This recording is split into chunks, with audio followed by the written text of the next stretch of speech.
गुरु की नगरी पहुंची सिख जज्बे नाल जुड़ी हुई शांतमय ते जमहूरीयत ढंग नाल तब्दीली लियाण वाली गुरु रूप साध संगत जीओ निमरत सहित फतेह अर्ज करते हैं। वाहिगुरु जी का खालसा वाहिगुरु जी की फतेह। महाराजा रणजीत सिंह दे राज दे खुसण ते बरतानिया दी सरकार अधीन गुरु घरां च जिहड़े माड़े काम गैर सिख काम जात पात की सोच वखरेवापन ज्योतिष विद्या बुत पूजा यही महान स्थान गुरु रामदास महाराज की नगरी दे विच अकाल तख्त साहब ते भी शुरू हो गए। उस समय ते सिखां दा धर्म भी तब्दील होना शुरू हो गया। संगतां होर धर्मां च जाण लग पियां।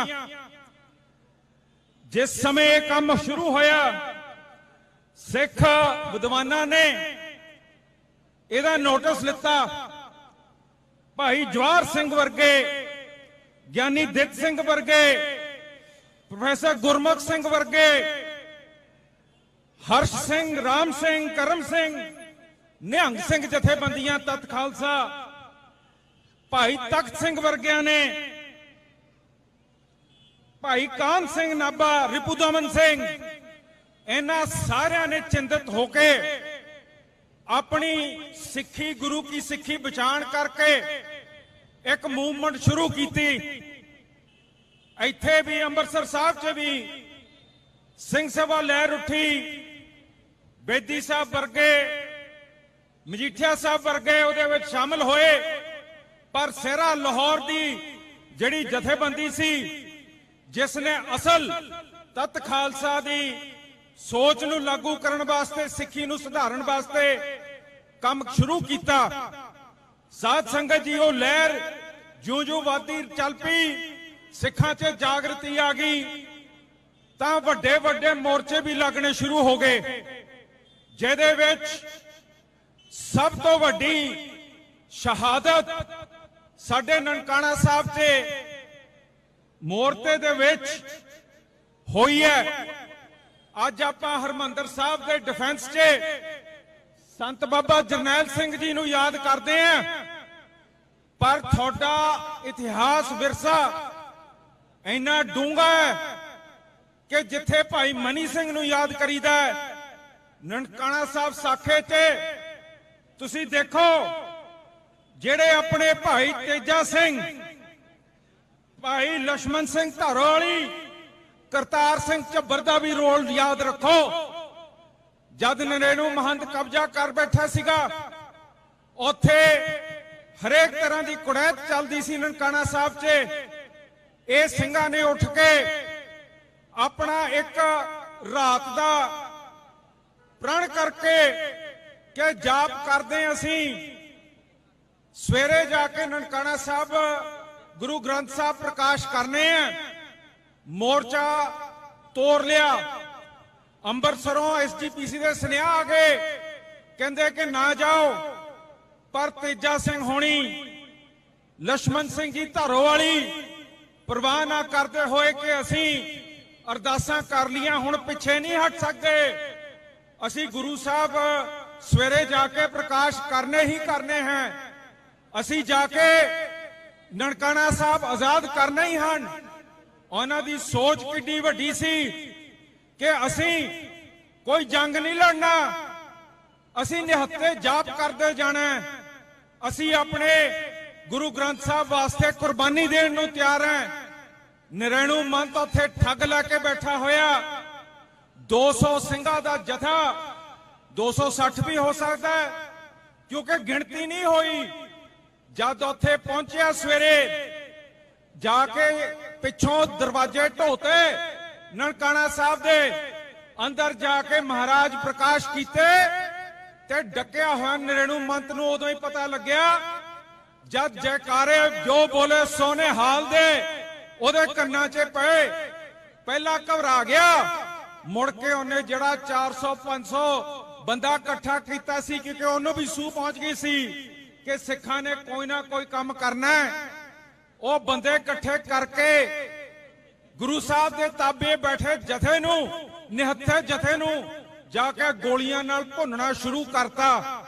ਸਾਧ ਸੰਗਤ ਜੀ, ਸਾਰੇ ਸਿੱਖ ਉੱਥੇ ਗੋਲੀਆਂ ਨਾਲ, ਬਰਛਿਆਂ ਨਾਲ ਵੱਢ ਕੇ ਪਾੜ ਕੇ ਸੁੱਟਤੇ ਕਿ ਉਹ ਜਥੇ ਦਾ ਸੰਤ ਜਰਨੈਲ ਸਿੰਘ ਦੇ ਮੁਕਾਬਲੇ ਦਾ ਇੱਕ ਵੱਡੀ ਕੁਰਬਾਨੀ ਨਹੀਂ ਸੀ। ਪਰ ਅੱਜ ਸਾਡਾ ਦੇਖ ਲਓ ਇਤਿਹਾਸ ਕੀ ਹੈ। ਅੱਜ ਸਾਡੇ ਇੱਥੇ ਜਾ ਕੇ ਨਨਕਾਣਾ ਸਾਹਿਬ ਦੇ ਮੋਰਚੇ ਤੇ ਭਾਰਤ ਦੇ ਇੰਡੀਪੈਂਡੈਂਸ ਦੇ ਮਹਾਉਤਸਵ 'ਚ ਉਹਨਾਂ ਦਾ ਪੇਜ ਨਿਕਲਦਾ ਹੈ, ਭਾਰਤ ਉਹਨਾਂ ਨੂੰ ਮਨਾਉਂਦਾ ਹੈਗਾ।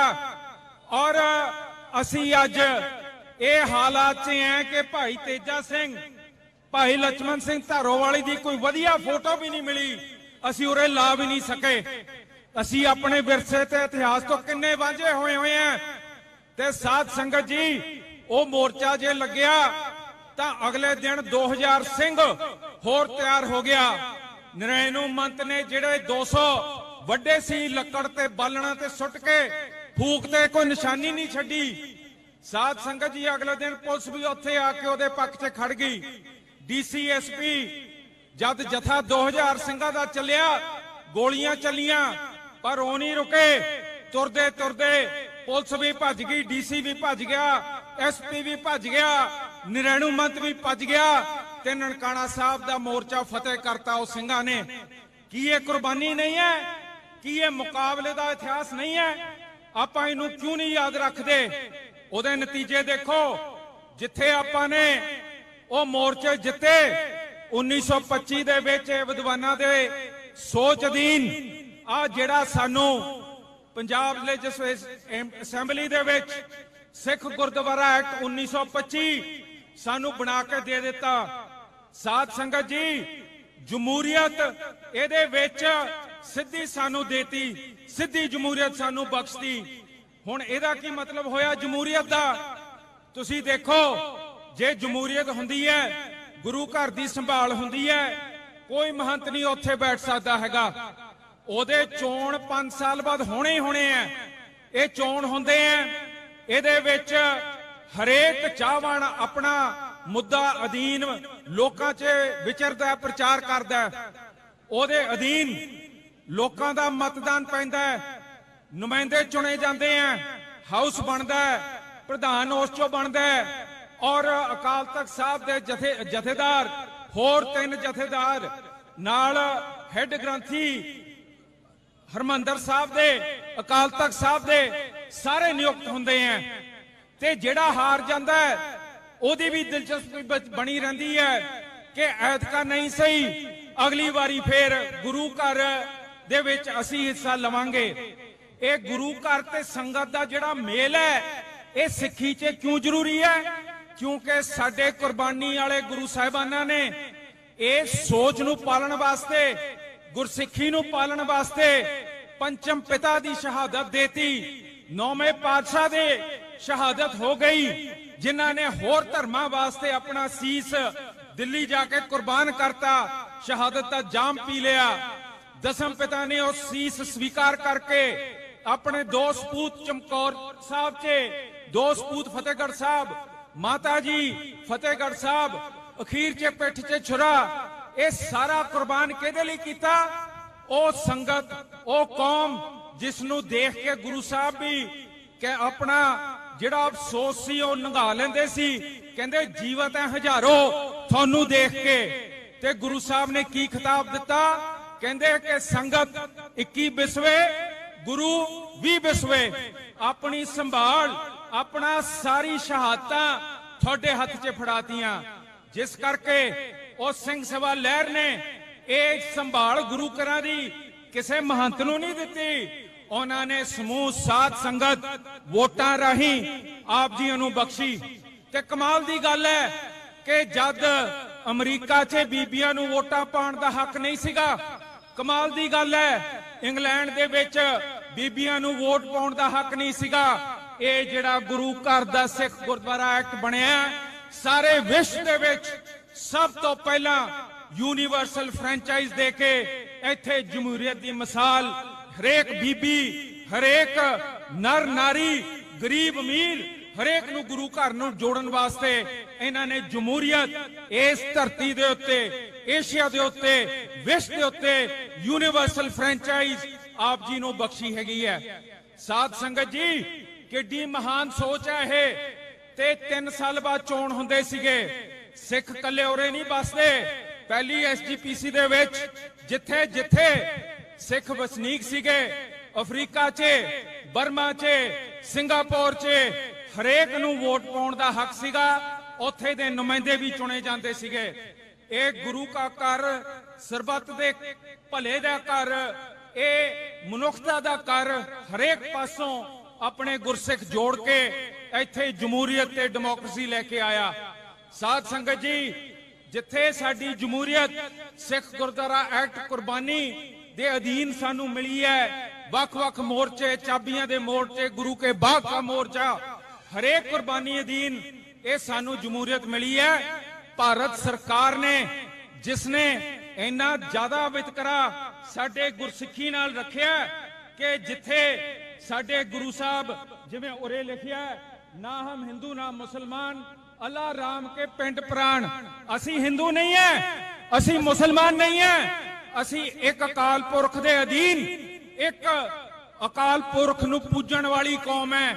ਸਾਡਾ ਲੈਣ ਦੇਣ ਕਿਸੇ ਨਾਲ ਨਹੀਂ ਹੈ। ਪਰ ਜਿਹੜਾ ਭਾਰਤ ਦਾ ਸੰਵਿਧਾਨ ਹੈ, ਉਹ ਸਾਡੇ ਜਿਹੜਾ ਧਾਰਾ 25 ਹੈ, ਉਹਦੇ ਐਕਸਪਲੇਨੇਸ਼ਨ 2 ਦੇ ਵਿੱਚ ਲਿਖਦਾ ਹੈ ਕਿ Sikhs are deemed to be Hindus. ਅਸੀਂ ਕਿਵੇਂ ਹਿੰਦੂ ਬਣ ਗਏ? ਗੁਰੂ ਗ੍ਰੰਥ ਸਾਹਿਬ ਸਪਸ਼ਟ ਕਹਿੰਦਾ ਹੈ ਕਿ ਨਾ ਹਮ ਹਿੰਦੂ ਨਾ ਮੁਸਲਮਾਨ। ਫਿਰ ਭਾਰਤ ਦਾ ਸੰਵਿਧਾਨ ਸਾਨੂੰ ਕਿਵੇਂ ਕਹਿੰਦਾ ਹੈ ਕਿ ਤੁਸੀਂ ਹਿੰਦੂ ਹੋ? ਬਣਦੇ ਸਾਰੀ ਸਾਡੇ ਨਾਲ ਵਿਤਕਰੇ ਸ਼ੁਰੂ ਕਰਤੇ। ਇਹ ਕਿਵੇਂ ਹੋ ਸਕਦਾ ਹੈਗਾ ਕਿ ਗੁਰੂ ਗ੍ਰੰਥ ਸਾਹਿਬ ਇੱਕ ਚੀਜ਼ ਕਹਿੰਦੇ ਆ ਤੇ ਇਹ ਭਾਰਤ ਦੀ ਕਨਸਟੀਟਿਊਸ਼ਨ ਸਾਨੂੰ ਹਿੰਦੂ ਬਣਾ ਦਿੰਦੀ ਹੈ? ਇਹ ਚੜ੍ਹਦੇ ਸਿਰੀ ਵਿਤਕਰਾ ਇਹਨਾਂ ਨੇ ਸਾਨੂੰ ਦਿਖਾਇਆ। ਧਰਮ ਤਬਦੀਲੀ ਕਿਸ ਹੱਦ ਤੱਕ ਨਹੀਂ ਕੀਤੀ। ਹਰਮੰਦਰ ਸਾਹਿਬ ਦੇ ਉੱਤੇ ਹਮਲੇ ਕਰਕੇ, ਅਕਾਲ ਤਖਤ ਸਾਹਿਬ ਢਹਿ ਢੇਰੀ ਕਰਕੇ, ਦਿੱਲੀ ਦੇ ਵਿੱਚ ਸਾਡਾ ਘੱਲੂਘਾਰਾ ਕਰਕੇ, ਉੱਥੇ ਬੀਬੀਆਂ ਨੂੰ ਮਜਬੂਰ ਕੀਤਾ ਕਤਲੇਆਮ 'ਚ, ਜਿੱਥੇ army, navy, air force, BSF, Delhi police, CRPF, ITBP, ਹਰੇਕ ਤਰ੍ਹਾਂ ਦੀ ਸਿਕਿਉਰਿਟੀ ਸੰਸਥਾ ਦਾ ਹੈੱਡਕੁਆਟਰ ਹੈ। 5 ਦਿਨ ਸਿੱਖਾਂ ਦਾ ਘੱਲੂਘਾਰਾ ਕੀਤਾ। ਬਲਾਤਕਾਰ ਦੀ ਗੱਲ ਚੱਲਦੀ ਹੈ। ਤ੍ਰਿਲੋਕਪੁਰੀ ਦੇ ਵਿੱਚ ਸਾਡੀਆਂ ਮਾਵਾਂ, ਭੈਣਾਂ, ਦਾਦੀਆਂ, ਬੱਚੀਆਂ, ਇਹ ਹਿੰਦੂ ਸਟੇਟ ਨੇ ਰੇਪ ਕੀਤਾ ਹੈਗਾ। ਸਾਧ ਸੰਗਤ ਜੀ, ਇਹ ਸਾਡੇ ਉੱਤੇ ਇਹ ਸਾਰਾ ਕਰਕੇ ਮੁੜ ਕੇ ਸਾਡਾ ਕੋਈ ਇਨਸਾਫ ਨਹੀਂ ਦਿੱਤਾ ਹੈਗਾ। ਇਹ ਦੇਸ਼ ਨੇ ਜਿਹੜੇ ਵਿਤਕਰੇ ਸਾਡੇ ਨਾਲ ਕੀਤੇ ਆ, ਇੱਥੇ ਜਸਵੰਤ ਸਿੰਘ ਖਾਲੜਾ ਨੇ ਕੇਸ ਕੱਢੇ। ਸ਼ਮਸ਼ਾਨ ਘਾਟਾਂ 'ਚ 25,000 ਲਾਸ਼ਾਂ ਅਣਪਛਾਤੀਆਂ ਉਹਨੇ ਸਾਨੂੰ ਦਸੀਆਂ, ਉਹਦਾ ਕੇਸ ਪਾਇਆ। ਨਤੀਜਾ ਕੀ? ਇੱਕ ਵੀ ਕੇਸ ਹੱਲ ਨਹੀਂ ਹੋਇਆ। ਪਰ ਖਾਲੜਾ ਸਾਹਿਬ ਨੂੰ ਇਹ ਸਟੇਟ ਨੇ ਖਤਮ ਕਰਤਾ, ਮਾਰਤਾ। ਇਹ ਵਿਤਕਰੇ ਜਿੱਥੇ ਸਾਨੂੰ ਜਾਨਲੇਵੇ ਹਮਲੇ ਕਰਦੇ ਆ, ਉੱਥੇ ਤੁਸੀਂ ਦੇਖੋ ਸਾਡੀਆਂ ਸੰਸਥਾਵਾਂ ਅੱਜ ਬਿਲਕੁਲ ਕੰਟਮ ਕਰਦੀਆਂ। ਜਮਹੂਰੀਅਤ, ਭਾਰਤ ਤੋਂ ਪਹਿਲਾਂ ਜਮਹੂਰੀਅਤ, ਜਿਸ ਜਮਹੂਰੀਅਤ ਨੇ ਮੋਹਨਦਾਸ ਕਰਮਚੰਦ ਗਾਂਧੀ ਨੇ ਆ ਕੇ ਨਨਕਾਣਾ ਸਾਹਿਬ ਦੇ ਮੋਰਚੇ ਤੇ ਉਰੇ ਆ ਕੇ ਵਚਨ ਕੀਤੇ, ਕਹਿੰਦੇ सिख भाइयों, तुमने आजादी की पहली लड़ाई जीत ली है, अब गुरु घरों को भूल जाओ, अब देश की आजादी लो, उससे आपके गुरु घर आप ही आजाद हो जाएंगे। ਉੱਥੇ ਕਰਤਾਰ ਸਿੰਘ ਝੱਬਰ ਨੇ ਜਵਾਬ ਦਿੱਤਾ ਗਾਂਧੀ ਨੂੰ, ਕਹਿੰਦੇ ਗਾਂਧੀ ਜੀ, ਅੱਜ ਤਾਂ ਜਦ ਅਸੀਂ ਗੁਰੂ ਘਰ ਆਜ਼ਾਦ ਕਰਦੇ ਆਂ, ਮਹੰਤਾਂ ਨੂੰ ਹਟਾ ਕੇ ਅਸੀਂ ਆਪਣੀਆਂ ਕਮੇਟੀਆਂ ਸਥਾਪਿਤ ਕਰਦੇ ਆਂ, ਤੇ ਜਿਹੜੇ ਅੰਗਰੇਜ਼ ਐ ਇਹਨਾਂ ਨੂੰ ਕੋਈ ਫਰਕ ਨਹੀਂ ਪੈਂਦਾ, ਮਹੰਤ ਹੋਏ ਜਾਂ ਸਾਡੀਆਂ ਕਮੇਟੀਆਂ ਹੋਣ, ਇਹ ਹੋਣ ਦਿੰਦੇ ਆਂ। ਜਿੱਦਣ ਮੁੱਖ ਧਾਰਾ ਦਾ ਦੇਸ਼ ਬਣ ਗਿਆ ਤਾਂ ਮੁੜ ਕੇ ਫਿਰ ਇੱਥੇ ਸਾਡੇ ਪਿੱਠ ਤੇ ਨਹੀਂ ਤੁਸੀਂ ਖੜਨਾ, ਤੁਸੀਂ ਮਹੰਤਾਂ ਦੇ ਪਿੱਠ ਤੇ ਖੜ ਜਾਣਾ। ਅੱਜ ਹਾਲ ਦੇਖ ਲਓ, ਚੋਣ ਨਹੀਂ ਹੁੰਦੇ, ਉਰੇ ਮਹੰਤ ਬਸੇ ਹੋਏ ਆ। ਤੇਜਾ ਸਿੰਘ ਸਮੁੰਦਰੀ ਹਾਲ 'ਚ ਅਕਾਲ ਤਖਤ ਸਾਹਿਬ ਤੇ ਲਿਫਾਫਿਆਂ 'ਚੋਂ ਕੱਢੇ ਜਾਂਦੇ ਆ। ਸਾਧ ਸੰਗਤ ਜੀ, ਇਹ ਜਿਹੜੀ ਕਮੀ ਹੈ ਇਹ ਕਿਵੇਂ ਪੂਰੀ ਹੋਊਗੀ? ਇੱਥੇ ਲਿਫਾਫੇ ਚੋਂ ਨਿਕਲੇ ਜਥੇਦਾਰ ਬਿਆਨ ਲਿਖ ਦਿੰਦੇ ਆ ਕਿ ਰਾਮ ਰਹੀਮ ਨੂੰ ਮਾਫੀਨਾਮਾ 95 ਲੱਖ ਖਰਚ ਦੋ, ਬਰਗਾੜੀ ਦੇ ਮੋਰਚੇ ਦੇ ਪਿੱਠ 'ਚ ਛੁਰਾ ਮਾਰਦੇ ਆ। ਇਹਨਾਂ ਦੇ ਮੈਂਬਰ ਪਾਰਲੀਮੈਂਟ 'ਚ ਜਾ ਕੇ ਕਹਿੰਦੇ ਆ ਸਰਕਾਰਾਂ ਉਹਨਾਂ ਦੀਆਂ ਲੈਟਰੀਨਾਂ ਲਾਈ ਜਾਂਦੀਆਂ, ਉਹਨਾਂ ਨੂੰ ਰੋਕੋ। ਸਾਧ ਸੰਗਤ ਜੀ, ਇੱਥੇ ਸਾਡੇ ਗੁਰੂ ਘਰ ਦੇ ਜਿਹੜੇ ਖਜ਼ਾਨੇ ਆ ਪੀਟੀਸੀ ਚੈਨਲ ਖਾਈ ਜਾਂਦਾ ਹੈ। ਇਹ ਸੁਖਬੀਰ ਬਾਦਲ ਦਾ ਸਤਿੰਦਰਪਾਲ ਸਿੰਘ ਕੋਹਲੀ 10 ਕਰੋੜ ਨਿੱਜੀ ਸੀਏ ਔਰ ਇਹ ਤਨਖਾਹ ਲੈ ਗਿਆ ਹੈਗਾ। ਇੱਥੇ ਉਹਨੇ ਈਸ਼ਰ ਸਿੰਘ ਦੀ ਰਿਪੋਰਟ 'ਚ ਲਿਖਿਆ ਕਿ ਕੰਮ ਮੈਂ ਕੁਝ ਨਹੀਂ ਕੀਤਾ। ਐਗਜ਼ੀਕਟਿਵ ਕਮੇਟੀ ਨੇ, ਐਸਜੀਪੀਸੀ ਨੇ, ਇਹਦੀ ਆਪਣੀ ਸੁਖਬੀਰ ਬਾਦਲ ਦੀ ਕਮੇਟੀ ਨੇ ਲਿਖ ਕੇ ਮਤਾ ਪਾਇਆ ਕਿ ਇਸ ਤੋਂ ਪੈਸੇ ਵਾਪਸ ਲਿੱਤੇ ਜਾਣ ਕਿਉਂਕਿ ਇਹਨੇ ਕੰਮ ਕੋਈ ਨਹੀਂ ਕੀਤਾ। ਸਾਡੇ ਗੁਰੂ ਘਰ ਦੇ ਹਾਲਾਤ ਇਸ ਹੱਦ ਤੱਕ ਵਿਗੜ ਗਏ ਕਿ 328 ਸਰੂਪ ਗੁਰੂ ਸਾਹਿਬ ਦੇ ਇੱਥੋਂ ਗਾਇਬ ਹੋ ਗਏ। ਸਾਧ ਸੰਗਤ ਜੀ, ਤੁਸੀਂ ਦੇਖੋ ਜਿਹੜੇ ਗੁਰੂ ਨੇ ਸਰਬੰਸ ਦਾਨ ਕਰਤਾ, ਸਭ ਕੁਝ ਤੁਹਾਨੂੰ ਤਿਆਗਤਾ, ਸੰਗਤ ਨੂੰ ਪਾੜ ਲਿਆ, ਜੀਵਤ ਤੁਸੀਂ ਹਜ਼ਾਰੋਂ, ਉਹਦੇ ਸਾਰਾ ਸਰਬੰਸ ਪੂਰਾ ਹੋ ਜਾਏ। ਅੱਜ ਕੀ ਹਾਲ ਹੈ ਗੁਰੂ ਸਾਹਿਬ ਦੇ 328 ਸਰੂਪ ਗਾਇਬ, ਕਿਸੇ ਨੂੰ ਪਤਾ ਹੀ ਨਹੀਂ ਕਿੱਥੇ ਹੈ। ਸਾਧ ਸੰਗਤ ਜੀ, ਫੇਰ ਸਾਡੇ ਗੁਰੂ ਗ੍ਰੰਥ ਸਾਹਿਬ ਅੱਜ ਕੀ ਸੋਚਦੇ ਹੋਣਗੇ ਕਿ ਮੈਂ ਤਾਂ ਸਭ ਕੁਝ ਇਸ ਕੌਮ ਨੂੰ ਦੇਤਾ ਤੇ ਜਿੱਦਣ ਮੈਨੂੰ ਗਾਇਬ ਕਰਤਾ ਮੁੜ ਕੇ ਮੇਰੇ ਪਿੱਛੇ ਕੋਈ ਪੁੱਛਣ ਵਾਲਾ ਹੀ ਨਹੀਂ ਹੈਗਾ, ਕੋਈ ਕਾਰਵਾਈ ਨਹੀਂ। ਤੁਹਾਡੇ ਮਾਪੇ ਘਰੋਂ ਲੈ ਜਾਏ, ਕੋਈ ਕੇਸ ਲਿਖਾਉਂਦੇ ਹੋ, ਪੜਤਾਲ ਕਰਦੇ ਹੋ। 328 ਸਰੂਪਾਂ ਦੇ ਮਗਰ ਸ਼੍ਰੋਮਣੀ ਅਕਾਲੀ ਦਲ ਅੰਮ੍ਰਿਤਸਰ ਨੇ ਸਿੱਖ ਜੁਡੀਸ਼ੀਅਲ ਕਮਿਸ਼ਨ 'ਚ ਕੇਸ ਪਾਤੇ, ਪਰ ਮੈਨੂੰ ਦੱਸੋ ਇਹਨਾਂ ਨੇ ਸਰਕਾਰਾਂ ਨੇ ਕਦੀ ਲੱਭਣ ਦਾ ਯਤਨ ਕੀਤਾ? ਕਦੀ ਨਹੀਂ ਕੀਤਾ ਹੈਗਾ। ਅੱਜ ਗੁਰੂ ਸਾਹਿਬ ਕੀ ਕਹਿੰਦੇ ਹੋਣਗੇ ਕਿ ਮੈਂ ਇੱਕ ਲਾਵਾਰਿਸ ਮਾਂ-ਬਾਪ ਹਾਂ, ਮੇਰੇ ਬੱਚੇ ਮੇਰੇ ਮਗਰ ਪੁੱਛਗਿੱਛ ਹੀ ਨਹੀਂ ਕਰਦੇ ਹੈਗੇ। ਇਹ ਤਰਸ ਦੇ ਹਾਲ ਸਾਡੇ ਗੁਰੂ ਘਰਾਂ ਦੇ ਬਣਾਤੇ ਹੈਗੇ ਆ। ਕਿਉਂ? ਕਿਉਂਕਿ ਜਿਹੜੀ ਇਹਨਾਂ ਨੇ ਮਾਰ ਕੇ ਕੁੱਟ ਕੇ ਗੱਲ ਨਹੀਂ ਖਤਮ ਕਰ ਸਕੇ, ਸਾਡੀਆਂ ਸ਼ਹਾਦਤਾਂ ਕਰਕੇ ਸਿੱਖੀ ਨਹੀਂ ਖਤਮ ਕਰ ਸਕਦੇ, ਹੁਣ ਇਹ ਸਾਡੀਆਂ ਸੰਸਥਾਵਾਂ ਨੂੰ ਖਤਮ ਕਰਨ ਤੇ ਲੱਗੇ ਹੋਏ ਆ। ਉਹਦੇ ਵਿੱਚੋਂ ਜਿਹੜੇ ਸਾਡੇ ਚੋਣ ਹੈ ਉਹ ਜਮਾ ਜ਼ਬਤ ਕਰਤੇ ਹੈਗੇ ਆ। ਚੋਣ ਹੁਣ ਹੁੰਦੇ ਹੀ ਨਹੀਂ ਹੈਗੇ। ਪਿਛਲਾ ਚੋਣ 2011 ਚ ਹੋਇਆ, ਜਿਹੜੇ ਧਾਰਾ 87 ਵਾਲੇ ਗੁਰੂ ਘਰ ਹੈ ਉਹ 2006 ਚ ਚੋਣ ਕਰਾਏ ਗਏ। 18 ਤੇ 13 ਸਾਲ ਚੋਣ ਨਹੀਂ ਹੋਏ। ਨਤੀਜੇ ਕੀ ਹੈ? ਜਦ ਤੁਸੀਂ ਵੋਟਾਂ ਬਣਾਉਣ ਗਏ ਹੋ, ਲੋਕਾਂ ਨੇ ਉੱਥੇ ਕਿਹਾ ਇਹ ਵੋਟ, ਇਹ ਕਹਦੀ ਚੋਣ ਤਾਂ ਹੁੰਦੇ ਨਹੀਂ। ਲੋਕਾਂ ਦੀ ਦਿਲਚਸਪੀ ਉਹ ਗੁਰੂ ਘਰ ਨਾਲ ਤੋੜਤੀ ਹੈ ਇਹਨਾਂ ਨੇ। ਇਹ ਇਹਨਾਂ ਦੀ ਸੋਚ ਹੈ, ਸਾਜ਼ਿਸ਼ ਹੈ ਕਿ ਸਿੱਖਾਂ ਨੂੰ ਆਪਣੀ ਜਮਹੂਰੀਅਤ ਤੋਂ ਵਾਂਝਾ ਕਰ ਦੋ, ਗੁਰੂ ਘਰਾਂ ਤੇ ਆਪਣੇ ਬੰਦੇ ਫਿੱਟ ਕਰ ਦੋ। ਫੇਰ ਜਿਵੇਂ ਪਟਨਾ ਸਾਹਿਬ ਦੇ ਵਿੱਚ ਆ ਬੇਅੰਤ ਦਾ ਪੋਤਾ, ਬੁੱਚੜ ਬੇਅੰਤ ਦਾ ਪੋਤਾ, ਉਹਦਾ ਸਨਮਾਨ ਕਰਵਾਓ। ਸਾਧ ਸੰਗਤ ਜੀ, ਇਹ ਕੀ ਪੁੱਠੇ ਰਿਵਾਜ ਚਲਾਤੇ, ਸਾਨੂੰ ਖੇਰੂ ਖੇਰੂ ਕਰਕੇ ਵੰਡ ਕੇ ਖਤਮ ਕਰਕੇ ਸਾਡਾ ਉਰੇ ਬਿਲਕੁਲ ਹੀ ਜਮਹੂਰੀਅਤ ਢੰਗ ਤੋਂ ਤਰੀਕਾ ਸਭ ਖਤਮ ਕਰਤਾ ਹੈਗਾ। ਸਾਧ ਸੰਗਤ ਜੀ, ਇਹਨੂੰ ਆਪਾਂ ਮੁੜ ਬਹਾਲ ਕਰਨ ਵਾਸਤੇ ਅੱਜ ਉਰੇ ਇਕੱਤਰਤ ਹੋਏ ਆ। ਸਾਧ ਸਿਮਰਨਜੀਤ ਸਿੰਘ ਮਾਨ ਸਟੇਜ ਤੇ ਵੀ ਆ ਗਏ ਆ ਤੇ ਉਹਨਾਂ ਨੂੰ ਜੀ ਆਇਆਂ ਦਾ ਜਕਾਰਾ ਬੁਲਾਈਏ। ਬੋਲੇ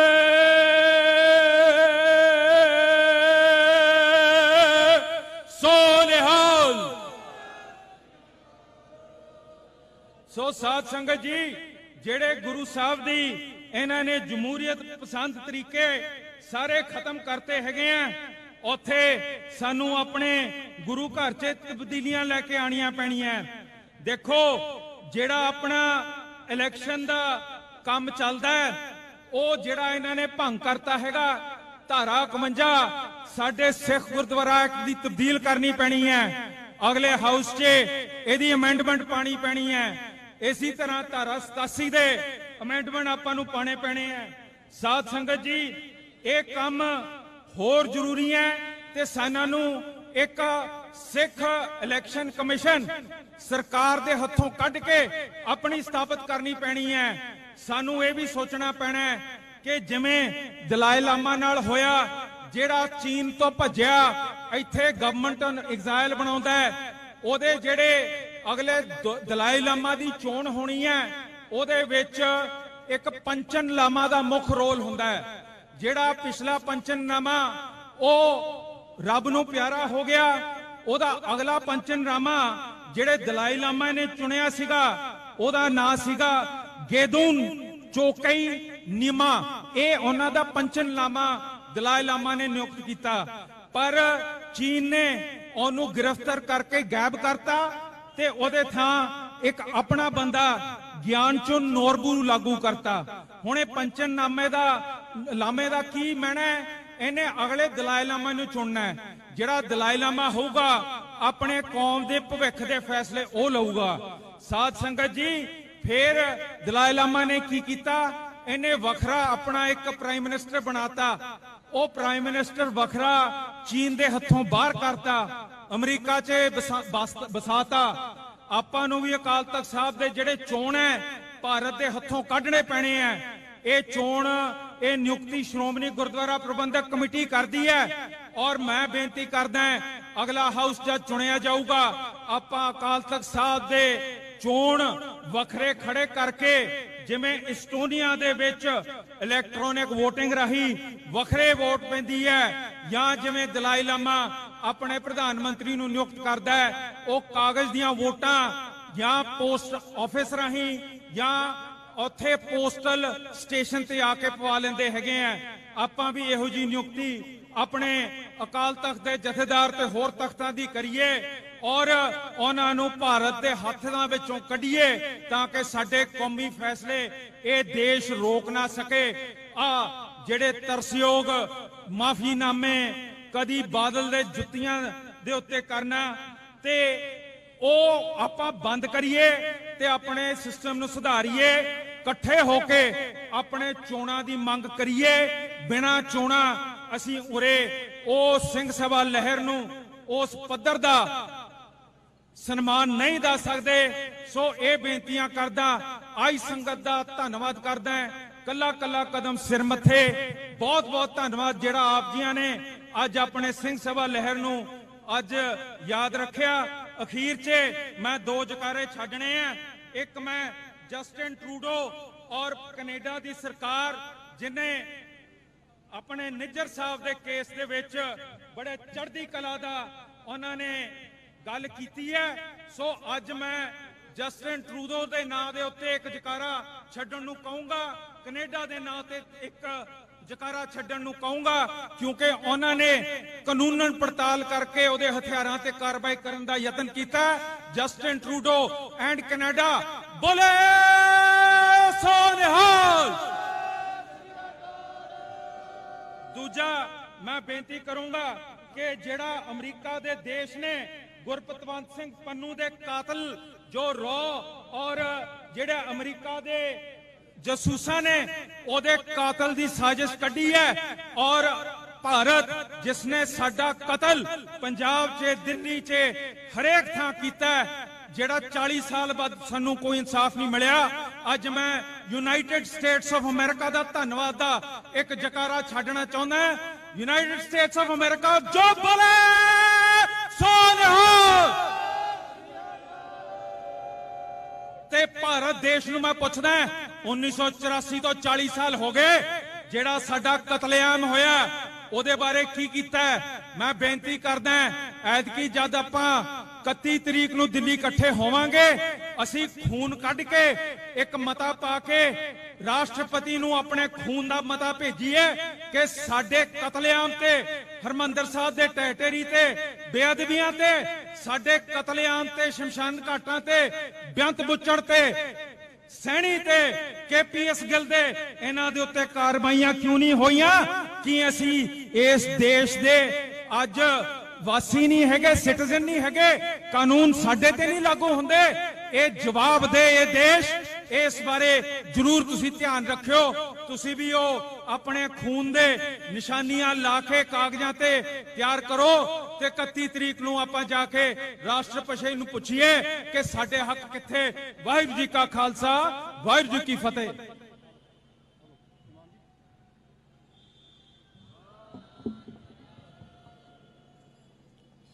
ਗੁਰੂ ਰੂਪ ਖਾਲਸਾ ਜੀ, ਵਾਹਿਗੁਰੂ ਜੀ ਕਾ ਖਾਲਸਾ, ਵਾਹਿਗੁਰੂ ਜੀ ਕੀ ਫਤਿਹ। ਸਰਦਾਰ ਇਮਾਨ ਸਿੰਘ ਜੀ ਨੇ ਬੜੇ ਵਿਸਥਾਰ ਨਾਲ ਤੁਹਾਡੇ ਨਾਲ ਆਪਣੇ ਵਿਚਾਰ ਸਾਂਝੇ ਕੀਤੇ ਨੇ ਕਿ ਕਿਵੇਂ ਸਾਡੀ ਜਮਹੂਰੀਅਤ ਨੂੰ ਤਹਿਸ਼ ਨਹਿਸ਼ ਕਰ ਰੱਖਿਆ। ਸੋ ਹੁਣ ਮੈਂ ਬੇਨਤੀ ਕਰੂੰਗਾ ਸਰਦਾਰ ਤੇਜਿੰਦਰ ਸਿੰਘ ਜੀ ਦਿਓਲ ਐਕਟਿੰਗ ਪ੍ਰਧਾਨ ਯੂਥ ਵਿੰਗ ਪੰਜਾਬ, ਉਹ 5 ਮਿੰਟ ਲਈ ਤੁਹਾਡੇ ਨਾਲ ਆਪਣੇ ਵਿਚਾਰ ਸਾਂਝੇ ਕਰਨਗੇ। ਤੇਜਿੰਦਰ ਸਿੰਘ ਜੀ ਦਿਓਲ।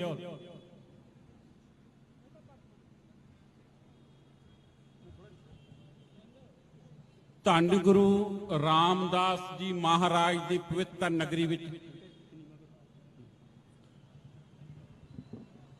ਜੁੜ ਬੈਠੇ ਸਾਧ ਸੰਗਤ ਜੀ, ਆਓ ਨਿਮਰਤਾ ਸਹਿਤ ਫਤਿਹ ਅਰਜ ਕਰਦੇ ਹਾਂ। ਵਾਹਿਗੁਰੂ ਜੀ ਕਾ ਖਾਲਸਾ, ਵਾਹਿਗੁਰੂ ਜੀ ਕੀ ਫਤਿਹ। ਅੱਜ ਸ਼੍ਰੋਮਣੀ ਅਕਾਲੀ ਦਲ ਅੰਮ੍ਰਿਤਸਰ ਸਰਦਾਰ ਸਿਮਰਨਜੀਤ ਸਿੰਘ ਮਾਨ ਜੀ ਵੱਲੋਂ, ਉਹਨਾਂ ਦੀ ਸਮੁੱਚੀ ਪਾਰਟੀ ਵੱਲੋਂ ਜਮਹੂਰੀਅਤ ਬਹਾਲੀ ਦਿਵਸ ਮਨਾਇਆ ਜਾ ਰਿਹਾ ਹੈ। ਆਪ ਸਾਰੇ ਇੱਥੇ ਇਕੱਠੇ ਹੋਏ ਹੋ ਕਿਉਂਕਿ ਜਮਹੂਰੀਅਤ ਦਿਵਸ ਜਿਹੜਾ ਅੱਜ ਤੋਂ 2 ਦਿਨਾਂ ਨੂੰ ਆਉਣਾ ਹੈ ਤੇ ਉਹਦੀ ਬਹਾਲੀ ਵਾਸਤੇ ਸ਼੍ਰੋਮਣੀ ਅਕਾਲੀ ਦਲ ਅੰਮ੍ਰਿਤਸਰ ਨੂੰ ਕੀ ਲੋੜ ਪਈ ਕਿ ਅੱਜ ਅੰਮ੍ਰਿਤਸਰ ਦੀ ਧਰਤੀ ਦੇ ਉੱਤੇ ਇਕੱਠੇ ਹੋ ਕੇ ਜਮਹੂਰੀਅਤ ਬਹਾਲੀ ਦਿਵਸ ਮਨਾ ਰਹੇ ਹਾਂ। ਕਿਉਂਕਿ ਭਾਰਤ ਸਰਕਾਰ ਆਪਣੇ ਆਪ ਨੂੰ ਏਸ਼ੀਆ ਦੀ ਸਭ ਤੋਂ ਵੱਡੀ ਲੋਕਤੰਤਰਕ ਜਮਹੂਰੀਅਤ ਸਰਕਾਰ ਮੰਨਦੀ ਏ, ਪਰ ਇਹਨਾਂ ਦੀ ਜਮਹੂਰੀਅਤ ਸਰਕਾਰ ਦੇ ਵਿੱਚ ਜੋ ਘੱਟ ਗਿਣਤੀਆਂ ਦੇ ਨਾਲ ਹੁੰਦਾ ਹੈ, ਜੋ ਹੁਣ ਤੱਕ ਸਿੱਖ ਕੌਮ ਨਾਲ ਹੋਇਆ ਹੈ, ਅੱਜ ਸਾਡੇ ਬੁਲਾਰੇ ਸਾਡੀ ਪਾਰਟੀ ਤੁਹਾਨੂੰ ਉਹ ਦੱਸੇਗੀ।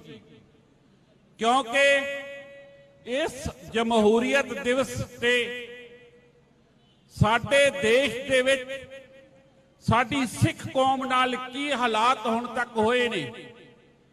ਸਾਡਾ ਸ੍ਰੀ ਅੰਮ੍ਰਿਤਸਰ ਸਾਹਿਬ ਵਿੱਚ ਜਮਹੂਰੀਅਤ ਬਹਾਲੀ ਦਿਵਸ ਮਨਾਉਣਾ ਬੜੇ ਵੱਡੇ ਮਾਇਨੇ ਰੱਖਦਾ ਹੈ, ਕਿਉਂਕਿ ਏਸ਼ੀਆ ਦੀ ਸਭ ਤੋਂ ਪੁਰਾਣੀ ਸੰਸਥਾ, ਏਸ਼ੀਆ ਦੀ ਸਭ ਤੋਂ ਪੁਰਾਣੀ ਪਾਰਲੀਮੈਂਟ ਸ਼੍ਰੋਮਣੀ ਗੁਰਦੁਆਰਾ ਪ੍ਰਬੰਧਕ ਕਮੇਟੀ, ਜਿਸ ਨੂੰ 1925 ਦੇ ਵਿੱਚ ਇਹ ਸ਼੍ਰੋਮਣੀ ਗੁਰਦੁਆਰਾ ਪ੍ਰਬੰਧਕ ਕਮੇਟੀ ਦੇ ਢਾਂਚੇ ਨੂੰ ਪੁਨਰ ਸਥਾਪਿਤ ਕੀਤਾ ਗਿਆ, ਪਰ ਅੱਜ ਤੱਕ ਉਸ ਦੇ ਬਣਦੇ ਹੱਕ ਨਹੀਂ ਦਿੱਤੇ ਗਏ। ਸ੍ਰੀ ਅੰਮ੍ਰਿਤਸਰ ਸਾਹਿਬ ਵਿੱਚ ਜਮਹੂਰੀਅਤ ਬਹਾਲੀ ਦਿਵਸ ਦੇ ਮਨਾਉਣ ਦਾ ਇਹ ਸਭ ਤੋਂ ਵੱਡਾ ਕਾਰਨ ਹੈ ਕਿ ਪਿਛਲੇ 13 ਸਾਲਾਂ ਤੋਂ ਸ਼੍ਰੋਮਣੀ ਗੁਰਦੁਆਰਾ ਪ੍ਰਬੰਧਕ ਕਮੇਟੀ ਦੀਆਂ ਚੋਣਾਂ ਨਾ ਕਰਾ ਕੇ ਸਿੱਖ ਕੌਮ ਤੋਂ ਜਮਹੂਰੀਅਤ ਜਿਹੜੀ ਖੋਈ ਗਈ ਹੈ। ਸਿੱਖ ਕੌਮ ਨੂੰ ਜਮਹੂਰੀਅਤ ਦੇ ਹੱਕ ਨਹੀਂ ਦਿੱਤੇ ਗਏ, ਜਿਸ ਦਾ ਵੱਡਾ ਕਾਰਨ ਅੱਜ ਸਿੱਖ ਨੌਜਵਾਨੀ ਨਸ਼ਿਆਂ ਦੀ ਦਲਦਲ ਵਿੱਚ ਫਸਦੀ ਜਾ ਰਹੀ ਹੈ। ਜਿੱਥੇ ਗੈਰ ਸਿੱਖ ਕੌਮਾਂ ਆਪਣੇ ਸਕੂਲ ਬਣਾ ਕੇ ਆਪਣੇ ਧਰਮ ਦਾ ਪ੍ਰਚਾਰ ਕਰ ਰਹੀਆਂ ਨੇ, ਪਰ ਸ਼੍ਰੋਮਣੀ ਗੁਰਦੁਆਰਾ ਪ੍ਰਬੰਧਕ ਕਮੇਟੀ ਨਾ ਕੋਈ ਚੱਜ ਦੇ ਸਕੂਲ, ਨਾ ਕੋਈ ਯੂਨੀਵਰਸਿਟੀ, ਨਾ ਕੋਈ ਹਸਪੀਟਲ ਬਣਾ ਰਹੀ ਹੈ, ਜਿਸ ਦੇ ਨਾਲ ਸਿੱਖ ਨੌਜਵਾਨ ਆਪਣਾ ਰੁਜ਼ਗਾਰ ਲੱਭ ਸਕਣ ਤੇ ਆਪਣੇ ਧਰਮ ਨੂੰ ਵਧਣ ਪ੍ਰਫੁੱਲਤ ਕਰਨ ਵਿੱਚ ਯੋਗਦਾਨ ਪਾ ਸਕਣ। ਸੋ ਭਾਰਤ ਸਰਕਾਰ ਦੀ ਇਹ ਸਭ ਤੋਂ ਵੱਡੀ ਸਾਜ਼ਿਸ਼ ਹੈ ਕਿ ਸ਼੍ਰੋਮਣੀ ਗੁਰਦੁਆਰਾ ਪ੍ਰਬੰਧਕ ਕਮੇਟੀ ਦੀਆਂ ਚੋਣਾਂ ਨਾ ਕਰਾ ਕੇ ਸਿੱਖ ਧਰਮ ਦੀ ਪ੍ਰਫੁੱਲਤਾ ਵਾਸਤੇ ਜਿਹੜੀ ਸ਼੍ਰੋਮਣੀ ਗੁਰਦੁਆਰਾ ਪ੍ਰਬੰਧਕ ਕਮੇਟੀ ਉਹ ਯੋਗਦਾਨ ਨਹੀਂ ਪਾ ਰਹੀ। ਅੱਜ ਦਾ ਜਿਹੜਾ ਨੌਜਵਾਨ ਹੈ ਉਹ ਹਿਜਰਤ ਕਰ ਰਿਹਾ ਹੈ, ਕਿਉਂਕਿ ਸਾਡੀ ਕੌਮ ਦੇ ਆਗੂ ਅਵੇਸਲੇ ਨੇ। ਸਾਡੀ ਕੌਮ ਦੇ ਜਿਹੜੇ ਪਿੰਡਾਂ ਦੇ ਵਿੱਚ ਅਸੀਂ ਵਸਦੇ ਲੋਕ ਆ, ਅਸੀਂ ਆਪਣੀ ਔਲਾਦ ਪ੍ਰਤੀ ਅਵੇਸਲੇ ਆ। ਅੱਜ ਦਾ ਬਜ਼ੁਰਗ ਕਦੀ ਉਹ ਆਮ ਆਦਮੀ ਪਾਰਟੀ ਦੇ ਮਗਰ ਜਾ ਕੇ ਝੰਡੇ ਚੁੱਕ ਕੇ ਤੁਰਿਆ ਫਿਰਦਾ ਹੈ, ਕਦੀ ਬਾਦਲ ਦਲ ਦੇ, ਕਦੀ ਕਾਂਗਰਸ ਦੇ, ਤੇ ਅੱਜ ਦਾ ਬਜ਼ੁਰਗ ਸਾਰਾ ਦਿਨ ਦੂਜੀਆਂ ਪਾਰਟੀਆਂ ਦੇ ਝੰਡੇ ਚੁੱਕ ਕੇ ਤੇ ਰਾਤ ਨੂੰ ਆ ਕੇ ਕਹਿੰਦਾ, ਪੁੱਤਰਾ ਇਸ ਦੇਸ਼ ਵਿੱਚ ਤੇਰਾ ਕੁਝ ਨਹੀਂ ਬਣਨਾ, ਆਈਲੈਟਸ ਕਰਕੇ ਇੱਥੋਂ ਬਾਹਰ ਚਲਿਆ ਜਾ, ਮੈਂ ਤੇਰੇ ਹਿੱਸੇ ਦੀ ਕਿੱਲਾ ਜ਼ਮੀਨ ਵੇਚ ਕੇ ਤੈਨੂੰ ਭੇਜ ਦੇਵਾਂਗਾ। ਖਾਲਸਾ ਜੀ, ਇਹ ਸਾਡੀ ਦੂਸਰੀ ਵਾਰ ਹੋ ਰਹੀ ਇਸ ਪੰਜਾਬ ਤੋਂ ਹਿਜਰਤ ਹੈ। ਇਹ ਸਰਕਾਰਾਂ ਦੀ ਇੱਕ ਸਾਜ਼ਿਸ਼ ਹੈ ਕਿ ਪੰਜਾਬ ਦੇ ਵਿੱਚ ਇਹੋ ਜਿਹਾ ਖਤਰਨਾਕ ਮਾਹੌਲ ਪੈਦਾ ਕਰ ਦਿੱਤਾ ਜਾਵੇ, ਇੱਥੋਂ ਦੇ ਗੁੰਡਾ ਅਨਸਰਾਂ ਨੂੰ ਇੰਨੀ ਖੁੱਲ੍ਹ ਦੇ ਦਿੱਤੀ ਜਾਵੇ ਕਿ ਜਿਹੜਾ ਵੀ ਬੰਦਾ ਤਰੱਕੀ ਕਰੇ ਸਿੱਧੂ ਮੂਸੇਵਾਲੇ ਦੀ ਤਰ੍ਹਾਂ। ਅੱਜ ਸਾਨੂੰ ਸ਼ਰਮ ਆਉਂਦੀ ਹੈ ਕਹਿੰਦਿਆਂ ਨੂੰ ਕਿ ਅਸੀਂ ਉਸ ਦੇਸ਼ ਦੇ ਵਾਸੀ ਹਾਂ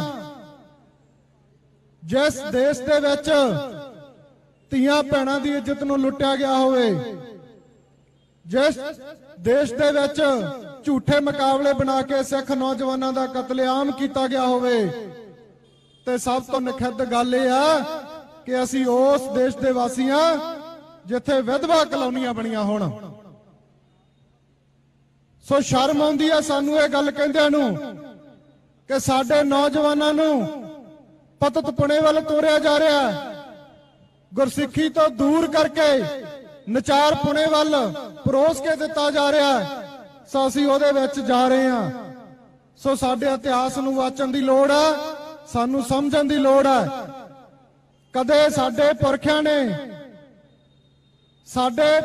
ਨੇ ਚਾਬੀਆਂ ਦੇ ਮੋਰਚੇ ਲਾਏ, ਮਹੰਤਾਂ ਤੋਂ ਗੁਰਦੁਆਰਿਆਂ ਨੂੰ ਆਜ਼ਾਦ ਕਰਵਾਉਣ ਦੇ ਲਈ। ਸੋ ਅੱਜ ਫੇਰ ਲੰਮੇ ਸਮੇਂ ਤੋਂ ਬਾਅਦ ਅਸੀਂ ਉਹਨਾਂ ਹੀ ਮਹੰਤਾਂ ਦੇ ਪੈਰਾਕਾਰਾਂ ਤੋਂ ਗੁਰਦੁਆਰਿਆਂ ਨੂੰ ਆਜ਼ਾਦ ਕਰਾਉਣ ਦੇ ਲਈ ਫੇਰ ਜਮਹੂਰੀਅਤ ਬਹਾਲੀ ਦੇ ਨਾਂ ਤੇ ਇਕੱਠ ਕਰ ਰਹੇ ਹਾਂ। ਕਿੱਡੀ ਤਰਾਸਦੀ ਹੈ ਕਿ ਜਿਹੜੀ ਹੋਂਦ ਨੂੰ ਬਰਕਰਾਰ ਰੱਖਣ ਵਾਲੀ ਸਿੱਖ ਕੌਮ ਅੱਜ ਆਪਣੇ ਘਰ ਦੇ ਵਿੱਚ, ਆਪਣੇ ਪੰਜਾਬ ਦੇ ਵਿੱਚ ਆਪਣੇ ਗੁਰਦੁਆਰਿਆਂ ਨੂੰ ਆਜ਼ਾਦ ਕਰਾਉਣ ਦੀ ਮੰਗ ਕਰ ਰਹੀ ਆ। ਸੋ ਸਿਸਟਮ ਕੀ ਕਰਦਾ? ਪੰਜਾਬ ਦਾ ਘਾਣ ਕਰਨ ਵਾਲੇ, ਜਿਨ੍ਹਾਂ ਦੇ ਪਰਿਵਾਰਾਂ ਨੂੰ ਪੰਜਾਬ ਪ੍ਰਵਾਨ ਨਹੀਂ ਕਰਦਾ, ਉਹਨਾਂ ਦੇ ਪਰਿਵਾਰਾਂ ਨੂੰ ਤਖਤ ਸ੍ਰੀ ਹਜੂਰ ਸਾਹਿਬ ਵਰਗੇ ਤਖਤਾਂ ਦੇ ਉੱਤੇ ਜਿਹੜੇ ਸਿੱਖਾਂ ਦੇ ਸਰਮੌਰ ਨੇ, ਜਿੱਥੇ 10ਵੇਂ ਪਾਤਸ਼ਾਹ ਜੀ ਆਪ ਹੋਣ, ਸੋ ਉੱਥੋਂ ਉਹਨਾਂ ਬੁੱਚੜਾਂ ਨੂੰ ਸਨਮਾਨ ਕੀਤਾ ਜਾ ਰਿਹਾ ਹੈ, ਉੱਥੋਂ ਪਤਿਤ ਲੋਕਾਂ ਨੂੰ ਸਨਮਾਨ ਕੀਤਾ ਜਾ ਰਿਹਾ ਹੈ। ਤੇ ਸਾਨੂੰ ਇਹ ਦਰਸਾਇਆ ਜਾ ਰਿਹਾ ਹੈ ਕਿ ਅਸੀਂ ਇੱਥੋਂ ਤੱਕ ਜਾ ਸਕਦੇ ਹਾਂ।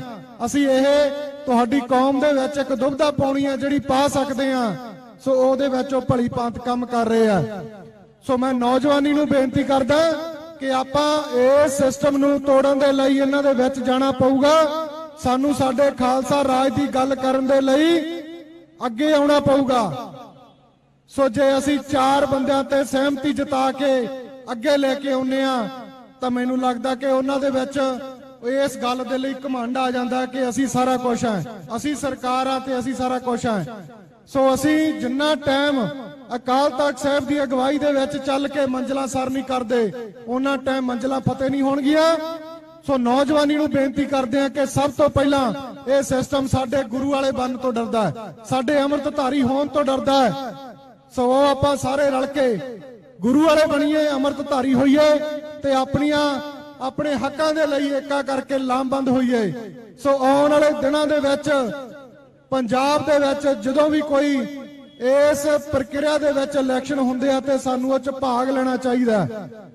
ਸਾਨੂੰ ਸਾਡੀ ਹੋਂਦ ਬਰਕਰਾਰ ਰੱਖਣ ਦੇ ਲਈ, ਉਹਦੇ ਵਿੱਚ ਆਪਣੀ ਗੱਲ ਰੱਖਣ ਦੇ ਲਈ ਜਾਣਾ ਚਾਹੀਦਾ। ਇਹ ਨਾ ਸੋਚਿਆ ਕਰੋ ਕਿ ਸਾਹਮਣੇ ਕੌਣ ਹੈ, ਸਾਹਮਣੇ ਵੱਡੇ ਘਰਾਣੇ ਆ। ਸੋ ਵੱਡੇ ਘਰਾਣੇ ਵੀ ਤੁਸੀਂ ਬਣਾਏ ਆ, ਤੁਸੀਂ ਉਹਨਾਂ ਨੂੰ ਥੱਲੇ ਲਾਉਣਾ। ਅੱਜ ਪੰਜਾਬ ਦੇ ਵਿੱਚ ਬੇਅਦਬੀ ਕਰਾਉਣ ਵਾਲੇ, ਬੇਅਦਬੀਆਂ ਦੇ ਨਾਮ ਦੇ ਉੱਤੇ ਸਰਕਾਰਾਂ ਬਣਾਉਣ ਵਾਲੇ ਤੇ ਬੇਅਦਬੀਆਂ ਵਾਲੇ ਦੋਸ਼ੀਆਂ ਨੂੰ ਬਚਾਉਣ ਵਾਲੇ ਤੁਸੀਂ ਦੇਖੋ ਕਿੱਥੇ ਬੈਠੇ ਨੇ। ਸੋ ਸਾਨੂੰ ਇਹ ਸਾਰਾ ਕੁਝ ਦੇਖਣ ਦੀ ਲੋੜ ਆ। ਸਾਡਾ ਪੰਜਾਬ ਹੋਵੇ, ਸਿੱਖ ਸਟੇਟ ਹੋਵੇ ਤੇ ਅਸੀਂ ਉਹ ਲੋਕ ਹੋਈਏ ਜਿਨ੍ਹਾਂ ਨੇ 93% ਲੋਕਾਂ ਦੇ ਉੱਤੇ ਰਾਜ ਕੀਤਾ ਹੋਵੇ ਤੇ ਅੱਜ ਸਾਨੂੰ ਹੀ ਮਾੜੇ ਕਹਿਣ, ਸਾਨੂੰ ਹੀ ਅੱਤਵਾਦੀ, ਸਾਨੂੰ ਵੱਖਵਾਦੀ, ਸਾਨੂੰ ਫਿਰਕਾ ਪ੍ਰਸਤ ਕਹਿਣ। ਸੋ ਆਓ ਆਪਾਂ ਏਕਾ ਕਰੀਏ। ਆਉਣ ਵਾਲੇ ਦਿਨਾਂ ਦੇ ਵਿੱਚ ਇਹ ਸਾਡਾ ਏਕਾ ਪੂਰੇ ਪੰਜਾਬ 'ਚ ਜਿਹੜਾ ਦੇਖਣ ਨੂੰ ਮਿਲੇ। ਨੌਜਵਾਨੀ ਨੂੰ ਬੇਨਤੀ ਕਰਦੇ ਆ ਕਿ ਅੰਮ੍ਰਿਤਧਾਰੀ ਹੋਈਏ, ਅੰਮ੍ਰਿਤਧਾਰੀ ਹੋ ਕੇ ਗੁਰੂ ਵਾਲੇ ਬਣੀਏ ਤੇ ਆਪਾਂ ਇਹਨਾਂ ਮੰਜ਼ਿਲਾਂ ਨੂੰ ਸਰ ਕਰੀਏ। ਇੰਨੀਆਂ ਕੁ ਬੇਨਤੀਆਂ ਕਰਦਾ ਹੋਇਆ ਮੈਂ ਸਮੁੱਚੀ ਸੰਗਤ ਦਾ ਧੰਨਵਾਦੀ ਹਾਂ, ਸਮੁੱਚੀ ਲੀਡਰਸ਼ਿਪ ਦਾ ਧੰਨਵਾਦੀ ਹਾਂ ਜਿਹੜੀ ਇਸ ਲੰਮੇ ਸਮੇਂ ਤੋਂ ਆਵਾਜ਼ ਨੂੰ ਚੱਕ ਰਹੀ ਆ ਕਿ ਪੰਜਾਬ ਦੇ ਵਿੱਚ ਵੋਟਾਂ ਦੀ ਜਿਹੜੀ ਗੱਲ ਆ ਜਿਹੜੀ ਹਜੇ ਤੱਕ ਰੁਕੀ ਹੋਈ ਆ ਪਿਛਲੇ 12-13 ਸਾਲਾਂ ਤੋਂ। ਸੋ ਆਏ ਸਾਲ ਆਏ 5 ਸਾਲਾਂ ਬਾਅਦ ਜਿਹੜੀਆਂ ਵੋਟਾਂ ਹੋਣੀਆਂ ਹੁੰਦੀਆਂ ਗੁਰਦੁਆਰੇ ਦੀਆਂ ਐਸਜੀਪੀਸੀ ਪੰਜਾਬ ਦੇ ਵਿੱਚ ਔਰ ਸੈਂਟਰ ਦੇ ਨਾਲ ਰਲ ਕੇ ਉਹਨਾਂ ਨੂੰ ਰੋਕੀ ਬੈਠੀ ਆ। ਸੋ ਉਹਦੀ ਬਹਾਲੀ ਲਈ ਆਪਾਂ ਸਾਰੇ ਹੰਭਲਾ ਮਾਰੀਏ। ਇੰਨੀਆਂ ਬੇਨਤੀਆਂ ਪ੍ਰਵਾਨ ਕਰੋ ਜੀ। ਗੱਜ ਕੇ ਆਖੋ ਵਾਹਿਗੁਰੂ ਜੀ ਕਾ ਖਾਲਸਾ ਵਾਹਿਗੁਰੂ ਜੀ ਕੀ ਫਤਿਹ।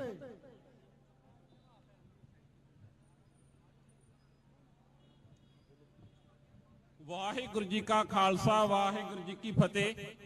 ਸੋ ਅੱਜ ਦੇ ਸਮਾਗਮ ਵਿੱਚ ਪੰਜਾਬ ਦੇ ਕੋਨੇ-ਕੋਨੇ ਤੋਂ ਯੂਥ ਦੇ ਜ਼ਿਲ੍ਹਾ ਪ੍ਰਧਾਨ ਪਹੁੰਚੇ ਨੇ।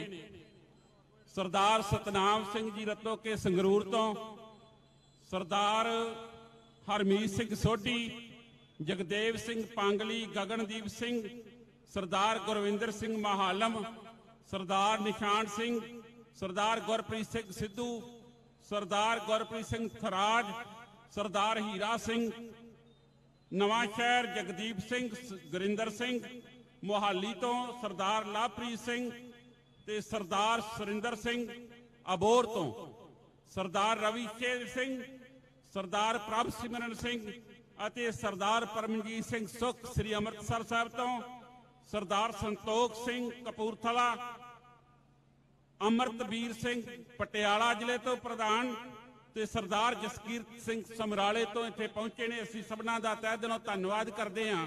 ਯੂਥ ਦੇ ਸੀਨੀਅਰ ਲੀਡਰ ਸਰਦਾਰ ਜਤਿੰਦਰ ਸਿੰਘ ਜੀ ਥਿੰਦ ਅਤੇ ਸਰਦਾਰ ਜਗਜੀਤ ਸਿੰਘ ਜੀ ਇੱਥੇ ਪਹੁੰਚੇ ਨੇ। ਅਸੀਂ ਉਹਨਾਂ ਦਾ ਵੀ ਤਹਿ ਦਿਲੋਂ ਧੰਨਵਾਦ ਕਰਦੇ ਹਾਂ।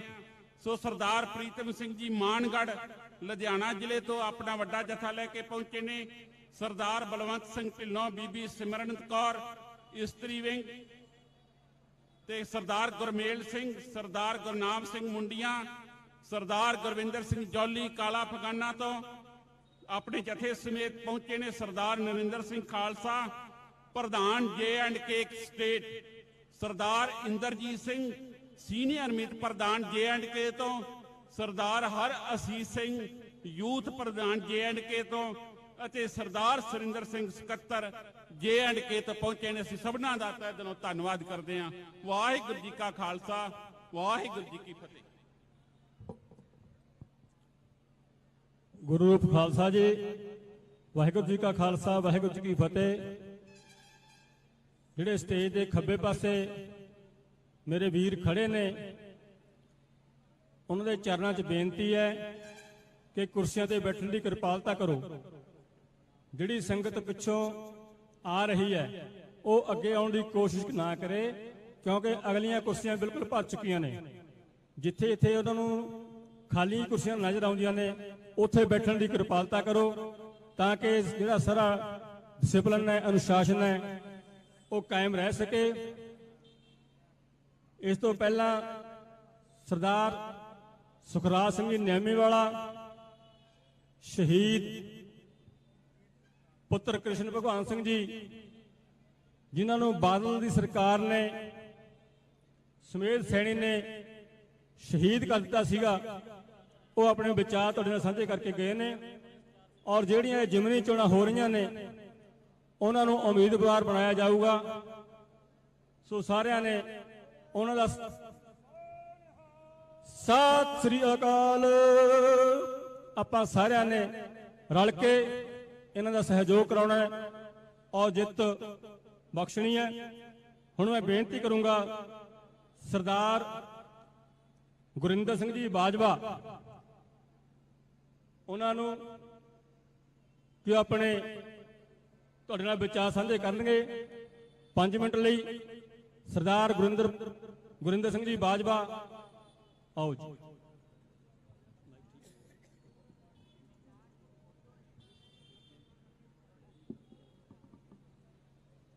ਗੁਰੂ ਰਾਮਦਾਸ ਜੀ ਦੀ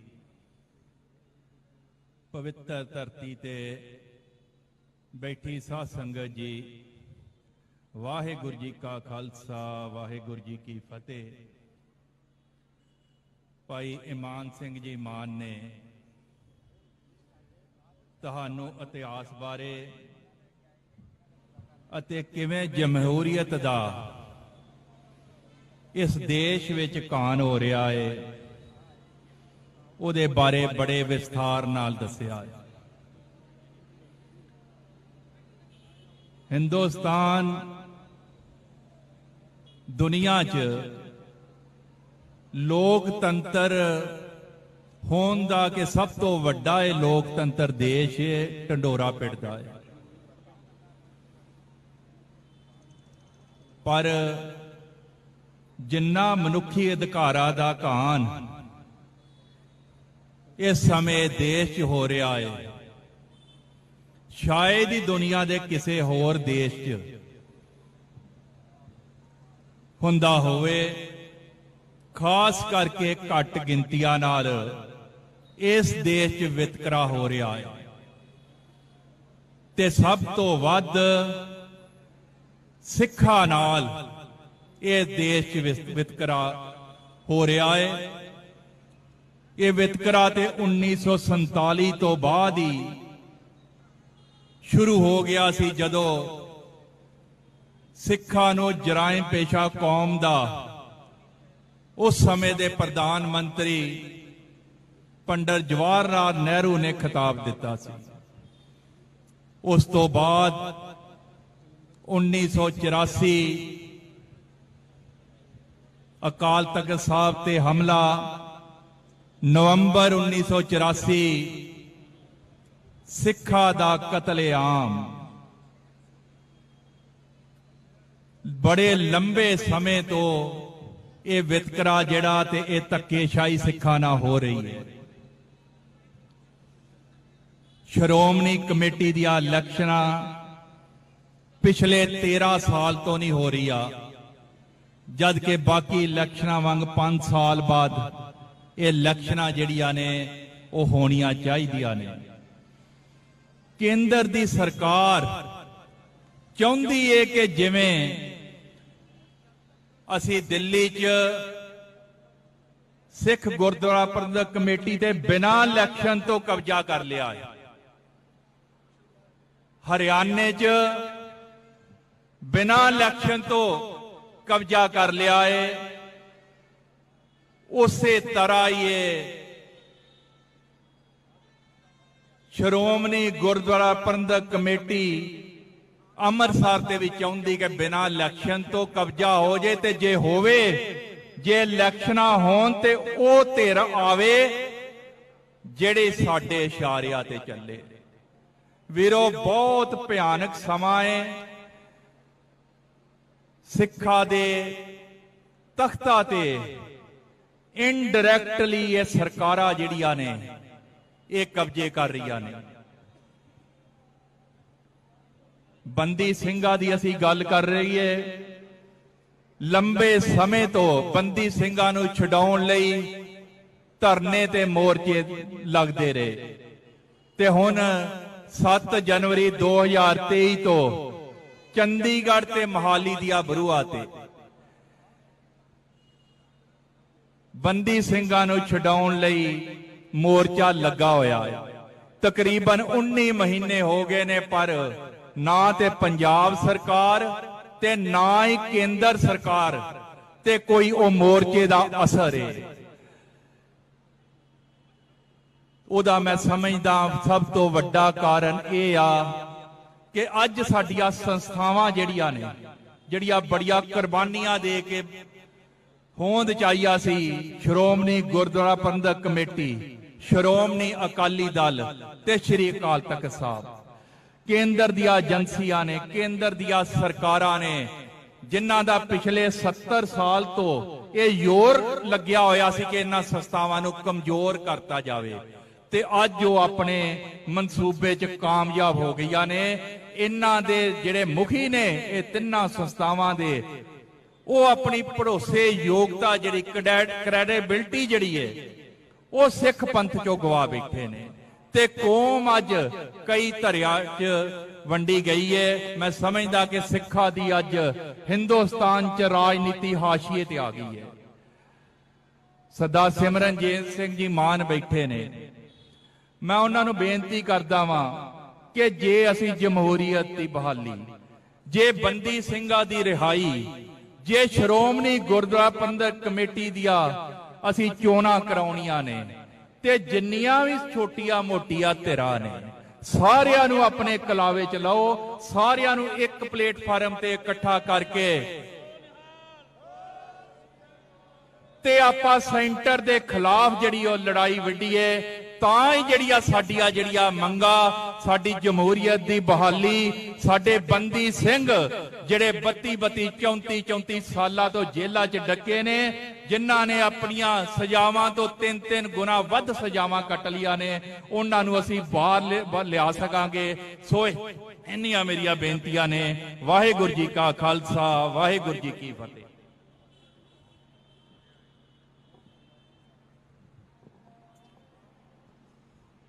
ਗੁਰੂ ਰੂਪ ਖਾਲਸਾ ਜੀ, ਵਾਹਿਗੁਰੂ ਜੀ ਕਾ ਖਾਲਸਾ, ਵਾਹਿਗੁਰੂ ਜੀ ਕੀ ਫਤਿਹ।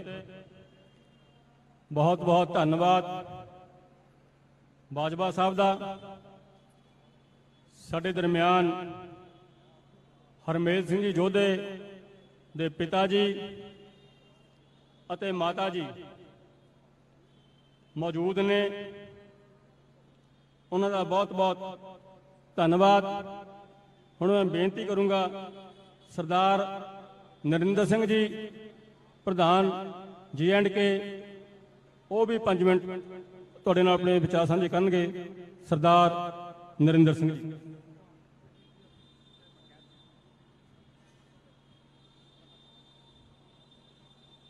ਧੰਨ ਧੰਨ ਗੁਰੂ ਰਾਮਦਾਸ ਜੀ ਦੀ ਨਗਰੀ ਦੇ ਅੱਜ ਉਹਨਾਂ ਦੇ ਚਰਨਾਂ ਵਿੱਚ ਅਸੀਂ ਇੱਥੇ ਬੈਠੇ।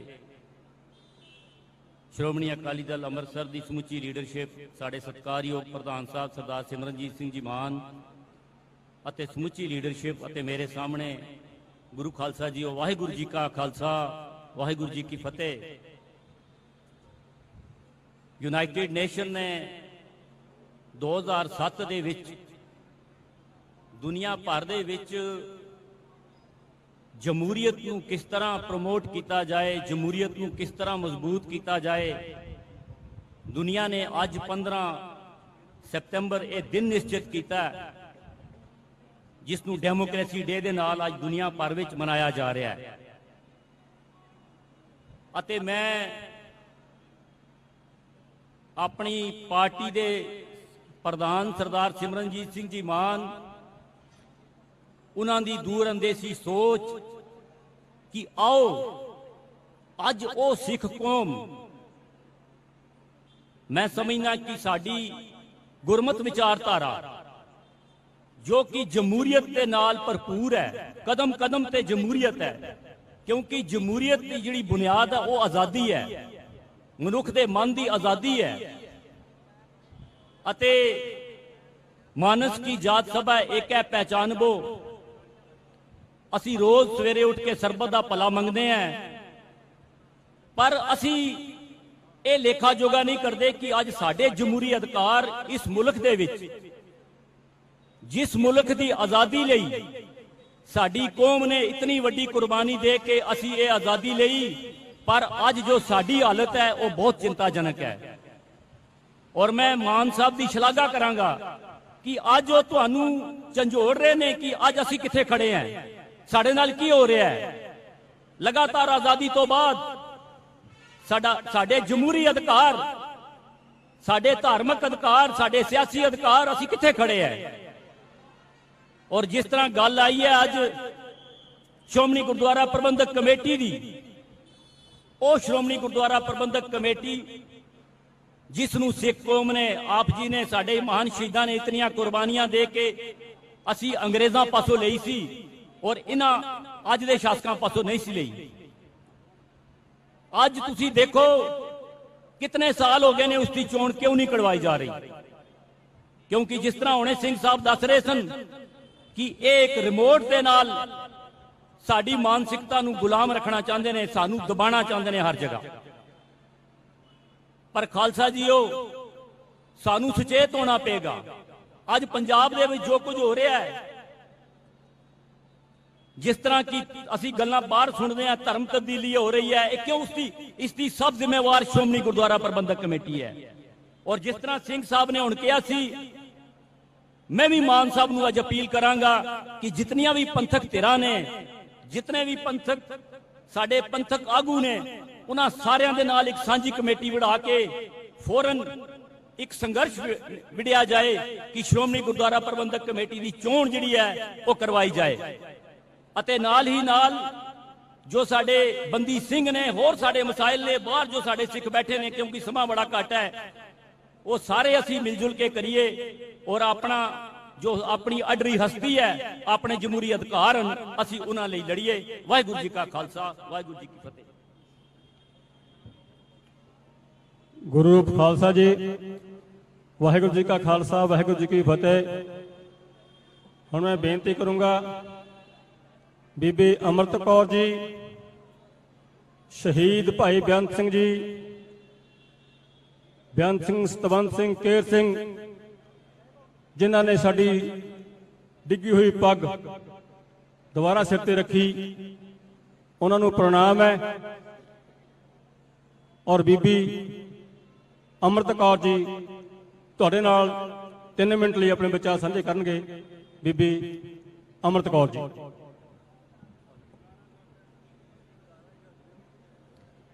ਇੱਥੇ ਆਈ ਸਾਧ ਸੰਗਤ ਜੀ, ਵਾਹਿਗੁਰੂ ਜੀ ਕਾ ਖਾਲਸਾ, ਵਾਹਿਗੁਰੂ ਜੀ ਕੀ ਫਤਿਹ। SGPC ਸਿੱਖਾਂ ਲਈ ਇੱਕ ਸੁਪਰੀਮ ਸੰਸਥਾ ਹੈ।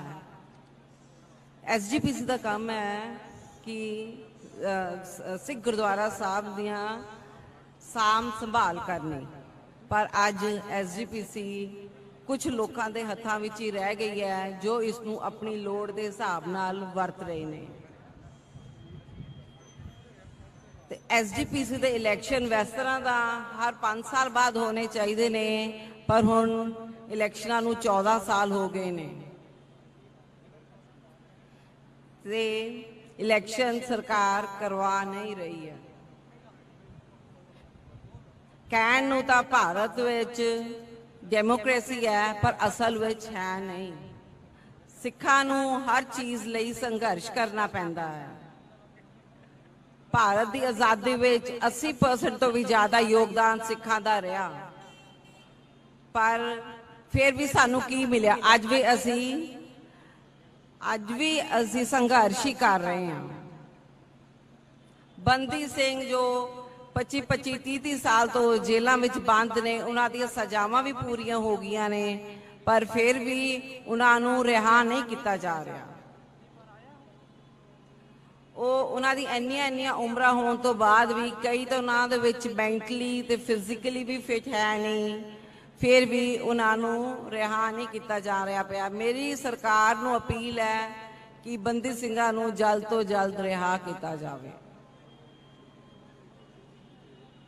ਅੰਮ੍ਰਿਤਪਾਲ ਸਿੰਘ ਜੀ ਦੇ ਉੱਤੇ ਨਜਾਇਜ਼ NSA ਲਾਈ ਹੋਈ ਹੈ, ਜਿਹੜੀ ਹਟਾਣੀ ਚਾਹੀਦੀ ਹੈ। ਪੰਜਾਬ ਸਰਕਾਰ ਨੂੰ ਚਾਹੀਦਾ ਹੈ ਕਿ ਬੇਅਦਬੀ ਦੇ ਜਿਹੜੇ ਕਸੂਰਵਾਰ ਨੇ ਉਹਨਾਂ ਨੂੰ ਸਖਤ ਤੋਂ ਸਖਤ ਸਜ਼ਾ ਦਿੱਤੀ ਜਾਵੇ। ਇਹੀ ਗੱਲਾਂ ਨਾਲ ਮੈਂ ਖਿਮਾ ਦੀ ਜਾਚਕ ਹਾਂ। ਵਾਹਿਗੁਰੂ ਜੀ ਕਾ ਖਾਲਸਾ, ਵਾਹਿਗੁਰੂ ਜੀ ਕੀ ਫਤਿਹ।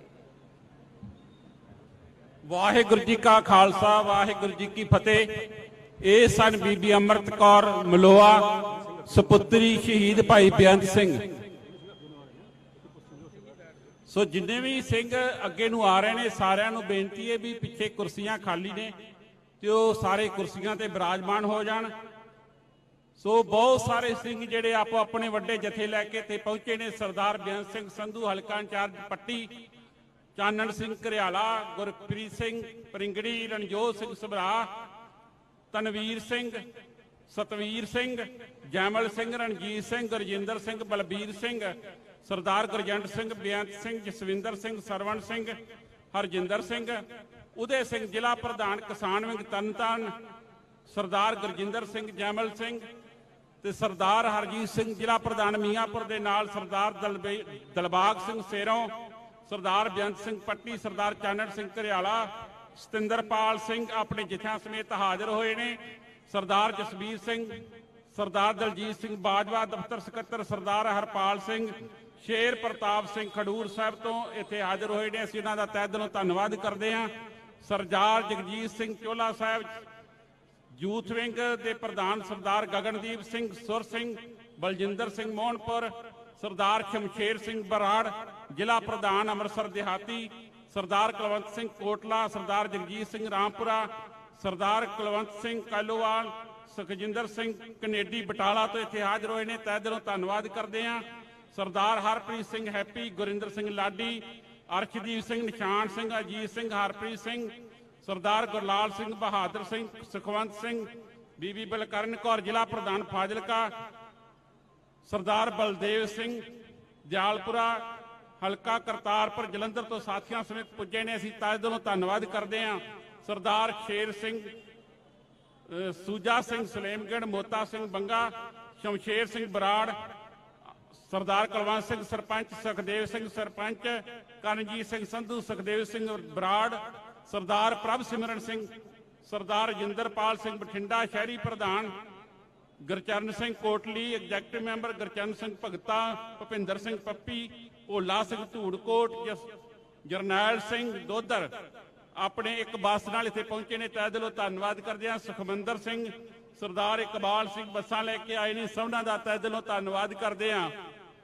ਸਰਦਾਰ ਬਲਰਾਜ ਸਿੰਘ, ਬੀਬੀ ਅਮਨਦੀਪ ਕੌਰ, ਜਰਨੈਲ ਸਿੰਘ ਦੋਦਰ, ਮਹਿੰਦਰਪਾਲ ਸਿੰਘ, ਕਬਾਲ ਸਿੰਘ, ਬਲੌਰ ਸਿੰਘ, ਜਸਵੰਤ ਸਿੰਘ, ਸੋ ਅਨੰਨਿਆ, ਹਰਜੀਤ ਸਿੰਘ ਸਰਕਲ ਪ੍ਰਧਾਨ ਬਲਾਕ ਫਿਰੋਜ਼ਵਾਲ ਜ਼ਿਲ੍ਹਾ ਮੋਗਾ, ਸੁਖਰਾਜ ਸਿੰਘ, ਸੋ ਸਰਦਾਰ ਕੁਲਵੰਤ ਸਿੰਘ ਕੋਟਲਾ ਗੁੱਜਰ ਪ੍ਰਧਾਨ ਹਲਕਾ, ਸਰਦਾਰ ਸਰਬਜੀਤ ਸਿੰਘ ਜਲੰਧਰ ਖਾਲਸਾ ਜਿਹੜੇ ਐਮਪੀ ਦੀ ਚੋਣ ਲੜੇ ਸੀ, ਉਹਨਾਂ ਦੇ ਨਾਲ ਸਰਦਾਰ ਗੁਰਪ੍ਰੀਤ ਸਿੰਘ, ਸਰਦਾਰ ਗੁਰਮੇਲ ਸਿੰਘ, ਬੀਬੀ ਕੁਲਵਿੰਦਰ ਕੌਰ, ਇਹ ਸਾਰੇ ਹਾਜ਼ਰ ਹੋਏ ਨੇ। ਜ਼ਿਲ੍ਹਾ ਪ੍ਰਧਾਨ ਪੁਲਿਸ ਜ਼ਿਲ੍ਹਾ ਖੰਨਾ ਵੱਲੋਂ ਬਲਵਿੰਦਰ ਸਿੰਘ, ਜਤਿੰਦਰ ਸਿੰਘ, ਰਲਾਵ ਸਿੰਘ, ਮੁਖਤਿਆਰ ਸਿੰਘ ਡਡਵਿੰਡੀ, ਸੀਨੀਅਰ ਮੀਤ ਪ੍ਰਧਾਨ ਜ਼ਿਲ੍ਹਾ ਕਪੂਰਥਲਾ ਆਪਣੇ ਜਥੇ ਸਮੇਤ ਹਾਜ਼ਰ ਹੋਏ ਨੇ।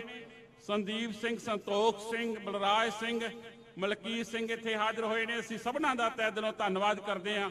ਵਾਹਿਗੁਰੂ ਜੀ ਕਾ ਖਾਲਸਾ, ਵਾਹਿਗੁਰੂ ਜੀ ਕੀ ਫਤਿਹ। ਗੁਰੂ ਰੂਪ ਖਾਲਸਾ ਜੀ, ਵਾਹਿਗੁਰੂ ਜੀ ਕਾ ਖਾਲਸਾ, ਵਾਹਿਗੁਰੂ ਜੀ ਕੀ ਫਤਿਹ। ਮੈਂ ਦੁਬਾਰਾ ਫੇਰ ਸੰਗਤ ਦੇ ਚਰਨਾਂ 'ਚ ਬੇਨਤੀ ਕਰਨੀ ਚਾਹੁੰਦਾ ਕਿ ਜਿਹੜੀ ਸੰਗਤ ਅੱਗੇ ਨੂੰ ਆ ਰਹੀ ਹੈ, ਅੱਗੇ ਸਾਰੀਆਂ ਕੁਰਸੀਆਂ ਭਰ ਚੁੱਕੀਆਂ ਨੇ, ਕਿਰਪਾ ਕਰਕੇ ਸਾਈਡਾਂ ਦੇ ਕੁਰਸੀਆਂ ਲੱਗੀਆਂ ਨੇ, ਉੱਥੇ ਬੈਠਣ ਦੀ ਕਿਰਪਾਲਤਾ ਕਰੋ। ਜਿਹੜੇ ਵੀਰ ਖੜੇ ਨੇ ਉਹ ਵੀ ਬੈਠ ਜਾਓ ਜੀ। ਹੁਣ ਮੈਂ ਬੇਨਤੀ ਕਰੂੰਗਾ ਸਰਦਾਰ ਪਲਵਿੰਦਰ ਸਿੰਘ ਜੀ ਤਲਵਾੜਾ, ਆਗੂ ਵਾਰਸ ਪੰਜਾਬ ਦੇ ਦੀਪ ਸਿੱਧੂ ਦੇ ਨਜ਼ਦੀਕੀ, ਉਹਨਾਂ ਨੂੰ ਬੇਨਤੀ ਕਰੂੰਗਾ ਕਿ ਉਹ 10 ਮਿੰਟ ਲਈ ਆਪਣੇ ਵਿਚਾਰ ਸਾਂਝੇ ਕਰਨਗੇ। ਔਰ ਕਿਰਪਾ ਕਰਕੇ 10 ਮਿੰਟ ਲਈ ਆਪਣੇ ਵਿਚਾਰ ਸਾਂਝੇ ਕਰਨਗੇ। ਤਲਵਾੜਾ ਸਾਹਿਬ ਜੀ, ਆਓ ਜੀ।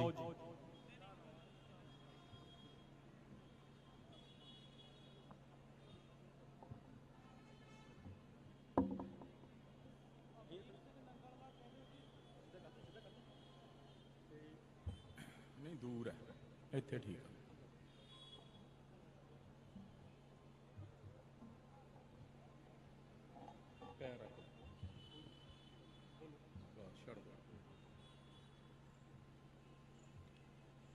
ਵਾਹਿਗੁਰੂ ਜੀ ਕਾ ਖਾਲਸਾ, ਵਾਹਿਗੁਰੂ ਜੀ ਕੀ ਫਤਿਹ। ਜਮਹੂਰੀਅਤ ਬਹਾਲੀ ਕਰਾਉਣ ਨੂੰ ਫਿਰਦੇ ਆ, ਹਨਾ। ਫਤਿਹ ਦਾ ਆਪਣੇ ਕੋਲ ਜਵਾਬ ਨਹੀਂ ਹੈਗਾ। ਜਿੰਨਾ ਚਿਰ ਗੁਰੂ ਕੇ ਸਿੱਖ ਇੱਕ ਦੂਸਰੇ ਨੂੰ ਮਿਲਣ ਵੇਲੇ ਚੜ੍ਹਦੀ ਕਲਾ ਵਾਲੀ ਫਤਿਹ ਨਹੀਂ ਬੁਲਾਉਂਦੇ, ਉਹਨਾਂ ਚਿਰ ਕੁਛ ਫਤਿਹ ਨਹੀਂ ਹੋਣਾ। ਗੁਰੂ ਕੇ ਸਿੱਖੋ, 10ਵੇਂ ਪਾਤਸ਼ਾਹ ਇਹ ਗੱਲ ਕਹਿ ਕੇ ਗਏ ਨੇ। ਹੁਣ ਦੇਖਦੇ ਆਂ ਵੀ ਕਿੰਨੇ ਕੁ ਬੰਦੇ ਜਮਹੂਰੀਅਤ ਬਹਾਲੀ ਲਈ ਆਏ ਨੇ ਤੇ ਕਿੰਨੇ ਕੁ ਦੇਖਣ ਆਏ ਨੇ ਕਿ ਮਾਨ ਸਾਹਿਬ ਦੀਆਂ ਲੱਤਾਂ 'ਚ ਕਿੰਨੀ ਕੁ ਜਾਨ ਹੈ। ਮੈਂ ਫਤਿਹ ਗਜਾਊਂਗਾ, ਜਕਾਰਾ ਗਜਾਊਂਗਾ। ਨਰਿੰਦਰ ਮੋਦੀ ਉਹਨਾਂ ਦਾ ਸਿਸਟਮ ਗੱਲਾ ਹੋ ਜਾਣਾ ਚਾਹੀਦਾ, ਔਰ ਅਮਿਤ ਸ਼ਾਹ ਉਹਨਾਂ ਦਾ, ਤਾਂ ਪੰਥ ਦੀ ਚੜ੍ਹਦੀ ਕਲਾ ਹੋਣੀ ਹੈ। ਬਾਬਾ ਹਰੀ ਸਿੰਘ ਨਲੂਏ ਹੋਣੀ, ਬਾਬਾ ਬੰਦਾ ਸਿੰਘ ਬਹਾਦਰ ਹੋਣੀ, ਸੰਤ ਜਰਨੈਲ ਸਿੰਘ ਹੋਣੀ, ਭਾਈ ਗੁਰਜੰਟ ਸਿੰਘ ਹੋਣੀ, ਭਾਈ ਰਿਸ਼ਪਾਲ ਸਿੰਘ ਹੋਣੀ, ਸਾਡੇ ਸਾਰੇ ਗੁਰੂ ਕੇ ਸਿੱਖ ਮੈਂ ਆਪਸ 'ਚ ਮਿਲਦੇ ਦੇਖੇ ਨੇ ਤੇ ਉਹ ਫਤਿਹ ਪੂਰੀ ਚੜ੍ਹਦੀ ਕਲਾ ਨਾਲ ਬਣਾਉਂਦੇ ਹੁੰਦੇ ਸੀ। ਗੁਰੂ ਕੇ ਸਿੱਖੋ, ਜਮਹੂਰੀਅਤ ਬਹਾਲੀ ਲਈ ਜਿਹੜੇ ਆਏ ਹੋ, ਹੁਣ ਪਤਾ ਲੱਗ ਜੂਗਾ। ਵਾਹਿਗੁਰੂ ਜੀ ਕਾ ਖਾਲਸਾ, ਵਾਹਿਗੁਰੂ ਜੀ ਕੀ ਫਤਿਹ। ਸਿੱਖ ਕੌਮ ਦੇ ਰਾਜਨੀਤਿਕ ਬੱਬਰ ਸ਼ੇਰ, ਸ਼ੇਰ ਤਾਂ ਬਹੁਤ ਬਣ ਜਾਂਦੇ ਨੇ ਹਨਾ। ਬੱਬਰ ਸ਼ੇਰ ਉਹ ਜਿਹਦੀ ਗਰਦਨ ਤੇ ਜੱਤ ਹੁੰਦੀ ਆ ਉਹ ਹੁੰਦਾ। ਸਿੱਖ ਕੌਮ ਦੇ ਬੱਬਰ ਸ਼ੇਰ ਸਰਦਾਰ ਸਿਮਰਨਜੀਤ ਸਿੰਘ ਮਾਨ ਲਈ ਜਿਹੜੇ ਆਏ ਹੋ, ਜਿਹੜੇ ਉਹਨਾਂ ਲਈ ਦਿਨ ਰਾਤ ਇੱਕ ਕਰ ਰਹੇ ਹੋ। ਹੁਣ ਮੈਂ ਜਕਾਰਾ ਛੱਡੂੰਗਾ, ਹੱਥ ਖੜਾ ਕਰਕੇ ਉਹਦਾ ਜਵਾਬ ਦਿਓ। ਬੋਲੇ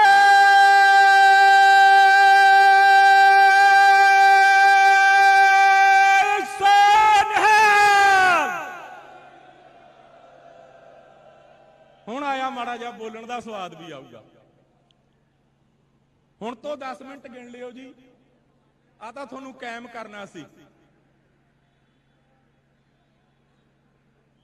ਅਕਾਲ ਤਖਤ ਸਾਹਿਬ ਦੇ ਸਨਮੁਖ ਦਰਬਾਰ ਸਾਹਿਬ ਦੀ ਧਰਤੀ ਤੇ ਗੁਰੂ ਕੇ ਸਿੱਖੋ, ਅੱਜ ਆਪਾਂ ਜਮਹੂਰੀਅਤ ਦੀ ਬਹਾਲੀ ਲਈ ਇਕੱਠੇ ਹੋਏ ਆ।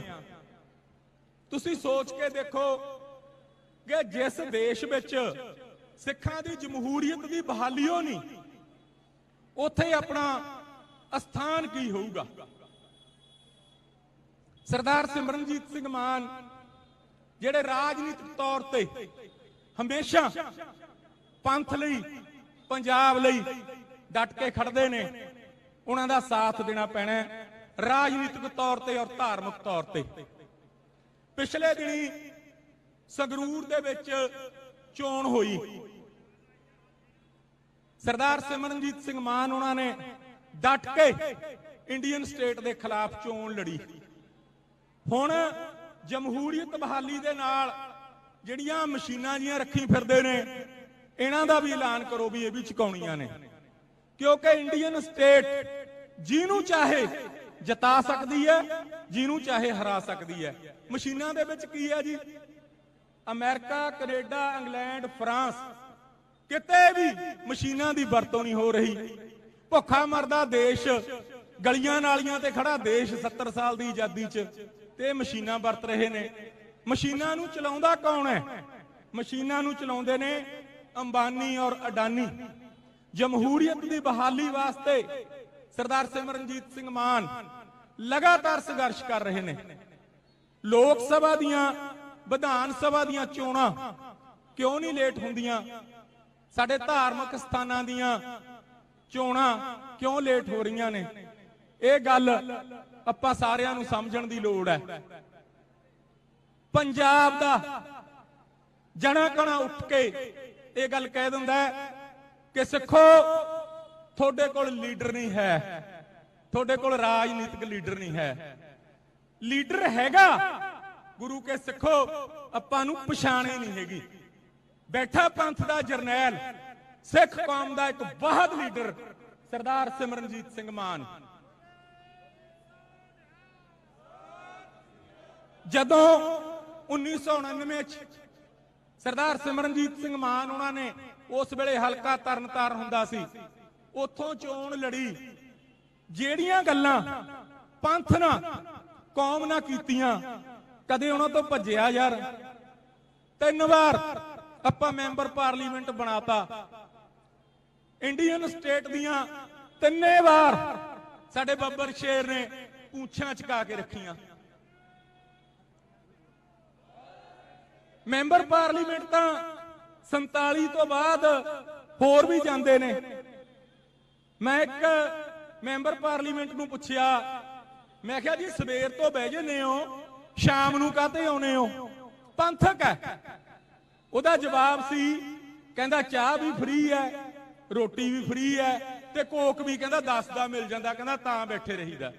ਉਹ ਵਾਹ, ਤੁਹਾਡੇ ਸਿੱਖਾਂ ਦੇ ਲੀਡਰੋ, ਤੁਸੀਂ ਪੰਥ ਨੂੰ ਅੱਗੇ ਲੈ ਕੇ ਜਾਏਂਗੇ।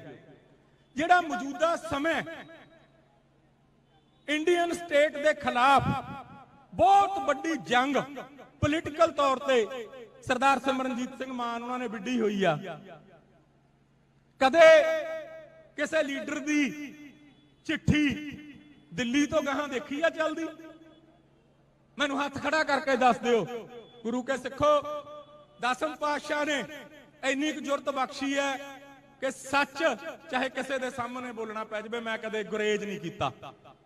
ਅਸੀਂ ਵੀ ਸਰਦਾਰ ਸਿਮਰਨਜੀਤ ਸਿੰਘ ਮਾਨ ਉਹਨਾਂ ਤੋਂ ਪਹਿਲਾਂ ਦੇ ਪੰਥ ਲਈ, ਪੰਜਾਬ ਲਈ ਤੁਰੇ ਫਿਰਦੇ ਆ। ਜਦੋਂ 99 ਚ ਸਰਦਾਰ ਸਿਮਰਨਜੀਤ ਸਿੰਘ ਮਾਨ ਉਹਨਾਂ ਨੇ ਚੋਣ ਲੜੀ ਸੀ, ਉਸ ਵੇਲੇ ਵੀ ਸਾਡਾ ਪਰਿਵਾਰ 10-12 ਦਿਨ ਤਰਨ ਲਾ ਕੇ ਆਇਆ ਸੀਗਾ। ਕਦੇ ਅਹੁਦੇ ਨਹੀਂ ਮੰਗੇ, ਕਦੇ ਪੰਥ ਨੂੰ ਕੋਈ ਉਲਾਂਭਾ ਨਹੀਂ ਦਿੱਤਾ। ਪੰਥ ਦੇ ਉੱਤੇ ਜਿੰਨੀਆਂ ਭੀੜਾਂ ਪਈਆਂ ਸਰਦਾਰ ਮਾਨ ਦੇ ਨਾਲ, ਸਾਰੇ ਪੰਥਕ ਜਰਨੈਲਾਂ ਦੇ ਨਾਲ ਆਪਣੇ ਪਿੰਡੇ ਤੇ ਹੰਡਾਈਆਂ। ਕਦੇ ਨਹੀਂ ਪੰਥ ਨੂੰ ਕੁਝ ਕਿਹਾ, ਕਿਉਂਕਿ ਜੋ ਕੁਝ ਹੈ ਉਹ ਸਾਰਾ ਦਸਮ ਪਾਤਸ਼ਾਹ ਦਾ ਹੈ। ਆਪਾਂ ਬਹੁਤ ਬੜੇ ਭੁਲੇਖੇ ਪਾਲ ਲੈਂਦੇ ਆ ਕਿ ਖਣੀ ਮੈਂ ਕੀ ਕਰਤਾ। ਗੁਰੂ ਕੇ ਸਿੱਖੋ, ਪੰਥ ਦੇ ਵਿੱਚ ਮੈਂ ਨਾਉਂ ਦੀ ਕੋਈ ਚੀਜ਼ ਨਹੀਂ। ਅੱਜ ਸੰਗਰੂਰ ਤੋਂ ਹਰਾ ਕੇ ਸਰਦਾਰ ਸਿਮਰਨਜੀਤ ਸਿੰਘ ਮਾਨ ਨੂੰ ਇੰਡੀਅਨ ਸਟੇਟ ਰਾਮ ਦੀ ਨੀਂਦ ਸੌਣਾ ਚਾਹੁੰਦੀ ਸੀ। ਜਿੱਦਣ ਦਾ ਬਬਰ ਸ਼ੇਰ ਹਾਰਿਆ, ਉਹਨਾਂ ਦੇ ਕੰਨ 4 ਵਾਰ ਪਟਦਾ ਦਿਹਾੜੀ 'ਚ। ਪਹਿਲਾਂ 1 ਵਾਰ ਪਟਦਾ ਸੀ, ਹੁਣ ਰੋਜ਼ ਮਰੋੜ ਦਿੰਦਾ। ਚੀਕਾਂ ਕਢਾਈਆਂ ਪਈਆਂ ਨੇ ਸਾਰੀ ਦੁਨੀਆ 'ਚ। ਮੈਂਬਰ ਪਾਰਲੀਮੈਂਟ ਤਾਂ ਆਪਾਂ ਹੋਰ ਵੀ ਬਣਾਏ ਨੇ। ਆਪਾਂ ਇੱਕ ਮੈਨੂੰ ਬੜਾ ਰੋਸ ਹੈ ਹਨਾ, ਮੈਂ ਅੱਜ ਖੁੱਲ ਕੇ ਗੱਲਾਂ ਕਰਨੀਆਂ। ਮੈਨੂੰ ਸਟੇਜ ਸੈਕਟਰੀ ਸਾਹਿਬ ਕਹਿੰਦੇ 7.5 ਮਿੰਟ ਲੈ ਲਾ। ਮੈਂ ਕਿਹਾ 10 ਤੋਂ ਘੱਟ ਨਹੀਂ ਭਰਾਵਾ, ਗੱਲ ਬਣਨੀ ਨਹੀਂ ਰਹਿਣੇ ਦੇ। ਸਤਿਕਾਰਯੋਗ ਨੇ। ਇੱਕ ਸੁਖਪਾਲ ਸਿੰਘ ਖਹਿਰਾ ਦੀ, ਜਾਣਦਾ ਜੀ ਉਹਨੂੰ ਕੋਈ? ਕਿਸੇ ਨੇ ਦੇਖਿਆ? ਇੰਡੀਅਨ ਸਟੇਟ ਦਾ ਚੂਹਾ ਇੰਡੀਅਨ ਸਟੇਟ ਦੀ ਪੱਟੀ ਹੋਈ ਖੱਡ 'ਚ ਵੜ ਗਿਆ ਤੇ ਸਾਡਾ ਬੱਬਰ ਸ਼ੇਰ ਫੇਰ ਗਰਾਊਂਡ ਤੇ ਮੁੱਕਦਾ ਫਿਰਦਾ ਹੈ। ਆਪਾਂ ਸੁਖਪਾਲ ਸਿੰਘ ਖਹਿਰੇ ਨੂੰ ਵੀ ਪੰਥਕ ਬਣਾ ਲਿਆ ਯਾਰ। ਉਹਦੀਆਂ ਕਰਤੂਤਾਂ, ਉਹਦੇ ਪਰਿਵਾਰ ਦੀਆਂ ਆਪਾਂ ਦੇਖੀਆਂ ਹੀ ਨਹੀਂ। ਸਿੱਖ ਕੌਮ ਦੇ ਜਰਨੈਲ ਭਾਈ ਰਿਸ਼ਪਾਲ ਸਿੰਘ ਛੰਦਣਾ ਜਾਣਦੇ ਹੋ? ਸਾਡਾ ਰਿਸ਼ਤੇਦਾਰ ਸੀ। ਉਹਨਾਂ ਦਾ ਬੇਟਾ ਬੈਠਾ ਹੈ ਅਮਰਤਪਾਲ। ਇਹ 45 ਦਿਨ ਦਾ ਸਾਡੇ ਕੋਲ ਆਇਆ ਸੀ। 45 ਦਿਨ ਦਾ ਸੀ। ਇਸ ਨੌਜਵਾਨ ਨੂੰ ਗੁਰੂ ਕੇ ਸਿੱਖੋ ਲੁਧਿਆਣੇ ਤੋਂ ਸਾਡੇ ਪੰਥਕ ਸ਼ੇਰ ਸਰਦਾਰ ਸਿਮਰਨਜੀਤ ਸਿੰਘ ਮਾਨ ਨੇ ਲੋਕ ਸਭਾ ਦੀ ਟਿਕਟ ਦੇ ਦਿੱਤੀ। ਇੱਕ ਉੱਥੇ ਹੋਰ ਇੰਡੀਅਨ ਸਟੇਟ ਨੇ ਪੰਥਕ ਪੈਦਾ ਕਰ ਲਿਆ ਜਿਹਦਾ ਨਾਮ ਸੀ ਕਮਲਜੀਤ ਬਰਾੜ। ਮੈਂ ਉਸ ਸ਼ਖਸ ਨਾਲ ਕਦੇ ਜ਼ਿੰਦਗੀ 'ਚ ਹੱਥ ਵੀ ਨਹੀਂ ਮਿਲਾਇਆ। ਸਾਰੀ ਜ਼ਿੰਦਗੀ ਕਾਂਗਰਸ ਦੇ ਤਲਬੇ ਚੱਟਦਾ ਰਿਹਾ। ਪਿਛਲੇ ਦਿਨੀ ਉਹਦਾ ਬਾਪ ਫੇਰ ਕਾਂਗਰਸ 'ਚ ਰਲ ਗਿਆ। ਅੱਜ ਫੇਰ ਪੋਸਟਰ ਪਾਈ ਬੈਠੇ ਨੇ, ਕਹਿੰਦੇ ਜੀ ਮੁੰਡਾ ਪੰਥਕ ਹੈ। ਫਿਰ ਸਾਨੂੰ ਦੱਸੋ ਤਾਂ ਸਹੀ ਕਿ ਕਮਲਜੀਤ ਬਰਾੜ ਕੌਣ ਹੈ, ਉਹਦਾ ਪਰਿਵਾਰ ਕੌਣ ਹੈ। ਫਿਰ ਸਾਤੇ ਮਿਸਗਾਈਡ ਹੋ ਜਾਂਦਾ, ਕਹਿਣ ਲੱਗੇ ਹਨਾ। ਫਿਰ ਤੁਸੀਂ ਗੁੱਸਾ ਕਰਦੇ ਹੋ। ਪਿਤਾ ਕਾਂਗਰਸ 'ਚ ਵਾਪਸ ਕਰ ਗਿਆ। ਇੱਕ ਨਵੀਂ ਗੱਲ ਚੱਲੀ ਹੋਈ ਹੈ, ਕਹਿੰਦੇ ਬਈ ਘਰ ਵਾਪਸੀ ਕਰ ਲਈ। ਕੀ ਗੱਲ? ਜਦ ਲੁਧਿਆਣੇ ਤੋਂ ਖੜੇ ਸੀ, ਜਦ ਘਰ ਵਾਪਸੀ ਨਹੀਂ ਹੋਈ। ਭਾਈ ਰਿਸ਼ਪਾਲ ਸਿੰਘ ਛੰਦਣਾ ਦੇ ਬੰਦ ਕੱਟੇ ਗਏ। ਜੋ ਤਸ਼ੱਦਦ ਉਸ ਵੇਲੇ ਭਾਈ ਰਿਸ਼ਪਾਲ ਸਿੰਘ ਤੇ ਹੋਇਆ, ਅਸੀਂ ਅੱਖੀਂ ਦੇਖਿਆ। ਅਸੀਂ ਮਾਨ ਸਾਹਿਬ ਹੋਣੀ, ਅਸੀਂ ਧਰਨਾ ਲਾਇਆ, ਉਹਦਾ ਸੰਸਕਾਰ ਕੀਤਾ, ਉਹਦੇ ਫੁੱਲ ਪਾ ਕੇ ਆਏ। ਬਹੁਤ ਚੜ੍ਹਦੀ ਕਲਾ ਵਾਲਾ ਗੁਰੂ ਕਾ ਸਿੱਖ ਸੀ। ਗੁਰੂ ਕੇ ਸਿੱਖੋ, ਉਹਦੇ ਮੁੰਡੇ ਨੂੰ 10,000 ਵੋਟ ਪਾ ਕੇ ਨਾਰਿਆਂ ਤੱਕ ਸੀਮਤ ਹੋ ਗਏ। ਜਿੱਦਣ ਆਪਾਂ ਦਸਮ ਪਾਤਸ਼ਾਹ ਦੇ ਪੁੱਤਰ ਬਣ ਗਏ, ਜਿੱਦਣ ਤੁਸੀਂ ਅਸਲ ਖਾਲਸੇ ਬਣ ਗਏ, ਮੈਂ ਗਾਰੰਟੀ ਦਿੰਦਾ ਕਿ ਖਾਲਸਾ ਰਾਜ 2 ਘੰਟੇ 'ਚ ਆ ਜਾਊਗਾ। ਜਿੰਨਾ ਚਿਰ ਆਪਾਂ ਅਸਲੀ ਔਰ ਨਕਲੀ ਦੀ ਪਛਾਣ ਨਹੀਂ ਕਰਦੇ, ਉਹਨਾਂ ਚਿਰ ਕੁਝ ਨਹੀਂ ਹੋਣਾ। ਜਮਹੂਰੀਅਤ ਦੀ ਬਹਾਲੀ ਲਈ ਸਰਦਾਰ ਸਿਮਰਨਜੀਤ ਸਿੰਘ ਮਾਨ ਲੜ ਰਹੇ ਨੇ। ਆਓ ਡਟ ਕੇ ਇਹਨਾਂ ਦਾ ਆਪਾਂ ਸਾਥ ਦਈਏ। ਇਸ ਕੌਮੀ ਜਰਨੈਲ ਦੇ ਮੋਢੇ ਨਾਲ ਮੋਢਾ ਲਾ ਕੇ ਚੱਲੀਏ। ਮੈਂ 4 ਗੱਲਾਂ ਪੰਥ ਦੀਆਂ ਕੀਤੀਆਂ। ਜੇ ਸਰਦਾਰ ਸਿਮਰਨਜੀਤ ਸਿੰਘ ਮਾਨ ਹੋਣੀ ਇਜਾਜ਼ਤ ਦੇਣ, ਕਿਉਂਕਿ ਮੈਂ ਕਦੇ ਜ਼ਿੰਦਗੀ 'ਚ ਡਿਸਪਲਿਨ ਤੋਂ ਬਾਹਰ ਨਹੀਂ ਗਿਆ। ਗੁਰੂ ਕੇ ਸਿੱਖੋ, ਪਰਸੋਂ 13 ਤਰੀਕ ਨੂੰ ਦਿੱਲੀ ਦਾ ਗੱਡੀ ਨੰਬਰ ਹਰਿਆਣੇ 'ਚ ਬੰਦੇ ਰਹਿੰਦੇ ਨੇ, 5ਵੀਂ ਵਾਰ ਮੈਨੂੰ ਫੇਰ ਮਾਰਨ ਵਾਸਤੇ ਆਏ। 5ਵੀਂ ਵਾਰ। ਕੱਲ ਸਾਰੀ ਦਿਨ ਪੰਜਾਬ ਪੁਲਿਸ ਨੇ ਸਾਡੇ ਪਿੰਡ ਨੂੰ ਛਾਉਣੀ 'ਚ ਬਦਲ ਕੇ ਰੱਖਿਆ। ਉਹ ਗੱਡੀ ਵੀ ਟਰੇਸ ਹੋ ਗਈ, ਉਹ ਬੰਦੇ ਵੀ 1-2 ਦਿਨ ਵਿੱਚ ਫੜੇ ਜਾਣਗੇ। 1983 ਤੋਂ ਮੈਂ ਨਿੱਜੀ ਤੌਰ ਤੇ ਦੱਸਣ ਲੱਗਿਆ, ਮੈਂ ਸ਼ਬਦ ਬਹੁਤ ਮਾੜਾ ਸੰਤ ਜਰਨੈਲ ਸਿੰਘ ਉਹਨਾਂ ਦੇ ਵੇਲੇ ਦਾ ਤੁਰਿਆ ਫਿਰਦਾ ਪੰਥ ਨਾਲ। ਜਿਹੜੇ ਸੰਘਰਸ਼, ਜਿਹੜਾ ਤਸ਼ੱਦਦ, ਜਿਹੜਾ ਦੌਰ ਅਸੀਂ ਪਿੰਡੇ ਤੇ ਹੰਢਾ ਲਿਆ, ਸ਼ਾਇਦ ਮੌਜੂਦਾ ਸਮੇਂ 'ਚ ਉਹ ਕਿਸੇ ਨੇ ਨਹੀਂ ਦੇਖਿਆ। ਉਹ ਦੌਰ ਬਹੁਤ ਖਤਰਨਾਕ ਦੌਰ ਸੀ। ਉਸ ਦੌਰ ਦੇ ਵਿੱਚ ਸਰਦਾਰ ਸਿਮਰਨਜੀਤ ਸਿੰਘ ਮਾਨ ਦੀ ਗੱਲ ਕਰਨੀ, ਸਾਡੇ ਕੌਮੀ ਯੋਧਿਆਂ ਦੀ ਗੱਲ ਕਰਨੀ, ਸਿੱਧੀ ਇੰਡੀਅਨ ਸਟੇਟ ਨੂੰ ਚੈਲੰਜ ਹੁੰਦਾ ਸੀ, ਕੋਈ ਨਹੀਂ ਸੀ ਬੋਲਦਾ। ਇਸ ਵਾਸਤੇ ਪਿਛਲੇ ਦਿਨਾਂ ਦੇ ਵਿੱਚ ਇੱਕ ਹੋਰ ਵੀ ਗੱਲ ਚੱਲੀ, ਮੇਰੀ ਗੱਲ ਗੌਰ ਨਾਲ ਸੁਣਿਓ। ਪਹਿਲੀ ਵਾਰ 1.5-2 ਸਾਲ ਪਹਿਲਾਂ ਮੈਨੂੰ ਮਾਰਨ ਦੀ ਕੋਸ਼ਿਸ਼ ਕੀਤੀ ਗਈ ਜਦੋਂ ਅਸੀਂ ਨਾਭਾ ਜੇਲ੍ਹ 'ਚ ਸੀ 2012 'ਚ। ਉੱਥੇ 72 ਸਿੰਘ ਸੀ। ਉਸ ਵੇਲੇ ਉੱਥੇ ਇੱਕ ਗੈਂਗਸਟਰ ਸੀ ਕੋਈ, ਉਹ ਬਿਮਾਰ ਹੋ ਗਿਆ। ਉਹਨੂੰ 2 ਮਹੀਨੇ 2 ਥੈਲੀਆਂ ਦੁੱਧ ਦੀ ਲੋੜ ਸੀ। ਉਹਦੇ ਪੈਸੇ ਅਸੀਂ ਭਰੇ। ਸਾਡੀ ਜਿਹੜੀ ਟੀਮ ਸੀ 72 ਬੰਦਿਆਂ ਦੀ, ਸਰਦਾਰ ਮਾਨ ਨੇ ਮੇਰੀ ਡਿਊਟੀ ਲਾਈ ਹੋਈ ਸੀ ਕਿ ਨਾਭਾ ਜੇਲ੍ਹ ਦੇ ਵਿੱਚ ਰਾਸ਼ਨ ਤੁਸੀਂ ਦੇ ਕੇ ਆਉਣਾ। ਅਸੀਂ ਨਿੱਜੀ ਤੌਰ ਤੇ ਆਪਣੇ ਪਰਿਵਾਰ ਕੋਲੋਂ, ਆਪਣੇ ਸੱਜਣਾ ਮਿੱਤਰਾਂ ਕੋਲੋਂ, ਜਿੰਨਾ ਚਿਰ ਸ਼੍ਰੋਮਣੀ ਕਮੇਟੀ ਨੇ ਉੱਥੇ ਰਾਸ਼ਨ ਜਾਂਦਾ ਨਹੀਂ ਕਰਤਾ, ਅਸੀਂ ਲਗਾਤਾਰ ਦੇ ਕੇ ਆਉਂਦੇ ਰਹੇ। ਉਹ ਬੰਦੇ ਜਦੋਂ ਆਏ, ਉਹਨਾਂ ਨੇ ਆ ਕੇ ਕਿਹਾ ਕਿ ਤੁਸੀਂ ਉਹ? ਮੈਂ ਕਿਹਾ ਹਾਂਜੀ ਮੈਂ ਉਹੀ ਆ। ਕਹਿੰਦੇ ਤੁਸੀਂ ਉਹੀ ਹੋ ਜਿਹੜੇ ਦੀਪ ਸਿੱਧੂ ਨਾਲ ਹੁੰਦੇ ਸੀ? ਮੈਂ ਕਿਹਾ ਹਾਂਜੀ ਮੈਂ ਉਹੀ ਆ। ਤੇ ਉਹ 2 ਬੰਦੇ 6 ਬੰਦੇ ਸੀ, 4 ਬੰਦੇ ਸਵਿਫਟ ਗੱਡੀ 'ਚ ਸੀ ਤੇ 2 ਮੋਟਰਸਾਈਕਲ ਤੇ ਸੀਗੇ। ਉਹਨਾਂ ਨੇ ਗੋਡੀ ਹੱਥ ਲਾਇਆ ਤੇ ਉਹ ਮੁੜ ਗਏ। ਗੁਰੂ ਕੇ ਸਿੱਖੋ, ਮੈਂ ਆਪਦੀਆਂ ਇਹ ਗੱਲਾਂ ਸਾਰੇ ਪੰਥਕ ਲੀਡਰਾਂ ਨੂੰ ਦੱਸਤੀਆਂ, ਸਰਦਾਰ ਮਾਨ ਨੂੰ ਦੱਸਤੀਆਂ, ਹਜੂਰ ਸਾਹਿਬ ਵਾਲੇ ਬਾਬਿਆਂ ਨੂੰ ਦੱਸਤੀਆਂ, ਭਾਈ ਦਲਜੀਤ ਸਿੰਘ ਉਹਨਾਂ ਨੂੰ ਦੱਸਤੀਆਂ। ਪਿਛਲੇ ਦਿਨੀ ਵੀ ਇੱਕ ਵਿਵਾਦ ਚੱਲਿਆ ਸੀ ਕਿ ਸਰਦਾਰ ਹਰਮਿੰਦਰ ਸਿੰਘ ਉਹਨਾਂ ਨੂੰ ਕਿਉਂ ਮਾਰ ਦਿੱਤਾ। ਭਰਾ ਮਾਰੂ ਜੰਗ ਦੇ ਵਿੱਚ ਪੰਥ ਨੂੰ ਪੈਣਾ ਨਹੀਂ ਚਾਹੀਦਾ। ਮੈਂ ਉਸ ਗੱਲ ਨੂੰ ਨੇੜੇ ਲਾਉਣ ਲਈ ਪੂਰਾ ਤਰੱਦਦ ਕਰ ਰਿਹਾ ਕਿ ਉਹ ਗੱਲ ਨੇੜੇ ਲੱਗੇ। ਬੈਠੇ ਨੇ ਸਰਦਾਰ ਬਲੇਰ ਸਾਹਿਬ, ਮੇਰੀ ਇਹਨਾਂ ਨਾਲ ਗੱਲ ਹੋਈ ਹੈ, ਮਾਨ ਸਾਹਿਬ ਨਾਲ ਵੀ ਮੈਂ ਕਰਕੇ ਆਇਆ, ਇਹ ਨੇੜੇ ਲਾਵਾਂਗੇ। ਪਰ ਮੈਨੂੰ ਇੱਕ ਗੱਲ ਦੱਸੋ, ਜੇ ਕੋਈ ਮਾਰਨ ਆ ਜਾਵੇ, ਉਹਨੂੰ ਅਸੀਂ ਠੋਕਤਾ, ਫੇਰ ਨਾ ਕਹੋ ਕਿ ਪੰਥ ਦਾ ਜਰਨੈਲ ਮਾਰਤਾ ਜਾਂ ਫਲਾਣਾ ਮਾਰਤਾ। ਫੇਰ ਤਾਂ 10ਮ ਪਾਤਸ਼ਾਹ ਕਹਿ ਕੇ ਗਏ ਨੇ ਨਾ ਕਿ ਚੱਲ ਕੇ ਆਏ ਨੂੰ ਦੇਗ ਤੇ ਚੜ ਕੇ ਆਏ ਨੂੰ ਤੇਗ। ਆ ਜਿਹੜੀਆਂ ਪਿਸਤੌਲੜੀਆਂ ਜੀਆਂ ਦਿਖਾ ਕੇ, ਗੁਰੂ ਕੇ ਸਿੱਖੋ, ਤੁਸੀਂ ਸਾਨੂੰ ਡਰਾਉਣਾ ਚਾਹੁੰਦੇ ਹੋ ਨਾ, ਇਹਨਾਂ ਨਾਲ ਤਾਂ ਕਦੇ ਜਵਾਕ ਵੀ ਨਹੀਂ ਸੀ ਸਾਡੇ ਖੇਲੇ। ਅਸੀਂ ਹਥਿਆਰ ਚਲਾਉਣੇ ਹੀ ਛੱਡੇ ਨੇ, ਰੱਖੇ ਨਹੀਂ ਹਲੇ।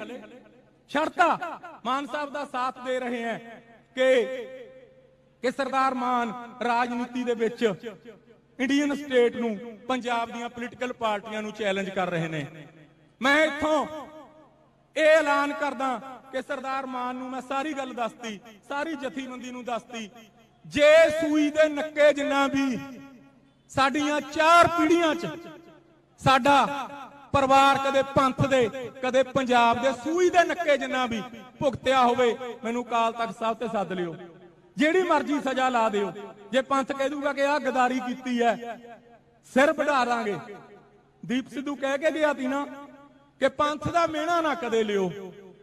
ਸਾਰੀ ਜ਼ਿੰਦਗੀ 12 ਸਾਲ ਦੀ ਉਮਰ ਦੇ ਤੁਰੇ ਫਿਰਦੇ, ਅੱਜ ਯਾਰ ਪੰਥ ਦਾ ਮਿਹਣਾ ਲਵਾਂਗੇ। ਇੱਕ ਆ ਹੋਰ ਚੱਲੀ ਹੈ, 7-8 ਦਿਨ ਹੋ ਗਏ, ਮਾਨ ਸਾਹਿਬ ਦੀ ਵੀ ਪੋਸਟ ਪਾਈ ਹੋਈ ਸੀ ਇੱਕ ਨੇ, ਥੱਲੇ ਕਮੈਂਟ ਕਰਦੇ ਨੇ ਕਿ ਲਓ ਜੀ 2 ਦੱਖੂ ਦਾਣਾ, ਹੈਨਾ। ਉਹ ਭਰਾਵੋ, ਆਹ ਲੜਾਈ ਨਹੀਂ ਸਾਨੂੰ ਲੜਨੀ ਆਉਂਦੀ। ਜੇ ਕਿਸੇ ਨੇ ਵਹਿਮ ਕੱਢਣਾ ਕੀ ਆਪਾਂ ਯਾਰ ਭਾੜੇ ਦੇ ਟੱਟੂਆਂ ਤੋਂ ਕਰਾਉਣਾ, ਕਦੇ 20 ਲੱਖ ਕਦੇ 30 ਲੱਖ, ਆਪਾਂ ਸਿੱਧਮ ਸਿੱਧਾ ਹੀ ਦੇਖ ਲੈਨੇ ਆ। 10ਮ ਪਾਤਸ਼ਾਹ ਦੇ ਪੁੱਤਰ ਐ, ਮਤ ਸਮਝਿਓ ਕਿ ਚੂੜੀਆਂ ਪਾਈਆਂ ਹੋਈਆਂ ਨੇ ਪਲਵਿੰਦਰ ਸਿੰਘ ਉਹਨਾਂ ਨੇ। ਕੌਮ ਦੇ ਜਰਨੈਲ ਹਲੇ ਜਿਉਂਦੇ ਨੇ, ਪੁੱਛ ਲਿਓ ਆਪਾਂ ਕੌਣ ਹੈ। ਮਾਨ ਸਾਹਿਬ ਜਦੋਂ ਇਸੜੂ ਕਾਨਫਰੰਸ ਹੋਈ ਸੀ ਉਸ ਵੇਲੇ ਸਾਡੀਆਂ ਗੱਡੀਆਂ ਪੁਲਿਸ ਨੇ ਘੇਰ ਲੀਆਂ ਸੀ। ਉਹਦੇ ਵਿੱਚ ਸਾਡੇ ਕੋਲ ਲਾਇਸੈਂਸੀ ਅਸਲੇ ਸੀ, ਚਾੜਤੀਆਂ ਦੀਆਂ ਗੋਲੀਆਂ ਚੈਂਬਰ 'ਚ, ਗੱਡੀਆਂ 'ਚ ਅਸਲਾ ਛੱਡ ਕੇ ਨਹੀਂ ਭੱਜੇ, ਹੁਣ ਵੀ ਨਹੀਂ ਭੱਜਦੇ। ਪੰਥ ਨਾਲ ਵਾਅਦਾ ਕਰਦੇ ਆ ਕਿ ਤੁਸੀਂ ਪਿਛਲੇ ਦਿਨੀ ਬਹੁਤ ਗੱਲ ਚੱਲੀ ਕਿ ਭਰਾ ਮਾਰੂ ਜੰਗ ਤੋਂ ਗਰੇਜ ਕਰੋ, ਮੈਂ ਗਰੇਜ ਕਰਦਾ। ਕੱਲ ਮੈਂ ਸਰਦਾਰ ਸਿਮਰਨਜੀਤ ਸਿੰਘ ਮਾਨ ਨੂੰ ਰਿਕਾਰਡਿੰਗਾਂ ਦਿਖਾਤੀਆਂ ਜੀ, ਸਾਰੇ ਜ਼ਿਲ੍ਹੇ ਦੀ ਪੁਲਿਸ ਪਿੰਡ ਰਹੀ। ਕੱਲ 13 ਤਰੀਕ ਨੂੰ 9:05 ਤੇ ਪਿੰਡ ਦੇ 12-13 ਕੈਮਰਿਆਂ 'ਚ ਸਾਰਾ ਕੁਝ ਕੈਦ ਹੋ ਗਿਆ। ਮਾਨ ਸਾਹਿਬ ਨੂੰ ਮੈਂ ਦਿਖਾਤਾ। ਫਿਰ 5-7 ਸਾਲ ਬਾਅਦ ਫਿਰ ਆਏ ਨਾ ਕਿਹੋ ਕਿ ਬੜੇ ਯਾਰ ਦਿਮਾਗ ਸੀਗੇ, ਬੜੀ ਆ ਗੱਲ ਸੀ, ਅਸੀਂ ਪਿੱਛੇ ਨਹੀਂ ਹਟਣਾ। ਇਹ ਗੱਲ ਯਾਦ ਰੱਖਿਓ। ਜੇ ਭਲੇਖਾ, ਜੇ ਪੰਥ ਲਈ ਲੜेंगे ਹੋ, ਕੌਮ ਲਈ ਲੜेंगे ਹੋ, ਕੁਲਵਿੰਦਰ ਸਿੰਘ ਨਾ ਆਵੇ ਤਾਂ ਦੱਸ ਦਿਓ। ਜੇ ਮਿਲ ਬੈਠ ਕੇ ਗੱਲ ਕਰਨੀ ਹੋਈ ਉਹ ਵੀ ਕਰ ਲਾਂਗੇ। ਯਾਰ ਅਸੀਂ ਗਿੱਦੜ ਐ, ਕੁਲਵਿੰਦਰ ਸਿੰਘ ਤਲਵਾੜਾ ਬ੍ਰੈਡ ਨਹੀਂ ਹੈਗਾ ਵੀ ਜਿਹਨੂੰ ਕੋਲਡ ਡਰਿੰਕ ਨਾ ਪੁੱਤ ਮੇਰੇ ਉਹ ਖਾ ਜਾਏਂਗੇ, ਉਹ ਆਂਦਰਾਂ ਕਰ ਦੂੰਗਾ, ਅੰਦਰੋਂ ਆਂਦਰਾਂ। ਯਾਦ ਰੱਖਿਓ। ਇਸ ਵਾਸਤੇ ਆਪਾਂ ਸਾਰੇ ਇਕੱਠੇ ਹੋਈਏ, ਫਿਰ ਬਾਅਦ ਚ ਰੌਲਾ ਨਾ ਪਾਵੇ ਕੌਮ। ਮੈਂ ਅੱਜ ਸਟੇਜ ਤੋਂ ਓਪਨਲੀ ਦੱਸ ਚੱਲਿਆ, ਸਰਦਾਰ ਮਾਨ ਦੀ ਇਲੈਕਸ਼ਨ ਦੇ ਵਿੱਚ ਮੈਨੂੰ ਉੱਥੇ ਗੈਂਗਸਟਰ ਮਾਰਨ ਆਏ, ਐਸਐਸਪੀ ਮਲੇਰਕੋਟਲੇ ਦੇ ਕਰਕੇ ਉਹਨਾਂ ਨੇ 25 ਬੰਦੇ ਲਾਏ ਉੱਥੇ, ਤਾਂ ਅਸੀਂ ਬਚ ਗਏ। ਯਾਰ ਕੋਈ ਕਸੂਰ ਹੋਵੇ ਦੱਸੋ। ਬੈਠੇ ਨੇ ਸਰਦਾਰ ਸਿਮਰਨਜੀਤ ਸਿੰਘ ਮਾਨ, ਅਕਾਲ ਤਖਤ ਸਾਹਿਬ ਤੇ ਦਰਖਾਸਤ ਦੇ ਦਿਓ। ਸੋਸ਼ਲ ਮੀਡੀਆ ਤੇ ਤਾਂ ਨਹੀਂ ਅਸੀਂ ਲੜ ਸਕਦੇ ਯਾਰ। ਸੋਸ਼ਲ ਮੀਡੀਆ ਸਾਨੂੰ ਤਾਂ ਲਾਈਕ ਕਮੈਂਟ ਜਿਹਾ ਵੀ ਨਹੀਂ ਕਰਨਾ ਆਉਂਦਾ। ਆ ਜਿਓ ਕਿਸੇ ਨੂੰ ਵਹਿਮ ਹੋਇਆ। ਲੜਾਈ ਦੀਪ ਸਿੱਧੂ ਕਹਿੰਦਾ ਹੁੰਦਾ ਸੀ, ਆਪਾਂ ਨੂੰ ਇਹੀ ਨਹੀਂ ਪਤਾ ਲੜਾਈ ਕਿਹਦੇ ਨਾਲ ਹੈ। ਉਹ ਲੜਾਈ ਤਾਂ ਪਤੰਦਰੋਂ ਇੰਡੀਅਨ ਸਟੇਟ ਨਾਲ ਹੈ। ਆਪਾਂ ਕਿਉਂ ਭਰਾ ਮਾਰੂ ਜੰਗਾਂ 'ਚ ਪੈਨੇ ਆ। ਇਹ ਤੋਂ ਗਰੇਜ ਕਰਾਓ ਮਾਨ ਸਾਹਿਬ। ਮੈਂ ਤੁਹਾਨੂੰ ਅੱਜ ਇਹ ਗੱਲ ਕਹਿਣ ਆਇਆ। ਫੇਰ ਨਾ ਕਹੀ ਜਾਇਓ ਕਿ ਹਾਜ਼ਰ ਜਵਾਬ ਬਹੁਤ ਸੀ ਜੀ, ਉਹਨਾਂ ਦਾ ਦਿਮਾਗ ਫਲਾਣੇ ਦਾ ਬਹੁਤ ਸੀ। ਮੈਂ ਨਾਉ ਇਸ ਕਰਕੇ ਨਹੀਂ ਲੈ ਰਿਹਾ ਕਿ ਉਹਦੇ ਬੰਦੇ ਹੈ ਨਹੀਂ। ਦੀਪ ਸਿੱਧੂ ਦੀ ਜਿਹੜੀ ਸੋਚ ਸੀ, ਵਾਰਸ ਪੰਜਾਬ ਦੀ ਜਥੇਬੰਦੀ ਉਹ ਤੋਂ ਭਟਕ ਗਈ। ਦੀਪ ਸਿੱਧੂ ਦਾ ਪਰਿਵਾਰ, ਉਹਦੀ ਜਿਹੜੀ ਸੋਚ ਸੀ ਉਹ ਤੋਂ ਭਟਕ ਗਿਆ। ਸਰਦਾਰ ਸਿਮਰਨਜੀਤ ਸਿੰਘ ਮਾਨ ਦੇ ਨਾਲ ਦੀਪ ਤੁਰਿਆ ਸੀ ਰਾਜਨੀਤਿਕ ਤੌਰ ਤੇ। ਉਹਨੇ ਕਿਹਾ ਸੀ ਕਿ ਬਾਬਾ ਜੀ ਮਰਦੇ ਦਮ ਤੱਕ ਸਰਦਾਰ ਸਿਮਰਨਜੀਤ ਸਿੰਘ ਮਾਨ ਦਾ ਸਾਥ ਦਿਓ। ਨਿਭਾ ਰਹੇ ਆ ਨਾ। ਕਦੇ ਹੋਰ ਦੇਖਿਆ ਕਿਤੇ? ਕਦੇ ਪੰਥ ਦੀ ਲੜਾਈ ਹੋਵੇ, ਮਾਨ ਸਾਹਿਬ ਬੈਠੇ ਨੇ, ਕਦੇ ਟਿਕਟ ਮੰਗੀ ਹੋਵੇ ਯਾਰ, ਕਦੇ ਕੋਈ ਅਹੁਦਾ ਮੰਗਿਆ ਹੋਵੇ, ਕੋਈ ਇੱਕ ਫੋਨ ਕਰ ਦੇਣ। ਬਲੇਰ ਸਾਹਿਬ ਬੈਠੇ ਨੇ, ਇਹਨਾਂ ਨੇ ਫੋਨ ਕਰਿਆ, ਹਾਲਾਂਕਿ ਮੇਰੀ ਸਿਹਤ ਠੀਕ ਨਹੀਂ ਸੀ, ਮੈਨੂੰ ਪੁਲਿਸ ਨੇ ਕਿਹਾ ਸੀ ਕਿ ਜ਼ਿਲ੍ਹੇ ਤੋਂ ਬਾਹਰ ਨਹੀਂ ਜਾਣਾ। ਮਾਨ ਸਾਹਿਬ ਨੇ ਮੈਨੂੰ ਕਿਹਾ ਕਿ ਤੈਂ ਆਉਣਾ, ਬਲੇਰ ਸਾਹਿਬ ਨੇ ਕਿਹਾ, ਹਰਮਨ ਉਹਨਾਂ ਨੇ ਕਿਹਾ, ਅਸੀਂ ਆਏ। ਨਹੀਂ ਤਾਂ ਇਹ ਸਮਝਣਾ ਸੀ ਕਿ ਖਣੀ ਡਰ ਗਏ। ਡਰ ਡੋਰ ਨਹੀਂ ਹੈਗਾ। ਸੰਤ ਜਰਨੈਲ ਸਿੰਘ ਉਹਨਾਂ ਦੀ ਗੋਦੀ 'ਚ ਬੈਠੇ ਐ।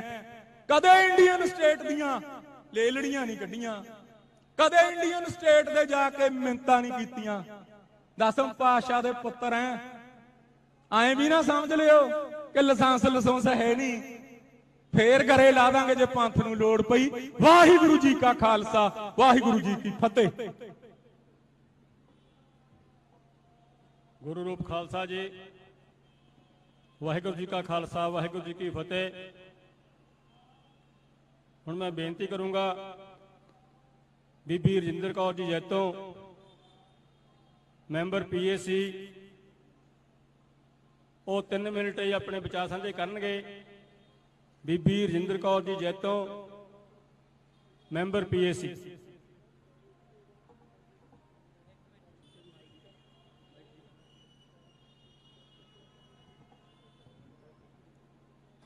ਗੁਰੂ ਰਾਮਦਾਸ ਪਾਤਸ਼ਾਹ ਦੀ ਨਿੱਘੀ ਗੋਦ ਵਿੱਚ ਬੈਠੀ ਸਾਧ ਸੰਗਤ, ਮੇਰੀ ਸਮੁੱਚੀ ਲੀਡਰਸ਼ਿਪ, ਫਤਿਹ ਦੀ ਸਾਂਝ ਪਾਈਏ। ਵਾਹਿਗੁਰੂ ਜੀ ਕਾ ਖਾਲਸਾ, ਵਾਹਿਗੁਰੂ ਜੀ ਕੀ ਫਤਿਹ। ਅੱਜ ਆਪਾਂ ਜਮਹੂਰੀਅਤ ਬਹਾਲ ਦਿਵਸ ਤੇ ਆਏ ਆ। ਭਾਵੇਂ ਇੰਡੀਆ ਆਪਣੇ ਆਪ ਨੂੰ ਸਭ ਤੋਂ ਵੱਡਾ ਲੋਕਤੰਤਰ ਕਹਿੰਦਾ ਹੈ, ਪਰ ਇਹਦੇ ਵਿੱਚ ਲੋਕਤੰਤਰ ਕਿਤੇ ਹੈ ਨਹੀਂ। ਇੱਥੇ ਘੱਟ ਗਿਣਤੀਆਂ ਸੇਫ ਨਹੀਂ। ਮਨੀਪੁਰ ਵਿੱਚ ਈਸਾਈ ਬੀਬੀਆਂ ਨੂੰ ਨੰਗਿਆਂ ਕਰਕੇ ਤੋਰਿਆ ਗਿਆ। ਹਰਿਆਣੇ ਦੇ ਵਿੱਚ ਮੁਸਲਮਾਨ ਭਰਾਵਾਂ ਨੂੰ ਇਸ ਕਰਕੇ ਮਾਰਿਆ ਗਿਆ ਕਿ ਉਹਨਾਂ ਦੀ ਪਤੀਲੀ ਵਿੱਚ ਗਊ ਮਾਸ ਰਿੱਝਿਆ, ਇਸ ਗੱਲ ਦਾ ਸ਼ੱਕ ਹੈ। ਔਰ ਸਿੱਖਾਂ ਨਾਲ ਹੋਰ ਵੀ ਵੱਧ ਤੋਂ ਬਦਤਰ ਸਲੂਕ। ਸਾਡੀ ਇੱਕ ਬੱਚੀ ਜੋ ਕਿ ਵਕੀਲ ਸੀ, ਜੱਜ ਦਾ ਪੇਪਰ ਦੇਣ ਜਾ ਰਹੀ ਸੀ ਰਾਜਸਥਾਨ 'ਚ, ਉਸ ਬੱਚੀ ਨੂੰ ਕਕਾਰ ਲਾਉਣ ਲਈ ਮਜਬੂਰ ਕੀਤਾ ਗਿਆ। ਕਿੱਥੇ ਹੈ ਲੋਕਤੰਤਰ? ਅੱਜ ਇੰਡੀਅਨ ਗਵਰਨਮੈਂਟ ਨਾਲ ਸਾਡੀ ਲੜਾਈ ਹੈ।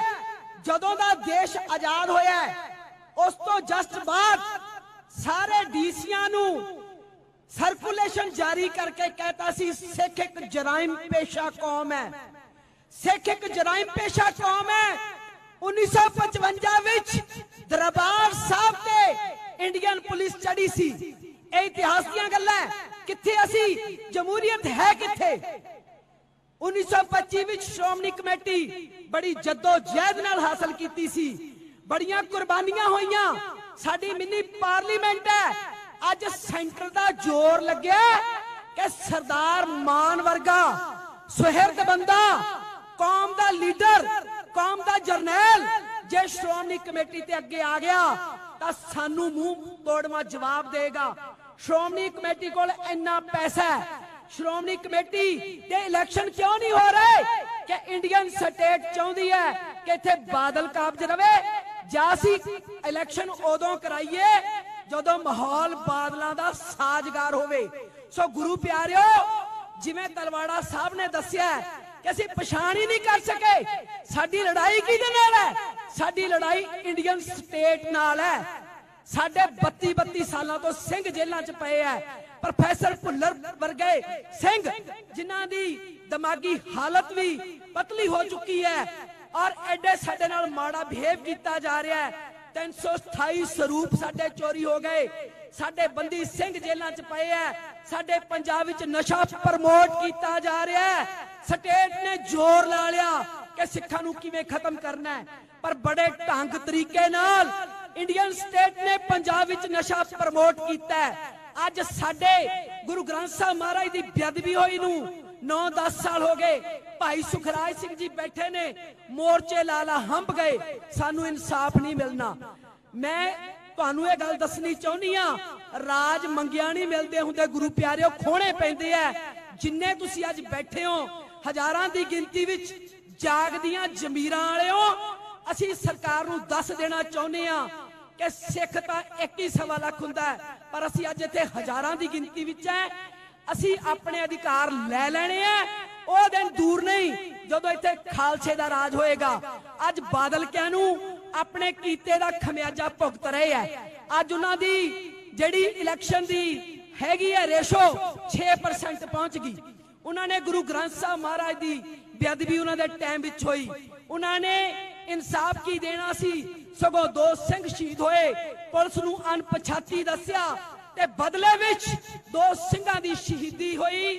ਤੇ ਜਦੋਂ ਗੁਰੂ ਗ੍ਰੰਥ ਸਾਹਿਬ ਮਹਾਰਾਜ ਦੇ ਸਰੂਪਾਂ ਦੀ ਗੱਲ ਆਈ, ਰੁਪਿੰਦਰ ਜਸਵਿੰਦਰ 5 ਗਰਾਈ ਦੇ 2 ਮੁੰਡੇ ਫੜ ਕੇ ਆਲ ਵਰਲਡ ਵਿੱਚ ਸੰਦੇਸ਼ ਦਿੱਤਾ ਕਿ ਸਿੱਖ ਆਪ ਹੀ ਆਪਣੇ ਗੁਰੂ ਦੀ ਬੇਅਦਬੀ ਕਰਦੇ ਆ। ਸੋ ਗੁਰੂ ਪਿਆਰਿਓ, ਅੱਜ ਜਿੰਨੇ ਤੁਸੀਂ ਬੈਠੇ ਹੋ ਸਾਰਿਆਂ ਨੂੰ ਮੇਰਾ ਸਿਰ ਝੁਕਦਾ ਹੈ। ਅੱਜ ਸਾਡੀ ਕੌਮ ਕੋਲ ਜਰਨੈਲ ਹੈ ਸਰਦਾਰ ਸਿਮਰਨਜੀਤ ਸਿੰਘ ਮਾਨ, ਜਿਨੇ 40 ਸਾਲ ਕੌਮ ਦੀ ਸੇਵਾ ਕੀਤੀ ਹੈ। ਨਾ ਵਿਕਿਆ ਨਾ ਝੁਕਿਆ। ਜਿਵੇਂ ਤਲਵਾੜਾ ਸਾਹਿਬ ਨੇ ਕਿਹਾ, ਇੰਡੀਅਨ ਸਟੇਟ ਦੇ ਨੱਕ ਵਿੱਚ ਦਮ ਕਰਕੇ ਰੱਖਦਾ। ਜੇ ਭਾਈ ਨਿੱਜਰ ਮਰਿਆ, ਜੇ ਭਾਈ ਖੰਡਾ ਮਾਰਿਆ ਸਰਕਾਰ ਨੇ, ਤਾਂ ਸਰਕਾਰ ਨੂੰ ਦੱਸਤਾ ਕਿ ਅਸੀਂ ਕੀ ਕੁਛ ਕਰ ਸਕਦੇ ਹਾਂ।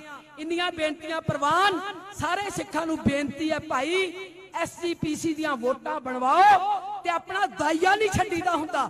ਆਪਣਾ ਦਾਅਵੇਦਾਰੀ ਕਾਇਮ ਰੱਖੋ। ਪੱਕੇ ਪੈਰੀ ਹੋ ਕੇ ਆਪਾਂ ਇਲੈਕਸ਼ਨ ਲੜਨੀ ਹੈ ਔਰ ਇਹ ਬਾਦਲ ਕਿਆਂ ਤੋਂ ਖੋਣੀ ਹੈ ਤੇ ਆਪਣੇ ਸਿੱਖ ਕੌਮ ਦੇ ਇੰਸਟੀਚਿਊਟ, ਜਿੱਥੇ ਸਾਡੇ ਸਿੱਖਾਂ ਦੇ ਬੱਚੇ DC ਬਣਨ, SDM ਬਣਨ, ਸਾਡੇ ਸਿੱਖਾਂ ਦੇ ਬੱਚੇ SSP ਬਣਨ, ਸਿੱਖ ਕੌਮ ਕੋਲ ਕੋਈ ਆਪਣਾ ਹਸਪੀਟਲ ਹੋਵੇ ਜਿੱਥੇ ਸਿੱਖਾਂ ਦਾ ਫ੍ਰੀ ਇਲਾਜ ਹੋਵੇ। ਇੱਕ ਛੋਟੀ ਜੀ ਗੱਲ ਕਰਕੇ ਸਮਾਪਤੀ ਕਰਨੀ ਹੈ। 10 ਸਾਲ ਪਹਿਲਾਂ ਮੈਨੂੰ ਜੰਮੂ ਜਾਣ ਦਾ ਮੌਕਾ ਮਿਲਿਆ। ਉੱਥੋਂ ਦੀ ਪ੍ਰਬੰਧਕ ਕਮੇਟੀ ਨੇ ਲਿਖ ਕੇ ਲਾਇਆ ਸੀ ਕਿ ਡਾਕਟਰੀ ਦੀ ਪੜ੍ਹਾਈ ਅਸੀਂ ਫ੍ਰੀ ਕਰਾਵਾਂਗੇ, ਭਾਵੇਂ ਕਰੋੜ ਰੁਪਇਆ ਲੱਗ ਜੇ, ਸ਼ਰਤ ਹੈ ਕਿ ਉਹ ਬੱਚਾ ਅੰਮ੍ਰਿਤਧਾਰੀ ਹੋਣਾ ਚਾਹੀਦਾ ਹੈ, ਉਹਦੇ ਪੇਰੈਂਟਸ ਅੰਮ੍ਰਿਤਧਾਰੀ ਹੋਣੇ ਚਾਹੀਦੇ ਹੈ ਤੇ ਸਾਡੇ ਕੋਲ ਤਾਂ ਕਰੋੜਾਂ ਰੁਪਈਆਂ ਦਾ ਬਜਟ ਹੋਊਗਾ। ਗੁਰੂ ਰਾਮਦਾਸ ਪਾਤਸ਼ਾਹ ਦੀ ਕਿਰਪਾ ਸਦਕਾ ਸ਼੍ਰੋਮਣੀ ਕਮੇਟੀ ਸਰਦਾਰ ਸਿਮਰਨਜੀਤ ਸਿੰਘ ਮਾਨ ਦੇ ਹੱਥਾਂ ਵਿੱਚ ਆਊਗੀ। ਇਹ ਪੈਸਾ ਸਿਹਤ ਕੰਮਾਂ ਤੇ ਲੱਗੂ, ਸਿੱਖ ਕੌਮ ਦੀ ਚੜ੍ਹਦੀ ਕਲਾ ਤੇ ਲੱਗੂ। ਇੰਨੀਆਂ ਬੇਨਤੀਆਂ ਪ੍ਰਵਾਨ। ਵਾਹਿਗੁਰੂ ਜੀ ਕਾ ਖਾਲਸਾ, ਵਾਹਿਗੁਰੂ ਜੀ ਕੀ ਫਤਿਹ।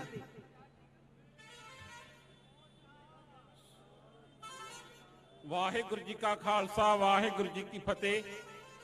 ਸੋ ਭਾਈ ਤੂਫਾਨ ਸਿੰਘ ਗੁਰਦਾਸਪੁਰ ਤੋਂ ਇੱਥੇ ਉਚੇਚੇ ਤੌਰ ਤੇ ਪਹੁੰਚੇ ਨੇ, ਉਹਨਾਂ ਦਾ ਤਹਿ ਦਿਲੋਂ ਧੰਨਵਾਦ। ਸਰਦਾਰ ਅਵਤਾਰ ਸਿੰਘ ਜੀ ਮੱਟੀਆਂ ਜਿਹੜੇ ਜਥਾ ਲੈ ਕੇ ਆਏ ਨੇ, ਸਰਦਾਰ ਸੂਰਤ ਸਿੰਘ ਸੰਧੂ ਮਮਦੋੜ ਤੋਂ, ਸਰਦਾਰ ਸੁਖਦੇਵ ਸਿੰਘ ਸੁੱਖਾ, ਸਰਦਾਰ ਜਸਵੰਤ ਸਿੰਘ ਭੁੱਲਰ, ਸਰਦਾਰ ਬਲਕਾਰ ਸਿੰਘ ਜੋਗੇਵਾਲਾ, ਸਰਦਾਰ ਸੁਖਜੀਤ ਸਿੰਘ ਮਖੂ, ਸਰਦਾਰ ਜੁਗਰਾਜ ਸਿੰਘ ਲਹਿਰਾ ਜਿਹੜਾ ਜੀਰੇ ਤੋਂ ਇੱਥੇ ਜਥੇ ਲੈ ਕੇ ਆਏ ਨੇ, ਸਰਦਾਰ ਗੁਰਦੀਪ ਸਿੰਘ ਢੁੱਡੀ ਪ੍ਰਧਾਨ ਫਰੀਦਕੋਟ ਜਿਹੜੇ ਜਥਾ ਲੈ ਕੇ ਆਏ ਨੇ, ਸਰਦਾਰ ਨਰਿੰਦਰ ਸਿੰਘ ਕਾਲਾਬੂਲਾ ਦੀ ਅਗਵਾਈ ਵਿੱਚ ਸਰਦਾਰ ਸੁਖਵਿੰਦਰ ਸਿੰਘ, ਬੀਬੀ ਮਣੀ ਕੌਰ, ਬੀਬੀ ਹਰਪਾਲ ਕੌਰ, ਬੀਬੀ ਪਰਮਜੀਤ ਕੌਰ, ਜਸਵਿੰਦਰ ਸਿੰਘ, ਪ੍ਰਗਟ ਸਿੰਘ, ਸਰਦਾਰ ਦਲੀਪ ਸਿੰਘ ਇੱਥੇ ਜਥੇ ਲੈ ਕੇ ਆਏ ਨੇ, ਉਹਨਾਂ ਦਾ ਤਹਿ ਦਿਲੋਂ ਧੰਨਵਾਦ। ਸਰਦਾਰ ਮਹਿੰਦਰਪਾਲ ਸਿੰਘ ਮਹਿਤੇ ਤੋਂ ਇੱਕ ਬੱਸ ਤੇ 2 ਗੱਡੀਆਂ, ਸਰਦਾਰ ਬਲਕਾਰ ਸਿੰਘ ਬਾਲੀਆਂ, ਸਰਦਾਰ ਤਰਲੋਕ ਸਿੰਘ ਪ੍ਰਧਾਨ ਸ਼ਹਿਰੀ ਜੰਡਿਆਲਾ ਆਪਣੇ ਜਥੇ ਲੈ ਕੇ ਆਏ ਨੇ, ਤਹਿ ਦਿਲੋਂ ਧੰਨਵਾਦ। ਭਾਈ ਤੂਫਾਨ ਸਿੰਘ ਖਾਲਸਾ ਗੁਰਦਾਸਪੁਰ ਤੋਂ ਆਪਣੇ ਜਥੇ ਨਾਲ ਪਹੁੰਚੇ ਨੇ, ਸਰਦਾਰ ਗੁਰਬਚਨ ਸਿੰਘ ਪਵਾਰ, ਸਰਦਾਰ ਕੁਲਵੰਤ ਸਿੰਘ ਮਜਾਇਲ, ਜਸਵਿੰਦਰ ਸਿੰਘ ਕਥਾਵਾਚਕ, ਭਗਵਾਨ ਸਿੰਘ ਸੰਧੂ, ਸਰਦਾਰ ਧੀਰ ਸਿੰਘ ਇੱਥੇ ਪਹੁੰਚੇ ਨੇ, ਉਹਨਾਂ ਦਾ ਤਹਿ ਦਿਲੋਂ ਧੰਨਵਾਦ। ਸਰਦਾਰ ਹਿਰਦੇਪਾਲ ਸਿੰਘ ਅਤੇ ਸਰਦਾਰ ਓਂਕਾਰ ਸਿੰਘ ਜਿਹੜੇ ਜਲੰਧਰ ਤੋਂ ਤੇ ਕਪੂਰਥਲੇ ਤੋਂ ਇੱਥੇ ਪਹੁੰਚੇ ਨੇ, ਉਹਨਾਂ ਦਾ ਤਹਿ ਦਿਲੋਂ ਧੰਨਵਾਦ।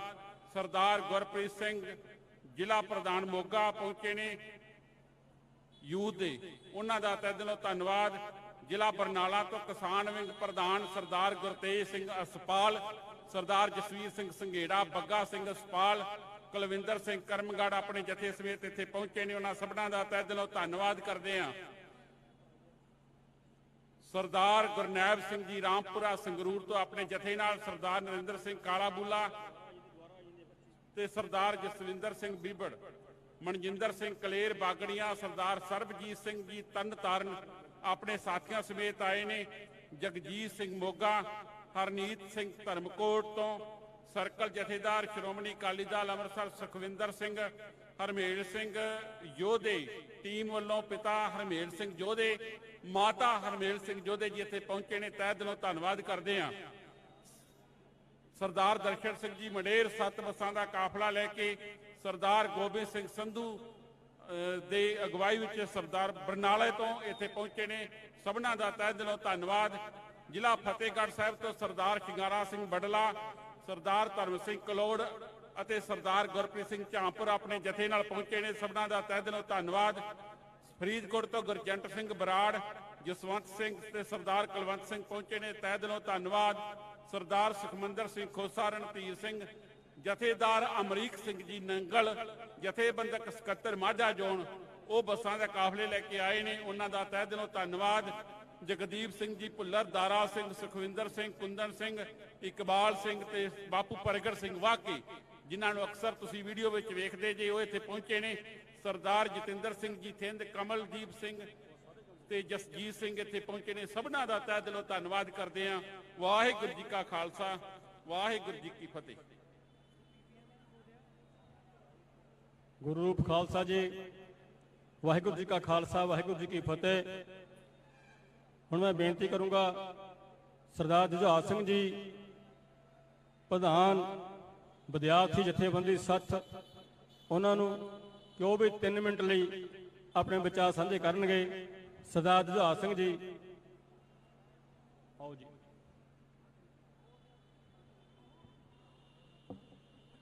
ਦਸਮ ਪਾਤਸ਼ਾਹ ਦੀ ਬਖਸ਼ੀ ਫਤਿਹ ਨਾਲ ਸਾਂਝ ਪਾਈਏ। ਵਾਹਿਗੁਰੂ ਜੀ ਕਾ ਖਾਲਸਾ, ਵਾਹਿਗੁਰੂ ਜੀ ਕੀ ਫਤਿਹ। ਮੈਂ ਸਿਰਫ 2 ਤੋਂ 3 ਮਿੰਟ ਲੈਣੇ ਆ ਤੇ ਜੋ ਮੇਰਾ ਵਿਸ਼ਾ ਆ, ਮੈਂ ਮਾਸ ਕਮਿਊਨੀਕੇਸ਼ਨ ਪੱਤਰਕਾਰੀ ਦਾ ਰਿਸਰਚ ਸਕਾਲਰ ਆ ਤੇ ਮੈਂ ਉਸੇ ਸਬੰਧ 'ਚ ਤੁਹਾਡੇ ਨਾਲ ਗੱਲ ਕਰਨੀ ਕਿ ਸੰਸਥਾਵਾਂ ਦੀ ਜਿਹੜੀ ਲੋੜ ਆ ਉਹ ਕਿਉਂ ਹੁੰਦੀ ਆ। ਸਿੱਖਾਂ ਨੇ ਅੰਗਰੇਜ਼ਾਂ ਦੇ ਆਉਣ ਤੋਂ ਪਹਿਲਾਂ ਤੱਕ ਜਿੰਨੀਆਂ ਵੀ ਜੰਗਾਂ ਲੜੀਆਂ ਵਾ, ਉਹਦੇ ਵਿੱਚ ਸਿੱਖ ਕਦੀ ਵੀ ਦੁਸ਼ਮਣ ਦੇ ਨੈਰੇਟਿਵ ਦਾ ਸ਼ਿਕਾਰ ਨਹੀਂ ਬਣੇ। ਸਿੱਖਾਂ ਨੂੰ ਇਹ ਗੱਲ ਸਪਸ਼ਟ ਹੁੰਦੀ ਸੀ ਕਿ ਆਹ ਸਾਡਾ ਦੁਸ਼ਮਣ ਆ ਤੇ ਅਸੀਂ ਇਹਦੇ ਨਾਲ ਕਿਸੇ ਜੰਗ ਦੇ ਵਿੱਚ ਉਤਰੇ ਹੋਏ ਆ। ਪਰ ਜਿਹੜੀ ਨਵੀਂ ਚੀਜ਼ ਪੱਛਮ ਤੋਂ ਜਿਹੜੇ ਕੋਲੋਨਾਈਜ਼ਰ ਲੈ ਕੇ ਆਏ ਆ ਉਹ ਇਹ ਲੈ ਕੇ ਆਏ ਕਿ ਤੁਹਾਡੇ ਵਿੱਚੋਂ ਇੱਕ ਹਿੱਸੇ ਨੂੰ ਇਹ ਗੱਲ ਜਚਾਉਣੀ ਕਿ ਤੁਹਾਡੀ ਕਮਿਊਨਿਟੀ ਦੀ ਲੜਾਈ ਲੜ ਰਹੇ ਬੰਦੇ ਗਲਤ ਆ ਤੇ ਜਿਨ੍ਹਾਂ ਦੇ ਨਾਲ ਲੜਾਈ ਲੜ ਰਹੇ ਆ ਉਹ ਕਿਤੇ ਨਾ ਕਿਤੇ ਇਨਸਾਫ ਪਸੰਦ ਦਾ ਨਿਆਂਕਾਰੀ ਆ, ਉਹ ਤੁਹਾਡੇ ਨਾਲ ਨਿਆਂ ਕਰਨਗੇ। ਇਹ ਗੱਲ ਹਿੰਦੁਸਤਾਨ ਨੇ ਖਾਸ ਕਰਕੇ ਸਿੱਖਾਂ ਨਾਲ ਵਰਤੀ ਹੈ ਕਿ ਪਹਿਲੀ ਵਾਰੀ ਇਤਿਹਾਸ 'ਚ ਇਦਾਂ ਹੋਇਆ ਕਿ ਸਿੱਖਾਂ ਦਾ ਇੱਕ ਵੱਡਾ ਤਬਕਾ ਜਿਹੜਾ ਆ ਉਹ ਆਜ਼ਾਦੀ ਦੀ ਲੜਾਈ ਲੜ ਰਹੇ ਸਿੱਖਾਂ ਦੇ ਖਿਲਾਫ ਹਿੰਦੁਸਤਾਨ ਦੀ ਗੋਦੀ 'ਚ ਬੈਠਾ ਆ। ਉਹ ਕਿਵੇਂ ਹੋ ਸਕਿਆ? ਸਾਡੇ ਸਾਹਮਣੇ ਵੱਡਾ ਸਵਾਲ ਇਹ ਹੈ ਕਿ ਇਹ ਚੀਜ਼ਾਂ ਪੋਸੀਬਲ ਕਿਵੇਂ ਹੋਈਆਂ ਕਿ ਸਿੱਖਾਂ ਦਾ ਸਭ ਤੋਂ ਪੜ੍ਹਿਆ ਲਿਖਿਆ ਵਰਗ ਜਿਹਨੂੰ ਚੀਜ਼ਾਂ ਦੀ ਸਮਝ ਆ ਉਹਨੂੰ ਕਿਉਂ ਲੱਗਾ ਕਿ ਸੰਤ ਜਰਨੈਲ ਸਿੰਘ ਖਾਲਸਾ ਭਿੰਡਰਾਂ ਵਾਲਿਆਂ ਦਾ ਵਿੱਢਿਆ ਸੰਘਰਸ਼ ਗਲਤ ਆ। ਉਹਦੇ ਪਿੱਛੇ ਜਿਹੜੀ ਗੱਲ ਅਸੀਂ ਮੀਡੀਆ ਦੀ ਕਰਦੇ ਆ ਕਿ ਮੀਡੀਆ ਜਿਹੜਾ ਨੈਰੇਟਿਵ ਬਣਾਉਂਦਾ ਆ ਉਹ ਰਾਤ ਤੋਂ ਦਿਨ ਚੜ੍ਹਨ ਤੱਕ ਲੋਕਾਂ ਦੇ ਖਿਆਲ ਬਦਲ ਸਕਦਾ ਆ, ਪਰ ਉਹਦੇ ਵਾਸਤੇ ਇੱਕ ਗਰਾਊਂਡ ਤਿਆਰ ਕੀਤੀ ਜਾਂਦੀ ਆ। ਜਿੱਦਣ ਤੁਹਾਡਾ ਬੱਚਾ ਸਕੂਲ 'ਚ ਜਾਂਦਾ ਆ, ਸਕੂਲ ਤੋਂ ਲੈ ਕੇ college, university, education board, UGC ਤੱਕ, ਸਰਕਾਰੀ ਦਫ਼ਤਰਾਂ ਤੱਕ ਜਦੋਂ ਜਨ ਗਣ ਮਨ ਚੱਲਦਾ ਆ, ਜਦੋਂ 15 ਅਗਸਤ 26 ਜਨਵਰੀ ਮਨਾਈ ਜਾਂਦੀ ਆ, ਹਰ ਗੱਲ ਦੇ ਵਿੱਚ ਜਿੱਦਾਂ ਹੁਣ ਸਾਰੇ ਦੇਸ਼ 'ਚ ਰਾਸ਼ਟਰੀ ਭਾਸ਼ਾ ਹਿੰਦੀ ਦਾ ਦਿਵਸ ਮਨਾਉਣ ਦੀ ਗੱਲ ਚੱਲ ਰਹੀ ਆ, ਤਾਂ ਮੀਡੀਆ ਇੱਕ ਬੜਾ ਛੋਟਾ ਜਿਹਾ ਹਿੱਸਾ ਆ। ਉਸ ਤੋਂ ਪਹਿਲਾਂ ਜਿੰਨੇ ਵੀ ਸਰਕਾਰ ਦੇ ਅਦਾਰੇ ਆ, ਸਰਕਾਰ ਦੇ ਅੰਡਰ ਚੱਲਦੇ ਅਦਾਰੇ ਆ, ਚਾਹੇ ਉਹ ਪੰਜਾਬ ਬੋਰਡ ਆ, CBSE ਬੋਰਡ ਆ, DAV ਸਕੂਲ ਨੇ, ਯੂਨੀਵਰਸਿਟੀਆਂ ਨੇ, ਉਹਨਾਂ ਦੇ ਵਿੱਚ ਨਿਤ ਦਿਨ ਰਾਸ਼ਟਰਵਾਦ ਦਾ ਜਿਹੜਾ ਘੋਟ ਕੇ ਤੁਹਾਡੇ ਬੱਚਿਆਂ ਦੇ ਦਿਮਾਗ 'ਚ ਪਾਇਆ ਜਾਂਦਾ ਆ ਤੇ ਤੁਹਾਡੇ ਉਹਨਾਂ ਅਦਾਰਿਆਂ 'ਚੋਂ ਆਏ ਸਿੱਖ ਨੂੰ ਇਹ ਮਹਿਸੂਸ ਨਹੀਂ ਹੁੰਦਾ ਕਿ ਦਰਬਾਰ ਸਾਹਿਬ ਤੇ ਫੌਜ ਚੜ੍ਹਨੀ ਜਿਹੜੀ ਗਲਤ ਆ। ਦਰਬਾਰ ਸਾਹਿਬ ਤੇ ਚੜ੍ਹ ਰਹੀ ਫੌਜ ਦੀ ਅਗਵਾਈ ਕਰ ਰਿਹਾ ਜਿਹੜਾ ਜਰਨੈਲ ਜਸਬੀਰ ਰਾਣਾ, ਇੱਕ ਸਿੱਖ, ਇਹ ਕਹਿੰਦਾ ਕਿ ਸਭ ਤੋਂ ਪਹਿਲੀ ਪਲਟੂਨ ਮੈਂ ਅੰਦਰ ਲੈ ਕੇ ਜਾਊਂਗਾ। ਤਾਂ ਇਹ ਨਹੀਂ ਕਿ ਉਹ ਗੁਰੂ ਗ੍ਰੰਥ ਸਾਹਿਬ ਨੂੰ ਸਿੱਖ ਨਹੀਂ ਮੰਨਦਾ, ਇਹ ਨਹੀਂ ਕਿ ਉਹ ਦੁਸ਼ਟ ਪਾਪੀ ਆ, ਉਹਦੇ ਅੰਦਰ ਰਾਸ਼ਟਰਵਾਦ ਉਹਦੀਆਂ ਰਗਾਂ 'ਚ ਇਸ ਹੱਦ ਤੱਕ ਘਰ ਕਰ ਚੁੱਕਾ ਹੁੰਦਾ ਆ ਕਿ ਉਹਨੂੰ ਗੱਲ ਮਹਿਸੂਸ ਨਹੀਂ ਹੁੰਦੀ। ਦੁਨੀਆ ਦੀ ਸਭ ਤੋਂ ਕਰੂਪ, ਦੁਨੀਆ ਦੀ ਸਭ ਤੋਂ ਭੈੜੀ ਤਸਵੀਰ ਵੇਖਣੀ ਆ ਤੇ ਬਾਬਾ ਮਾਨੋਚਾਲ ਦੀ ਸ਼ਹੀਦੀ ਵਾਲੀ ਤਸਵੀਰ, ਮੰਜੇ ਤੇ ਪਿਆ ਬਾਬਾ ਮਾਨੋਚਾਲ ਸ਼ਹੀਦ ਹੋਇਆ, ਉਹਦੇ ਪਿੱਛੇ 4 ਸਾਬਤ ਸੂਰਤ ਸਿੱਖ ਖੜੇ ਦੰਦੀਆਂ ਕੱਢ ਰਹੇ ਆ। ਦੁਨੀਆ ਦੀ ਸਭ ਤੋਂ ਕਰੂਪ ਤਸਵੀਰ ਆ। ਜੇ ਉਹਨਾਂ 4 ਸਾਬਤ ਸੂਰਤ ਸਿੱਖਾਂ ਨੂੰ ਇਹ ਮਹਿਸੂਸ ਹੋਇਆ ਆ ਕਿ ਬਾਬਾ ਮਾਨੋਚਾਲ ਦੀ ਸ਼ਹੀਦੀ ਸਹੀ ਆ, ਇਹਦਾ ਮਾਰਿਆ ਜਾਣਾ ਬਿਲਕੁਲ ਸਹੀ ਆ, ਤਾਂ ਸਮਝੋ ਕਿ ਸਿਸਟਮ ਤੁਹਾਡੇ ਰਗਾਂ ਦੇ ਵਿੱਚ ਕਿੱਥੋਂ ਤੱਕ ਘਰ ਕਰ ਚੁੱਕਾ ਆ। ਤਾਂ ਇਹ ਨੈਰੇਟਿਵ ਦਾ ਜਵਾਬ ਤੁਸੀਂ ਨੈਰੇਟਿਵ ਨਾਲ ਦੇ ਸਕਦੇ ਜੀ। ਤਾਂ ਉਹਦਾ ਪਹਿਲਾ ਜਿਹੜਾ ਸਾਡਾ ਕਰਨ ਵਾਲਾ ਕੰਮ ਇਹ ਹੁੰਦਾ ਕਿ ਅਸੀਂ ਮੀਡੀਆ ਦੇ ਚੈਨਲ ਬਣਾਈਏ, ਆਪਾਂ ਅਖਬਾਰ ਚਲਾਈਏ। ਉਹਦੇ ਉੱਤੇ ਸਰਕਾਰ ਕਿਸੇ ਟਾਈਮ ਵੀ ਪਾਬੰਦੀ ਲਾ ਸਕਦੀ ਆ। ਮਸ਼ੀਨਰੀ ਦਾ ਮੁਕਾਬਲਾ ਹਮੇਸ਼ਾ ਮਸ਼ੀਨਰੀ ਕਰ ਸਕਦੀ ਆ ਤੇ ਤੁਹਾਨੂੰ ਛੇਵੇਂ ਪਾਤਸ਼ਾਹ ਜਿਹੜੀ ਮਸ਼ੀਨਰੀ ਦੇ ਕੇ ਗਏ ਆ, ਉਹ ਮੀਰੀ ਪੀਰੀ ਦਾ ਸਿਧਾਂਤ ਆ, ਉਹ ਅਕਾਲ ਤਖਤ ਆ, ਉਹ 52 ਹੁਕਮਾਂ ਦੇ ਵਿੱਚ ਇੱਕ ਹੁਕਮ ਆ ਕਿ ਸਿੱਖ ਨੇ ਰਾਜਨੀਤੀ ਪੜ੍ਹਨੀ ਵੀ ਆ, ਸਮਝਣੀ ਵੀ ਆ ਤੇ ਰਾਜਨੀਤੀ ਕਰਨੀ ਵੀ ਆ। ਇਸ ਮਸ਼ੀਨਰੀ ਦਾ, ਹਿੰਦੁਸਤਾਨ ਦੀ ਮਸ਼ੀਨਰੀ ਜਿਹੜੀ ਤੁਹਾਡੇ ਦਰਵਾਜ਼ੇ ਤੇ ਖੜੀ ਆ, ਜਿਹਦੇ ਦਫ਼ਤਰਾਂ 'ਚ ਤੁਸੀਂ ਰੋਜ਼ ਕੰਮ ਕਰਾਉਣ ਜਾਂਦੇ ਹੋ, ਜਿਹਦੇ ਅਦਾਰੇ 'ਚ ਤੁਹਾਡੇ ਬੱਚੇ ਪੜ੍ਹਦੇ ਆ, ਉਹਦਾ ਜਵਾਬ ਸਿੱਖਾਂ ਦੀ ਮਸ਼ੀਨਰੀ ਕਿਵੇਂ ਦੇ ਸਕਦੀ ਆ? ਜਿੱਦਣ ਤੁਹਾਡੀਆਂ ਸਟੇਜਾਂ ਤੇ, ਜਿੱਦਣ ਅਕਾਲ ਤਖਤ ਤੇ, ਜਿੱਦਣ ਮੰਜੀ ਸਾਹਿਬ ਦੀਵਾਨ ਹਾਲ 'ਚ ਤੇ ਜਿੱਦਣ ਸਾਰੀਆਂ ਪੰਥਕ ਕਾਨਫਰੰਸਾਂ 'ਚ ਸ਼ਹੀਦੀ ਜੋੜ ਮੇਲਿਆਂ 'ਚ ਤੁਹਾਡੀ ਗੱਲ ਹੋਊਗੀ, ਤੁਹਾਡੇ ਰਾਗੀ, ਤੁਹਾਡੇ ਢਾਡੀ, ਤੁਹਾਡੇ ਕਵੀਸ਼ਰ ਜਦੋਂ ਇਹ ਗੱਲ ਤੁਹਾਨੂੰ ਦੱਸਣਗੇ ਕਿ ਸ਼ਬਦ ਗੁਰੂ ਦੀ ਕਥਾ ਤੋਂ ਬਾਅਦ ਕਿ ਤੁਹਾਡੀ ਕੌਮ ਦੇ ਹਾਲਾਤ ਕੀ ਆ, ਤੁਸੀਂ ਗੁਲਾਮੀ ਦੀ ਕਿਹੜੀ ਗਲਫਤ 'ਚ ਡਿੱਗ ਚੁੱਕੇ ਜੇ, ਜਿੱਦਣ ਸਟੇਟ ਸਭ ਕੁਝ ਬੰਦ ਕਰ ਸਕਦੀ ਆ, ਤੁਹਾਡੇ ਅਖਬਾਰ, ਤੁਹਾਡੇ ਚੈਨਲ, ਤੁਹਾਡੇ ਪੇਜ, ਸਟੇਟ ਤੁਹਾਡੀਆਂ ਸਟੇਜਾਂ, ਤੁਹਾਡੇ ਦੀਵਾਨ ਬੰਦ ਨਹੀਂ ਕਰ ਸਕਦੀ। ਜਿੱਦਣ ਉਹਨਾਂ ਦੀਵਾਨਾਂ 'ਚ ਤੁਹਾਡੀ ਗੱਲ ਹੋਊਗੀ, ਤੁਹਾਡੀ ਗੁਲਾਮੀ ਦੀ ਗੱਲ ਹੋਊਗੀ, ਤੁਹਾਡੇ ਆਜ਼ਾਦੀ ਦੇ ਸੰਘਰਸ਼ ਦੀ ਗੱਲ ਹੋਊਗੀ, ਉਦੋਂ ਤੁਹਾਡੇ ਕੋਲੋਂ ਗੁਲਾਮੀ ਲੈਣੀ ਆ। ਇਹ ਕੰਮ ਸੰਤ ਜਰਨੈਲ ਸਿੰਘ ਖਾਲਸਾ ਭਿੰਡਰਾਂ ਵਾਲਿਆਂ ਨੇ ਮੰਜੀ ਸਾਹਿਬ ਦੀਵਾਨ ਹਾਲ ਤੋਂ ਬੋਲ ਕੇ ਦੱਸਿਆ ਸਿੱਖਾਂ ਨੂੰ। ਇਹ ਕੰਮ ਉਹਨਾਂ ਨੇ ਗੁਰੂ ਨਾਨਕ ਨਿਵਾਸ ਦੀ ਛੱਤ ਤੇ ਰੋਜ਼ ਸੰਗਤ ਦੇ ਮੁਖਾਤਬ ਹੋ ਕੇ ਦੱਸਿਆ। ਇਹ ਕੰਮ ਉਹਨਾਂ ਨੇ ਅਕਾਲ ਤਖਤ ਤੇ ਜੰਗ ਲੜ ਕੇ ਦੱਸਿਆ।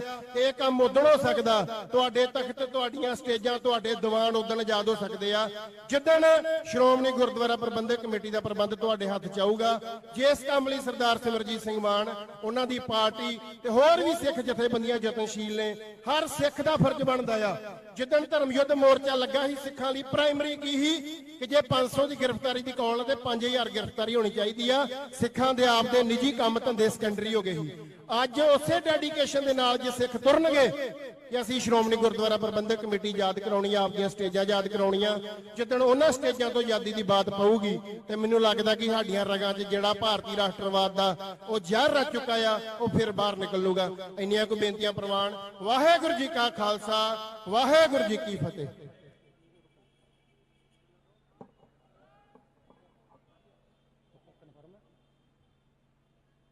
ਗੁਰੂ ਰੂਪ ਖਾਲਸਾ ਜੀ। ਵਾਹਿਗੁਰੂ ਜੀ ਕਾ ਖਾਲਸਾ, ਵਾਹਿਗੁਰੂ ਜੀ ਕੀ ਫਤਿਹ। ਸਾਡੇ ਦਰਮਿਆਨ ਸ਼ਹੀਦ ਭਾਈ ਅਵਤਾਰ ਸਿੰਘ ਜੀ ਖੰਡਾ, ਜੋ ਇੰਡੀਅਨ ਸਟੇਟ ਨੇ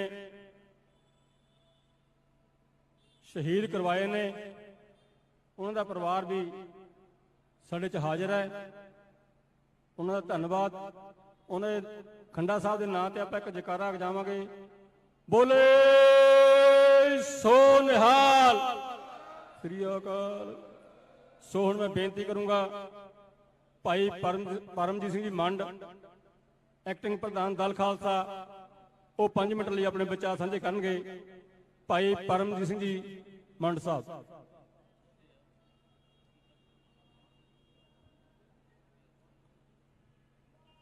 ਅੰਮ੍ਰਿਤਸਰ ਸਾਹਿਬ ਦੀ ਪਵਿੱਤਰ ਧਰਤੀ ਦੇ ਉੱਤੇ ਇਕੱਤਰ ਹੋਈ ਗੁਰੂ ਰੂਪ ਗੁਰੂ ਸਵਾਰੀ ਖਾਲਸਾ ਸਾਧ ਸੰਗਤ ਜੀ, ਵਾਹਿਗੁਰੂ ਜੀ ਕਾ ਖਾਲਸਾ, ਵਾਹਿਗੁਰੂ ਜੀ ਕੀ ਫਤਿਹ। ਪਹਿਲੀ ਗੱਲ ਤਾਂ ਮੈਂ ਇਹ ਕਰਨੀ ਚਾਹੁੰਦਾ ਕਿ ਬਹੁਤ ਸਾਰੀਆਂ ਸਾਡੀਆਂ ਸਟੇਜਾਂ ਦੇ ਉੱਤੇ ਇੱਕ ਗੱਲ ਕੀਤੀ ਜਾਂਦੀ ਆ ਵੀ ਅਸੀਂ ਉਸ ਮੁਲਕ ਦੇ ਵਾਸੀ ਹਾਂ ਜਿੱਥੇ ਸਾਡੀਆਂ ਧੀਆਂ ਭੈਣਾਂ ਦੀ ਇੱਜ਼ਤ ਲੁੱਟੀ ਗਈ। ਕੀਤੀ ਜਾਂਦੀ। ਇਹ ਵੀ ਕਿਹਾ ਜਾਂਦਾ ਅਸੀਂ ਉਸ ਮੁਲਕ ਦੇ ਵਾਸੀ ਹਾਂ ਜਿੱਥੇ ਸਾਡਾ ਕਤਲੇਆਮ ਕੀਤਾ ਗਿਆ। ਉਹ ਵੀ ਕਿਹਾ ਜਾਂਦਾ ਜੀ ਅਸੀਂ ਉਸ ਮੁਲਕ ਦੇ ਵਾਸੀ ਹਾਂ ਜਿਨ੍ਹਾਂ ਦੀਆਂ ਫੌਜਾਂ ਸਾਡੇ ਅਕਾਲ ਤਖਤ ਸਾਹਿਬ ਨੂੰ ਢਹਿ ਢੇਰੀ ਕਰਨ ਆਈਆਂ।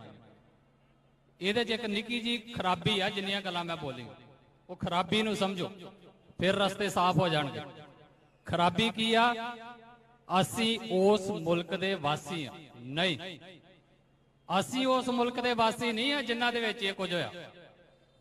ਇਹ ਸਾਰਾ ਕੁਝ ਹੋਇਆ ਹਿੰਦੁਸਤਾਨ ਦੇ ਵਿੱਚ, ਇਹ ਸਾਰਾ ਕੁਝ ਹੋਇਆ ਇੰਡੀਆ ਦੇ ਵਿੱਚ। ਸਾਡਾ ਮੁਲਕ ਪੰਜਾਬ ਆ, ਸਾਡਾ ਮੁਲਕ ਖਾਲਿਸਤਾਨ ਆ।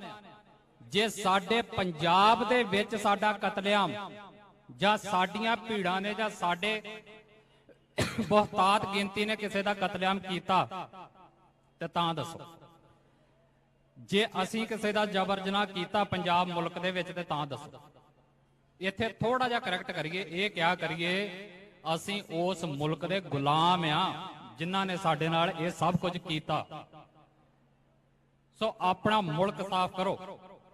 ਹਿੰਦੁਸਤਾਨ ਸਾਡਾ ਮੁਲਕ ਨਹੀਂਗਾ। ਜਿਹੜੀ ਡੈਮੋਕ੍ਰੇਸੀ ਨੂੰ ਬਹਾਲ ਕਰਨ ਦੀ ਗੱਲ ਇੱਥੇ ਚੱਲਦੀ ਆ, ਇਹ ਵੀ ਇੱਕ ਤਰਾਸਦੀ ਆ। ਵੇਖੋ ਸਾਡੀ ਪੰਜਾਬ ਦੀ ਸਿੱਖਾਂ ਦੀ ਤਰਾਸਦੀ ਆ ਵੀ ਜਿਹੜਾ ਇੰਡੀਆ ਆਪਣੇ ਆਪ ਨੂੰ ਦੁਨੀਆ ਦਾ ਸਭ ਤੋਂ ਵੱਡਾ ਲੋਕਤੰਤਰਿਕ ਕਹਿੰਦਾ, ਜਿਸ ਮੁਲਕ ਦੇ ਅਸੀਂ ਗੁਲਾਮ ਆ, ਉਸ ਮੁਲਕ ਦੀ ਗੁਲਾਮੀ ਦੇ ਵਿੱਚ ਰਾਜਨੀਤੀ ਨੂੰ ਬਹਾਲ ਕਰਾਉਣ ਦੇ ਲਈ ਵੀ ਸਿੱਖਾਂ ਨੂੰ ਮਿੰਤਾਂ ਤੇ ਤਰਲੇ ਤੇ ਸਟੇਜਾਂ ਲਾਉਣੀਆਂ ਪੈਂਦੀਆਂ। ਤੇ ਫਿਰ ਕਾਹਦਾ ਲੋਕਤੰਤਰ ਹੈ? ਕਾਹਦੀਆਂ ਖੁਸ਼ੀਆਂ ਨੇ? ਸਾਡੇ ਲਈ ਕਾਹਦਾ ਇਹ ਲੋਕਤੰਤਰ ਹੈ? ਕੋਈ ਲੋਕਤੰਤਰ ਨਹੀਂ। ਚਲੋ ਜਿਹੜਾ ਅੱਜ ਦਾ ਪੁਆਇੰਟ ਆ ਮੈਂ ਉਹਦੇ ਤੇ ਆਵਾਂ। ਸ਼੍ਰੋਮਣੀ ਕਮੇਟੀ ਦੀ ਜਿਹੜੀਆਂ ਚੋਣਾਂ ਨੇ, ਇਹਦੀ ਬੁਨਿਆਦ, ਇਹਦੀ ਇੱਕ ਖਰਾਬੀ ਜਿਹੜੀ ਜੜ ਆ ਜਿੱਥੇ, ਉਹਨੂੰ ਵੀ ਸਾਨੂੰ ਫੜਨਾ ਚਾਹੀਦਾ। ਇਹ ਜੜ ਜਿੱਥੇ ਇੰਡੀਅਨ ਸਿਸਟਮ ਆ, ਜਿੱਥੇ ਭਾਰਤੀ ਸਿਸਟਮ ਹੈ, ਅਸੀਂ ਕਹਿੰਦੇ ਆ ਵੀ ਇੰਡੀਆ ਦੀ ਪਾਰਲੀਮੈਂਟ ਸਾਡੀਆਂ ਚੋਣਾਂ ਨਹੀਂ ਕਰਾਉਂਦੀ। ਪਰ ਉਹ ਕਿਉਂ ਨਹੀਂ ਕਰਾਉਂਦੀ? ਇੱਕ ਸਵਾਲ ਆ ਵੀ ਕਿਉਂ ਨਹੀਂ ਕਰਾਉਂਦੀ। ਉਹਦਾ ਸਾਰਾ ਇੱਕ ਮੋਟਾ ਜਿਹਾ ਜਵਾਬ ਦੇ ਦਿੰਦੇ ਆ ਵੀ ਜਦੋਂ ਤੱਕ ਉਹਨਾਂ ਕੋਲ ਬਾਦਲ ਵਰਗਾ ਨਹੀਂ ਆਊਗਾ ਉਹ ਚੋਣਾਂ ਨਹੀਂ ਕਰਾਉਣਗੇ। ਇਹ ਵੀ ਗੱਲ ਠੀਕ ਆ, ਪਰ ਫਿਰ ਇੱਕ ਸਵਾਲ ਬਣ ਜਾਂਦਾ ਵੀ ਜੇ ਬਾਦਲ ਵਰਗਾ ਵੀ ਉਹਨਾਂ ਦੇ ਕੋਲ ਹੋਵੇ ਜਾਂ ਨਹੀਂ ਹੋਵੇ ਤਾਂ 5 ਸਾਲ ਬਾਅਦ ਚੋਣਾਂ ਕਿਉਂ ਨਹੀਂ ਕਰਾਉਂਦੀ? 5 ਸਾਲ ਬਾਅਦ ਵੀ ਤੇ ਬਾਦਲ ਵਰਗਾ ਚੁਣ ਕੇ ਉਭਾਲ ਹੀ ਸਕਦੇ ਉੱਤੇ। ਉਹਦੀ ਬੁਨਿਆਦ, ਉਹਦੀ ਜੜ ਜਿੱਥੇ ਪਈ ਆ ਉਹ ਸਾਡੇ ਐਕਟ 'ਚ ਪਈ ਆ, ਜਿਹੜਾ 1925 ਵਾਲਾ ਹੈ। ਜਿਨ੍ਹਾਂ ਨੇ ਪੜਿਆ ਉਹਨਾਂ ਨੂੰ ਪਤਾ ਆ। ਔਰ 1925 ਦੇ ਵਿੱਚ ਤੇ ਹਿੰਦੁਸਤਾਨ ਦਾ ਰਾਜ ਨਹੀਂ। ਇਹਦਾ ਮਤਲਬ ਸਾਡੇ ਕੋਲੋਂ ਗਲਤੀ ਦੇ ਵਿੱਚ ਕਿਤੇ ਨਾ ਕਿਤੇ ਗਲਤੀ ਹੋਈ ਆ ਕਾਲੀ ਦੇ ਵਿੱਚ। ਉਹ ਗਲਤੀ ਕਿੱਥੇ ਹੋਈ? ਜਿੱਥੇ ਅਸੀਂ ਆਪਣੇ ਐਕਟ ਦੇ ਵਿੱਚ ਇਹ ਗੱਲ ਪ੍ਰਵਾਨ ਕਰ ਲਈ ਵੀ ਸ਼੍ਰੋਮਣੀ ਕਮੇਟੀ ਦਾ ਹਾਊਸ ਜਿਹੜਾ ਆ ਉਹਦੀਆਂ ਚੋਣਾਂ 5 ਸਾਲ ਬਾਅਦ ਹੋਣਗੀਆਂ। ਪਰ ਅੱਗੇ ਉਹਨਾਂ ਇੱਕ ਗੱਲ ਲਿਖੀ, ਜਿਹੜੀ ਅਗਲੀ ਲਾਈਨ ਆ ਉਹ ਬੜੀ ਖਤਰਨਾਕ ਆ। ਪਰ ਪਾ ਕੇ ਉਹਨਾਂ ਕਿਹਾ ਜਦੋਂ ਤੱਕ ਅਗਲਾ ਹਾਊਸ ਨਹੀਂ ਚੁਣਿਆ ਜਾਂਦਾ ਤੇ ਪਿਛਲਾ ਹਾਊਸ ਕੰਮ ਕਰਦਾ ਰਹੂਗਾ। ਇਹਦਾ ਮਤਲਬ ਕੀ ਹੋ ਗਿਆ ਵੀ 5 ਸਾਲ ਤੋਂ ਜੇ ਖਿੱਚਣਾ ਹੋਵੇ ਤੇ ਪਿਛਲੇ ਹਾਊਸ ਨੂੰ ਇਹ ਪਾਵਰ ਦੇਤੀ ਵੀ ਤੂੰ ਹੁਣ ਅੱਗੇ ਭਾਵੇਂ 10 ਸਾਲ ਤੇ 15 ਸਾਲ ਲੱਗਾ ਰਹਿ। ਸੋ ਸਾਨੂੰ ਉਹ ਵੀ ਦੂਰ ਕਰਨਾ ਪੈਣਾ ਜਿੱਦਣ ਕਿਤੇ ਸਾਡੇ ਕੋਲ ਤਾਕਤ ਆਵੇ। ਹੁਣ ਬੀਜੇਪੀ ਜਾਂ ਜਿਹੜਾ ਹਿੰਦੁਸਤਾਨ ਆ ਉਹਨੇ ਆਪਣੀ ਪ੍ਰੈਕਟਿਸ ਬਦਲ ਲਈ ਆ। ਇਹ ਗੱਲਾਂ ਹੁਣ ਮੈਨੂੰ ਲੱਗਦਾ ਸਾਨੂੰ ਇੱਕ ਪਾਸੇ ਰੱਖ ਦੇਣੀਆਂ ਚਾਹੀਦੀਆਂ, ਸਾਨੂੰ ਸਮਝ ਲੈਣੀਆਂ ਚਾਹੀਦੀਆਂ। ਹੁਣ ਉਹਨੂੰ ਬਾਦਲ ਵਰਗੇ ਨਹੀਂ ਚਾਹੀਦੇ। ਅਸੀਂ ਕਹਿੰਦੇ ਵੀ ਜਿੱਦਣ ਉਹਨਾਂ ਨੂੰ ਬਾਦਲ ਵਰਗੇ ਮਿਲਣਗੇ ਉਹ ਚੋਣਾਂ ਕਰਾਉਣਗੇ, ਨਹੀਂ। ਹੁਣ ਉਹਨਾਂ ਨੇ ਵਿਸਾਖੀਆਂ ਦਾ ਸਹਾਰਾ ਲੈਣਾ ਛੱਡਤਾ ਆ। ਹੁਣ ਬਾਦਲ ਧਿਰ ਵੇਖੋ ਤੁਸੀਂ, ਇਸ ਟਾਈਮ ਬਾਦਲ ਧਿਰ ਵੀ ਤਾਂ ਹੈਗੀ ਆ ਨਾ। ਜਦ ਜਿੱਦਣ ਸੀਗਾ ਬਾਦਲ ਉਦੋਂ ਕਿਹੜੀਆਂ ਇਹਨਾਂ 5 ਸਾਲ ਬਾਅਦ ਚੋਣਾਂ ਕਰਾ ਲਈਆਂ।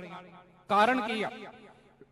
ਕਾਰਨ ਇਹ ਆ ਵੀ ਉਹਨਾਂ ਨੂੰ ਇਹ ਲੱਗਾ ਜਾਂ ਉਹਨਾਂ ਨੂੰ ਇਹ ਲੱਗਦਾ ਹੋਏਗਾ ਵੀ ਅਸੀਂ ਕਿਸੇ ਦਾ ਸਹਾਰਾ ਕਿਉਂ ਲੈਣਾ, ਸਿੱਧਾ ਆਓ। ਤੇ ਉਹਨਾਂ ਨੇ ਆਪਣੇ ਸਿੱਧੇ ਬੰਦੇ ਲਿਆਂਦੇ। ਤੁਸੀਂ ਵੇਖ ਲਓ ਹਜ਼ੂਰ ਸਾਹਿਬ ਦਾ ਹਾਲ ਕਮੇਟੀਆਂ ਦਾ। ਹਰਿਆਣਾ ਸਾਡੇ ਗਵਾਂਢ 'ਚ ਆ, ਦੱਸੋ ਕਿਸ ਨੂੰ ਭੁਲੇਖਾ ਰਹਿ ਗਿਆ ਵੀ ਬੀਜੇਪੀ ਤੋਂ ਵੱਖਰੇ ਨੇ। ਦੂਜੇ ਤਖਤਾਂ ਦਾ ਹਾਲ ਵੇਖੋ ਸਾਡਾ ਕੀ ਆ। ਤੇ ਉਹੀ ਕੰਮ ਹੁਣ ਉਹਨਾਂ ਨੇ ਇੱਥੇ ਕਰਨਾ। ਹੁਣ ਉਹਨਾਂ ਨੇ ਸਾਡੇ ਵਿੱਚੋਂ ਕਮਜ਼ੋਰ ਨਹੀਂ ਲੱਭਣੇ, ਉਹਨਾਂ ਆਪਣੇ ਤਿਆਰ ਕੀਤੇ ਹੋਏ ਬੰਦੇ ਸਾਡੇ ਇੱਥੇ ਲਿਆ ਕੇ ਫਿੱਟ ਕਰਨੇ ਆ। ਤੇ ਉਹਦੇ ਤੇ ਉਹਨਾਂ ਦਾ ਜ਼ੋਰ ਲੱਗਾ ਆ। ਤੇ ਇਹ ਪਹਿਲੀ ਵਾਰੀ ਨਹੀਂ ਹੋਇਆ ਸਾਡੇ ਨਾਲ ਕਿ ਇੱਥੇ 11-12 ਸਾਲ ਦਾ ਜਾਂ 15 ਸਾਲ ਦਾ ਸਮਾਂ ਪੈ ਗਿਆ ਹੁਣ ਤੇ ਸਾਡੀਆਂ ਵੋਟਾਂ ਨਾ ਜਾਣ। ਮਾਨ ਸਾਹਿਬ ਬੈਠੇ ਨੇ, ਸਾਡਾ ਤੇ ਚਲੋ ਉਦੋਂ ਦਾ ਜਨਮ ਨਹੀਂ ਹੈਗਾ। ਤੁਹਾਨੂੰ ਯਾਦ ਹੋਊਗਾ ਸਾਰੇ ਬਜ਼ੁਰਗਾਂ ਨੂੰ 1979 ਦੀ ਹੋਈ ਚੋਣ 1996 ਚ ਜਾ ਕੇ ਦੁਬਾਰਾ ਹੋਈ, 17-18 ਸਾਲ ਬਾਅਦ। ਸੋ ਇਹ ਸਾਡੇ ਨਾਲ ਐਵੇਂ ਚੱਲਦਾ ਰਹਿਣਾ। ਸਮੱਸਿਆ ਇਹ ਆ ਵੀ ਸਾਡੀਆਂ ਚੋਣਾਂ ਕਰਵਾਉਣ ਦੇ ਲਈ ਅਸੀਂ ਖੁਦ ਉਹਨੇ ਸਮਰੱਥ ਨਹੀਂ ਗੇ। ਸਾਡਾ ਫੈਸਲਾ ਇੰਡੀਆ ਦੀ ਪਾਰਲੀਮੈਂਟ ਕਰਦੀ।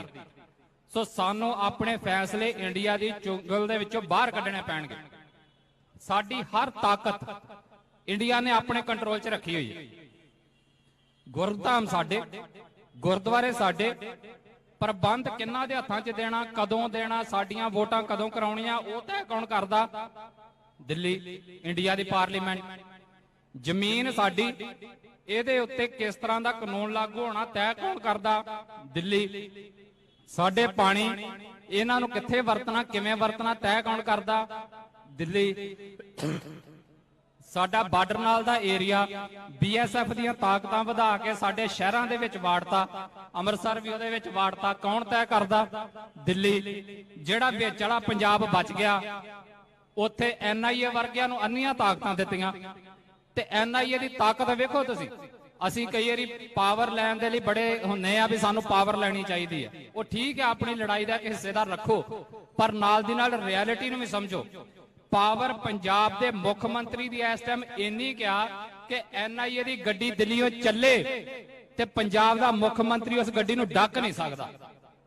ਤੇ ਪੰਜਾਬ ਪੁਲਿਸ ਦੀ ਪਾਵਰ ਇੰਨੀ ਕਿਹਾ ਕਿ ਉਹ ਸਿਰਫ ਐਨਆਈਏ ਦੀ ਗੱਡੀ ਨੂੰ ਰਾਹ ਦੱਸ ਸਕਦੇ ਆ ਵੀ ਤੂੰ ਜਿਹਦੇ ਘਰ ਜਾਣਾ ਉਹਦਾ ਘਰ ਹੋਈ, ਡੱਕ ਨਹੀਂ ਸਕਦੇ। ਇੰਡੀਆ ਦੀ ਇੱਕ ਏਜੰਸੀ ਦੀ ਪਾਵਰ ਇੰਨੀ, ਉਹਨੇ ਤੇ ਪੰਜਾਬ ਨੂੰ, ਸਾਡੇ ਵਰਗੇ ਲੋਕਾਂ ਨੂੰ ਚਾਰੇ ਪਾਸਿਓਂ ਘੇਰਿਆ ਆ। ਤੇ ਅਸੀਂ ਕੀ ਕਰਦੇ ਪਏ? ਸੋ ਅਸੀਂ ਸਮਝੀਏ, ਜਦੋਂ ਅਸੀਂ ਹਾਲ ਦੁਹਾਈ ਪਾਉਂਦੇ ਆ ਸਟੇਜਾਂ ਤੋਂ, ਇਹ ਕਹਿੰਦੇ ਆ ਵੀ ਪੰਜਾਬ ਦੇ ਕੋਲੋਂ ਸਾਰੀਆਂ ਤਾਕਤਾਂ ਖੋਈਆਂ ਜਾ ਰਹੀਆਂ। ਐਨਆਈਏ ਦੀ ਜਿਹੜੀ ਛਾਪੇਮਾਰੀ ਹੋਈ, ਤੁਸੀਂ ਉਹਨੂੰ ਸਾਰੀ ਨੂੰ ਗੱਲ ਨੂੰ ਸਮਝੋ। ਇਹ ਪਹਿਲੀ ਵਾਰੀ ਨਹੀਂ ਹੋਈ ਤੇ ਆਖਰੀ ਵਾਰੀ ਨਹੀਂ ਗਈ। ਯੂਏਪੀਏ ਪਹਿਲੀ ਵਾਰੀ ਨਹੀਂ ਲੱਗਾ ਤੇ ਆਖਰੀ ਵਾਰੀ ਨਹੀਂ ਲੱਗਾ। ਐਨਐਸਏ ਪਹਿਲੀ ਵਾਰੀ ਨਹੀਂ ਲੱਗੀ ਤੇ ਆਖਰੀ ਵਾਰੀ ਨਹੀਂ ਲੱਗੀ। ਇਹ ਲੱਗਣੀਆਂ ਨੇ ਸਾਡੇ ਉੱਤੇ। ਪਰ ਜੇ ਹੁਣ ਇਹਦਾ ਅੱਗੇ ਹੱਲ ਕੀ ਆਵੇ? ਇੱਕ ਹੱਲ ਤੇ ਉਹ ਆ ਜਿਹੜਾ ਅਸੀਂ ਸਾਰੀਆਂ ਸਟੇਜਾਂ ਤੋਂ ਕਹਿੰਦੇ ਆ ਵੀ ਖਾਲਿਸਤਾਨ ਤੋਂ ਬਿਨਾਂ ਸਾਡਾ ਕੋਈ ਹੱਲ ਨਹੀਂ। ਤੇ ਹੁੰਦਾ ਵੀ ਐਵੇਂ। ਪਰ ਸਮੱਸਿਆ ਉੱਥੇ ਆ ਜਾਂਦੀ ਜਦੋਂ ਇੱਕ ਵੱਡਾ ਹਿੱਸਾ ਸਿੱਖਾਂ ਦਾ ਸਾਡਾ ਹੀ ਸਾਨੂੰ ਮਤ ਦੇਣ ਲੱਗ ਪੈਂਦਾ ਵੀ ਨਹੀਂ ਜੀ ਤੁਸੀਂ ਤੇ ਖਾਲਿਸਤਾਨ ਦੀ ਗੱਲ ਕਰਕੇ ਤੇ ਮਾਹੌਲ ਖਰਾਬ ਕਰਨ ਦੀਆਂ ਗੱਲਾਂ ਕਰਦੇ ਹੋ। ਤੇ ਇੱਥੋਂ ਤੱਕ ਚੱਲ ਜਾਂਦਾ ਹੈ ਵੀ ਇਹ ਵੀ ਕਹਿਣ ਲੱਗ ਪੈਂਦਾ ਜੀ ਸੰਤ ਜਰਨੈਲ ਸਿੰਘ ਨੇ ਤਾਂ ਕਦੀ ਖਾਲਿਸਤਾਨ ਮੰਗਿਆ ਨਹੀਂ। ਜਿਹੜੀ ਗੱਲ ਜੁਝਾਰ ਨੇ ਕੀਤੀ, ਇਹ ਆ ਸਿਸਟਮ ਦੀ ਗੁਲਾਮੀ। ਵੀ ਹੁਣ ਸਾਡਾ ਜ਼ੋਰ ਲੱਗ ਗਿਆ ਵੀ ਸੰਤ ਜਰਨੈਲ ਸਿੰਘ ਨੂੰ ਵੀ ਇਹ ਤੈਅ ਕਰੀਏ ਵੀ ਹਿੰਦੁਸਤਾਨ ਨਹੀਂ ਆਓ, ਵੀ ਉਹ ਮੁਲਕ ਦੇ ਵਿਰੋਧੀ ਨਹੀਂ, ਵੀ ਉਹਨੇ ਤਾਂ ਖਾਲਿਸਤਾਨ ਮੰਗਿਆ ਨਹੀਂ। ਜਿਹੜਾ ਸ਼ਖਸ ਸ਼ਹਾਦਤ ਦੇ ਗਿਆ ਅਕਾਲ ਤਖਤ ਦੇ ਇੱਕ ਫੌਜ ਦੇ ਖਿਲਾਫ ਲੜਦਿਆਂ, ਮੁਲਕ ਦੇ ਖਿਲਾਫ ਲੜਦਿਆਂ, ਸਾਡੇ ਪ੍ਰਚਾਰਕਾਂ ਦਾ ਜ਼ੋਰ ਲੱਗ ਗਿਆ ਸਟੇਜਾਂ ਤੋਂ ਕਹਿੰਦਿਆਂ ਵੀ ਉਹਨੇ ਤਾਂ ਕਦੀ ਖਾਲਿਸਤਾਨ ਨਹੀਂ ਮੰਗਿਆ। ਦੱਸੋ, ਸਗੋਂ ਖਾਲਿਸਤਾਨ ਤੇ ਇੱਕ ਮਾਣ ਵਾਲੀ ਗੱਲ ਆ ਸਾਡੇ ਵਾਸਤੇ। ਅਸੀਂ ਉਹਨੂੰ ਬਦਨਾਮੀ ਚ ਕਦੋਂ ਦਾ ਲੈ ਗਏ ਆ ਵੀ ਸੰਤਾਂ ਦੇ ਨਾਲ ਖਾਲਿਸਤਾਨ ਜੋੜ ਕੇ ਉਹਨਾਂ ਦੀ ਸ਼ਖਸੀਅਤ ਨੂੰ ਬਦਨਾਮ ਕੀਤਾ ਜਾ ਰਿਹਾ। ਇਹ ਕਿੰਨੇ ਵਾੜਿਆ ਸਾਡੇ ਮਨਾਂ 'ਚ? ਸਿਸਟਮ ਨੇ ਵਾੜਿਆ। ਸੋ ਖਾਲਿਸਤਾਨੀ ਹੋਣਾ ਮਾਣ ਦੇ ਨਾਲ ਕਹੋ ਤੇ ਖਾਲਿਸਤਾਨ ਦੇ ਲਈ ਲੜੋ, ਪਰ ਉਸ ਲੜਾਈ ਦੇ ਵਿੱਚ ਜਿਹੜੀਆਂ ਇਹ ਲੜਾਈਆਂ ਨੇ ਨਿੱਕੀਆਂ ਨਿੱਕੀਆਂ, ਇਹਨਾਂ ਨੂੰ ਵੀ ਨਾਲ ਸਾਨੂੰ ਕੈਰੀ ਕਰਨਾ ਪਏਗਾ। ਸ਼੍ਰੋਮਣੀ ਕਮੇਟੀ ਦੀਆਂ ਚੋਣਾਂ ਆਣ ਚਾਹੇ ਦੂਸਰੀਆਂ ਲੜਾਈਆਂ ਨੇ, ਔਰ ਉਹਦੇ ਵਿੱਚ ਜਿਹੜਾ ਇੱਥੇ ਸੁਝਾਅ ਆਇਆ ਮੈਂ ਉਹਦੇ ਨਾਲ ਪੂਰੀ ਤਰ੍ਹਾਂ ਸਹਿਮਤ ਹਾਂ। ਅਸੀਂ ਇਸ ਟਾਈਮ ਬਹੁਤ ਹਿੱਸਿਆਂ 'ਚ ਵੰਡੇ ਪਏ ਹਾਂ, ਜਿਨ੍ਹਾਂ ਨੇ ਈਵਨ ਤੁਸੀਂ ਇਹ ਵੀ ਵੇਖੋ ਜਿਹੜੀਆਂ ਧਿਰਾਂ ਨੇ, ਜਿਹੜੀਆਂ ਸਾਡੇ ਵਰਗੀਆਂ ਧਿਰਾਂ ਨੇ ਸ਼੍ਰੋਮਣੀ ਕਮੇਟੀ ਦੀ ਇਲੈਕਸ਼ਨ ਕਰਾਉਣ ਦੇ ਲਈ ਜ਼ੋਰ ਲਾ ਰਹੇ ਆ, ਸਾਡੇ 'ਚ ਵੀ ਕਿੰਨੇ ਵੱਖਰੇ ਵੇ। ਸੋ ਘੱਟੋ ਘੱਟ ਮੈਂ ਇਹ ਚਾਹੁੰਦਾ ਵੀ ਬੇਸ਼ੱਕ ਬਾਅਦ 'ਚ ਕੱਲੇ ਕੱਲੇ ਲੜ ਲਈਏ, ਕੋਈ ਗੱਲ ਨਹੀਂ। ਜੇ ਜਿਹੜੇ ਇਹ ਚਾਹੁੰਦੇ ਆ ਵੀ ਚੋਣਾਂ ਕਰਾਈਆਂ ਜਾਣ, ਘੱਟੋ ਘੱਟ ਉਹ ਤੇ ਅਸੀਂ ਬੈਠੀਏ ਇੱਕ ਜਗ੍ਹਾ ਦੇ ਉੱਤੇ। ਬਾਅਦ 'ਚ ਲੋਕਾਂ ਨੂੰ ਮੈਂ ਇੱਕ ਵੱਡੇ ਪ੍ਰਪੇਖ ਦੇ ਵਿੱਚ ਇਹ ਗੱਲ ਕਹਿ ਦੇਣੀ ਚਾਹੁੰਦਾ ਆ, ਪੰਜਾਬ ਹਿੰਦੁਸਤਾਨ ਦੀ ਇਸ ਟਾਈਮ ਕਲੋਨੀ ਆ। ਤੁਹਾਡਾ ਸਾਰਾ ਕੁਝ ਖੋਇਆ ਗਿਆ, ਦੱਸੋ ਹੋਰ ਕਲੋਨੀ ਹੁੰਦੀ ਕੀ ਆ? ਸਾਡੇ ਲੋਕ ਕਹਿਣ ਲੱਗ ਪੈਂਦੇ ਵੀ ਗੁਲਾਮੀ ਨਹੀਂ ਹੈਗੀ। ਹੋਰ ਗੁਲਾਮੀ ਕੀ ਹੁੰਦਾ? ਹੁਣ ਤੁਹਾਨੂੰ ਗਿੱਟਿਆਂ ਤੋਂ ਸੰਗਲ ਪਾ ਕੇ ਸੜਕਾਂ ਤੇ ਘਸੀਟਣ, ਫੇਰ ਹੀ ਮੰਨੋਗੇ? ਕਿਹੜੀ ਚੀਜ਼ ਆ ਪੰਜਾਬ ਦੇ ਕੋਲ ਰਹਿ ਗਈ? ਜਦੋਂ ਸਾਰਾ ਕੁਝ ਲੁੱਟ ਕੇ ਲੈ ਗਿਆ ਤੇ ਹੋਰ ਕਿਹੜੀ ਤਰੀਕੇ ਦੇ ਨਾਲ ਗੁਲਾਮੀ ਤੇ ਕਿਹੜੀ ਤਰੀਕੇ ਦੇ ਨਾਲ ਸਾਡੀ ਕਲੋਨੀ ਬਣਨੀ ਪੰਜਾਬ? ਸੋ BSF ਤੋਂ ਲੈ ਕੇ NSA ਤੱਕ ਦੀਆਂ ਤਾਕਤਾਂ ਸਾਰੀਆਂ ਤੇ ਜਿਸ ਤਰੀਕੇ ਨਾਲ ਵਰਤਿਆ ਜਾਂਦਾ ਆ, ਇਹ ਸਾਰਾ ਕੁਝ ਇਸ ਗੱਲ ਨੂੰ ਸ਼ੋਅ ਕਰਦਾ ਆ ਕਿ ਪੰਜਾਬ ਦੇ ਕੋਲ ਇਸ ਟਾਈਮ ਕੋਈ ਤਾਕਤ ਨਹੀਂ ਰਹਿ ਗਈ। ਤੇ ਜੇ ਤਾਕਤ ਆਉਣੀ ਆ ਸਾਡੇ ਕੋਲ ਤੇ ਉਹਦੇ ਲਈ ਸਾਡੇ ਇੰਸਟੀਟਿਊਸ਼ਨਸ ਆਜ਼ਾਦ ਹੋਣੇ ਚਾਹੀਦੇ ਆ। ਤੇ ਇੰਸਟੀਟਿਊਸ਼ਨਸ ਆਜ਼ਾਦ ਹੋਣ ਦੇ ਨਾਲ ਨਾਲ ਜਦੋਂ ਤੱਕ ਸਾਡਾ ਮੁਲਕ ਪੰਜਾਬ ਖਾਲਿਸਤਾਨ ਇੰਡੀਆ ਦੇ ਕਬਜ਼ੇ ਤੋਂ ਆਜ਼ਾਦ ਨਹੀਂ ਨਾ ਹੋ ਜਾਂਦਾ, ਉਦੋਂ ਤੱਕ ਇੰਸਟੀਟਿਊਸ਼ਨ ਵੀ ਰੱਦੀ ਰਹਿਣਗੇ। ਸੋ ਸਾਡੀ ਲੜਾਈ ਇਹ ਇੰਸਟੀਟਿਊਸ਼ਨਸ ਆਜ਼ਾਦ ਕਰਾਉਣ ਦੇ ਨਾਲ ਨਾਲ ਵੱਡੀ ਲੜਾਈ ਹਮੇਸ਼ਾ ਨੌਜਵਾਨੋ ਯਾਦ ਰੱਖਿਓ ਕਿ ਖਾਲਿਸਤਾਨ ਦੀ ਆਜ਼ਾਦੀ ਦੀ ਲੜਾਈ ਆਪਣੇ ਮੋਢਿਆਂ ਤੇ ਹਮੇਸ਼ਾ ਚੁੱਕੇ ਰੱਖਣੀ ਆ। ਔਰ ਜਦੋਂ ਤੱਕ ਉਹ ਨਹੀਂ ਬਣਦਾ ਉਦੋਂ ਤੱਕ ਸੰਘਰਸ਼ੀਲ ਰਹਿਣਾ ਆ ਔਰ ਮਾਣ ਦੇ ਨਾਲ ਕਹਿਣਾ ਹੈ ਕਿ ਅਸੀਂ ਖਾਲਿਸਤਾਨੀ ਆ, ਅਸੀਂ ਪੰਜਾਬੀ ਆ, ਨਾ ਕਿ ਹਿੰਦੁਸਤਾਨੀ। ਇੰਨੀਆਂ ਗੱਲਾਂ ਦੇ ਨਾਲ ਖੇਮਾ ਦਾ ਜਾ ਚੱਕਾਂ। ਵਾਹਿਗੁਰੂ ਜੀ ਕਾ ਖਾਲਸਾ, ਵਾਹਿਗੁਰੂ ਜੀ ਕੀ ਫਤਿਹ। ਭਾਈ ਮੰਡ ਸਾਹਿਬ ਦਾ ਬਹੁਤ ਧੰਨਵਾਦ। ਜਿੱਥੇ ਸਤਿਕਾਰਯੋਗ ਬੀਬੀਆਂ ਵੱਡੀ ਗਿਣਤੀ 'ਚ ਪੰਜਾਬ ਦੇ ਵੱਖ-ਵੱਖ ਕੋਨੇ 'ਚੋਂ ਚੱਲ ਕੇ ਆਈਆਂ ਨੇ, ਸਾਡੇ ਬਹੁਤ ਹੀ ਸਤਿਕਾਰਯੋਗ ਭੈਣ ਅੰਮ੍ਰਿਤਪਾਲ ਕੌਰ ਅਤੇ ਸਾਡੀ ਸਤਿਕਾਰਯੋਗ ਬੀਬੀ ਜੋ ਕਿ ਇਸਤਰੀ ਅਕਾਲੀ ਦਲ ਦੇ ਪ੍ਰਧਾਨ ਨੇ ਬੀਬੀ ਰਜਿੰਦਰ ਕੌਰ ਜੈਤੋ, ਉਹ ਆਪਣੇ ਵਿਚਾਰ ਰੱਖ ਕੇ ਗਏ ਨੇ। ਉਸੇ ਤਰ੍ਹਾਂ ਬੀਬੀ ਅਮਨਦੀਪ ਕੌਰ ਮੋਗੇ ਤੋਂ ਜੋ ਕਿ ਬੜੀ ਤਨਦੇਹੀ ਦੇ ਨਾਲ ਹਰ ਜਗ੍ਹਾ ਪਹੁੰਚਦੇ ਨੇ, ਉਹਨਾਂ ਦਾ ਧੰਨਵਾਦ ਹੈ।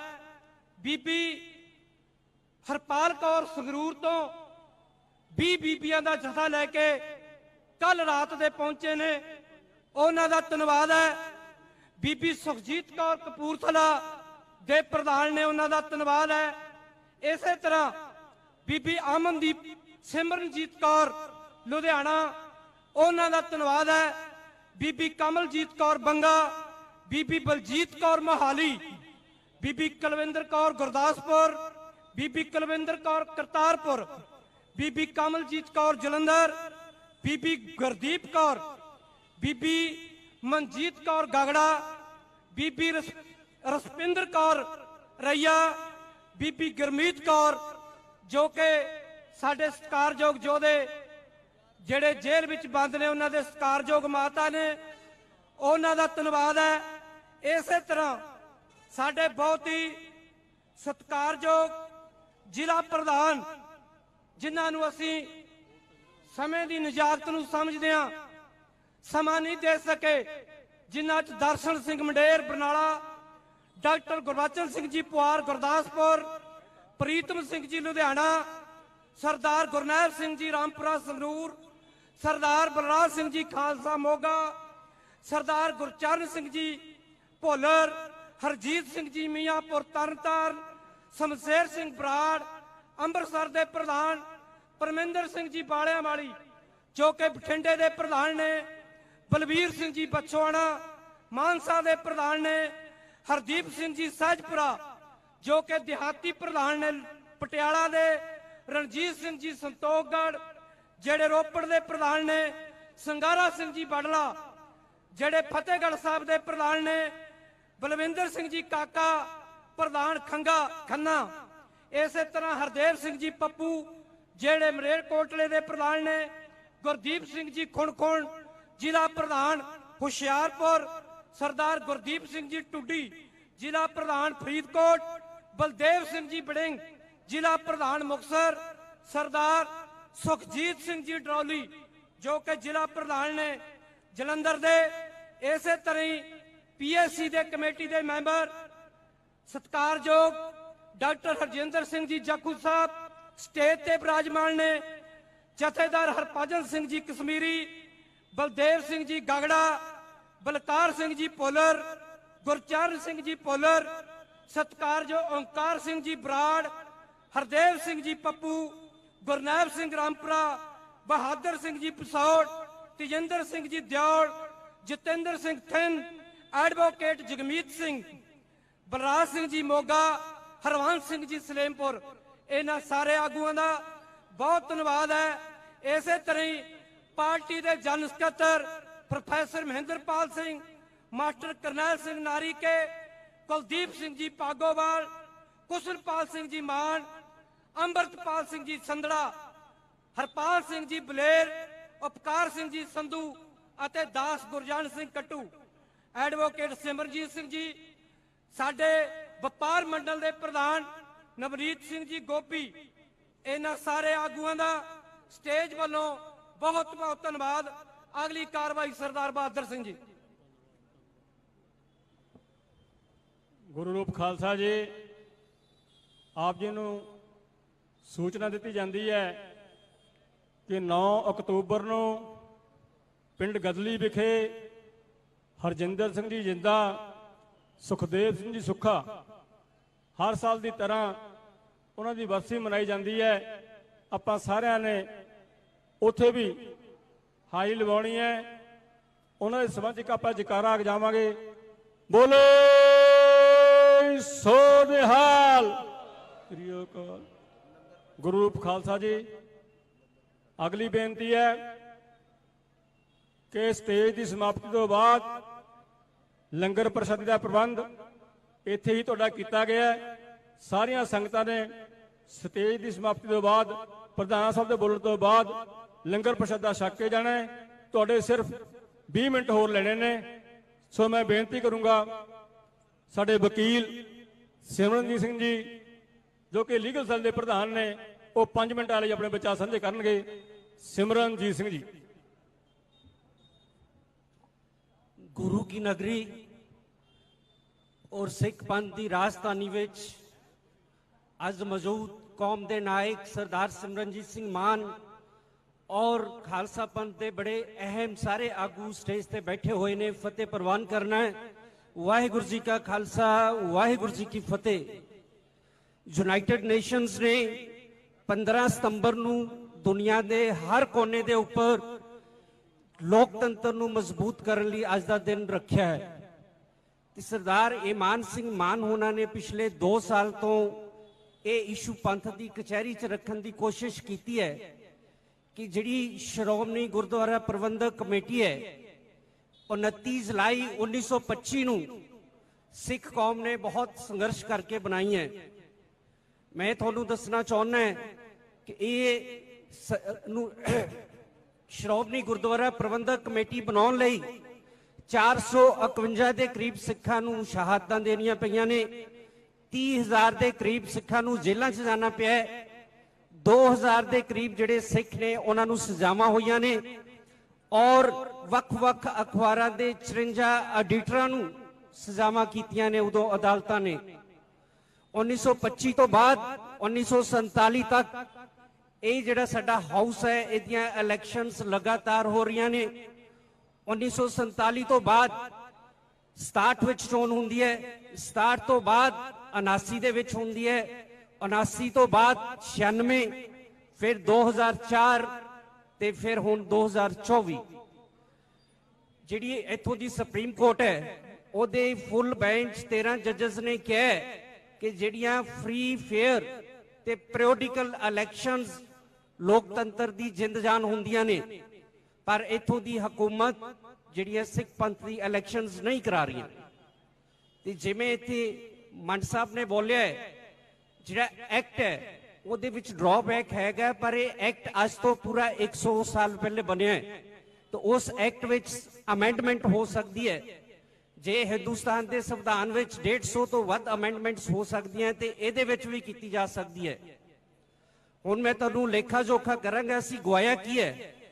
ਜਦੋਂ ਇਹ ਐਕਟ ਬਣਿਆ ਸੀ ਉਦੋਂ ਪਿਸ਼ਾਵਰ ਤੋਂ ਲੈ ਕੇ ਦਿੱਲੀ ਤੱਕ ਜਿੰਨੇ ਗੁਰਦੁਆਰਾ ਸਾਹਿਬ ਸੀ ਉਹ ਸ਼੍ਰੋਮਣੀ ਗੁਰਦੁਆਰਾ ਪ੍ਰਬੰਧਕ ਕਮੇਟੀ ਦੇ ਅਧੀਨ ਸੀ। 1947 ਤੋਂ ਬਾਅਦ ਤਖਤ ਹਜੂਰ ਸਾਹਿਬ, ਤਖਤ ਪਟਨਾ ਸਾਹਿਬ ਸਾਡੇ ਘੇਰੇ ਚੋਂ ਬਾਹਰ ਚਲਾ ਗਿਆ ਹੈ। ਉਹਦਾ ਪ੍ਰਬੰਧ ਇੰਡੀਅਨ ਸਟੇਟ ਚਲਾ ਰਹੀ ਹੈ। ਦਿੱਲੀ ਕਮੇਟੀ ਅਲੱਗ ਬਣ ਗਈ ਹੈ, ਜੰਮੂ ਕਸ਼ਮੀਰ ਦੀ ਕਮੇਟੀ ਅਲੱਗ ਹੈਗੀ ਹੈ, ਹਰਿਆਣੇ ਦੀ ਕਮੇਟੀ ਅਲੱਗ ਹੈ। ਹੁਣ ਪੰਜਾਬ ਦੇ ਨਾਲ ਕੱਲੀਆਂ 2 ਸੀਟਾਂ ਰਹਿ ਗਈਆਂ ਨੇ। ਚੰਡੀਗੜ੍ਹ ਦੀ ਸ਼੍ਰੋਮਣੀ ਕਮੇਟੀ ਦੀ ਸੀਟ ਹੈ, ਇੱਕ ਹਿਮਾਚਲ ਦੀ ਹੈ। ਤੇ ਜਿਹੜੀ ਇਹ ਸ਼੍ਰੋਮਣੀ ਕਮੇਟੀ ਹੈ, ਜਿਹੜੀ ਕਦੇ ਪਿਸ਼ਾਵਰ ਤੋਂ ਲੈ ਕੇ ਦਿੱਲੀ ਤੱਕ ਹੋਇਆ ਕਰਦੀ ਸੀ, ਅੱਜ ਉਹ 12 ਜ਼ਿਲ੍ਹਿਆਂ ਦੀ, ਜਿਹੜੀ ਪੰਜਾਬ ਦੇ ਪ੍ਰੈਨਾ 12 ਜ਼ਿਲ੍ਹੇ ਨੇ, ਉਹਨਾਂ ਦੀ ਕਮੇਟੀ ਬਣ ਕੇ ਰਹਿ ਗਈ ਹੈ। ਤੇ ਜਦੋਂ ਇਹ 1925 ਚ ਅਸੀਂ ਕਾਨੂੰਨ ਬਣਾਇਆ ਸੀ, ਤਾਂ ਉਦੋਂ ਅੰਗਰੇਜ਼ ਕਹਿੰਦਾ ਸੀ ਕਿ ਇਹ ਜਿਹੜੀ ਤੀਸਰੀ ਐਂਗਲੋ ਵਾਰ ਸਿੱਖ ਜਿੱਤ ਗਏ ਨੇ। ਤੇ ਇਹ ਵੀ ਕਈ ਵਿਦਵਾਨਾਂ ਨੇ ਕਿਹਾ ਕਿ ਇਹ ਦੂਸਰੀ ਮਹਾਭਾਰਤ ਦੀ ਲੜਾਈ ਜਿਹੜੀ ਹੈ ਸਿੱਖਾਂ ਨੇ ਜਿੱਤੀ ਹੈ। ਦੁਨੀਆ ਦੇ ਵਿੱਚ ਈਸਾਈਆਂ ਨੇ 2000 ਸਾਲ ਰਾਜ ਕੀਤਾ ਹੈ, ਪਰ ਤੁਹਾਨੂੰ ਮੈਂ ਦੱਸਣਾ ਚਾਹੁੰਦਾ ਕਿ ਕਿਸੇ ਵੀ ਚਰਚ ਦੇ ਵਿੱਚ ਇਸ ਕਿਸਮ ਨਾਲ ਇਲੈਕਸ਼ਨ ਰਾਹੀਂ ਪ੍ਰਬੰਧ ਚਲਾਉਣ ਦਾ ਤਰੀਕਾ ਨਹੀਂ ਹੈ। ਔਰ ਖਾਲਸਾ ਪੰਥ ਦੀ ਬਦੌਲਤ ਅੱਜ ਮੁਸਲਿਮ ਸ਼ਰਾਈਨ ਬੋਰਡ ਬਣਿਆ ਹੈ। ਜਿਹੜਾ ਹਿੰਦੂ ਸ਼ਰਾਈਨ ਬੋਰਡ ਹੈ ਉਹ ਵੀ ਸਾਡੀ ਸ਼੍ਰੋਮਣੀ ਕਮੇਟੀ ਤੋਂ ਬਾਅਦ ਸਰਕਾਰ ਲੈ ਕੇ ਆਈ ਹੈ। ਹੁਣ ਸਰਕਾਰ ਕੀ ਚਾਹੁੰਦੀ ਹੈ? ਸਰਕਾਰ ਆਪ ਦੇ ਬੰਦਿਆਂ ਰਾਹੀਂ ਸਾਡੀ ਸ਼੍ਰੋਮਣੀ ਕਮੇਟੀ ਔਰ ਤਖਤਾਂ ਉੱਪਰ ਕਬਜ਼ਾ ਕੀਤਾ ਹੋਇਆ ਹੈ। ਉਹੀ ਕਾਰਨ ਹੈ ਕਿ ਪਿਛਲੇ ਵੇਖੋ 1984 ਦੇ ਵਿੱਚ ਇੰਡੀਅਨ ਸਟੇਟ ਨੇ ਤੁਹਾਡਾ ਅਕਾਲ ਤਖਤ ਸਾਹਿਬ ਢਾ ਦਿੱਤਾ ਹੈ। 25-30 ਹਜ਼ਾਰ ਸਿੱਖ ਜਿਹੜਾ ਹੈ ਉਹਨਾਂ ਦੀਆਂ ਵੱਖ-ਵੱਖ ਜਿਹੜੀਆਂ ਜਿਵੇਂ ਨਾਜ਼ੀਜ਼ ਨੇ ਜੂਸ ਦੀ ਲਾਈਵ ਵਾਰਨਿੰਗ ਕੀਤੀ ਸੀ, ਜਿਉਂਦੇ ਫੂਕੇ ਸੀ, ਉਵੇਂ ਸਿੱਖ ਫੂਕੇ ਗਏ ਨੇ। ਅਕਾਲ ਤਖਤ ਸਾਹਿਬ ਦਾ ਜਥੇਦਾਰ ਕੌਂਕੇ ਸਾਹਿਬ ਸ਼ਹੀਦ ਕਰ ਦਿੱਤਾ ਹੈ। 2 ਮੈਂਬਰ ਪਾਰਲੀਮੈਂਟ ਸਾਡੇ ਸ਼ਹੀਦ ਹੋਏ ਨੇ, ਪਰ ਅਜੇ ਤੱਕ ਅਕਾਲ ਤਖਤ ਦੇ ਕਿਸੇ ਜਥੇਦਾਰ ਕੋਲੇ ਆਵਾਜ਼ ਨਹੀਂ ਆਈ ਹੈਗੀ। ਤੇ ਇਹਦਾ ਕਾਰਨ ਕੀ ਹੈ? 1947 ਦੇ ਵਿੱਚ ਸਿੱਖਾਂ ਕੋਲ ਸੂਝਵਾਨ ਲੀਡਰਾਂ ਦੀ, ਪੜ੍ਹੇ ਲਿਖੇ ਲੀਡਰਾਂ ਦੀ ਘਾਟ ਸੀ। ਮੁਸਲਿਮ ਕੌਮ ਕੋਲੇ ਯੂਕੇ ਤੋਂ, ਯੂਨਾਈਟਿਡ ਕਿੰਗਡਮ ਤੋਂ ਪੜ੍ਹੇ ਹੋਏ ਜਿਹੜੇ ਬੜੇ ਨਾਮੀ ਵਕੀਲ ਸੀ ਜਿਨਾਹ ਜੀ, ਔਰ ਜਿਹੜੇ ਗਾਂਧੀ ਸੀ, ਜਿਹੜਾ ਉਸ ਵੇਲੇ ਜਵਾਹਰ ਲਾਲ ਨਹਿਰੂ ਸੀ, ਉਹ ਦੋਨੋਂ ਐਜੂਕੇਟਡ ਬੰਦੇ ਸੀ। ਉਹਨਾਂ ਨੇ ਆਪ ਦੇ ਕੌਮ ਦੇ ਇੰਟਰਸਟ ਵਾਚ ਕੀਤੇ ਨੇ। ਤੇ ਇੱਕ ਕੌਮ ਦਾ ਇੱਕ ਬੜਾ ਵੱਡਾ ਨਾਮੀ ਸਾਇੰਟਿਸਟ ਹੋਇਆ ਆਇਨਸਟਾਈਨ। ਉਹ ਕਹਿੰਦਾ ਹੈ ਕਿ doing the same thing again and again expecting different result is a foolish act. ਜਦੋਂ ਕੌਮ ਬਾਰ-ਬਾਰ ਬੇਈਮਾਨ ਲੀਡਰਾਂ ਨੂੰ ਚੁਣਦੀ ਹੈ, ਕਦੇ ਡਰਾਈਵਰਾਂ ਨੂੰ ਚੁਣਦੀ ਹੈ, ਜਦੋਂ ਤੱਕ ਤੁਸੀਂ ਸਹੀ ਕਿਸਮ ਦੇ ਬੰਦੇ ਜਿੱਤ ਕੇ ਨਹੀਂ ਭੇਜੋਗੇ, ਕੌਮ ਦੇ ਹਾਲਾਤ ਇਹੀ ਰਹਿਣਗੇ। ਤੇ ਮੈਂ ਲਾਸਟ ਕਨਕਲੂਡ ਕਰਾਂਗਾ, ਇੱਥੇ ਤੁਹਾਡੇ ਅੰਮ੍ਰਿਤਸਰ ਦੀ ਧਰਤੀ ਤੋਂ ਹੋਏ ਨੇ ਸਰਦਾਰ ਸ਼ਾਮ ਸਿੰਘ ਅਟਾਰੀ ਵਾਲਾ। ਜਦੋਂ ਸਭਰਾਵਾਂ ਦੀ ਜੰਗ ਸੀ, ਉਹਨਾਂ ਨੇ ਆਪਦੇ ਘੋੜੇ ਨੂੰ ਕਿਹਾ, ਮੈਂ ਕਨਕਲੂਡ ਕਰ ਰਿਹਾ ਸੀ, ਕਿ ਸਰਦਾਰਨੀ ਨੂੰ ਕਹਿ ਦਿਓ ਮੈਂ ਮੁੜ ਕੇ ਨਹੀਂ ਆਉਣਾ ਹੈਗਾ, ਮੈਂ ਜੰਗ 'ਚ ਸ਼ਹੀਦ ਹੋਣਾ ਹੈ। ਲੀਕ ਮਾਰ ਕੇ ਲੜੇ ਨੇ। ਤੇ ਜਿਹੜੇ ਲੀਡਰ ਸਰੈਂਡਰ ਕਰ ਚੁੱਕੇ ਨੇ ਉਹ ਕੌਮ ਦੀ ਅਗਵਾਈ ਨਹੀਂ ਕਰ ਸਕਦੇ। ਖਾਲਸਾ ਪੰਥ ਨੂੰ ਇਹ ਸਮਝਣ ਦੀ ਲੋੜ ਹੈ। ਵਾਹਿਗੁਰੂ ਜੀ ਕਾ ਖਾਲਸਾ, ਵਾਹਿਗੁਰੂ ਜੀ ਕੀ ਫਤਿਹ। ਗੁਰੂ ਰੂਪ ਖਾਲਸਾ ਜੀ। ਹੁਣ ਮੈਂ ਬੇਨਤੀ ਕਰੂੰਗਾ ਸਰਦਾਰ ਹਰਪਾਲ ਸਿੰਘ ਜੀ ਬਲੇਰ, ਜੋ ਕਿ ਪਾਰਟੀ ਦੇ ਜਨਰਲ ਸਕੱਤਰ ਨੇ, ਔਰ ਜਿਹੜਾ ਇਹ ਇਕੱਠ ਕੀਤਾ ਗਿਆ ਹੈ, ਸਰਦਾਰ ਉਪਕਾਰ ਸਿੰਘ ਜੀ ਸੰਧੂ, ਹਰਪਾਲ ਸਿੰਘ ਜੀ ਬਲੇਰ, ਸਰ ਇਮਾਨ ਸਿੰਘ ਜੀ ਮਾਨ, ਇਹਨਾਂ ਦਾ ਬਹੁਤ ਵੱਡਾ ਯੋਗਦਾਨ ਹੈ। ਬਾਕੀ ਸਾਰੀ ਟੀਮ ਦਾ ਵੀ ਹੈ, ਪਰ ਮੇਨ ਇਹਨਾਂ ਨੇ ਬੜਾ ਨਿੱਠ ਕੇ ਕੰਮ ਕੀਤਾ ਹੈ ਤੇ ਸਿਰਾ ਇਹਨਾਂ ਨੂੰ ਜਾਂਦਾ ਹੈ। ਸੋ ਮੈਂ ਬੇਨਤੀ ਕਰੂੰਗਾ ਕਿ 5 ਮਿੰਟ ਲਈ ਆਪਣੇ ਵਿਚਾਰ ਸਾਂਝੇ ਕਰਨਗੇ। ਸਾਰੀਆਂ ਸੰਗਤਾਂ ਦੇ ਚਰਨਾਂ 'ਚ ਬੇਨਤੀ ਹੈ ਕਿ ਇਹਨਾਂ ਤੋਂ ਬਾਅਦ ਪ੍ਰਧਾਨ ਸ਼੍ਰੋਮਣੀ ਅਕਾਲੀ ਦਲ ਅੰਮ੍ਰਿਤਸਰ ਸਰਦਾਰ ਸਿਮਰਨਜੀਤ ਸਿੰਘ ਮਾਨ ਬੋਲਣਗੇ। ਸਾਰੀਆਂ ਸੰਗਤਾਂ ਕਿਰਪਾ ਕਰਕੇ ਬੈਠਣ। ਸਿਰਫ 15 ਮਿੰਟ ਤੁਹਾਡੇ ਲੈਣੇ ਨੇ। ਸਰਦਾਰ ਹਰਪਾਲ ਸਿੰਘ ਜੀ ਬਲੇਰ।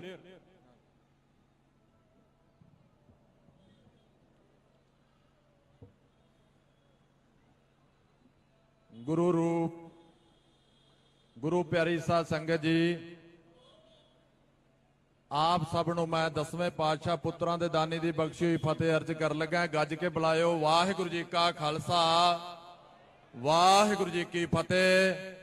ਸਤਿਕਾਰਯੋਗ ਖਾਲਸਾ ਜੀ, ਤੁਸੀਂ ਬੜੇ ਲੰਮੇ ਸਮੇਂ ਤੇ ਬੈਠੇ ਹੋ ਤੇ ਮੇਰੇ ਤੋਂ ਬਾਅਦ ਕੌਮ ਦੇ ਮਹਾਨ ਜਰਨੈਲ ਸਰਦਾਰ ਸਿਮਰਨਜੀਤ ਸਿੰਘ ਮਾਨ ਜੀ ਨੇ ਆਪ ਜੀ ਦੇ ਨਾਲ ਰੂਬਰੂ ਹੋਣਾ ਹੈ ਔਰ ਅਹਿਮ ਵਿਚਾਰਾਂ ਜਿਹੜੀਆਂ ਕਰਨੀਆਂ ਹੈ, ਜਿਹੜੀਆਂ ਤੁਸੀਂ ਪੱਲੇ ਬੰਨ ਕੇ ਜਾਣਾ ਹੈ ਕਿ ਅਸੀਂ ਅੱਜ ਖਮਿਆਜਾ ਕੀ ਭੁਗਤ ਰਹੇ ਹਾਂ। ਇਹ ਜਮਹੂਰੀਅਤ ਦਿਨ ਮਨਾਉਣ ਦਾ ਕਾਰਨ ਕੀ ਹੈ, ਇਹ ਕਿਉਂ ਸ਼ੁਰੂ ਕੀਤਾ ਹੈ ਤੇ ਕਿੰਨੇ ਕੀਤਾ ਹੈ, ਫਰਜ਼ ਕਿਹਦਾ ਬਣਦਾ ਸੀ, ਇਹ ਸਾਰਾ ਕੁਝ ਤੁਸੀਂ ਲੇਖਾ ਜੋਖਾ ਕਰਨਾ ਹੈ। ਸੋ ਸਤਿਕਾਰਯੋਗ ਖਾਲਸਾ ਜੀ, ਮੈਂ ਤੁਹਾਨੂੰ ਦੱਸਣਾ ਚਾਹੁੰਦਾ ਹੈ, ਗੱਲਾਂ ਬਹੁਤ ਚੱਲਦੀਆਂ ਨੇ ਕਿ ਸਾਡੇ ਪੁਰਖਿਆਂ ਨੇ ਬੁੱਢਾ ਦਲ ਤੇ ਤਰਨਾ ਦਲ ਬਣਾਇਆ ਸੀ ਤੇ ਉਹ ਬੁੱਢਾ ਦਲ 40 ਸਾਲ ਉਮਰ ਵਾਲੇ ਤੇ ਉਸ ਤੋਂ ਵੱਧ ਵਾਲਿਆਂ ਦਾ ਤੇ ਤਰਨਾ ਦਲ 40 ਸਾਲ ਤੋਂ ਘੱਟ ਵਾਲਿਆਂ ਦਾ। ਤੇ ਲੇਖਾ ਜੋਖਾ ਇਹ ਸੀ ਕਿ ਸਰਦਾਰ ਕਪੂਰ ਸਿੰਘ ਜੀ ਨੇ ਜਿਹੜੀ ਨਵਾਬੀ ਉਹ ਪੰਜ ਪਿਆਰਿਆਂ ਦੇ ਚਰਨਾਂ ਨਾਲ ਆ ਕੇ ਆਪਣੇ ਪ੍ਰਵਾਨ ਕੀਤੀ, ਉਹਦਾ ਮਤਲਬ ਸੀ ਕਿ ਜਿਹੜੀ ਨਵਾਬੀ ਅੱਜ ਤੁਹਾਡਾ ਲੀਡਰ ਸਰਦਾਰ ਸਿਮਰਨਜੀਤ ਸਿੰਘ ਮਾਨ ਪ੍ਰਵਾਨ ਨਹੀਂ ਕਰ ਰਿਹਾ, ਇਹ ਨਵਾਬੀ ਜਦੋਂ ਸਰਦਾਰ ਕਪੂਰ ਸਿੰਘ ਨੇ ਕੀਤੀ ਤੇ ਉਹਨਾਂ ਕਿਹਾ ਇਹ ਜੁੱਤੀ ਨਾਲ ਲਾ ਕੇ ਪੰਜ ਪਿਆਰਿਆਂ ਨਾਲ ਮੈਨੂੰ ਦਿਓ ਤਾਂ ਕਿ ਮੈਂ ਇਹਨੂੰ ਸਿਧਾਂਤ ਤੋਂ ਤੇ ਧਰਮ ਤੋਂ ਉੱਚਾ ਨਾ ਸਮਝ ਲਵਾਂ, ਇਹ ਸਾਡੇ ਪੈਰਾਂ ਦੀ ਚੀਜ਼ ਹੈ। ਸੋ ਮੈਂ ਤੁਹਾਨੂੰ ਦੱਸਣਾ ਚਾਹੁੰਦਾ ਹੈ, ਉਦੋਂ ਵੀ ਹਕੂਮਤਾਂ ਨੇ ਸਾਜ਼ਿਸ਼ ਤਹਿ ਤੇ ਨਵਾਬੀ ਦਿੱਤੀ ਕਿ ਇਹਦੇ ਨਾਲ ਲੜ ਕੇ ਜਿਹੜੇ ਸਿੱਖ ਆਪਸ ਵਿੱਚ ਪਾੜ ਜਾਣਗੇ ਤਾਂ ਸਾਡਾ ਰਸਤਾ ਸਿੱਧਾ ਹੋ ਜਾਊਗਾ, ਪਰ ਸਰਦਾਰ ਕਪੂਰ ਸਿੰਘ ਨੇ ਐਸਾ ਨਹੀਂ ਹੋਣ ਦਿੱਤਾ। ਉਹਨਾਂ ਨੇ ਜਥੇਬੰਦਕ ਕੀਤੇ ਲੋਕ ਤੇ ਗਿਣਤੀ ਵਧਾਈ ਕੌਮ ਦੀ, ਸਰਕਾਰ ਨੂੰ ਰਾਸ ਨਾ ਆਈ ਤੇ ਉਹਨਾਂ ਫਿਰ ਦੁਬਾਰਾ ਹਮਲਾ ਸ੍ਰੀ ਦਰਬਾਰ ਸਾਹਿਬ ਤੇ ਕਰ ਦਿੱਤਾ। ਫਿਰ ਸਾਨੂੰ ਜੰਗਲਾਂ ਦੇ ਵਿੱਚ ਜਾ ਕੇ ਲੜਾਈਆਂ ਤੇ ਜੰਗਾਂ ਲੜਨੀਆਂ ਪਈਆਂ। ਸਤਿਕਾਰਯੋਗ ਖਾਲਸਾ ਜੀ, ਅੱਜ ਇੰਨਾ ਸਮਾਂ ਨਹੀਂ ਮੈਂ ਸਪਸ਼ਟ ਕਰ ਸਕਾਂ ਕਿ ਅਸੀਂ ਹੁਣ ਕਿਹੜੇ ਖੂਹ ਦੇ ਵਿੱਚ ਡਿੱਗੇ ਆ ਤੇ ਨਿਕਲਣਾ ਕਿਤਰਾ ਹੈ। ਮੈਂ ਤੁਹਾਨੂੰ ਇੰਨੀ ਬੇਨਤੀ ਕਰਨੀ ਚਾਹੁੰਦਾ ਹੈ ਕਿ ਤੁਹਾਨੂੰ ਪਛਾਣ ਜ਼ਰੂਰ ਕਰਨੀ ਪਊਗੀ। ਇੱਥੇ ਬਹੁਤ ਵੱਡੀ ਗਿਣਤੀ ਦੇ ਵਿੱਚ ਸੀਆਈਡੀ ਵਾਲੇ ਵੀ ਬੈਠੇ ਹੋਣਗੇ, ਸਾਨੂੰ ਨਹੀਂ ਪਤਾ ਲੱਗਦਾ ਉਹ ਕੌਣ ਹੈ ਕਿਉਂਕਿ ਉਹਨਾਂ ਪੱਗਾਂ ਬੱਧੀਆਂ। ਉਹਨਾਂ ਨੇ ਵੀ ਦਾੜੇ ਪ੍ਰਕਾਸ਼ ਕੀਤੇ ਐ, ਉਹ ਗਵਰਨਮੈਂਟ ਨੂੰ ਤੁਹਾਡੀ ਇੱਕ ਇੱਕ ਗੱਲ ਦੱਸਣਗੇ ਅੱਜ ਇੱਥੇ ਕੌਣ ਕੌਣ ਆਇਆ ਤੇ ਕੀ ਕੀ ਬੋਲ ਕੇ ਗਿਆ ਹੈ। ਮੈਂ ਤੁਹਾਨੂੰ ਦੱਸਣਾ ਚਾਹੁੰਦਾ ਹੈ ਕਿ ਜਿਹਦੀ ਪਾਰਖੂ ਅੱਖ ਹੁੰਦੀ ਉਹ ਪਛਾਣ ਲੈਂਦੇ ਆ। ਇੱਥੇ ਮੈਨੂੰ ਇਮਾਨ ਸਿੰਘ ਦੱਸਦੇ ਸੀ ਕਿ ਆ ਮੈਂ ਕਦੀ ਚੈਨਲ ਵਾਲਾ ਨਹੀਂ ਵੇਖਿਆ, ਮੈਂ ਕਿਹਾ ਗੋਰਾ ਵੀਰ ਹੈ, ਬਾਹਰ ਤੋਂ ਆਇਆ ਹੈ, ਅੰਤਾਜ਼ਾ ਹੀ ਇਹ ਲਾਇਆ ਸ਼ਾਇਦ ਹੋ ਵੀ ਉਹ ਗੋਰਾ ਹੀ ਸਕਦਾ ਹੈ। ਸੋ ਮੈਂ ਤੁਹਾਨੂੰ ਦੱਸਣਾ ਚਾਹੁੰਦਾ ਹੈ, ਆਪਣੇ ਲੀਡਰ ਨੂੰ ਪਛਾਣਨ ਦਾ ਯਤਨ ਕਰੋ, ਨਹੀਂ ਤੇ ਖਵਾਰ ਹੁੰਦੇ ਫਿਰਾਂਗੇ ਆਪਾਂ। ਜਿੰਨਾ ਚਿਰ ਤੁਸੀਂ ਸ਼੍ਰੋਮਣੀ ਅਕਾਲੀ ਦਲ ਅੰਮ੍ਰਿਤਸਰ 1 ਮਈ 1994 ਨੂੰ ਐਲਾਨਨਾਮਾ ਹੋਇਆ ਸ੍ਰੀ ਅਕਾਲ ਤਖਤ ਸਾਹਿਬ ਤੋਂ, ਇਹ ਸੰਤ ਜਰਨੈਲ ਸਿੰਘ ਖਾਲਸਾ ਭਿੰਡਰਾਂ ਵਾਲਿਆਂ ਦੀ ਪਾਰਟੀ ਹੈ। ਇਹ ਸਰਦਾਰ ਸਿਮਰਨਜੀਤ ਸਿੰਘ ਮਾਨ ਨੇ ਇਹਨੂੰ ਕੋਈ ਦਾਗ ਨਹੀਂ ਲੱਗਣ ਦਿੱਤਾ, ਨਰੋਲ ਰੱਖੀ ਹੈ। ਕਦੀ ਵੀ ਵਜ਼ੀਰੀਆਂ ਤੇ ਨਵਾਬੀਆਂ ਪ੍ਰਵਾਨ ਨਹੀਂ ਕੀਤੀਆਂ, ਇਸੇ ਕਰਕੇ ਕਿ ਮੈਂ ਇਹਨੂੰ ਸਾਫ਼ ਸੁਥਰੀ ਰੱਖਣਾ ਚਾਹੁੰਦਾ ਹੈ। ਜਿਹਦੇ ਜੀ ਇਹਨੂੰ ਦਾਗ ਨਹੀਂ ਲੱਗਣ ਦੇਣਾ। ਕੀ ਅਸੀਂ ਉਹਦੇ ਤੇ ਆਪਣੀ ਸਿਆਸਤ ਨਹੀਂ ਸਿਰਜ ਸਕਦੇ? ਸਾਨੂੰ ਕਿਉਂ ਵੱਖਰੇ ਵੱਖਰੇ ਧੜੇ ਬਣਾਉਣੇ ਪੈਂਦੇ ਆ, ਕਿਉਂ ਵੱਖਰੀਆਂ ਵੱਖਰੀਆਂ ਪਾਰਟੀਆਂ ਬਣਾਉਂਦੀਆਂ ਪੈਂਦੀਆਂ? ਜੇ ਤੇ ਇਹਦੇ ਵਿੱਚ ਕੋਈ ਕਮੀ ਹੈ ਤੇ ਸਿੱਖ ਕੌਮ ਦੱਸੇ। ਅਕਾਲ ਤਖਤ ਸਾਹਿਬ ਦਾ ਜਥੇਦਾਰ, ਇੱਕ ਪਰਿਵਾਰ ਦਾ ਜਥੇਦਾਰ, ਲੋਕਾਂ ਨੇ ਆਸ ਲਾਈ ਸੀ ਕਿ ਇਹ 10 ਸਾਲ ਵਾਸਤੇ ਇਹਨਾਂ ਨੂੰ ਸੱਥਾ ਦੇ ਵਿੱਚੋਂ ਪਾਸੇ ਕਰ ਦੂਗਾ, ਸ਼ਾਇਦ ਕੌਮ ਨੂੰ ਇਨਸਾਫ ਮਿਲ ਜੂਗਾ ਤੇ ਅਕਾਲ ਤਖਤ ਸਾਹਿਬ ਫਿਰ ਬਾਬਾ ਜਿਹੜਾ ਅਕਾਲੀ ਫੂਲਾ ਸਿੰਘ ਦੀ ਤਰਜਮਾਨੀ ਕਰਨ ਵਾਲਾ ਦਿਸੂਗਾ, ਪਰ ਐਸਾ ਨਹੀਂ ਹੋਇਆ। ਸੋ ਮੈਂ ਤੁਹਾਨੂੰ ਬੇਨਤੀ ਕਰਨੀ ਚਾਹੁੰਦਾ, ਸਤਿਕਾਰਯੋਗ ਖਾਲਸਾ ਜੀ, ਇੱਥੇ ਤੁਹਾਡੇ ਕੋਲ ਹੁਣ ਤੁਹਾਡੇ ਗ੍ਰੰਥ ਵੀ ਰੋਲ ਤੇ ਪੰਥ ਵੀ ਰੋਲ ਤੇ ਬਾਕੀ ਕੀ ਬਚਿਆ? ਜਿਹਦੇ ਪਿਓ ਨੂੰ ਕੋਈ ਦਾੜੀ ਤੋਂ ਫੜ ਕੇ ਰੂੜੀਆਂ ਤੇ ਖਿਲਾਰ ਦੇ, ਕੀ ਉਹ ਅਮਨ ਚੈਨ ਨਾਲ ਬਹਿੰਦਾ? ਉਹ ਉਹਨਾਂ ਚਿਰ ਨਹੀਂ ਬਹਿੰਦਾ ਜਿੰਨਾ ਚਿਰ ਆਪਣੇ ਪਿਓ ਦੀ ਬੇਅਦਬੀ ਦਾ ਬਦਲਾ ਨਾ ਲੈ ਲੇ। ਇੱਥੇ ਸੁਖਰਾਜ ਸਿੰਘ ਬੈਠਾ ਲੰਮੇ ਸਮੇਂ ਤੋਂ, 14 ਅਕਤੂਬਰ ਨੂੰ ਉੱਥੇ ਸਮਾਗਮ ਬਹਿਬਲ ਕਲਾਂ ਦੇ ਵਿੱਚ, 19 ਅਕਤੂਬਰ ਨੂੰ ਗਦਲੀ ਦੇ ਵਿੱਚ ਤੇ 31 ਅਕਤੂਬਰ ਨੂੰ ਦਿੱਲੀ ਦੇ ਵਿੱਚ ਸ਼੍ਰੋਮਣੀ ਅਕਾਲੀ ਦਲ ਅੰਮ੍ਰਿਤਸਰ ਮਨਾਉਂਦਾ ਹੈ। ਸੋ ਆਪਾਂ ਸਾਰੀਆਂ ਗੱਲਾਂ ਚੇਤੇ ਰੱਖ ਕੇ, ਇੱਥੇ ਮੇਰੇ ਕੋਲ ਹਰਮੇਲ ਸਿੰਘ ਜੋਧੇ ਦਾ ਮੰਮੀ ਡੈਡੀ, ਸਰਦਾਰ ਪੁਰਸ਼ੋਤਮ ਸਿੰਘ ਦਾ ਪਰਿਵਾਰ ਨਾਲ, ਜਗਦੀਸ਼ ਸਿੰਘ ਦਾ ਨਾਲ, ਗੁਰਪ੍ਰੀਤ ਸਿੰਘ ਸਾਡੇ ਵੀਰ ਜਿਹੜਾ ਸਾਡੇ ਇਲਾਕੇ ਤੋਂ, ਤੇ ਨਾਲ ਓਂਕਾਰ ਸਿੰਘ ਸੁਰ ਸਿੰਘ, ਮੈਂ ਸਮਝਦਾ ਉਹਨਾਂ ਦੇ ਪਰਿਵਾਰ ਆਏ ਆ। ਉਹ ਇਥੋਂ ਅੱਜ ਸਰਦਾਰ ਮਾਨ ਨੇ ਉਹਨਾਂ ਨੂੰ ਸਰੋਪਾ ਵੀ ਦੇਣਾ ਹੈ। ਉਹ 40 ਸਿੰਘ ਪੰਜਾਬ ਦੀਆਂ ਜੇਲ੍ਹਾਂ ਦੇ ਵਿੱਚ ਹੈ, ਜਿੱਥੇ ਡਿਬੜੂਗੜ੍ਹ ਦੇ ਵਿੱਚ ਭਾਈ ਅੰਮ੍ਰਿਤਪਾਲ ਸਿੰਘ ਦੇ ਨਾਲ ਸਿੰਘ ਬੰਦ ਹੈ। ਗਵਰਨਮੈਂਟ ਨਹੀਂ ਛੱਡਣਾ ਚਾਹੁੰਦੀ, ਪਰ ਉਹਨਾਂ ਦੇ ਘਰਾਂ ਤੇ NIA ਦੀਆਂ ਰੇਟਾਂ ਪੈਂਦੀਆਂ ਹੈ। ਉਹਨਾਂ ਦੇ ਇੱਕ ਦਹਿਸ਼ਤ ਦਾ ਮਾਹੌਲ ਬਣਾਇਆ ਜਾਂਦਾ ਹੈ ਮੈਂ ਸਮਝਦਾ ਕਿ ਸਿੱਖ ਕੌਮ ਨੂੰ ਕਦੀ ਵੀ ਕੋਈ ਬਾਈਕਾਟ ਨਹੀਂ ਕਰਦਾ, ਭਾਵੇਂ ਹਥਿਆਰ ਫੜੇ ਜਾਣ, ਪਰ ਜਿਹਦੇ ਕੋਲੋਂ ਲక్ష్ਮੀ ਫੜੀ ਜਾਵੇ ਮਾਨ ਸਾਹਿਬ ਕਹਿੰਦੇ ਉਹਦਾ ਬਾਈਕਾਟ ਕਰਦੇ। ਇਹਨਾਂ ਨੇ ਉਹ ਚੀਜ਼ ਬਣਾਉਣ ਦਾ ਯਤਨ ਕੀਤਾ ਹੈ। ਔਰ ਸਾਡੇ ਬੰਦੀ ਸਿੰਘ 35 ਸਾਲਾਂ ਤੋਂ ਅੰਦਰ ਹੈ, ਉਹਨਾਂ ਨੂੰ ਵੀ ਗਵਰਨਮੈਂਟ ਗਿਣੀ ਮਿਤੀ ਸ਼ਾਸਤ ਰਿਹਾ ਨਹੀਂ ਕਰ ਰਹੀ। ਮੈਂ ਤੁਹਾਨੂੰ ਬੇਨਤੀ ਕਰਦਾ ਕਿ ਜੇ ਆਉਣ ਵਾਲੇ ਸਮੇਂ 'ਚ ਪੰਥ ਤੇ ਪੰਜਾਬ ਤੇ ਸ਼੍ਰੋਮਣੀ ਕਮੇਟੀ ਤੇ ਆਪਣੇ ਤਖਤਾਂ ਨੂੰ ਬਚਾਉਣਾ ਹੈ ਤੇ ਤੁਹਾਡੇ ਕੋਲ ਸਦੀਆਂ ਬਾਅਦ ਲੀਡਰ ਮਿਲਦਾ ਹੈ। 20ਵੀਂ ਸਦੀ ਦਾ ਮਹਾਨ ਜਰਨੈਲ ਸੰਤ ਜਰਨੈਲ ਸਿੰਘ ਖਾਲਸਾ ਭਿੰਡਰਾਂ ਵਾਲੇ, ਉਹ ਤੁਹਾਨੂੰ ਸਦੀਆਂ ਤੱਕ ਨਹੀਂ ਮਿਲ ਸਕਦੇ। ਤੇ 21ਵੀਂ ਸਦੀ ਦਾ ਮਹਾਨ ਜਰਨੈਲ ਸਰਦਾਰ ਸਿਮਰਨਜੀਤ ਸਿੰਘ ਮਾਨ ਤੁਹਾਨੂੰ ਸਦੀਆਂ ਤੱਕ ਨਹੀਂ ਜੇ ਲੱਭਣਾ, ਜਿਹੜਾ 42 ਸਾਲ ਤੱਕ ਆਪਣੀ ਇੱਕੇ ਸਟੈਂਡ ਤੇ ਤੁਹਾਡੀ ਲੜਾਈ ਲੜਦਾ ਆ ਰਿਹਾ ਤੇ ਅੱਜ ਵੀ ਤੁਹਾਡੀਆਂ ਜਿਹੜੀਆਂ ਲੋੜਾਂ ਵਾਸਤੇ ਤੁਰਿਆ ਫਿਰਦਾ। ਮੈਂ ਤੁਹਾਨੂੰ ਬੇਨਤੀ ਕਰਦਾ ਹਾਂ, ਤੁਸੀਂ ਅੱਜ ਹਰਮੇਲ ਸਿੰਘ ਜੋਧੇ ਦਾ ਪਰਿਵਾਰ ਆਇਆ, 40 ਸਿੰਘ ਹੈ, ਗਵਰਨਮੈਂਟ ਨਹੀਂ ਛੱਡ ਰਹੀ, ਔਰ ਇਹਨਾਂ ਨੂੰ ਵੀ ਆਪਾਂ ਸਨਮਾਨਿਤ ਕਰਨਾ। ਔਰ ਮੈਂ ਆਸ ਕਰਦਾ ਕਿ ਤੁਸੀਂ ਇੱਥੇ ਆਏ ਹੋ, ਮੈਂ ਤੁਹਾਡਾ ਧੰਨਵਾਦ ਕਰਦਾ। ਵੀਰ ਗਰਜੰਟ ਸਿੰਘ ਧਗਾਣਾ ਤੇ ਸਾਡਾ ਬਲਦੇਵ ਸਿੰਘ ਧਾਰੀਵਾਲ, ਮਹਿਲ ਸਿੰਘ ਤਲਵੰਡੀ, ਦਿਲਬਾਗ ਸਿੰਘ ਸੇਰੋ ਸਾਡੇ ਹਲਕਾ ਇੰਚਾਰਜ ਨੇ, ਬੇਅੰਤ ਸਿੰਘ ਜੀ ਤੇ ਸਤਵਿੰਦਰਪਾਲ ਸਿੰਘ ਜੀ ਮਿੰਟੂ ਤੇ ਚਾਨਣ ਸਿੰਘ ਜੀ, ਸਾਡੇ ਘਰਿਆਲੇ ਤੋਂ ਸ਼ੇਰ ਪ੍ਰਤਾਪ ਸਿੰਘ ਜੀ, ਬਲਵਿੰਦਰ ਸਿੰਘ ਜੀ, ਸਾਡੇ ਵੈਰੋਵਾਲ ਸਾਹਿਬ ਤੇ ਨਾਲ ਸਾਡੇ ਹਲਕਾ ਖਡੂਰ ਸਾਹਿਬ ਦੇ ਜਿਹੜੇ ਦਫ਼ਤਰ ਸਕੱਤਰ ਨੇ ਦਲਜੀਤ ਸਿੰਘ ਜੀ ਬਾਜਵਾ, ਹਰਪਾਲ ਸਿੰਘ ਬਚੜੇ ਤੇ ਬਲਜੀਤ ਸਿੰਘ ਬੁੱਟਰ, ਸਰਬਜੀਤ ਸਿੰਘ ਸਰਪੰਚ ਖਾਨਪੁਰ, ਦਲਬੀਰ ਸਿੰਘ ਜੀ ਤੇ ਸਾਡੇ ਚਮਕੌਰ ਸਿੰਘ ਜੀ ਬਲੇਰ, ਸਾਡੇ ਸਾਰੇ ਜਥੇਦਾਰਾਂ ਦਾ ਬਹੁਤ ਬਹੁਤ ਧੰਨਵਾਦ। ਵੱਡੀ ਗਿਣਤੀ 'ਚ ਬੱਸਾਂ ਲੈ ਕੇ ਆਏ। ਦੂਜੀ ਬੇਨਤੀ ਇਹ ਵੀ ਹੈ, ਮੈਂ ਦੱਸਣਾ ਚਾਹੁੰਦਾ ਸਮਾਂ ਚਾਹੀਦਾ ਸੀ ਗੱਲ ਕਰਨ ਵਾਸਤੇ ਪਰ ਘੱਟ ਹੈ। ਸੋ ਜਿੰਨੀਆਂ ਵੀ ਅੱਜ ਤੱਕ ਪਾਰਟੀਆਂ ਤੁਸੀਂ ਵੇਖਦੇ ਹੋ, ਸੰਪਰਦਾ ਵੇਖਦੇ ਹੋ, ਜਿੰਨੀਆਂ ਵੀ, ਕਿ ਇਹਨਾਂ ਨੇ ਕਦੀ ਵਕੀਲ ਕਰਕੇ ਹਾਈ ਕੋਰਟ 'ਚ ਆਪਣੇ ਯੋਧਿਆਂ ਦੇ ਕੇਸ ਲੜੇ? ਨਹੀਂ ਲੜੇ। ਜੇ ਲੜੇ ਹੁੰਦੇ ਤੇ ਸ਼੍ਰੋਮਣੀ ਕਮੇਟੀ ਸਾਡੀ ਆਪਣੀ ਗੱਲ ਕਰਦੀ ਹੁੰਦੀ ਤੇ ਕਿਸੇ ਨੇ ਕੀ ਮਜਾਲ ਸੀ ਪੰਜਾਬ 'ਚੋਂ ਬਾਹਰ ਜਾ ਕੇ ਦਿਲਾਂ 'ਚ ਬੰਦ ਕਰ ਦਿੰਦੇ। ਕਿਸੇ ਨੇ ਆਪਣਾ ਫਰਜ਼ ਹੀ ਅਦਾ ਨਹੀਂ ਕੀਤਾ। ਦਿੱਲੀ ਨਾਲ ਘਿਓ ਖਿਚੜੀ ਹੋ ਕੇ ਸਾਡੀ ਨਸਲਕੁਸ਼ੀ ਕੀਤੀ ਹੈ। ਸ਼੍ਰੋਮਣੀ ਅਕਾਲੀ ਦਲ ਅੰਮ੍ਰਿਤਸਰ ਹਾਈ ਕੋਰਟ ਦੇ ਵਿੱਚ, ਸਿਵਲ ਕੋਰਟ ਦੇ ਵਿੱਚ, ਸੈਸ਼ਨ ਕੋਰਟ ਦੇ ਵਿੱਚ ਅੱਗੇ ਵੀ ਕੇਸ ਲੜਦਾ ਹੈ ਜਿਹੜੇ ਗ੍ਰਿਫਤਾਰੀਆਂ ਹੋਈਆਂ ਤੇ ਹੁਣ ਵੀ ਲੜੂਗਾ। ਮੈਂ ਦੱਸਣਾ ਚਾਹੁੰਦਾ ਜਿਹੜੇ 40 ਸਿੰਘ ਯੋਧੇ ਦੇ ਨਾਲ ਅੰਦਰ ਹੈ, ਉਹਨਾਂ ਦੇ ਕੇਸਾਂ ਦੀ ਪੈਰਵਾਈ ਵੀ ਸਰਦਾਰ ਸਿਮਰਨਜੀਤ ਸਿੰਘ ਮਾਨ ਦੀ ਜਥੇਬੰਦੀ ਕਰਦੀ ਹੈ। ਇੱਥੇ ਸਾਡੇ ਸਿਮਰਨਜੀਤ ਸਿੰਘ ਐਡਵੋਕੇਟ ਬੈਠੇ ਨੇ। ਸਾਨੂੰ ਮੈਂ ਇਹ ਬੇਨਤੀ ਕਰਦਾ ਕਿ ਅੱਗੇ ਵੀ ਇਹ ਜਿਹੜੀਆਂ ਪਾਰਟੀ ਦੇ ਫਰਜ਼ ਉਹ ਪੂਰੇ ਪਾਰਟੀ ਕਰਦੀ ਆਈ ਹੈ ਤੇ ਕਰਦੀ ਰਹੂਗੀ। ਹੋਰ ਕਿਸੇ ਤੋਂ ਅਸੀਂ ਆਸ ਵੀ ਨਹੀਂ ਕਰ ਸਕਦੇ। ਸਾਡੇ ਯੂਥ ਦੇ ਪ੍ਰਧਾਨ ਗਗਨਦੀਪ ਸਿੰਘ, ਸ਼ਹਿਰੀ ਪ੍ਰਧਾਨ ਗੁਰਵਿੰਦਰ ਸਿੰਘ ਜੀ ਲਾਡੀ, ਉਦੇ ਸਿੰਘ ਜੀ ਕਿਸਾਨ ਵਿੰਗ ਦੇ ਸਾਡੇ ਜਿਹੜੇ ਨੇ ਪ੍ਰਧਾਨ ਨੇ ਜ਼ਿਲ੍ਹੇ ਦੇ, ਤੂਫਾਨ ਸਿੰਘ ਜੀ ਗੁਰਦਾਸਪੁਰ, ਪਰਮਜੀਤ ਸਿੰਘ ਤੇ ਸਾਡੇ ਅਬੋਹਰ ਤੋਂ ਵੀ 26 ਸਿੰਘਾਂ ਦਾ ਜਥਾ ਲੈ ਕੇ ਬਖਸ਼ੀਸ਼ ਸਿੰਘ ਜਾਣਿਆ, ਇੰਦਰਜੀਤ ਸਿੰਘ, ਮੇਰੇ ਵੀਰ ਸਾਰੇ ਆਏ ਨੇ। ਲਖਵਿੰਦਰ ਸਿੰਘ ਜੀ ਹਲਕਾ ਇੰਚਾਰਜ ਦਾਰਾ, ਅਮਰਜੀਤ ਸਿੰਘ, ਕੁਲਵੰਤ ਸਿੰਘ ਤੇ ਮਲਕੀਤ ਸਿੰਘ ਜੀ ਆਏ ਨੇ। ਮੇਰੇ ਕੋਲ ਨਹੀਂ ਮੈਂ ਜਿਆਦਾ ਨਾਂ ਲੈ ਸਕਦਾ, ਪਰ ਮੈਂ ਇਹ ਆਸ ਕਰਦਾ ਹਾਂ ਕਿ ਤੁਸੀਂ ਜਿੰਨੀ ਗਿਣਤੀ 'ਚ ਆਏ ਹੋ ਤੁਹਾਡਾ ਕੋਟ ਅਨਕੋਟ ਧੰਨਵਾਦ। ਔਰ ਹੋ ਸਕਦਾ ਅਗਲਾ ਸਾਲ ਆਪਾਂ ਨੂੰ, ਪਿਛਲੇ ਸਾਲ ਆਪਾਂ ਇਕੱਠ ਕੀਤਾ ਸੀ ਤੇ ਵੋਟਾਂ ਬਣਨੀਆਂ ਸ਼ੁਰੂ ਹੋ ਗਈਆਂ ਸੀ, ਸਾਰੋਂ ਸਾਹਿਬ ਨੇ ਵੋਟਾਂ ਬੁਲਾਉਣ ਦਾ ਐਲਾਨ ਕਰ ਦਿੱਤਾ ਸੀ। ਇਹ ਵੀ ਪ੍ਰਾਪਤੀ ਸ਼੍ਰੋਮਣੀ ਅਕਾਲੀ ਦਲ ਅੰਮ੍ਰਿਤਸਰ ਦੀ ਹੈ। ਤੁਹਾਨੂੰ ਮੈਂ ਦੱਸਣਾ ਚਾਹੁੰਦਾ 40 ਸਿੰਘਾਂ ਤੋਂ ਸ਼ੁਰੂ ਕੀਤਾ ਸੀ ਪ੍ਰੋਗਰਾਮ ਇਮਾਨ ਸਿੰਘ ਨੇ ਲੰਗਰ ਸਾਹਿਬ ਦੇ ਲਾਗੋਂ, ਤੇ ਅਸੀਂ 40 ਸਿੰਘਾਂ ਤੋਂ ਅੱਜ 7-8-10,000 ਦੇ ਲਾਗੇ ਆ ਗਏ ਆ। ਸੋ ਕਈ ਵਾਰ ਕਾਫਲੇ ਵੱਧਦੇ ਜਾਂਦੇ ਆ, ਜਰਨੈਲ ਮਹਿਸੂਸ ਕਰਦੇ ਆ ਕਿ ਸਾਡੀ ਪਾਰਟੀ ਜਿਹੜੀ ਆ ਚੜ੍ਹਦੀ ਕਲਾ 'ਚ ਜਾਵੇ। ਤੇ ਕਈ ਵਾਰ ਜਿਸ ਤਰ੍ਹਾਂ ਮੈਂ ਐਲਾਨਨਾਮੇ ਦੀ ਗੱਲ ਕੀਤੀ, ਤੌੜਾ, ਤਲਵੰਡੀ, ਬਾਦਲ ਸਾਹਿਬ ਨਾਲ ਸਾਰੇ ਛੱਡ ਗਏ ਤੇ ਆ ਰਹਿ ਗਿਆ ਤੁਹਾਡੇ ਕੋਲ ਤੁਹਾਡਾ ਲੀਡਰ ਕੱਲਾ ਹੀ। ਇਹ ਕੌਣ ਹੈ? ਜਿਹੜਾ ਸੰਤ ਜਰਨੈਲ ਸਿੰਘ ਖਾਲਸਾ ਭਿੰਡਰਾਂ ਵਾਲਿਆਂ ਦੀ ਤਰਜਮਾਨੀ ਕਰਦਾ ਹੈ, ਜਿਹੜਾ ਕਦੇ ਵੀ ਆਪਣੇ ਜੀਂਦੇ ਜੀ ਝੁਕ ਨਹੀਂ ਸਕਦਾ, ਵੇਖ ਨਹੀਂ ਸਕਦਾ। ਤੁਸੀਂ ਉਹਦੇ ਮਗਰ ਲੱਗੋ ਜਿਹੜਾ ਤੁਹਾਨੂੰ ਕਦੇ ਵੀ ਕਿਤੇ ਖੂਚ ਨਾ ਸੁੱਟੇ। ਤੇ ਮੈਂ ਤੁਹਾਨੂੰ ਇਹ ਬੇਨਤੀ ਕਰਨੀ ਚਾਹੁੰਦਾ, ਸਤਿਕਾਰਯੋਗ ਖਾਲਸਾ ਜੀ, ਜਿੰਨੇ ਵੀ ਸਰਦਾਰ ਸਿਮਰਨਜੀਤ ਸਿੰਘ ਦੇ ਮਾਨ ਸਾਹਿਬ ਦੇ ਵਿਚਾਰ ਨੇ, ਇਹਨਾਂ ਨੂੰ ਪੱਲੇ ਬੰਨ ਕੇ ਜਾਇਓ, ਇਹਨਾਂ ਤੇ ਅਸਰ ਕਰਿਓ ਤਾਂ ਕਿ ਆਉਣ ਵਾਲੇ ਸਮੇਂ 'ਚ ਆਪਾਂ ਆਪਣੇ ਤਖਤਾਂ ਦੀ ਸੇਵਾ ਵੀ ਆਪ ਕਰ ਸਕੀਏ।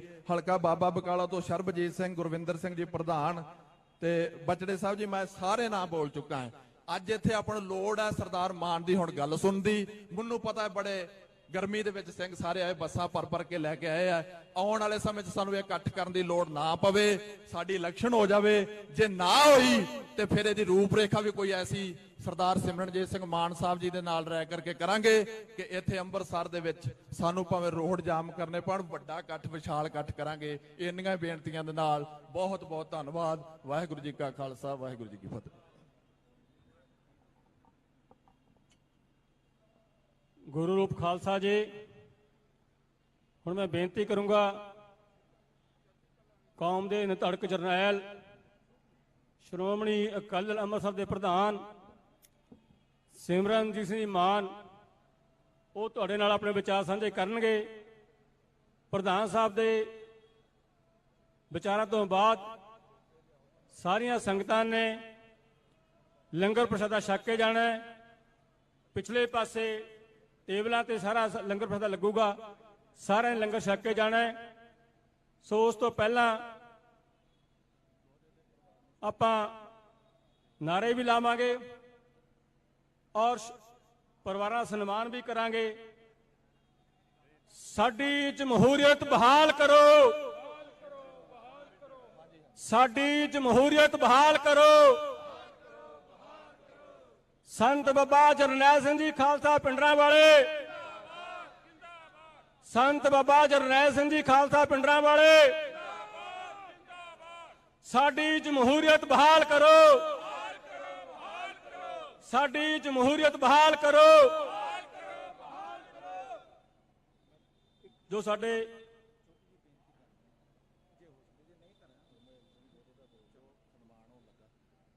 ਹਰਮੇਲ ਸਿੰਘ ਜੋਧੇ ਦੇ ਪਰਿਵਾਰ, ਬਾਪੂ ਜੀ ਅਤੇ ਮਾਤਾ ਜੀ ਆ ਜਾਣ, ਸਾਰਿਆਂ ਦਾ ਪ੍ਰਧਾਨ ਸਾਹਿਬ ਸਨਮਾਨ ਕਰਨਗੇ।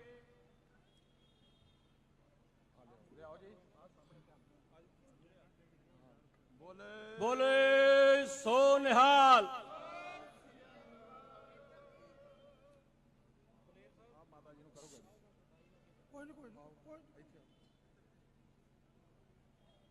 ਬੋਲੇ ਸੋ ਨਿਹਾਲ।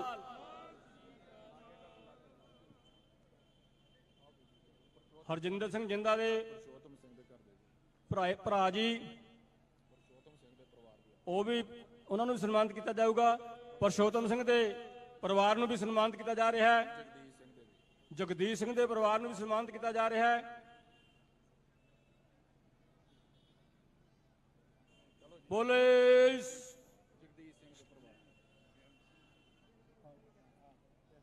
ਅਮਰਤ ਕੌਰ ਜੀ, ਸ਼ਹੀਦ ਭਾਈ ਬੇਅੰਤ ਸਿੰਘ ਜੀ, ਉਹਨਾਂ ਨੂੰ ਸਨਮਾਨਿਤ ਕੀਤਾ ਜਾ ਰਿਹਾ ਹੈ।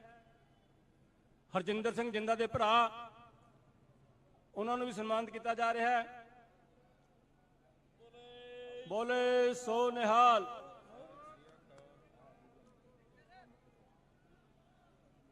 ਨੌ ਤਰੀਕ ਨੂੰ ਗਜ਼ਲੀ ਵਿਖੇ ਆਪਾਂ ਸਾਰਿਆਂ ਨੇ ਜ਼ਰੂਰ ਪਹੁੰਚਣਾ ਜੀ। ਬੋਲੇ ਸੋ ਨਿਹਾਲ।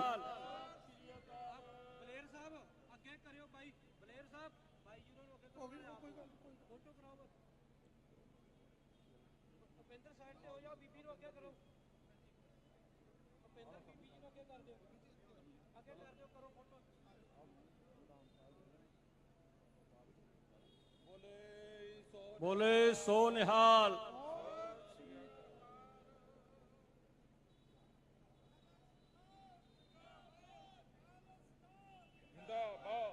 ਸਾਰੀਆਂ ਸੰਗਤਾਂ ਦੇ ਚਰਨਾਂ 'ਚ ਬੇਨਤੀ ਹੈ ਕਿ ਪ੍ਰਧਾਨ ਸਾਹਿਬ ਬੋਲਣਗੇ, ਸਾਰੇ ਬੈਠੋ ਔਰ ਪ੍ਰਧਾਨ ਸਾਹਿਬ ਦੇ ਬੋਲਣ ਤੋਂ ਬਾਅਦ ਸਾਰਿਆਂ ਨੇ ਲੰਗਰ ਪ੍ਰਸ਼ਾਦਾ ਛਕ ਕੇ ਜਾਣਾ ਹੈ। ਹੁਣ ਮੈਂ ਬੇਨਤੀ ਕਰੂੰਗਾ ਸਰਦਾਰ ਸਿਮਰਨ ਸਿੰਘ ਮਾਨ, ਕੌਮ ਦੇ ਨਿਧੜਕ ਜਰਨੈਲ, ਉਹ ਆਪਣੇ ਵਿਚਾਰ ਤੁਹਾਡੇ ਨਾਲ ਸਾਂਝੇ ਕਰਨਗੇ। ਵਾਹਿਗੁਰੂ ਜੀ ਕਾ ਖਾਲਸਾ, ਵਾਹਿਗੁਰੂ ਜੀ ਕੀ ਫਤਿਹ। ਸਾਰੀਆਂ ਸੰਗਤਾਂ ਚਰਨਾਂ ਬੇਨਤੀ ਹੈ ਕਿ ਉਹ ਬੈਠ ਜਾਣ ਔਰ ਉਹਨਾਂ ਦੇ ਨਾਲ ਉਪਕਾਰ ਸਿੰਘ ਜੀ ਸੰਧੂ ਖੜੇ ਹੋਣਗੇ। ਬਾਕੀ ਸਾਰੇ ਅਸੀਂ ਬੈਠਾਂਗੇ। ਵਾਹਿਗੁਰੂ ਜੀ ਕਾ ਖਾਲਸਾ, ਵਾਹਿਗੁਰੂ ਜੀ ਕੀ ਫਤਿਹ।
ਆਪਣੇ ਰਾਜ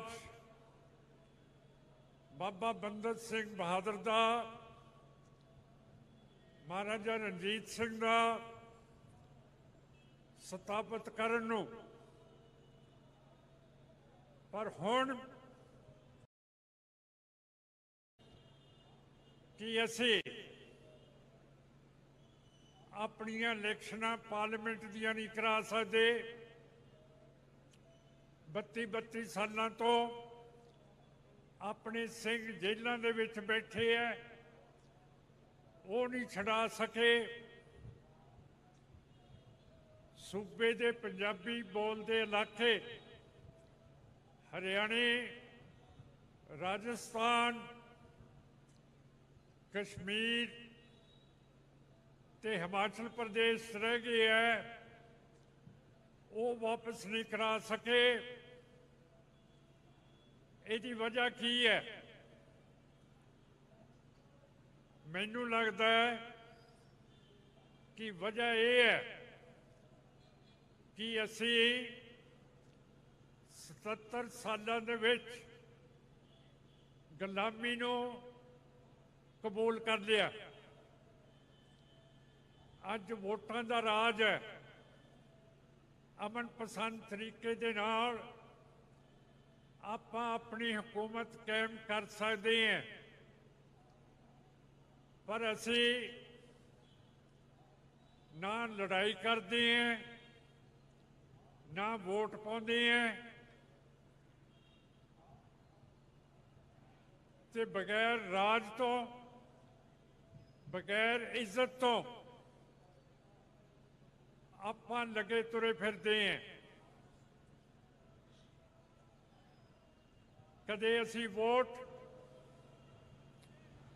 ਬਾਦਲਾਂ ਨੂੰ ਪਾ ਦਿੰਦੇ ਹਾਂ, ਕਾਂਗਰਸ ਨੂੰ ਪਾ ਦਿੰਦੇ ਹਾਂ, ਆਮ ਪਾਰਟੀ ਨੂੰ ਪਾ ਦਿੰਦੇ ਹਾਂ, ਜਿਨ੍ਹਾਂ ਦਾ ਰਿਸ਼ਤਾ ਸਾਡੇ ਨਾਲ ਹੈ ਹੀ ਨਹੀਂ। ਹੁਣ ਮੈਨੂੰ ਦੱਸੋ, 4 ਜੂਨ 3-4 ਮਹੀਨੇ ਹੋਏ ਆ, ਇਲੈਕਸ਼ਨ ਹੋਏ ਹੈ। ਜੂਨ ਦਾ ਮਹੀਨਾ ਸਿੱਖ ਕੌਮ ਦੇ ਲਈ ਬੜਾ ਗਰਮ ਤੇ ਤੱਤਾ ਹੈ, ਕਿਉਂ ਕਰਕੇ 6 ਤਰੀਕ ਨੂੰ ਸੈਂਟਰ ਬੀਜੇਪੀ ਤੇ ਇੰਦਰਾ ਗਾਂਧੀ ਤੇ ਸਾਡੇ ਦਰਬਾਰ ਸਾਹਿਬ ਤੇ 36 ਹੋਰ ਗੁਰਦੁਆਰਿਆਂ ਦੇ ਉੱਤੇ ਫੌਜੀ ਅਟੈਕ ਕਰਤੇ ਸੀਗੇ। ਸੰਤ ਜਰਨੈਲ ਸਿੰਘ ਭਿੰਡਰਾਂਵਾਲੇ ਤੇ ਸਾਡੇ ਲੀਡਰ ਤੇ ਸਾਡੇ ਸਿੰਘ ਸ਼ਹਾਦਤਾਂ ਦੇ ਕੇ, ਪਰ ਤਾਂ ਵੀ ਅੱਜ ਭੰਬਲ ਭੂਸੜਾ ਪਿਆ ਹੋਇਆ ਹੈ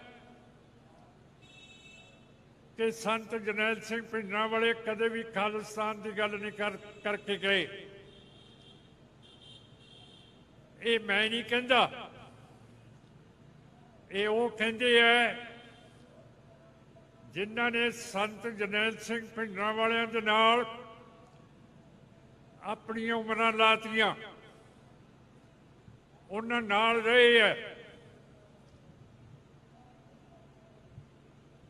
ਕੀ ਗੁਲਾਮ ਰਹਿ ਕੇ ਅਸੀਂ ਕੀ ਖੱਟਿਆ? ਗੁਲਾਮੀ ਦੇ ਵਿੱਚ ਕੋਈ ਖੱਟ ਸਕਦਾ ਹੈ?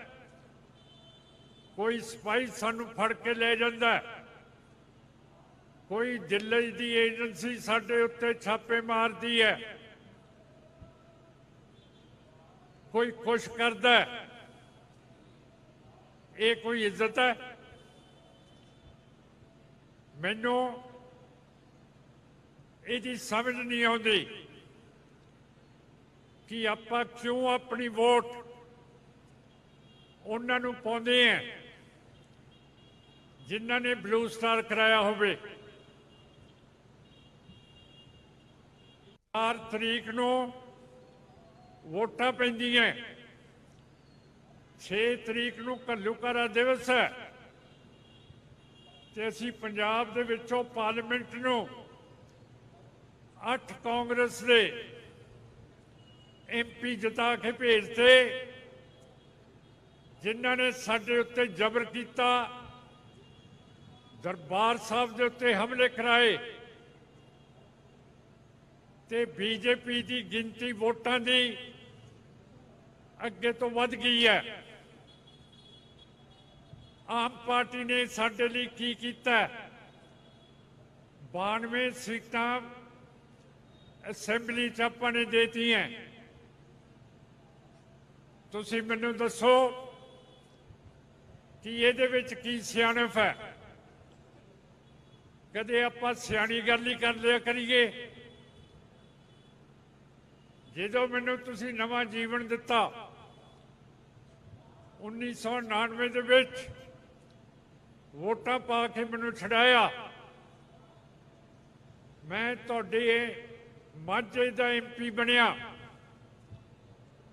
ਜਿੱਥੇ ਮੈਂ ਜਾਂਦਾ ਮੈਂ ਲੋਕਾਂ ਦੇ ਰਿਵਾਜ ਦੇਖਦਾ, ਕੰਮ ਦੇਖਦਾ, ਹਾਲਤ ਦੇਖਦਾ।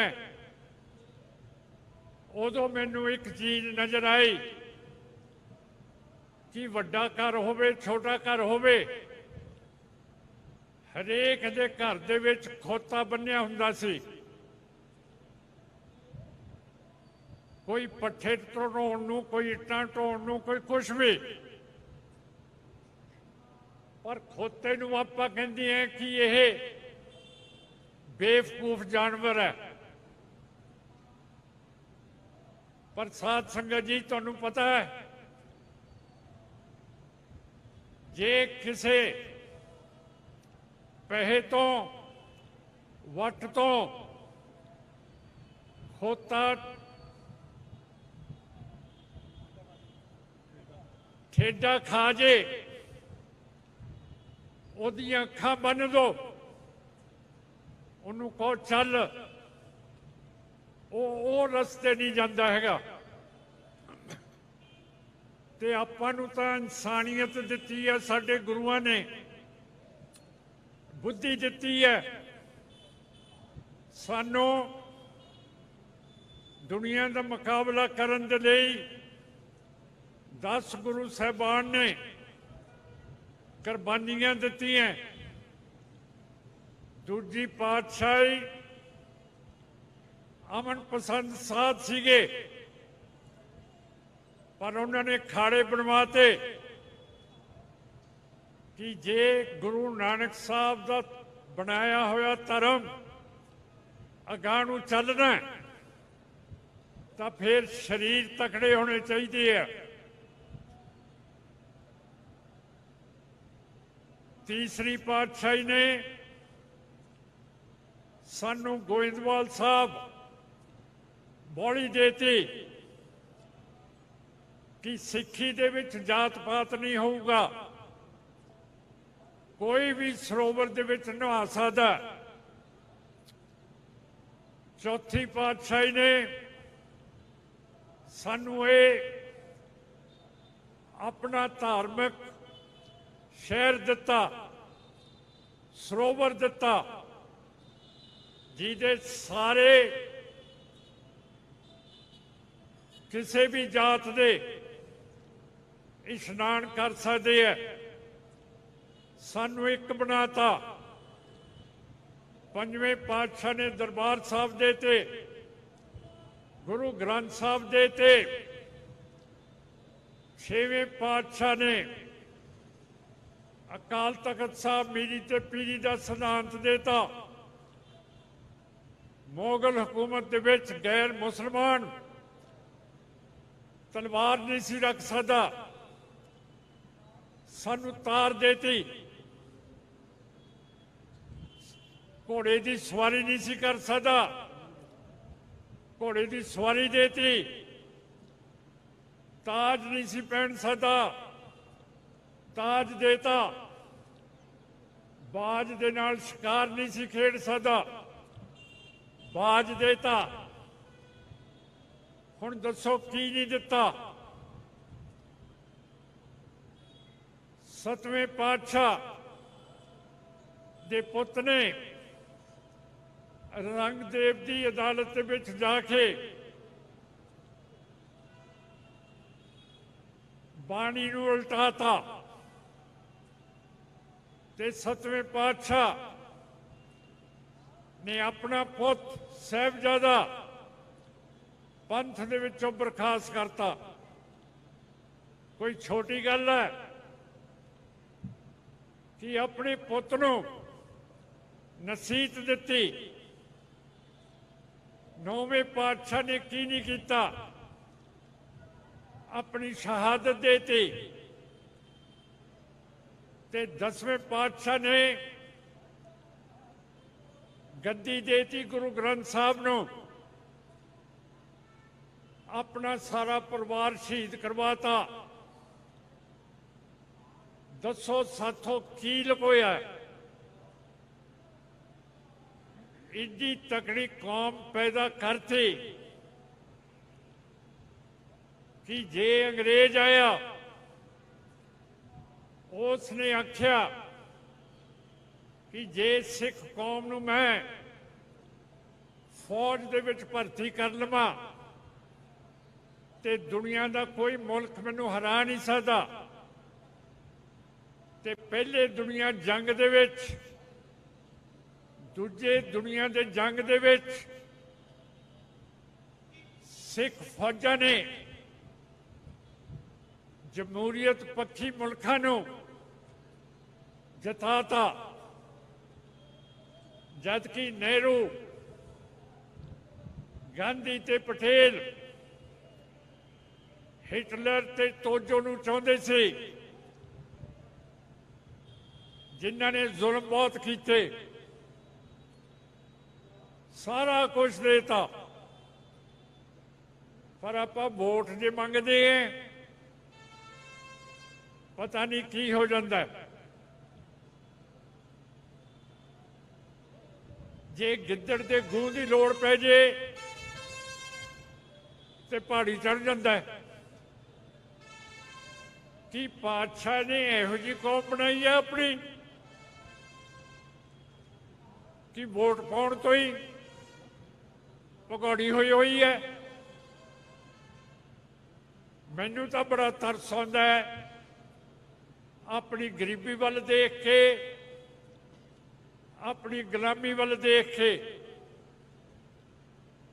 ਜਦੋਂ 1999 ਦੇ ਵਿੱਚ ਮੈਨੂੰ ਤੁਸੀਂ ਰਿਹਾ ਕੀਤਾ, 4-5 ਮਹੀਨੇ ਮੈਂ ਇੱਧਰ ਅੰਮ੍ਰਿਤਸਰ, ਗੁਰਦਾਸਪੁਰ, ਫਿਰੋਜ਼ਪੁਰ, ਜਿੱਥੇ ਜਿੱਥੇ ਜ਼ੁਲਮ ਹੁੰਦੇ ਸੀਗੇ ਉੱਥੇ ਫਿਰਦਾ ਤੁਰਦਾ ਰਿਹਾ। 4 ਮਹੀਨਿਆਂ ਤੋਂ ਬਾਅਦ ਮੇਰੇ ਬੀਬੀ ਜੀ ਨੇ, ਮਾਤਾ ਨੇ ਤੇ ਪਿਤਾ ਨੇ ਮੈਨੂੰ ਬੁਲਾ ਲਿਆ। ਕਹਿੰਦੇ ਬੈਠ ਸਾਡੇ ਕੋਲੇ। ਕਹਿੰਦੇ 4 ਮਹੀਨੇ ਹੋ ਗਏ ਆ, ਤੈਨੂੰ ਕਾਹਦੇ ਲਈ ਛਡਾਇਆ? ਤੂੰ ਕੀ ਕਰਨਾ ਚਾਹੁੰਦਾ ਸੀ? ਤੈਨੂੰ ਗੁਰੂ ਸਾਹਿਬ ਨੇ ਉਸ ਕੰਮ ਦੇ ਲਈ ਸਾਰਾ ਕੁਝ ਦੇਤਾ ਤੇ ਹੁਣ ਤੂੰ ਗੱਲ ਹੀ ਨਹੀਂ ਕਰਦਾ। ਬੀਬੀ ਜੀ ਕਹਿੰਦੇ ਕਿ ਦੇਖ ਸਿਮਰਨ, ਹੁਣ ਅਸੀਂ ਆਪਣੀ ਉਮਰਾਂ ਖਾਈ ਬੈਠੇ ਹਾਂ। ਜੇ ਤੂੰ ਖਾਲਿਸਤਾਨ ਤੋਂ ਪਿੱਛੇ ਹਟ ਗਿਆ, ਸਾਡੀ ਆਤਮਾ ਫੁੱਕੀ ਗਈ ਤੇ ਜਦੋਂ ਅਸੀਂ ਮਰ ਵੀ ਗਏ ਤਾਂ ਵੀ ਸਾਡੀ ਆਤਮਾ ਨੇ ਫੂਕਦੇ ਰਹਿਣਾ। ਤੂੰ ਬੰਦਾ ਬਣ। ਜੇ ਅਸੀਂ ਖਾਲਿਸਤਾਨ ਦੇ ਲਈ ਨਹੀਂ ਕਰ ਸਕੇ ਤੇ ਤੇਰੀ ਜੇ ਇੱਛਾ ਸੀਗੀ ਤੇ ਹੁਣ ਬਾਹਰ ਨਿਕਲ, ਕਦੇ ਕਿਤੇ ਕਦੇ ਕਿਤੇ। ਸੋ ਸਾਧ ਸੰਗਤ ਜੀ, ਜੇ ਤੁਹਾਡੇ ਮਾਪਿਆਂ ਨੇ ਕੱਲ ਮੈਨੂੰ ਕਲਨੌਰ 5 ਬੀਬੀਆਂ ਮਿਲੀਆਂ ਜਿਨ੍ਹਾਂ ਦੇ ਪੁੱਤ ਜਾਂ ਜਿਨ੍ਹਾਂ ਦੇ ਘਰ ਵਾਲੇ ਸ਼ਹੀਦ ਹੋ ਗਏ ਸੀਗੇ। ਧਰਮੀ ਫੌਜੀ ਮਿਲਦੇ ਆ ਅਜੇ ਤੱਕ ਆਪਣੀ ਜੱਦੋਜਹਿਦ ਨੂੰ ਆਪਾਂ ਉਹਨਾਂ ਨਾਲ ਤੁਸੀਂ ਕੂਣਾ ਨਹੀਂ ਤੇ ਫਿਰ ਅੱਜ ਸਾਰੇ ਪੰਜਾਬ ਤੋਂ ਬੀਬੀਆਂ ਆਈਆਂ, ਸਾਰੇ ਪਾਸੋਂ ਕੰਮ ਛੱਡ ਕੇ ਤੁਸੀਂ ਆਏ ਹੋ। ਇਹਦਾ ਕੀ ਫੈਸਲਾ ਹੋਊਗਾ ਕਿ ਹੁਣ ਅਸੀਂ ਬੰਦੇ ਦੇ ਪੁੱਤ ਬਣਨਾ ਕਿ ਐਵੇਂ ਅਸੀਂ ਛੋਕਰਿਆਂ ਵਰਗਣ ਆਪਣਾ ਟਾਈਮ ਜਾਇਆ ਕਰਨਾ। ਤੁਸੀਂ ਹੁਣ ਜਥੇਬੰਦਕ ਹੋਵੋ, ਆਪਾਂ SCPC ਦੀਆਂ ਵੋਟਾਂ ਲਈਏ, SCPC ਦੀ ਸੇਵਾ ਕਰੀਏ, ਗਰੀਬਾਂ ਦੇ ਲਈ ਸਕੂਲ ਬਣਾਈਏ, ਬਿਰਧਾਂ ਦੇ ਲਈ ਆਸਰੇ ਬਣਾਈਏ, ਸਾਰਾ ਕੁਝ ਕਰੀਏ। ਦੁਨੀਆ ਸਾਡੇ ਵੱਲ ਦੇਖ ਰਹੀ ਹੈ।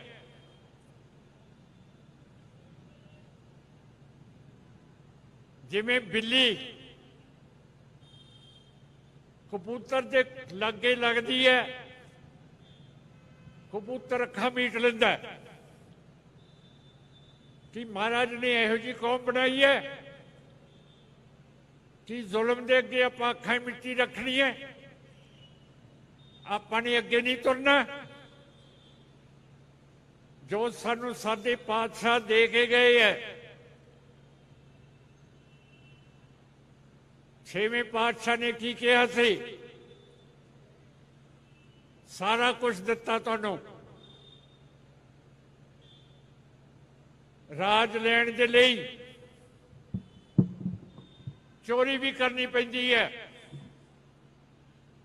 ਛੇਵੇਂ ਪਾਤਸ਼ਾਹ ਦੇ ਹੁਕਮ ਦੇ ਨਾਲ ਬਾਬਾ ਬਿਧੀ ਚੰਦ ਲਾਹੌਰ ਦੇ ਕਿਲੇ ਦੇ ਵਿੱਚੋਂ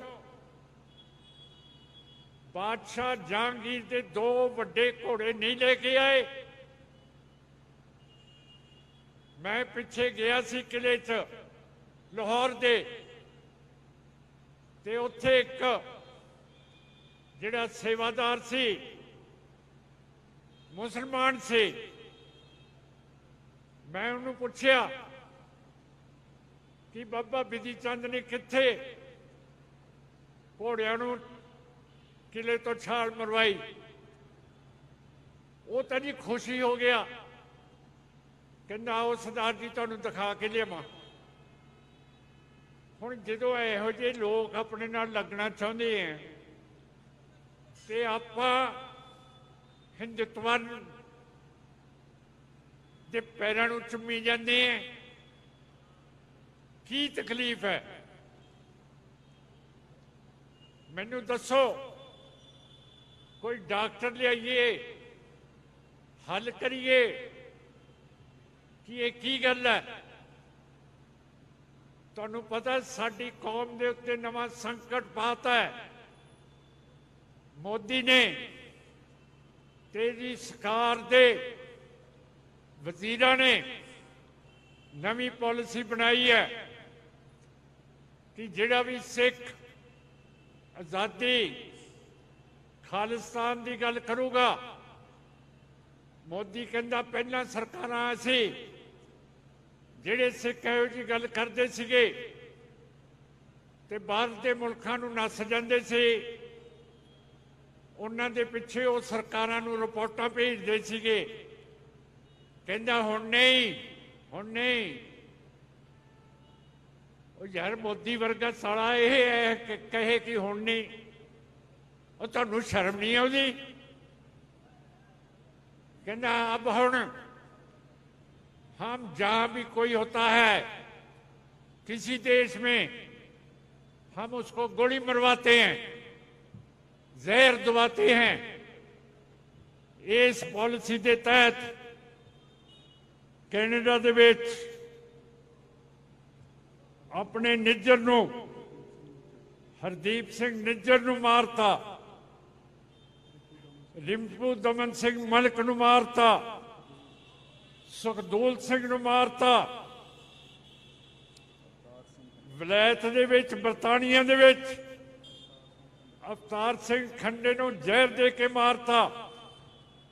ਉਹਦੇ ਮਾਤਾ ਇੱਥੇ ਆਏ ਹੋਏ ਆ। ਧੰਨ ਹੈ ਉਹ ਜਿਹੜੇ ਇਸੀ ਪੀੜ ਨੂੰ ਬਰਦਾਸ਼ਤ ਕਰੀ ਜਾਂਦੇ ਆ। ਜਿੱਥੇ ਵੀ ਪੰਥ ਦਾ ਇਕੱਠ ਹੁੰਦਾ ਉੱਥੇ ਆਉਂਦੇ ਆ।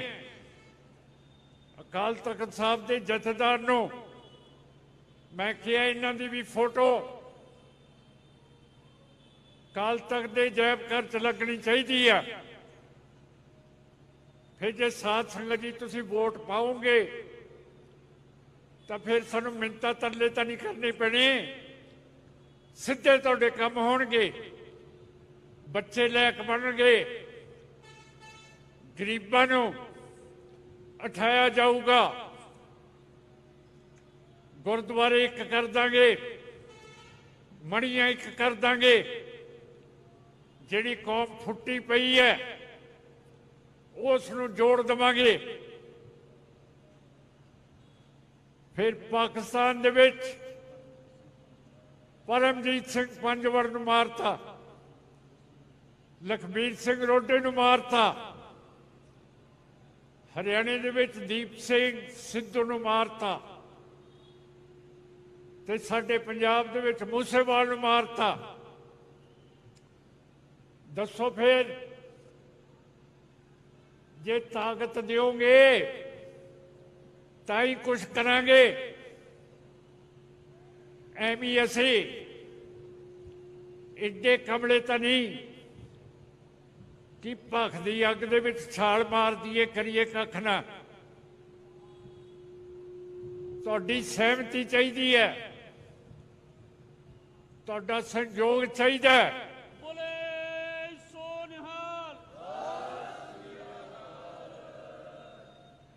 ਇਹ ਸਾਰੀਆਂ ਚੀਜ਼ਾਂ ਤੁਹਾਡੀਆਂ ਰਾਜ ਤੁਹਾਡੇ ਜੁੱਤੀਆਂ ਨੂੰ ਛੂੰਹਦਾ, ਪਰ ਤੁਸੀਂ ਉਹਨੂੰ ਜਿੱਤਰ ਮਾਰਦੇ ਹੋ। ਤੇ ਇਹ ਜਿਹੜੇ ਬੰਦੇ ਆਪਣੇ ਤੋਂ ਖੋ ਕੇ ਲੈ ਜਾਂਦੇ ਹੋ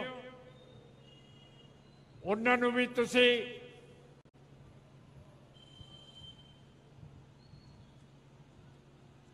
ਅਪਣਾਉਂਦੇ ਹੋ।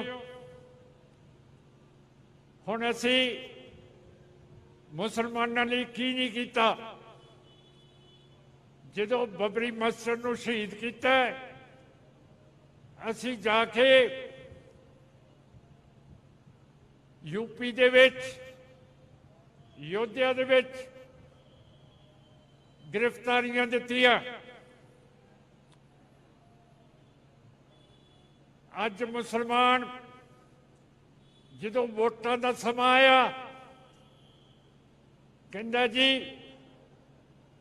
ਮੋਦੀ ਦੇ ਖਿਲਾਫ ਤਾਂ ਸਿਰਫ ਕਾਂਗਰਸ ਲੜੂਗੀ ਤੇ ਅਸੀਂ ਮੋਦੀ ਦੇ ਖਿਲਾਫ ਹਾਂ, ਸੋ ਅਸੀਂ ਕਾਂਗਰਸ ਨੂੰ ਵੋਟ ਪਾਵਾਂਗੇ। ਉਹ ਕਾਂਗਰਸ ਨੇ ਕੀ ਕੀਤਾ ਮੁਸਲਮਾਨੋਂ ਤੁਹਾਡੇ ਲਈ?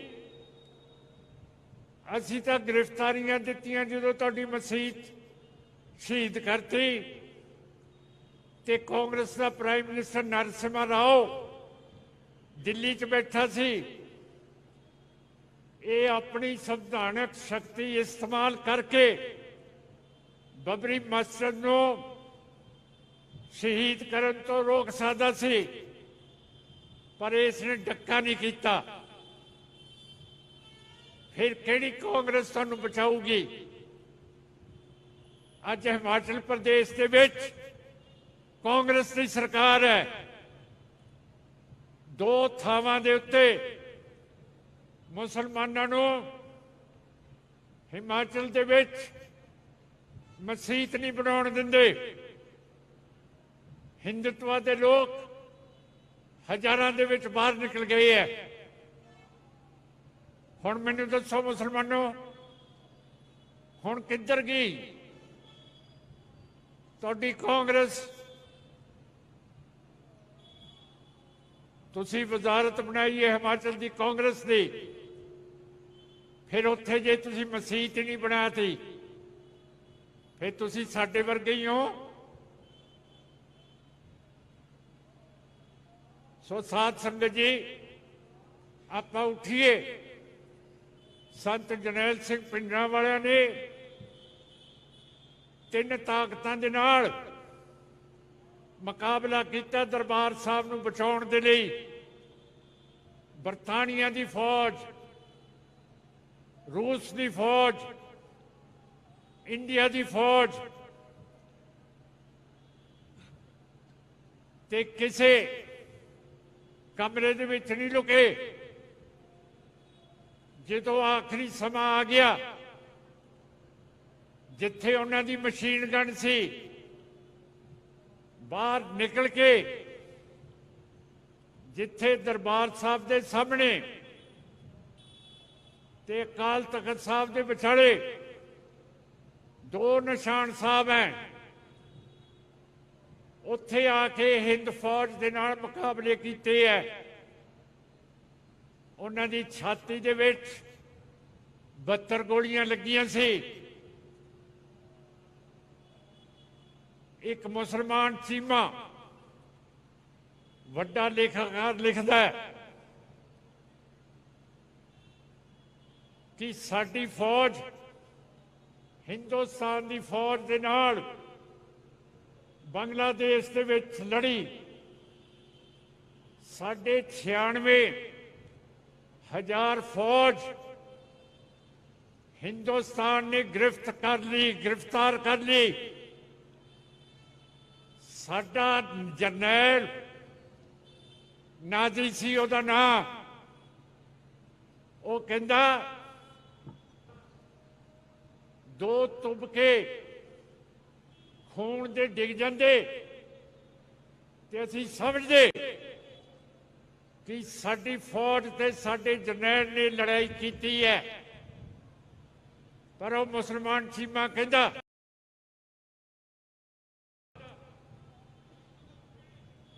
ਐ ਨਹੀਂ ਹੋਇਆ। ਪਰ ਲੱਗ ਗਈ ਅੰਬਰਸਰਾ, ਕਹਿੰਦਾ ਉੱਥੇ ਜਰਨੈਲਾਂ ਦਾ ਜਰਨੈਲ ਜਰਨੈਲ ਸਿੰਘ ਭਿੰਡਰਾਂ ਵਾਲਾ, ਉਹਦੀ ਇੱਕ ਛਾਤੀ 'ਚ 72 ਗੋਲੀਆਂ ਲੱਗੀਆਂ, ਤਾਂ ਜਾ ਕੇ ਉਹਨੇ ਦਮ ਛੱਡਿਆ।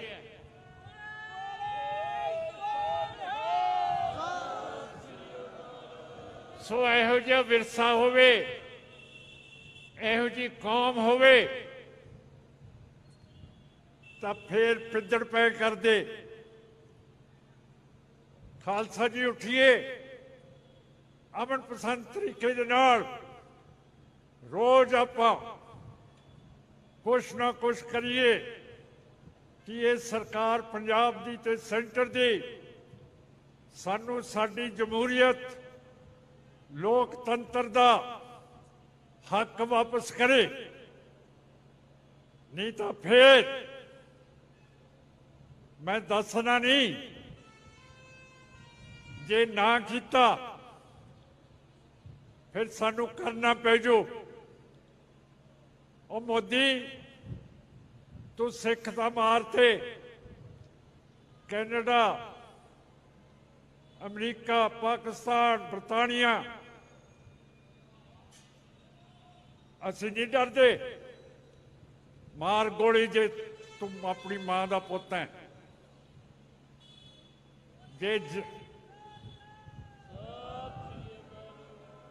ਜੇ ਜ਼ਿਆਦਾ ਚੌੜਾ ਹੋਏਗਾ, ਅਸੀਂ ਤੇਰੇ ਘਰ ਦਿੱਲੀ ਆ ਕੇ ਕਹਾਂਗੇ ਕਿ ਮਾਰ ਸਾਡੀ ਹਿੱਕ 'ਚ ਗੋਲੀ।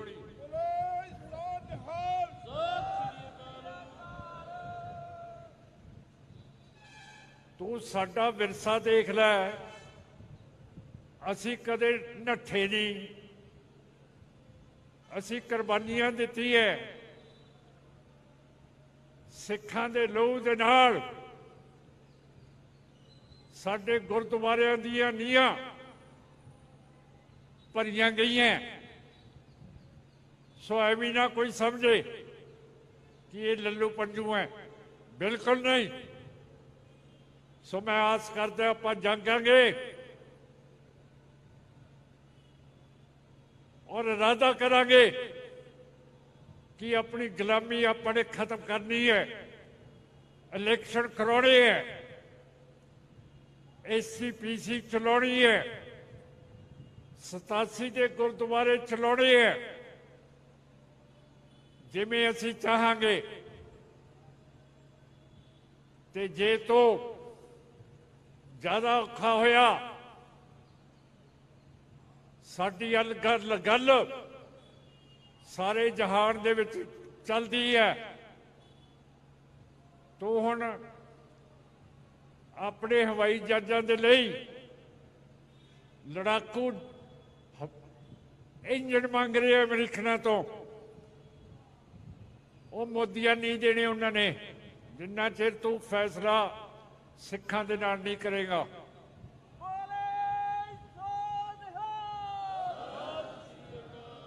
ਸੋ ਆਸ ਕਰਦੇ ਤੁਸੀਂ ਅੱਜ ਬਹੁਤ ਮਿਹਨਤ ਕੀਤੀ ਹੈ, ਇੱਥੇ ਆਏ ਹੋ, ਤਾਂ ਮੈਂ ਆਸ ਕਰਦਾ ਕਿ ਹੁਣ ਤੋਂ ਆਪਾਂ ਬੰਦੇ ਦੇ ਪੁੱਤ ਬਣ ਕੇ ਪੰਥ ਦੇ ਨਾਲ ਰਹਾਂਗੇ ਔਰ ਕਦੇ ਗੈਰ ਪੰਥ ਦੀ ਪਾਰਟੀ ਦੇ ਨਾਲ ਸਾਂਝ ਨਹੀਂ ਰੱਖਾਂਗੇ।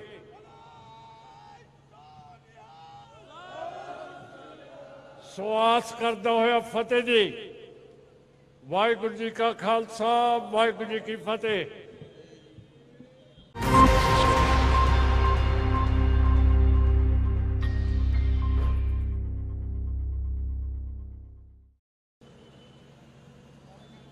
गुरु की नगरी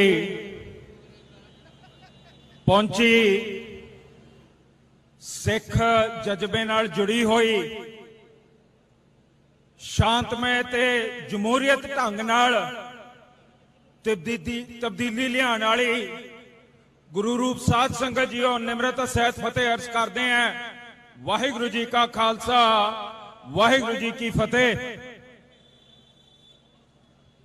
महाराजा रणजीत सिंह दे राज दे खुसण ते बरतानिया दी सरकार अधीन गुरु घरां च जिहड़े माड़े काम, गैर सिख काम, जात पात दी सोच, वखरेवापन, ज्योतिष विद्या, बुत पूजा, यही महान स्थान गुरु रामदास महाराज की नगरी दे विच अकाल तख्त साहब ते भी शुरू हो गए।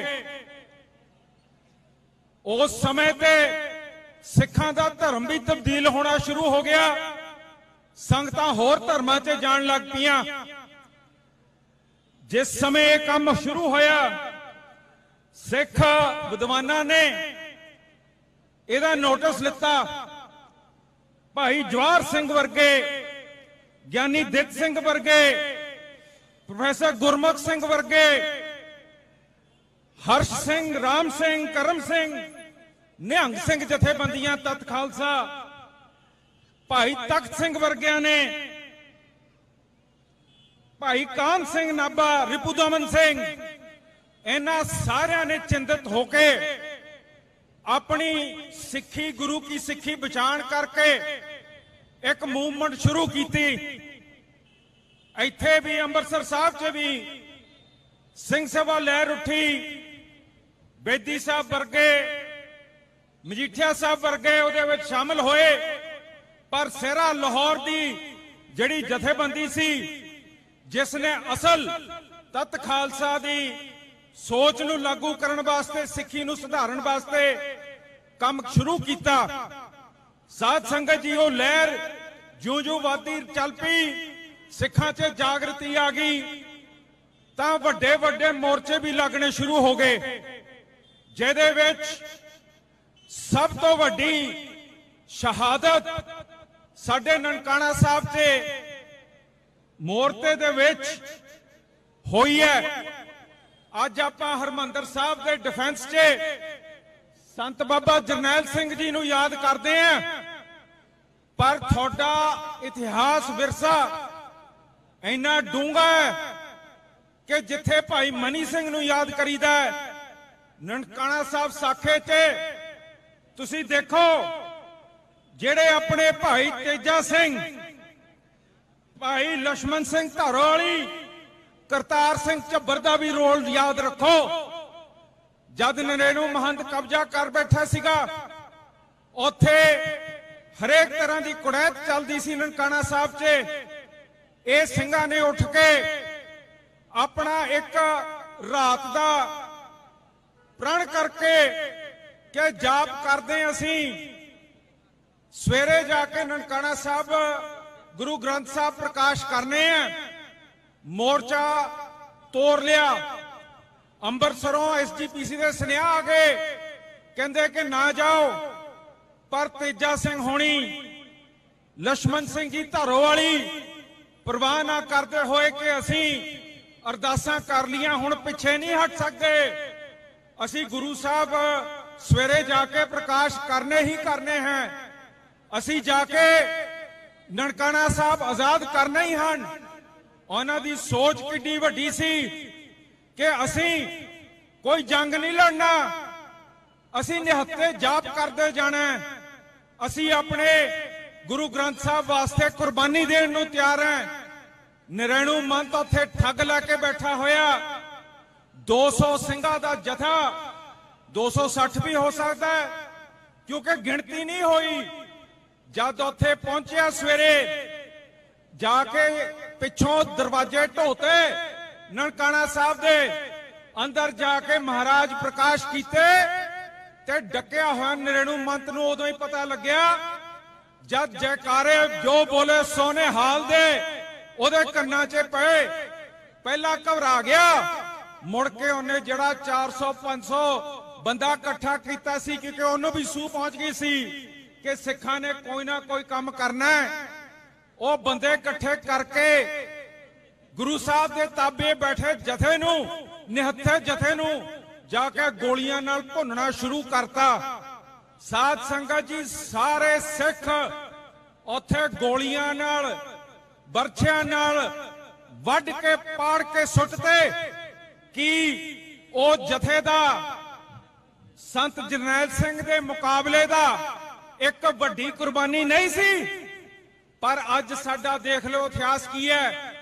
ਅੱਜ ਸਾਡੇ ਇੱਥੇ ਜਾ ਕੇ ਨਨਕਾਣਾ ਸਾਹਿਬ ਦੇ ਮੋਰਚੇ ਤੇ ਭਾਰਤ ਦੇ ਇੰਡੀਪੈਂਡੈਂਸ ਦੇ ਮਹਾਉਤਸਵ 'ਚ ਉਹਨਾਂ ਦਾ ਪੇਜ ਨਿਕਲਦਾ ਹੈ, ਭਾਰਤ ਉਹਨਾਂ ਨੂੰ ਮਨਾਉਂਦਾ ਹੈਗਾ। ਔਰ ਅਸੀਂ ਅੱਜ ਇਹ ਹਾਲਾਤ 'ਚ ਹੈ ਕਿ ਭਾਈ ਤੇਜਾ ਸਿੰਘ, ਭਾਈ ਲక్ష్మణ ਸਿੰਘ ਧਾਰੋਵਾਲੀ ਦੀ ਕੋਈ ਵਧੀਆ ਫੋਟੋ ਵੀ ਨਹੀਂ ਮਿਲੀ, ਅਸੀਂ ਉਰੇ ਲਾ ਵੀ ਨਹੀਂ ਸਕੇ। ਅਸੀਂ ਆਪਣੇ ਵਿਰਸੇ ਤੇ ਇਤਿਹਾਸ ਤੋਂ ਕਿੰਨੇ ਵਾਂਝੇ ਹੋਏ ਆ। ਤੇ ਸਾਧ ਸੰਗਤ ਜੀ, ਉਹ ਮੋਰਚਾ ਜੇ ਲੱਗਿਆ ਤਾਂ ਅਗਲੇ ਦਿਨ 2000 ਸਿੰਘ ਹੋਰ ਤਿਆਰ ਹੋ ਗਿਆ। ਨਰੈਣੂ ਮਹੰਤ ਨੇ ਜਿਹੜੇ 200 ਵੱਡੇ ਸੀ, ਲੱਕੜ ਤੇ ਬਾਲਣਾ ਤੇ ਸੁੱਟ ਕੇ ਫੂਕ ਤੇ ਕੋਈ ਨਿਸ਼ਾਨੀ ਨਹੀਂ ਛੱਡੀ। ਸਾਧ ਸੰਗਤ ਜੀ, ਅਗਲੇ ਦਿਨ ਪੁਲਿਸ ਵੀ ਉੱਥੇ ਆ ਕੇ ਉਹਦੇ ਪੱਖ 'ਚ ਖੜ ਗਈ।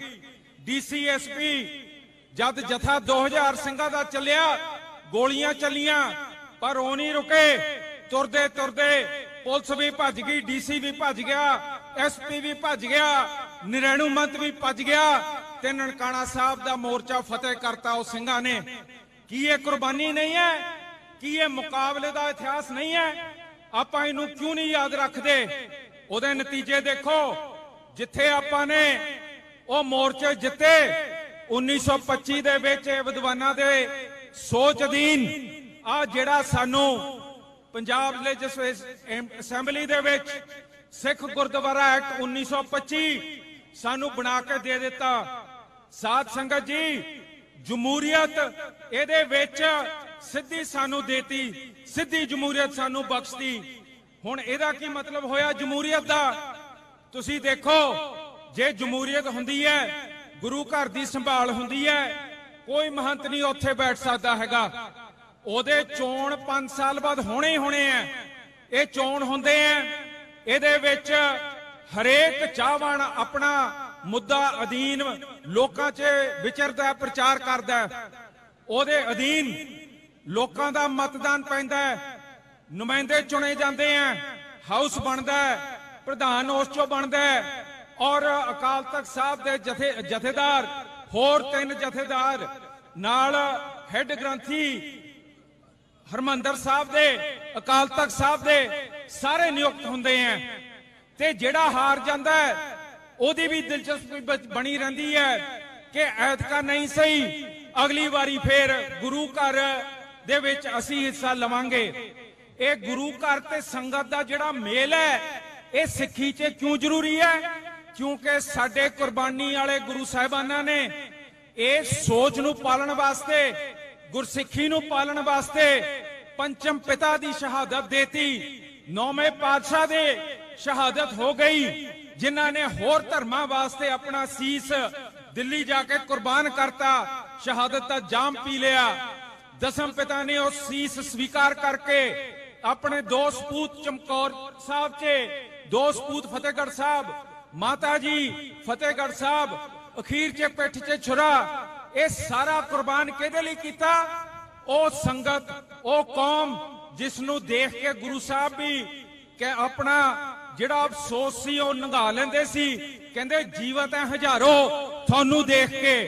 ਤੇ ਗੁਰੂ ਸਾਹਿਬ ਨੇ ਕੀ ਖਿਤਾਬ ਦਿੱਤਾ? ਕਹਿੰਦੇ ਕਿ ਸੰਗਤ 21 ਬਿਸਵੇ, ਗੁਰੂ 20 ਬਿਸਵੇ, ਆਪਣੀ ਸੰਭਾਲ, ਆਪਣਾ ਸਾਰੀ ਸ਼ਹਾਦਤਾਂ ਤੁਹਾਡੇ ਹੱਥ 'ਚ ਫੜਾਤੀਆਂ। ਜਿਸ ਕਰਕੇ ਉਹ ਸਿੰਘ ਸਭਾ ਲਹਿਰ ਨੇ ਇਹ ਸੰਭਾਲ ਗੁਰੂ ਘਰਾਂ ਦੀ ਕਿਸੇ ਮਹੰਤ ਨੂੰ ਨਹੀਂ ਦਿੱਤੀ, ਉਹਨਾਂ ਨੇ ਸਮੂਹ ਸਾਧ ਸੰਗਤ ਵੋਟਾਂ ਰਾਹੀਂ ਆਪ ਜੀਆਂ ਨੂੰ ਬਖਸ਼ੀ। ਤੇ ਕਮਾਲ ਦੀ ਗੱਲ ਹੈ ਕਿ ਜਦ ਅਮਰੀਕਾ 'ਚ ਬੀਬੀਆਂ ਨੂੰ ਵੋਟਾਂ ਪਾਉਣ ਦਾ ਹੱਕ ਨਹੀਂ ਸੀਗਾ, ਕਮਾਲ ਦੀ ਗੱਲ ਹੈ ਇੰਗਲੈਂਡ ਦੇ ਵਿੱਚ ਬੀਬੀਆਂ ਨੂੰ ਵੋਟ ਪਾਉਣ ਦਾ ਹੱਕ ਨਹੀਂ ਸੀਗਾ।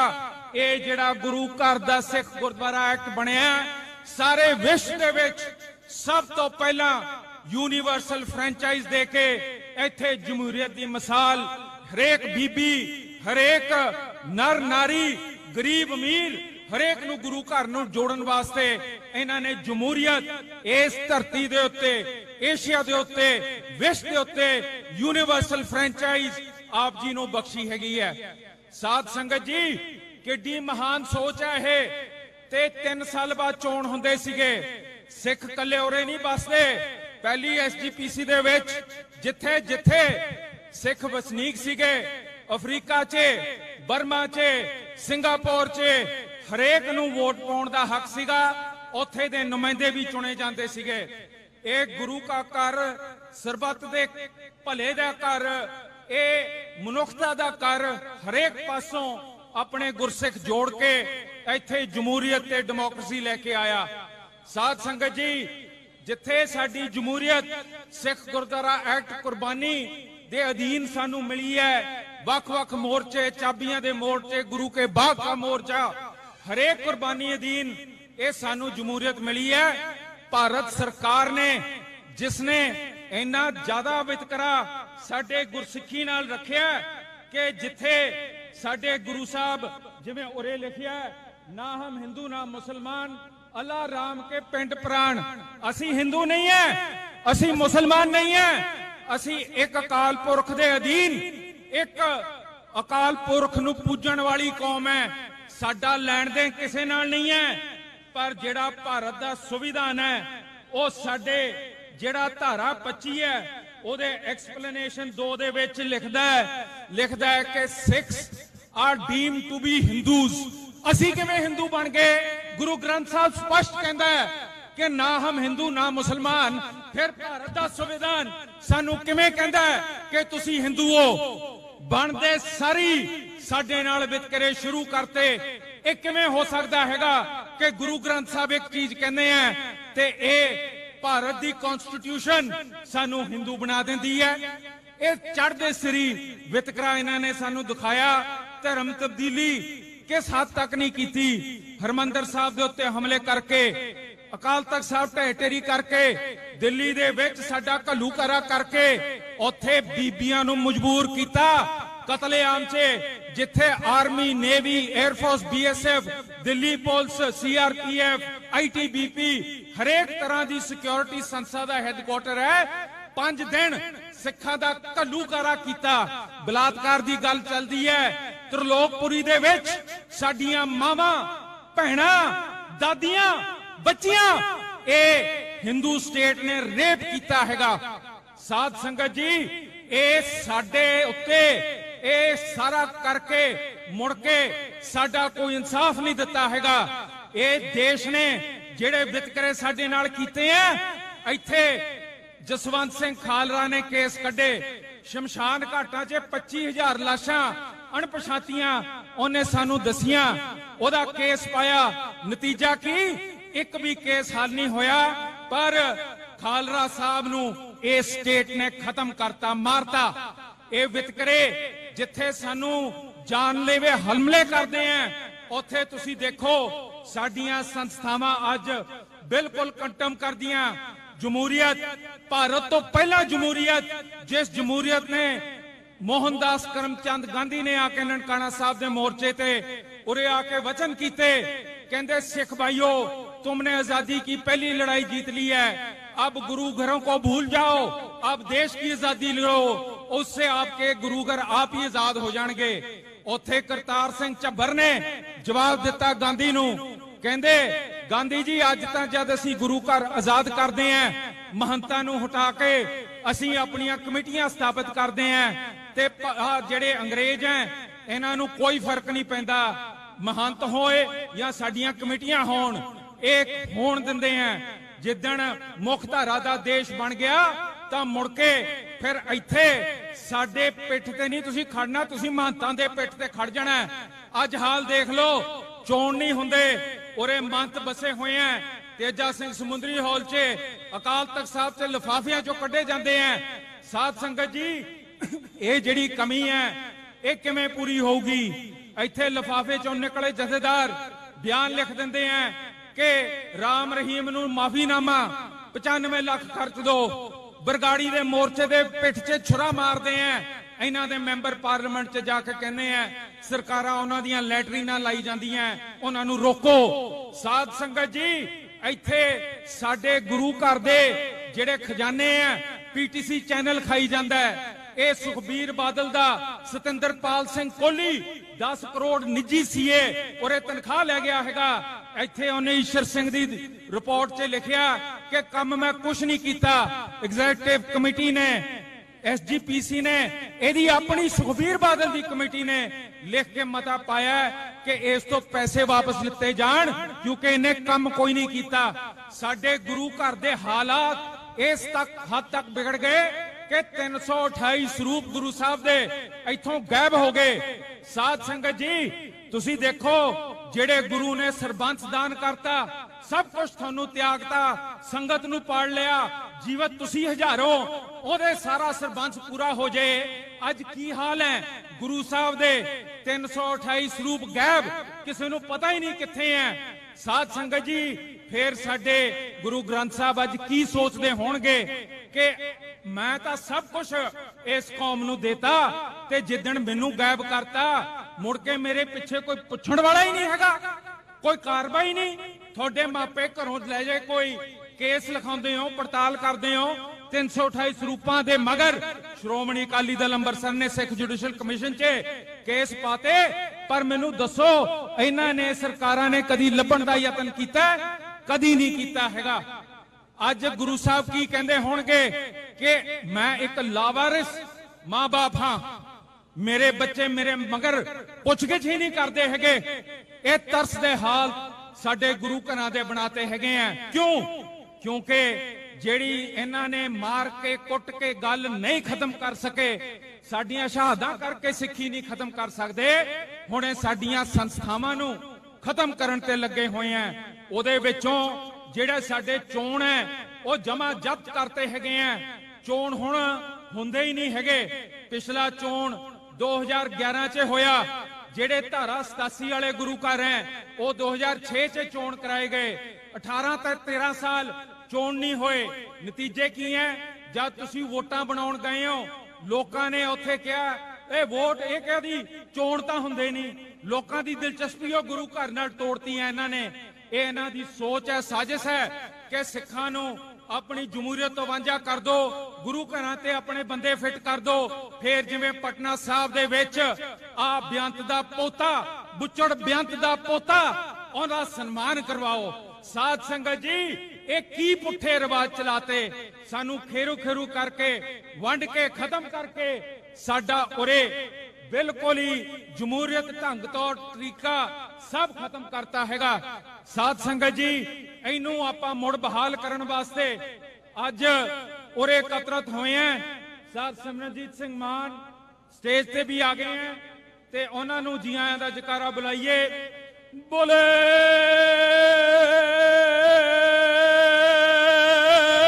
ਸੋ ਨਿਹਾਲ।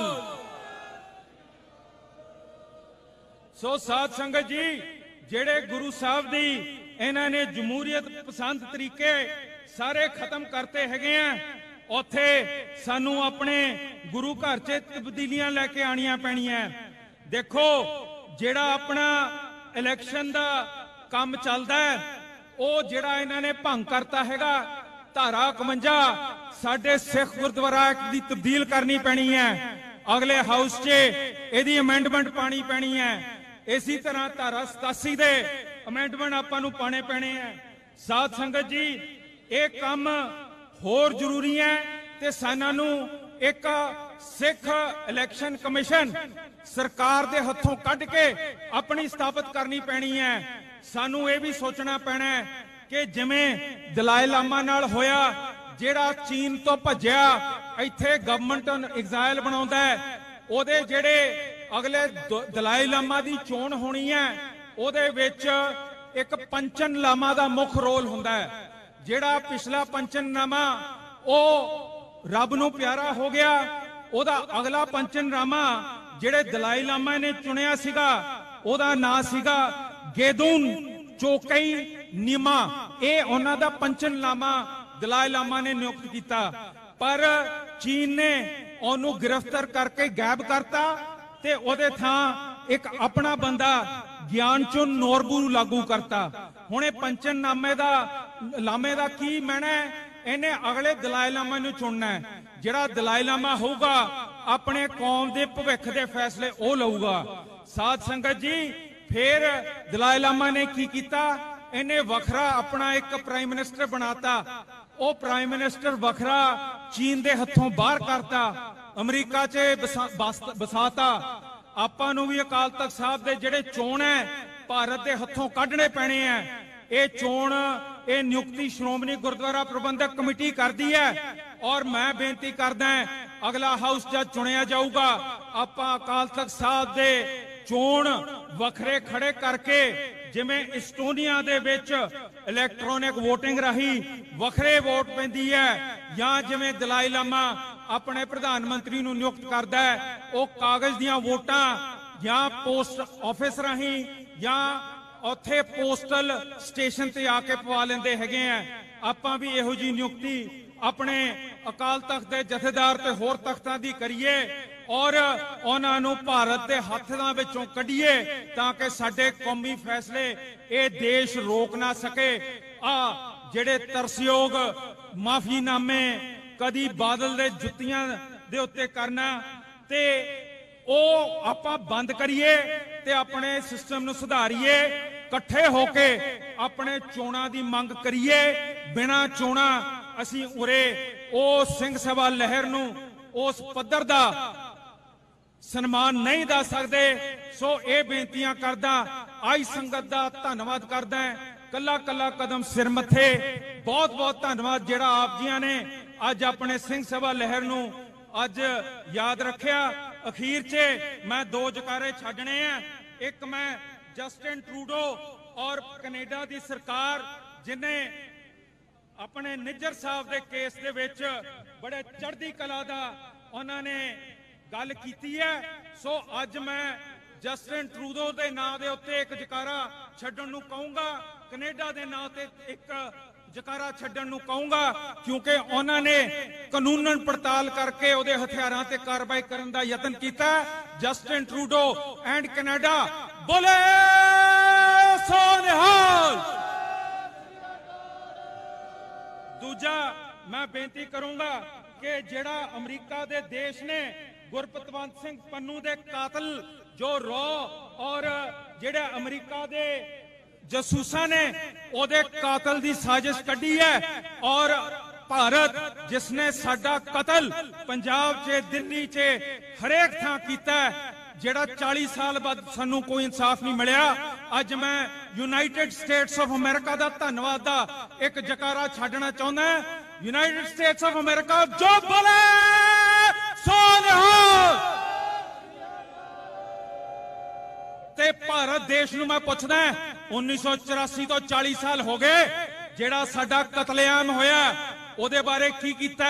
ਮੈਂ ਬੇਨਤੀ ਕਰਦਾ ਐਤਕੀ ਜਦ ਆਪਾਂ 31 ਤਰੀਕ ਨੂੰ ਦਿੱਲੀ ਇਕੱਠੇ ਹੋਵਾਂਗੇ ਅਸੀਂ ਖੂਨ ਕੱਢ ਕੇ ਇੱਕ ਮਤਾ ਪਾ ਕੇ ਰਾਸ਼ਟਰਪਤੀ ਨੂੰ ਆਪਣੇ ਖੂਨ ਦਾ ਮਤਾ ਭੇਜੀਏ ਕਿ ਸਾਡੇ ਕਤਲੇਆਮ ਤੇ ਹਰਮੰਦਰ ਸਾਹਿਬ ਦੇ ਟਹਿਟੇਰੀ ਤੇ ਬੇਅਦਬੀਆਂ ਤੇ ਸਾਡੇ ਕਤਲੇਆਮ ਤੇ ਸ਼ਮਸ਼ਾਨ ਘਾਟਾਂ ਤੇ ਬੇਅੰਤ ਬੁੱਚੜ ਤੇ ਸੈਣੀ ਤੇ KPS ਗਿੱਲ ਦੇ ਇਹਨਾਂ ਦੇ ਉੱਤੇ ਕਾਰਵਾਈਆਂ ਕਿਉਂ ਨਹੀਂ ਹੋਈਆਂ। ਕਿ ਅਸੀਂ ਇਸ ਦੇਸ਼ ਦੇ ਅੱਜ ਵਾਸੀ ਨਹੀਂ ਹੈਗੇ, ਸਿਟੀਜ਼ਨ ਨਹੀਂ ਹੈਗੇ, ਕਾਨੂੰਨ ਸਾਡੇ ਤੇ ਨਹੀਂ ਲਾਗੂ ਹੁੰਦੇ। ਇਹ ਜਵਾਬ ਦੇ ਇਹ ਦੇਸ਼। ਇਸ ਬਾਰੇ ਜ਼ਰੂਰ ਤੁਸੀਂ ਧਿਆਨ ਰੱਖਿਓ। ਤੁਸੀਂ ਵੀ ਉਹ ਆਪਣੇ ਖੂਨ ਦੇ ਨਿਸ਼ਾਨੀਆਂ ਲਾ ਕੇ ਕਾਗਜ਼ਾਂ ਤੇ ਤਿਆਰ ਕਰੋ ਤੇ 31 ਤਰੀਕ ਨੂੰ ਆਪਾਂ ਜਾ ਕੇ ਰਾਸ਼ਟਰਪਤੀ ਨੂੰ ਪੁੱਛੀਏ ਕਿ ਸਾਡੇ ਹੱਕ ਕਿੱਥੇ। ਵਾਹਿਗੁਰੂ ਜੀ ਕਾ ਖਾਲਸਾ, ਵਾਹਿਗੁਰੂ ਜੀ ਕੀ ਫਤਿਹ।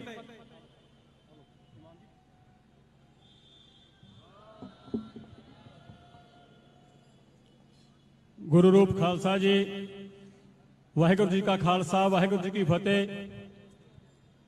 ਸਰਦਾਰ ਇਮਾਨ ਸਿੰਘ ਜੀ ਨੇ ਬੜੇ ਵਿਸਥਾਰ ਨਾਲ ਤੁਹਾਡੇ ਨਾਲ ਆਪਣੇ ਵਿਚਾਰ ਸਾਂਝੇ ਕੀਤੇ ਨੇ ਕਿ ਕਿਵੇਂ ਸਾਡੀ ਜਮਹੂਰੀਅਤ ਨੂੰ ਤਹਿਸ਼ ਨਹਿਸ਼ ਕਰ ਰੱਖਿਆ। ਸੋ ਹੁਣ ਮੈਂ ਬੇਨਤੀ ਕਰੂੰਗਾ ਸਰਦਾਰ ਤੇਜਿੰਦਰ ਸਿੰਘ ਜੀ ਦਿਓਲ, ਐਕਟਿੰਗ ਪ੍ਰਧਾਨ ਯੂਥ ਵਿੰਗ ਪੰਜਾਬ, ਉਹ 5 ਮਿੰਟ ਲਈ ਤੁਹਾਡੇ ਨਾਲ ਆਪਣੇ ਵਿਚਾਰ ਸਾਂਝੇ ਕਰਨਗੇ। ਤੇਜਿੰਦਰ ਸਿੰਘ ਜੀ ਦਿਓਲ।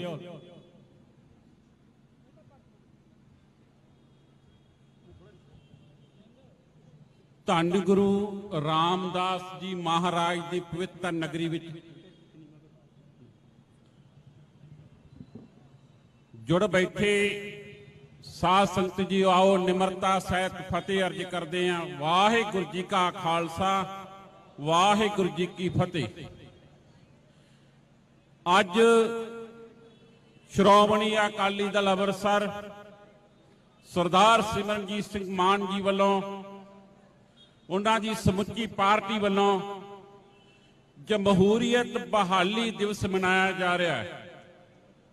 ਆਪ ਸਾਰੇ ਇੱਥੇ ਇਕੱਠੇ ਹੋਏ ਹੋ ਕਿਉਂਕਿ ਜਮਹੂਰੀਅਤ ਦਿਵਸ ਜਿਹੜਾ ਅੱਜ ਤੋਂ 2 ਦਿਨਾਂ ਨੂੰ ਆਉਣਾ ਹੈ ਤੇ ਉਹਦੀ ਬਹਾਲੀ ਵਾਸਤੇ ਸ਼੍ਰੋਮਣੀ ਅਕਾਲੀ ਦਲ ਅੰਮ੍ਰਿਤਸਰ ਨੂੰ ਕੀ ਲੋੜ ਪਈ ਕਿ ਅੱਜ ਅੰਮ੍ਰਿਤਸਰ ਦੀ ਧਰਤੀ ਦੇ ਉੱਤੇ ਇਕੱਠੇ ਹੋ ਕੇ ਜਮਹੂਰੀਅਤ ਬਹਾਲੀ ਦਿਵਸ ਮਨਾ ਰਹੇ ਹਾਂ। ਕਿਉਂਕਿ ਭਾਰਤ ਸਰਕਾਰ ਆਪਣੇ ਆਪ ਨੂੰ ਏਸ਼ੀਆ ਦੀ ਸਭ ਤੋਂ ਵੱਡੀ ਲੋਕਤੰਤਰਕ ਜਮਹੂਰੀਅਤ ਸਰਕਾਰ ਮੰਨਦੀ ਏ। ਪਰ ਇਹਨਾਂ ਦੀ ਜਮਹੂਰੀਅਤ ਸਰਕਾਰ ਦੇ ਵਿੱਚ ਜੋ ਘੱਟ ਗਿਣਤੀਆਂ ਦੇ ਨਾਲ ਹੁੰਦਾ ਹੈ, ਜੋ ਹੁਣ ਤੱਕ ਸਿੱਖ ਕੌਮ ਨਾਲ ਹੋਇਆ ਹੈ, ਅੱਜ ਸਾਡੇ ਬੁਲਾਰੇ ਸਾਡੀ ਪਾਰਟੀ ਤੁਹਾਨੂੰ ਉਹ ਦੱਸੇਗੀ।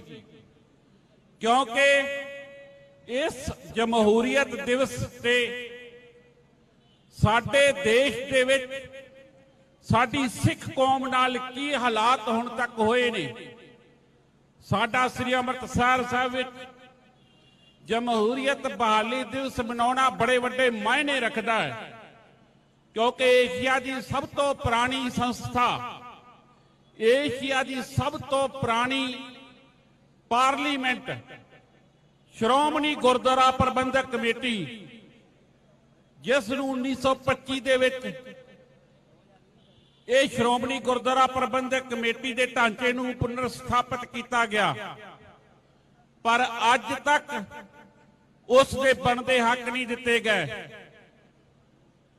ਸ੍ਰੀ ਅੰਮ੍ਰਿਤਸਰ ਸਾਹਿਬ ਵਿੱਚ ਜਮਹੂਰੀਅਤ ਬਹਾਲੀ ਦਿਵਸ ਦੇ ਮਨਾਉਣ ਦਾ ਇਹ ਸਭ ਤੋਂ ਵੱਡਾ ਕਾਰਨ ਹੈ ਕਿ ਪਿਛਲੇ 13 ਸਾਲਾਂ ਤੋਂ ਸ਼੍ਰੋਮਣੀ ਗੁਰਦੁਆਰਾ ਪ੍ਰਬੰਧਕ ਕਮੇਟੀ ਦੀਆਂ ਚੋਣਾਂ ਨਾ ਕਰਾ ਕੇ ਸਿੱਖ ਕੌਮ ਤੋਂ ਜਮਹੂਰੀਅਤ ਜਿਹੜੀ ਖੋਈ ਗਈ ਹੈ। ਸਿੱਖ ਕੌਮ ਨੂੰ ਜਮਹੂਰੀਅਤ ਦੇ ਹੱਕ ਨਹੀਂ ਦਿੱਤੇ ਗਏ, ਜਿਸ ਦਾ ਵੱਡਾ ਕਾਰਨ ਅੱਜ ਸਿੱਖ ਨੌਜਵਾਨੀ ਨਸ਼ਿਆਂ ਦੀ ਦਲਦਲ ਵਿੱਚ ਫਸਦੀ ਜਾ ਰਹੀ ਹੈ।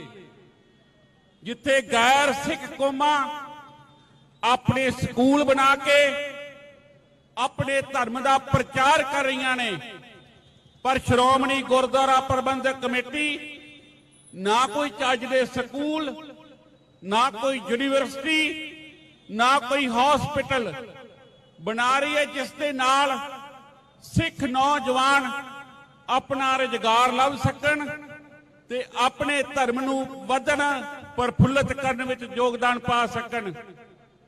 ਸੋ ਭਾਰਤ ਸਰਕਾਰ ਦੀ ਇਹ ਸਭ ਤੋਂ ਵੱਡੀ ਸਾਜ਼ਿਸ਼ ਹੈ ਕਿ ਸ਼੍ਰੋਮਣੀ ਗੁਰਦੁਆਰਾ ਪ੍ਰਬੰਧਕ ਕਮੇਟੀ ਦੀਆਂ ਚੋਣਾਂ ਨਾ ਕਰਾ ਕੇ ਸਿੱਖ ਧਰਮ ਦੀ ਪ੍ਰਫੁੱਲਤਾ ਵਾਸਤੇ ਜਿਹੜੀ ਸ਼੍ਰੋਮਣੀ ਗੁਰਦੁਆਰਾ ਪ੍ਰਬੰਧਕ ਕਮੇਟੀ ਉਹ ਯੋਗਦਾਨ ਨਹੀਂ ਪਾ ਰਹੀ।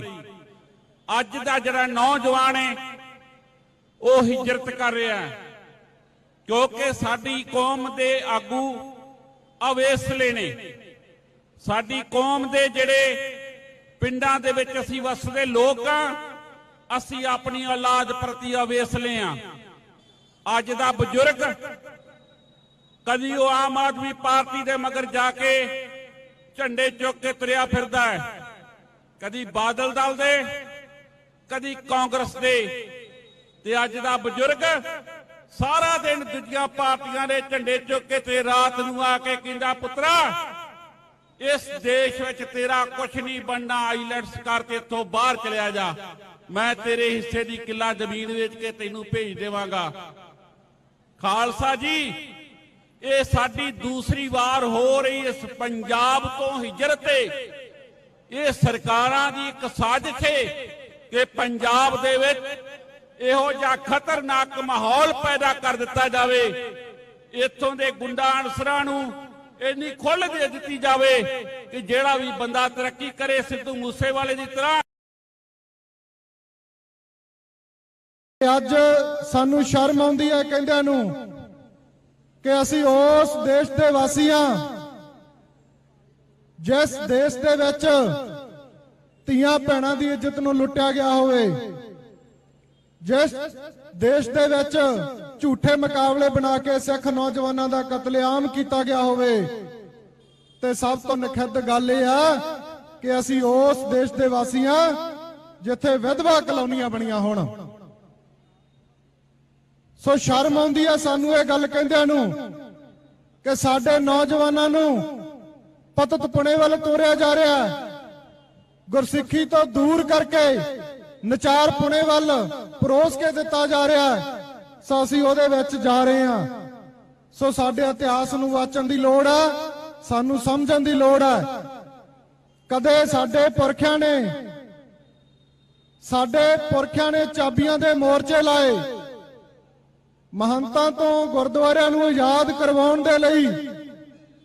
ਸੋ ਅੱਜ ਫੇਰ ਲੰਮੇ ਸਮੇਂ ਤੋਂ ਬਾਅਦ ਅਸੀਂ ਉਹਨਾਂ ਹੀ ਮਹੰਤਾਂ ਦੇ ਪੈਰਾਕਾਰਾਂ ਤੋਂ ਗੁਰਦੁਆਰਿਆਂ ਨੂੰ ਆਜ਼ਾਦ ਕਰਾਉਣ ਦੇ ਲਈ ਫੇਰ ਜਮਹੂਰੀਅਤ ਬਹਾਲੀ ਦੇ ਨਾਂ ਤੇ ਇਕੱਠ ਕਰ ਰਹੇ ਹਾਂ। ਕਿੱਡੀ ਤਰਾਸਦੀ ਹੈ ਕਿ ਜਿਹੜੀ ਹੋਂਦ ਨੂੰ ਬਰਕਰਾਰ ਰੱਖਣ ਵਾਲੀ ਸਿੱਖ ਕੌਮ ਅੱਜ ਆਪਣੇ ਘਰ ਦੇ ਵਿੱਚ, ਆਪਣੇ ਪੰਜਾਬ ਦੇ ਵਿੱਚ ਆਪਣੇ ਗੁਰਦੁਆਰਿਆਂ ਨੂੰ ਆਜ਼ਾਦ ਕਰਾਉਣ ਦੀ ਮੰਗ ਕਰ ਰਹੀ ਆ। ਸੋ ਸਿਸਟਮ ਕੀ ਕਰਦਾ? ਪੰਜਾਬ ਦਾ ਘਾਣ ਕਰਨ ਵਾਲੇ, ਜਿਨ੍ਹਾਂ ਦੇ ਪਰਿਵਾਰਾਂ ਨੂੰ ਪੰਜਾਬ ਪ੍ਰਵਾਨ ਨਹੀਂ ਕਰਦਾ, ਉਹਨਾਂ ਦੇ ਪਰਿਵਾਰਾਂ ਨੂੰ ਤਖਤ ਸ੍ਰੀ ਹਜੂਰ ਸਾਹਿਬ ਵਰਗੇ ਤਖਤਾਂ ਦੇ ਉੱਤੇ ਜਿਹੜੇ ਸਿੱਖਾਂ ਦੇ ਸਰਮੌਰ ਨੇ, ਜਿੱਥੇ 10ਵੇਂ ਪਾਤਸ਼ਾਹ ਜੀ ਆਪ ਹੋਣ, ਸੋ ਉੱਥੋਂ ਉਹਨਾਂ ਬੁੱਚੜਾਂ ਨੂੰ ਸਨਮਾਨ ਕੀਤਾ ਜਾ ਰਿਹਾ ਹੈ, ਉੱਥੋਂ ਪਤਿਤ ਲੋਕਾਂ ਨੂੰ ਸਨਮਾਨ ਕੀਤਾ ਜਾ ਰਿਹਾ ਹੈ। ਤੇ ਸਾਨੂੰ ਇਹ ਦਰਸਾਇਆ ਜਾ ਰਿਹਾ ਹੈ ਕਿ ਅਸੀਂ ਇੱਥੋਂ ਤੱਕ ਜਾ ਸਕਦੇ ਹਾਂ। ਅਸੀਂ ਇਹ ਤੁਹਾਡੀ ਕੌਮ ਦੇ ਵਿੱਚ ਇੱਕ ਦੁਬਧਾ ਪਾਉਣੀ ਹੈ ਜਿਹੜੀ ਪਾ ਸਕਦੇ ਹਾਂ। ਸੋ ਉਹਦੇ ਵਿੱਚ ਉਹ ਭਲੀ ਭਾਂਤ ਕੰਮ ਕਰ ਰਹੇ ਆ। ਸੋ ਮੈਂ ਨੌਜਵਾਨੀ ਨੂੰ ਬੇਨਤੀ ਕਰਦਾ ਕਿ ਆਪਾਂ ਇਸ ਸਿਸਟਮ ਨੂੰ ਤੋੜਨ ਦੇ ਲਈ ਇਹਨਾਂ ਦੇ ਵਿੱਚ ਜਾਣਾ ਪਊਗਾ। ਸਾਨੂੰ ਸਾਡੇ ਖਾਲਸਾ ਰਾਜ ਦੀ ਗੱਲ ਕਰਨ ਦੇ ਲਈ ਅੱਗੇ ਆਉਣਾ ਪਊਗਾ। ਸੋ ਜੇ ਅਸੀਂ 4 ਬੰਦਿਆਂ ਤੇ ਸਹਿਮਤੀ ਜਤਾ ਕੇ ਅੱਗੇ ਲੈ ਕੇ ਆਉਨੇ ਆ ਤਾਂ ਮੈਨੂੰ ਲੱਗਦਾ ਕਿ ਉਹਨਾਂ ਦੇ ਵਿੱਚ ਇਸ ਗੱਲ ਦੇ ਲਈ ਘਮੰਡ ਆ ਜਾਂਦਾ ਕਿ ਅਸੀਂ ਸਾਰਾ ਕੁਝ ਆ, ਅਸੀਂ ਸਰਕਾਰ ਆ ਤੇ ਅਸੀਂ ਸਾਰਾ ਕੁਝ ਆ। ਸੋ ਅਸੀਂ ਜਿੰਨਾ ਟਾਈਮ ਅਕਾਲ ਤਖਤ ਸਾਹਿਬ ਦੀ ਅਗਵਾਈ ਦੇ ਵਿੱਚ ਚੱਲ ਕੇ ਮੰਜ਼ਲਾਂ ਸਰ ਨਹੀਂ ਕਰਦੇ, ਉਹਨਾਂ ਟਾਈਮ ਮੰਜ਼ਲਾਂ ਫਤਿਹ ਨਹੀਂ ਹੋਣਗੀਆਂ। ਸੋ ਨੌਜਵਾਨੀ ਨੂੰ ਬੇਨਤੀ ਕਰਦੇ ਆ ਕਿ ਸਭ ਤੋਂ ਪਹਿਲਾਂ ਇਹ ਸਿਸਟਮ ਸਾਡੇ ਗੁਰੂ ਵਾਲੇ ਬਣਨ ਤੋਂ ਡਰਦਾ ਹੈ, ਸਾਡੇ ਅੰਮ੍ਰਿਤਧਾਰੀ ਹੋਣ ਤੋਂ ਡਰਦਾ ਹੈ। ਸੋ ਆਪਾਂ ਸਾਰੇ ਰਲ ਕੇ ਗੁਰੂ ਵਾਲੇ ਬਣੀਏ, ਅੰਮ੍ਰਿਤਧਾਰੀ ਹੋਈਏ ਤੇ ਆਪਣੇ ਹੱਕਾਂ ਦੇ ਲਈ ਏਕਾ ਕਰਕੇ ਲਾਮਬੰਦ ਹੋਈਏ। ਸੋ ਆਉਣ ਵਾਲੇ ਦਿਨਾਂ ਦੇ ਵਿੱਚ ਪੰਜਾਬ ਦੇ ਵਿੱਚ ਜਦੋਂ ਵੀ ਕੋਈ ਇਸ ਪ੍ਰਕਿਰਿਆ ਦੇ ਵਿੱਚ ਇਲੈਕਸ਼ਨ ਹੁੰਦੇ ਆ ਤੇ ਸਾਨੂੰ ਉਹ 'ਚ ਭਾਗ ਲੈਣਾ ਚਾਹੀਦਾ। ਸਾਨੂੰ ਸਾਡੀ ਹੋਂਦ ਬਰਕਰਾਰ ਰੱਖਣ ਦੇ ਲਈ ਉਹਦੇ ਵਿੱਚ ਆਪਣੀ ਗੱਲ ਰੱਖਣ ਦੇ ਲਈ ਜਾਣਾ ਚਾਹੀਦਾ। ਇਹ ਨਾ ਸੋਚਿਆ ਕਰੋ ਕਿ ਸਾਹਮਣੇ ਕੌਣ ਹੈ, ਸਾਹਮਣੇ ਵੱਡੇ ਘਰਾਣੇ ਆ। ਸੋ ਵੱਡੇ ਘਰਾਣੇ ਵੀ ਤੁਸੀਂ ਬਣਾਏ ਆ, ਤੁਸੀਂ ਉਹਨਾਂ ਨੂੰ ਥੱਲੇ ਲਾਉਣਾ। ਅੱਜ ਪੰਜਾਬ ਦੇ ਵਿੱਚ ਬੇਅਦਬੀ ਕਰਾਉਣ ਵਾਲੇ, ਬੇਅਦਬੀਆਂ ਦੇ ਨਾਮ ਦੇ ਉੱਤੇ ਸਰਕਾਰਾਂ ਬਣਾਉਣ ਵਾਲੇ ਤੇ ਬੇਅਦਬੀਆਂ ਵਾਲੇ ਦੋਸ਼ੀਆਂ ਨੂੰ ਬਚਾਉਣ ਵਾਲੇ ਤੁਸੀਂ ਦੇਖੋ ਕਿੱਥੇ ਬੈਠੇ ਨੇ। ਸੋ ਸਾਨੂੰ ਇਹ ਸਾਰਾ ਕੁਝ ਦੇਖਣ ਦੀ ਲੋੜ ਆ। ਸਾਡਾ ਪੰਜਾਬ ਹੋਵੇ, ਸਿੱਖ ਸਟੇਟ ਹੋਵੇ ਤੇ ਅਸੀਂ ਉਹ ਲੋਕ ਹੋਈਏ ਜਿਨ੍ਹਾਂ ਨੇ 93% ਲੋਕਾਂ ਦੇ ਉੱਤੇ ਰਾਜ ਕੀਤਾ ਹੋਵੇ ਤੇ ਅੱਜ ਸਾਨੂੰ ਹੀ ਮਾੜੇ ਕਹਿਣ, ਸਾਨੂੰ ਹੀ ਅੱਤਵਾਦੀ, ਸਾਨੂੰ ਵੱਖਵਾਦੀ, ਸਾਨੂੰ ਫਿਰਕਾਪ੍ਰਸਤ ਕਹਿਣ। ਸੋ ਆਓ ਆਪਾਂ ਏਕਾ ਕਰੀਏ। ਆਉਣ ਵਾਲੇ ਦਿਨਾਂ ਦੇ ਵਿੱਚ ਇਹ ਸਾਡਾ ਏਕਾ ਪੂਰੇ ਪੰਜਾਬ 'ਚ ਜਿਹੜਾ ਦੇਖਣ ਨੂੰ ਮਿਲੇ। ਨੌਜਵਾਨੀ ਨੂੰ ਬੇਨਤੀ ਕਰਦੇ ਆ ਕਿ ਅੰਮ੍ਰਿਤਧਾਰੀ ਹੋਈਏ, ਅੰਮ੍ਰਿਤਧਾਰੀ ਹੋ ਕੇ ਗੁਰੂ ਵਾਲੇ ਬਣੀਏ ਤੇ ਆਪਾਂ ਇਹਨਾਂ ਮੰਜ਼ਿਲਾਂ ਨੂੰ ਸਰ ਕਰੀਏ। ਇੰਨੀਆਂ ਕੁ ਬੇਨਤੀਆਂ ਕਰਦਾ ਹੋਇਆ ਮੈਂ ਸਮੁੱਚੀ ਸੰਗਤ ਦਾ ਧੰਨਵਾਦੀ ਹਾਂ, ਸਮੁੱਚੀ ਲੀਡਰਸ਼ਿਪ ਦਾ ਧੰਨਵਾਦੀ ਹਾਂ ਜਿਹੜੀ ਇਸ ਲੰਮੇ ਸਮੇਂ ਤੋਂ ਆਵਾਜ਼ ਨੂੰ ਚੱਕ ਰਹੀ ਆ ਕਿ ਪੰਜਾਬ ਦੇ ਵਿੱਚ ਵੋਟਾਂ ਦੀ ਜਿਹੜੀ ਗੱਲ ਆ ਜਿਹੜੀ ਹਜੇ ਤੱਕ ਰੁਕੀ ਹੋਈ ਆ ਪਿਛਲੇ 12-13 ਸਾਲਾਂ ਤੋਂ। ਸੋ ਆਏ ਸਾਲ, ਆਏ 5 ਸਾਲਾਂ ਬਾਅਦ ਜਿਹੜੀਆਂ ਵੋਟਾਂ ਹੋਣੀਆਂ ਹੁੰਦੀਆਂ ਗੁਰਦੁਆਰੇ ਦੀਆਂ, ਐਜੀਪੀਸੀ ਪੰਜਾਬ ਦੇ ਵਿੱਚ ਔਰ ਸੈਂਟਰ ਦੇ ਨਾਲ ਰਲ ਕੇ ਉਹਨਾਂ ਨੂੰ ਰੋਕੀ ਬੈਠੀ ਆ। ਸੋ ਉਹਦੀ ਬਹਾਲੀ ਲਈ ਆਪਾਂ ਸਾਰੇ ਹੰਭਲਾ ਮਾਰੀਏ। ਇੰਨੀਆਂ ਬੇਨਤੀਆਂ ਪ੍ਰਵਾਨ ਕਰੋ ਜੀ। ਗੱਜ ਕੇ ਆਖੋ ਵਾਹਿਗੁਰੂ ਜੀ ਕਾ ਖਾਲਸਾ, ਵਾਹਿਗੁਰੂ ਜੀ ਕੀ ਫਤਿਹ।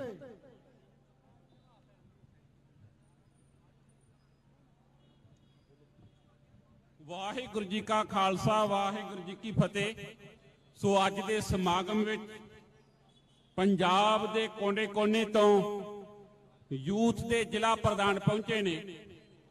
ਸਰਦਾਰ ਸਤਨਾਮ ਸਿੰਘ ਜੀ ਰਤੋ ਕੇ ਸੰਗਰੂਰ ਤੋਂ, ਸਰਦਾਰ ਹਰਮੀਤ ਸਿੰਘ ਸੋਢੀ, ਜਗਦੇਵ ਸਿੰਘ ਪਾਂਗਲੀ, ਗਗਨਦੀਪ ਸਿੰਘ, ਸਰਦਾਰ ਗੁਰਵਿੰਦਰ ਸਿੰਘ ਮਹਾਲਮ, ਸਰਦਾਰ ਨਿਸ਼ਾਨ ਸਿੰਘ, ਸਰਦਾਰ ਗੁਰਪ੍ਰੀਤ ਸਿੰਘ ਸਿੱਧੂ, ਸਰਦਾਰ ਗੁਰਪ੍ਰੀਤ ਸਿੰਘ ਥਰਾਜ, ਸਰਦਾਰ ਹੀਰਾ ਸਿੰਘ, ਨਵਾਂ ਸ਼ਹਿਰ ਜਗਦੀਪ ਸਿੰਘ, ਗੁਰਿੰਦਰ ਸਿੰਘ, ਮੋਹਾਲੀ ਤੋਂ ਸਰਦਾਰ ਲਵਪ੍ਰੀਤ ਸਿੰਘ ਤੇ ਸਰਦਾਰ ਸੁਰਿੰਦਰ ਸਿੰਘ ਅਬੋਰ ਤੋਂ, ਸਰਦਾਰ ਰਵੀ ਸ਼ੇਰ ਸਿੰਘ, ਸਰਦਾਰ ਪ੍ਰਭ ਸਿਮਰਨ ਸਿੰਘ ਅਤੇ ਸਰਦਾਰ ਪਰਮਜੀਤ ਸਿੰਘ ਸੁਖ ਸ੍ਰੀ ਅੰਮ੍ਰਿਤਸਰ ਸਾਹਿਬ ਤੋਂ, ਸਰਦਾਰ ਸੰਤੋਖ ਸਿੰਘ ਕਪੂਰਥਲਾ, ਅਮਰਤਵੀਰ ਸਿੰਘ ਪਟਿਆਲਾ ਜ਼ਿਲ੍ਹੇ ਤੋਂ ਪ੍ਰਧਾਨ ਤੇ ਸਰਦਾਰ ਜਸਕੀਰਤ ਸਿੰਘ ਸਮਰਾਲੇ ਤੋਂ ਇੱਥੇ ਪਹੁੰਚੇ ਨੇ। ਅਸੀਂ ਸਭਨਾਂ ਦਾ ਤਹਿ ਦਿਲੋਂ ਧੰਨਵਾਦ ਕਰਦੇ ਹਾਂ।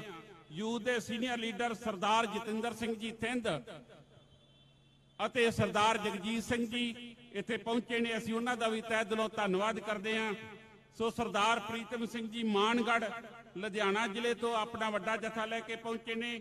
ਸਰਦਾਰ ਬਲਵੰਤ ਸਿੰਘ ਢਿੱਲੋਂ, ਬੀਬੀ ਸਿਮਰਨਤ ਕੌਰ ਇਸਤਰੀ ਵਿੰਗ ਤੇ ਸਰਦਾਰ ਗੁਰਮੇਲ ਸਿੰਘ, ਸਰਦਾਰ ਗੁਰਨਾਮ ਸਿੰਘ ਮੁੰਡੀਆਂ, ਸਰਦਾਰ ਗੁਰਵਿੰਦਰ ਸਿੰਘ ਜੌਲੀ ਕਾਲਾ ਫਗਾਨਾ ਤੋਂ ਆਪਣੇ ਜਥੇ ਸਮੇਤ ਪਹੁੰਚੇ ਨੇ। ਸਰਦਾਰ ਨਰਿੰਦਰ ਸਿੰਘ ਖਾਲਸਾ ਪ੍ਰਧਾਨ J&K ਸਟੇਟ, ਸਰਦਾਰ ਇੰਦਰਜੀਤ ਸਿੰਘ ਸੀਨੀਅਰ ਮੀਤ ਪ੍ਰਧਾਨ J&K ਤੋਂ, ਸਰਦਾਰ ਹਰ ਅਸੀਸ ਸਿੰਘ ਯੂਥ ਪ੍ਰਧਾਨ J&K ਤੋਂ ਅਤੇ ਸਰਦਾਰ ਸੁਰਿੰਦਰ ਸਿੰਘ ਸਕੱਤਰ J&K ਤੋਂ ਪਹੁੰਚੇ ਨੇ। ਅਸੀਂ ਸਭਨਾਂ ਦਾ ਤਹਿ ਦਿਲੋਂ ਧੰਨਵਾਦ ਕਰਦੇ ਹਾਂ।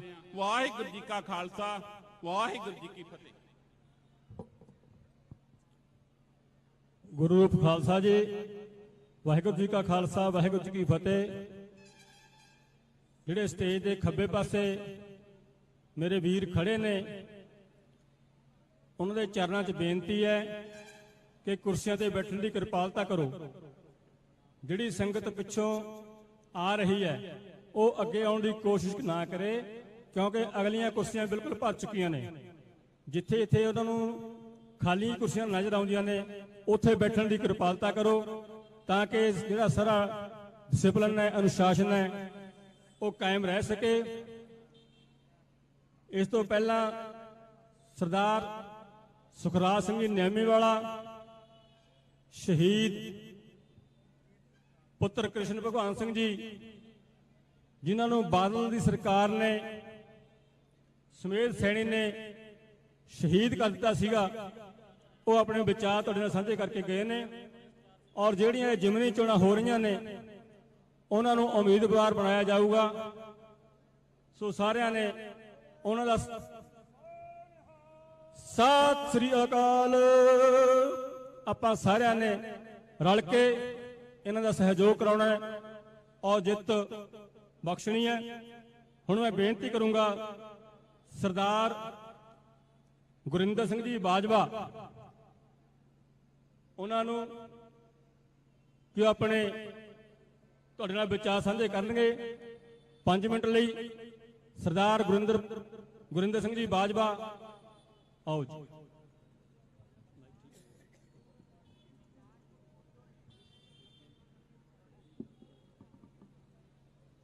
ਗੁਰੂ ਰਾਮਦਾਸ ਜੀ ਦੀ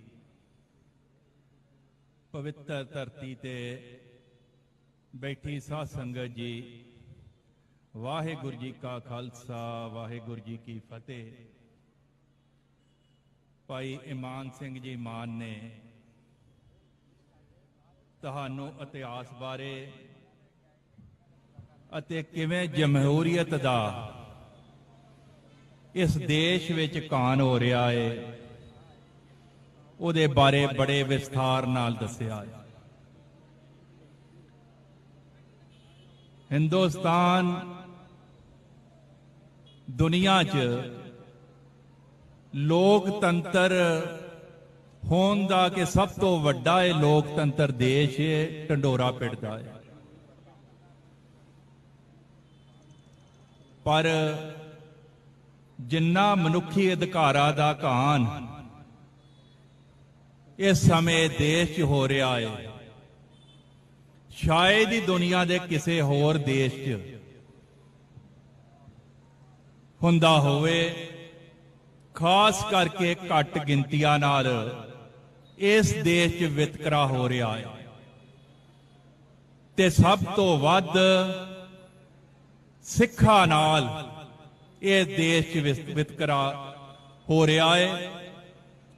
ਇਹ ਵਿਤਕਰਾ ਤੇ 1947 ਤੋਂ ਬਾਅਦ ਹੀ ਸ਼ੁਰੂ ਹੋ ਗਿਆ ਸੀ, ਜਦੋਂ ਸਿੱਖਾਂ ਨੂੰ ਜਰਾਇਮ ਪੇਸ਼ਾ ਕੌਮ ਦਾ ਉਸ ਸਮੇਂ ਦੇ ਪ੍ਰਧਾਨ ਮੰਤਰੀ ਪੰਡਿਤ ਜਵਾਹਰ ਲਾਲ ਨਹਿਰੂ ਨੇ ਖਿਤਾਬ ਦਿੱਤਾ ਸੀ।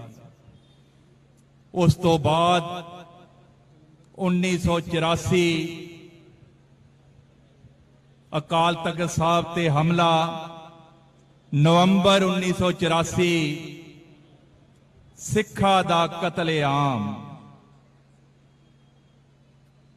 ਬੜੇ ਲੰਬੇ ਸਮੇਂ ਤੋਂ ਇਹ ਵਿਤਕਰਾ ਜਿਹੜਾ ਤੇ ਇਹ ਧੱਕੇਸ਼ਾਹੀ ਸਿੱਖਾਂ ਨਾਲ ਹੋ ਰਹੀ ਹੈ।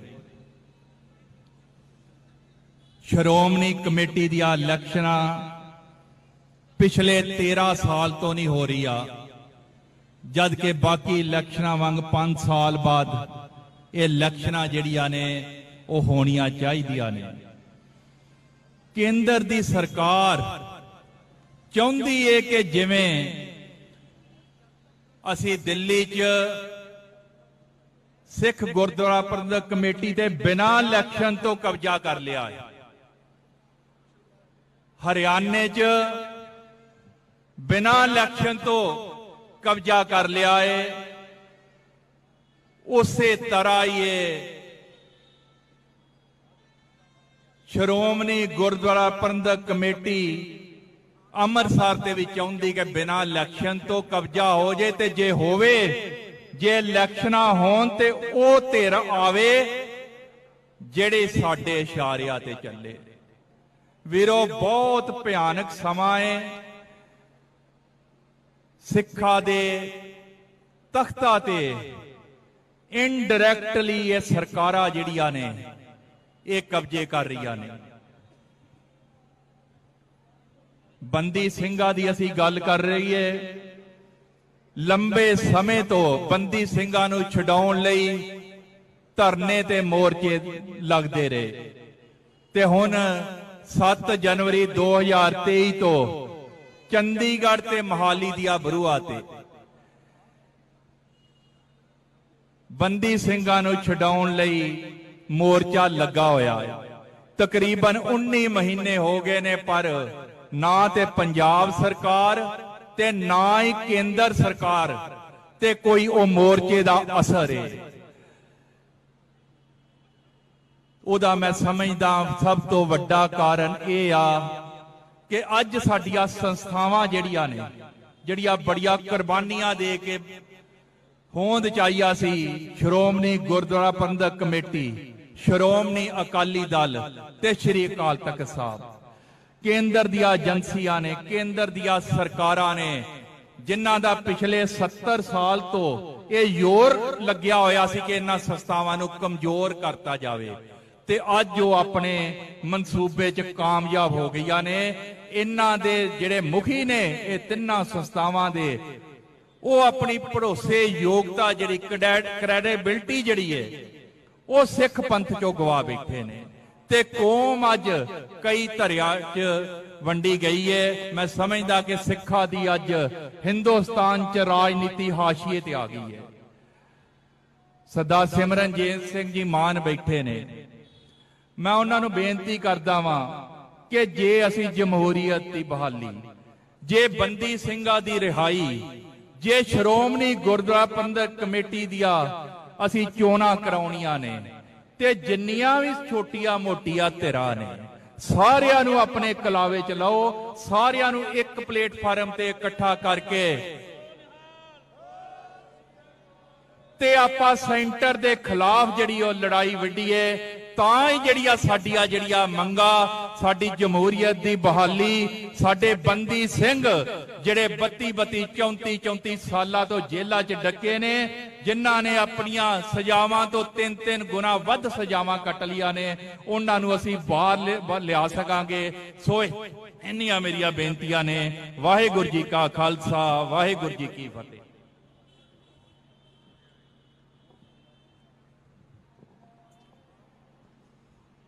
ਗੁਰੂ ਰੂਪ ਖਾਲਸਾ ਜੀ, ਵਾਹਿਗੁਰੂ ਜੀ ਕਾ ਖਾਲਸਾ, ਵਾਹਿਗੁਰੂ ਜੀ ਕੀ ਫਤਿਹ। ਬਹੁਤ ਬਹੁਤ ਧੰਨਵਾਦ ਬਾਜਵਾ ਸਾਹਿਬ ਦਾ। ਸਾਡੇ ਦਰਮਿਆਨ ਹਰਮੇਲ ਸਿੰਘ ਜੀ ਜੋਧੇ ਦੇ ਪਿਤਾ ਜੀ ਅਤੇ ਮਾਤਾ ਜੀ ਮੌਜੂਦ ਨੇ, ਉਹਨਾਂ ਦਾ ਬਹੁਤ ਬਹੁਤ ਧੰਨਵਾਦ। ਹੁਣ ਮੈਂ ਬੇਨਤੀ ਕਰੂੰਗਾ ਸਰਦਾਰ ਨਰਿੰਦਰ ਸਿੰਘ ਜੀ ਪ੍ਰਧਾਨ J&K, ਉਹ ਵੀ 5 ਮਿੰਟ ਤੁਹਾਡੇ ਨਾਲ ਆਪਣੇ ਵਿਚਾਰ ਸਾਂਝੇ ਕਰਨਗੇ। ਸਰਦਾਰ ਨਰਿੰਦਰ ਸਿੰਘ ਜੀ।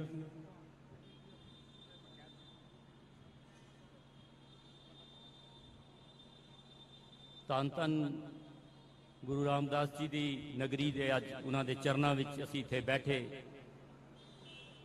ਸ਼੍ਰੋਮਣੀ ਅਕਾਲੀ ਦਲ ਅੰਮ੍ਰਿਤਸਰ ਦੀ ਸਮੁੱਚੀ ਲੀਡਰਸ਼ਿਪ, ਸਾਡੇ ਸਤਿਕਾਰਯੋਗ ਪ੍ਰਧਾਨ ਸਾਹਿਬ ਸਰਦਾਰ ਸਿਮਰਨਜੀਤ ਸਿੰਘ ਜੀ ਮਾਨ ਅਤੇ ਸਮੁੱਚੀ ਲੀਡਰਸ਼ਿਪ, ਅਤੇ ਮੇਰੇ ਸਾਹਮਣੇ ਗੁਰੂ ਖਾਲਸਾ ਜੀ, ਵਾਹਿਗੁਰੂ ਜੀ ਕਾ ਖਾਲਸਾ, ਵਾਹਿਗੁਰੂ ਜੀ ਕੀ ਫਤਿਹ। ਯੂਨਾਈਟਿਡ ਨੇਸ਼ਨ ਨੇ 2007 ਦੇ ਵਿੱਚ ਦੁਨੀਆ ਭਰ ਦੇ ਵਿੱਚ ਜਮਹੂਰੀਅਤ ਨੂੰ ਕਿਸ ਤਰ੍ਹਾਂ ਪ੍ਰਮੋਟ ਕੀਤਾ ਜਾਏ, ਜਮਹੂਰੀਅਤ ਨੂੰ ਕਿਸ ਤਰ੍ਹਾਂ ਮਜ਼ਬੂਤ ਕੀਤਾ ਜਾਏ, ਦੁਨੀਆ ਨੇ ਅੱਜ 15 ਸਤੰਬਰ ਇਹ ਦਿਨ ਨਿਸ਼ਚਿਤ ਕੀਤਾ, ਜਿਸ ਨੂੰ ਡੈਮੋਕ੍ਰੇਸੀ ਡੇ ਦੇ ਨਾਲ ਅੱਜ ਦੁਨੀਆ ਭਰ ਵਿੱਚ ਮਨਾਇਆ ਜਾ ਰਿਹਾ ਹੈ। ਅਤੇ ਮੈਂ ਆਪਣੀ ਪਾਰਟੀ ਦੇ ਪ੍ਰਧਾਨ ਸਰਦਾਰ ਸਿਮਰਨਜੀਤ ਸਿੰਘ ਜੀ ਮਾਨ, ਉਹਨਾਂ ਦੀ ਦੂਰ ਅੰਦੇਸ਼ੀ ਸੋਚ ਕਿ ਆਓ ਅੱਜ ਉਹ ਸਿੱਖ ਕੌਮ, ਮੈਂ ਸਮਝਦਾ ਕਿ ਸਾਡੀ ਗੁਰਮਤ ਵਿਚਾਰਧਾਰਾ ਜੋ ਕਿ ਜਮਹੂਰੀਅਤ ਦੇ ਨਾਲ ਭਰਪੂਰ ਹੈ, ਕਦਮ ਕਦਮ ਤੇ ਜਮਹੂਰੀਅਤ ਹੈ, ਕਿਉਂਕਿ ਜਮਹੂਰੀਅਤ ਦੀ ਜਿਹੜੀ ਬੁਨਿਆਦ ਹੈ ਉਹ ਆਜ਼ਾਦੀ ਹੈ, ਮਨੁੱਖ ਦੇ ਮਨ ਦੀ ਆਜ਼ਾਦੀ ਹੈ। ਅਤੇ ਮਾਨਸ ਕੀ ਜਾਤ ਸਭਾ ਇੱਕ ਹੈ ਪਹਿਚਾਨਬੋ।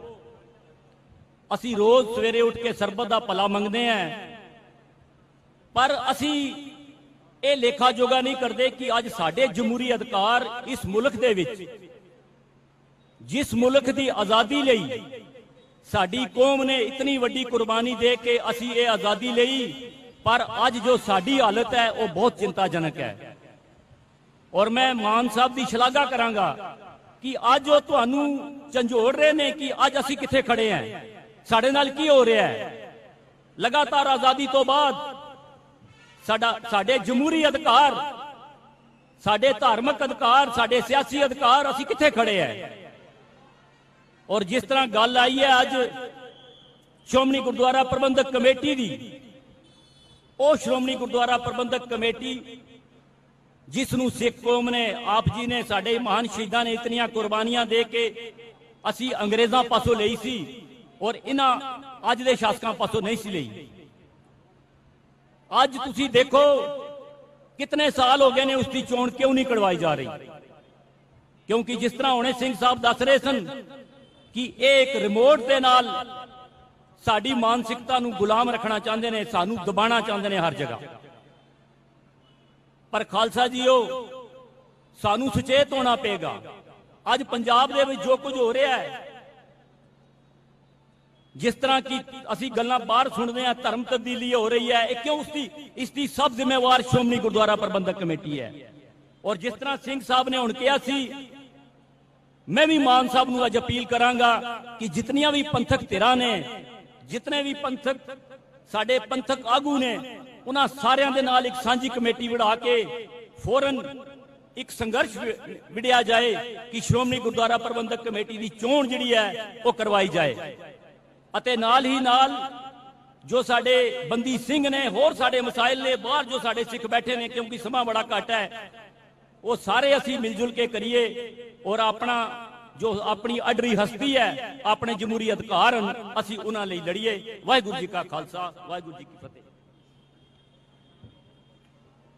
ਗੁਰੂ ਖਾਲਸਾ ਜੀ, ਵਾਹਿਗੁਰੂ ਜੀ ਕਾ ਖਾਲਸਾ, ਵਾਹਿਗੁਰੂ ਜੀ ਕੀ ਫਤਿਹ।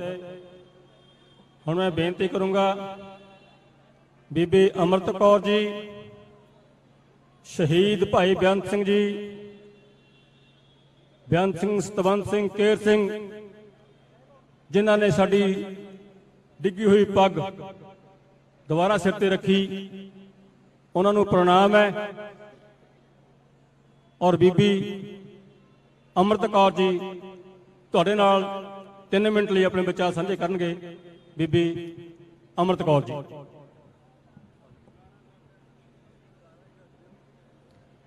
ਇੱਥੇ ਆਈ ਸਾਧ ਸੰਗਤ ਜੀ, ਵਾਹਿਗੁਰੂ ਜੀ ਕਾ ਖਾਲਸਾ, ਵਾਹਿਗੁਰੂ ਜੀ ਕੀ ਫਤਿਹ। SGPC ਸਿੱਖਾਂ ਲਈ ਇੱਕ ਸੁਪਰੀਮ ਸੰਸਥਾ ਹੈ। SGPC ਦਾ ਕੰਮ ਹੈ ਕਿ ਸਿੱਖ ਗੁਰਦੁਆਰਾ ਸਾਹਿਬ ਦੀਆਂ ਸਾਂਭ ਸੰਭਾਲ ਕਰਨੀ, ਪਰ ਅੱਜ SGPC ਕੁਝ ਲੋਕਾਂ ਦੇ ਹੱਥਾਂ ਵਿੱਚ ਹੀ ਰਹਿ ਗਈ ਹੈ ਜੋ ਇਸ ਨੂੰ ਆਪਣੀ ਲੋੜ ਦੇ ਹਿਸਾਬ ਨਾਲ ਵਰਤ ਰਹੇ ਨੇ। ਤੇ SGPC ਦੇ ਇਲੈਕਸ਼ਨ ਵੈਸ ਤਰ੍ਹਾਂ ਦਾ ਹਰ 5 ਸਾਲ ਬਾਅਦ ਹੋਣੇ ਚਾਹੀਦੇ ਨੇ, ਪਰ ਹੁਣ ਇਲੈਕਸ਼ਨਾਂ ਨੂੰ 14 ਸਾਲ ਹੋ ਗਏ ਨੇ ਤੇ ਇਲੈਕਸ਼ਨ ਸਰਕਾਰ ਕਰਵਾ ਨਹੀਂ ਰਹੀ ਹੈ।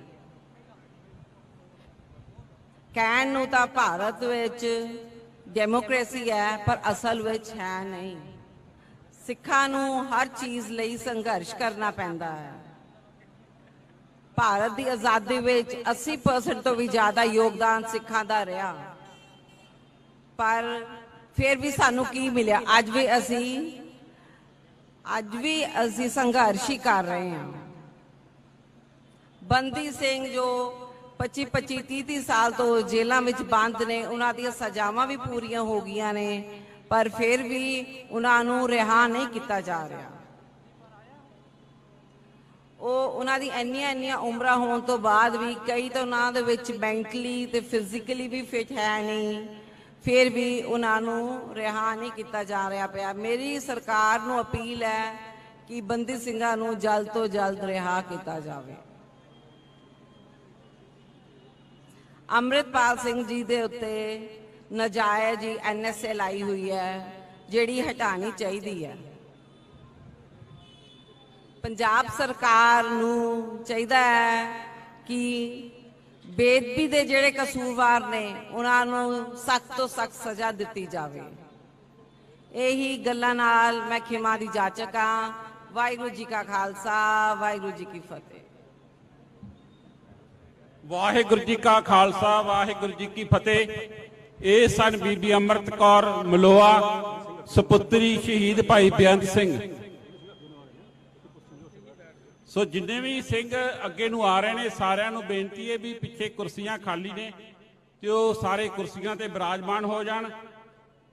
ਸੋ ਬਹੁਤ ਸਾਰੇ ਸਿੰਘ ਜਿਹੜੇ ਆਪੋ ਆਪਣੇ ਵੱਡੇ ਜਥੇ ਲੈ ਕੇ ਇੱਥੇ ਪਹੁੰਚੇ ਨੇ। ਸਰਦਾਰ ਬੇਅੰਤ ਸਿੰਘ ਸੰਧੂ, ਹਲਕਾ ਇੰਚਾਰਜ ਪੱਟੀ, ਚਾਨਣ ਸਿੰਘ ਘਰਿਆਲਾ, ਗੁਰਪ੍ਰੀਤ ਸਿੰਘ ਪਰਿੰਗੜੀ, ਰਣਜੋਤ ਸਿੰਘ ਸਭਰਾ, ਤਨਵੀਰ ਸਿੰਘ, ਸਤਵੀਰ ਸਿੰਘ, ਜੈਮਲ ਸਿੰਘ, ਰਣਜੀਤ ਸਿੰਘ, ਗੁਰਜਿੰਦਰ ਸਿੰਘ, ਬਲਬੀਰ ਸਿੰਘ, ਸਰਦਾਰ ਗੁਰਜੰਟ ਸਿੰਘ, ਬੇਅੰਤ ਸਿੰਘ, ਜਸਵਿੰਦਰ ਸਿੰਘ, ਸਰਵਣ ਸਿੰਘ, ਹਰਜਿੰਦਰ ਸਿੰਘ, ਉਦੇ ਸਿੰਘ ਜ਼ਿਲ੍ਹਾ ਪ੍ਰਧਾਨ ਕਿਸਾਨ ਵਿੰਗ ਤਰਨਤਾਰਨ, ਸਰਦਾਰ ਗੁਰਜਿੰਦਰ ਸਿੰਘ, ਜੈਮਲ ਸਿੰਘ ਤੇ ਸਰਦਾਰ ਹਰਜੀਤ ਸਿੰਘ ਜ਼ਿਲ੍ਹਾ ਪ੍ਰਧਾਨ ਮੀਆਂਪੁਰ ਦੇ ਨਾਲ ਸਰਦਾਰ ਦਲਬਾਗ ਸਿੰਘ ਸੇਰੋਂ, ਸਰਦਾਰ ਬੇਅੰਤ ਸਿੰਘ ਪੱਟੀ, ਸਰਦਾਰ ਚਾਨਣ ਸਿੰਘ ਘਰਿਆਲਾ, ਸਤਿੰਦਰਪਾਲ ਸਿੰਘ ਆਪਣੇ ਜਥਿਆਂ ਸਮੇਤ ਹਾਜ਼ਰ ਹੋਏ ਨੇ।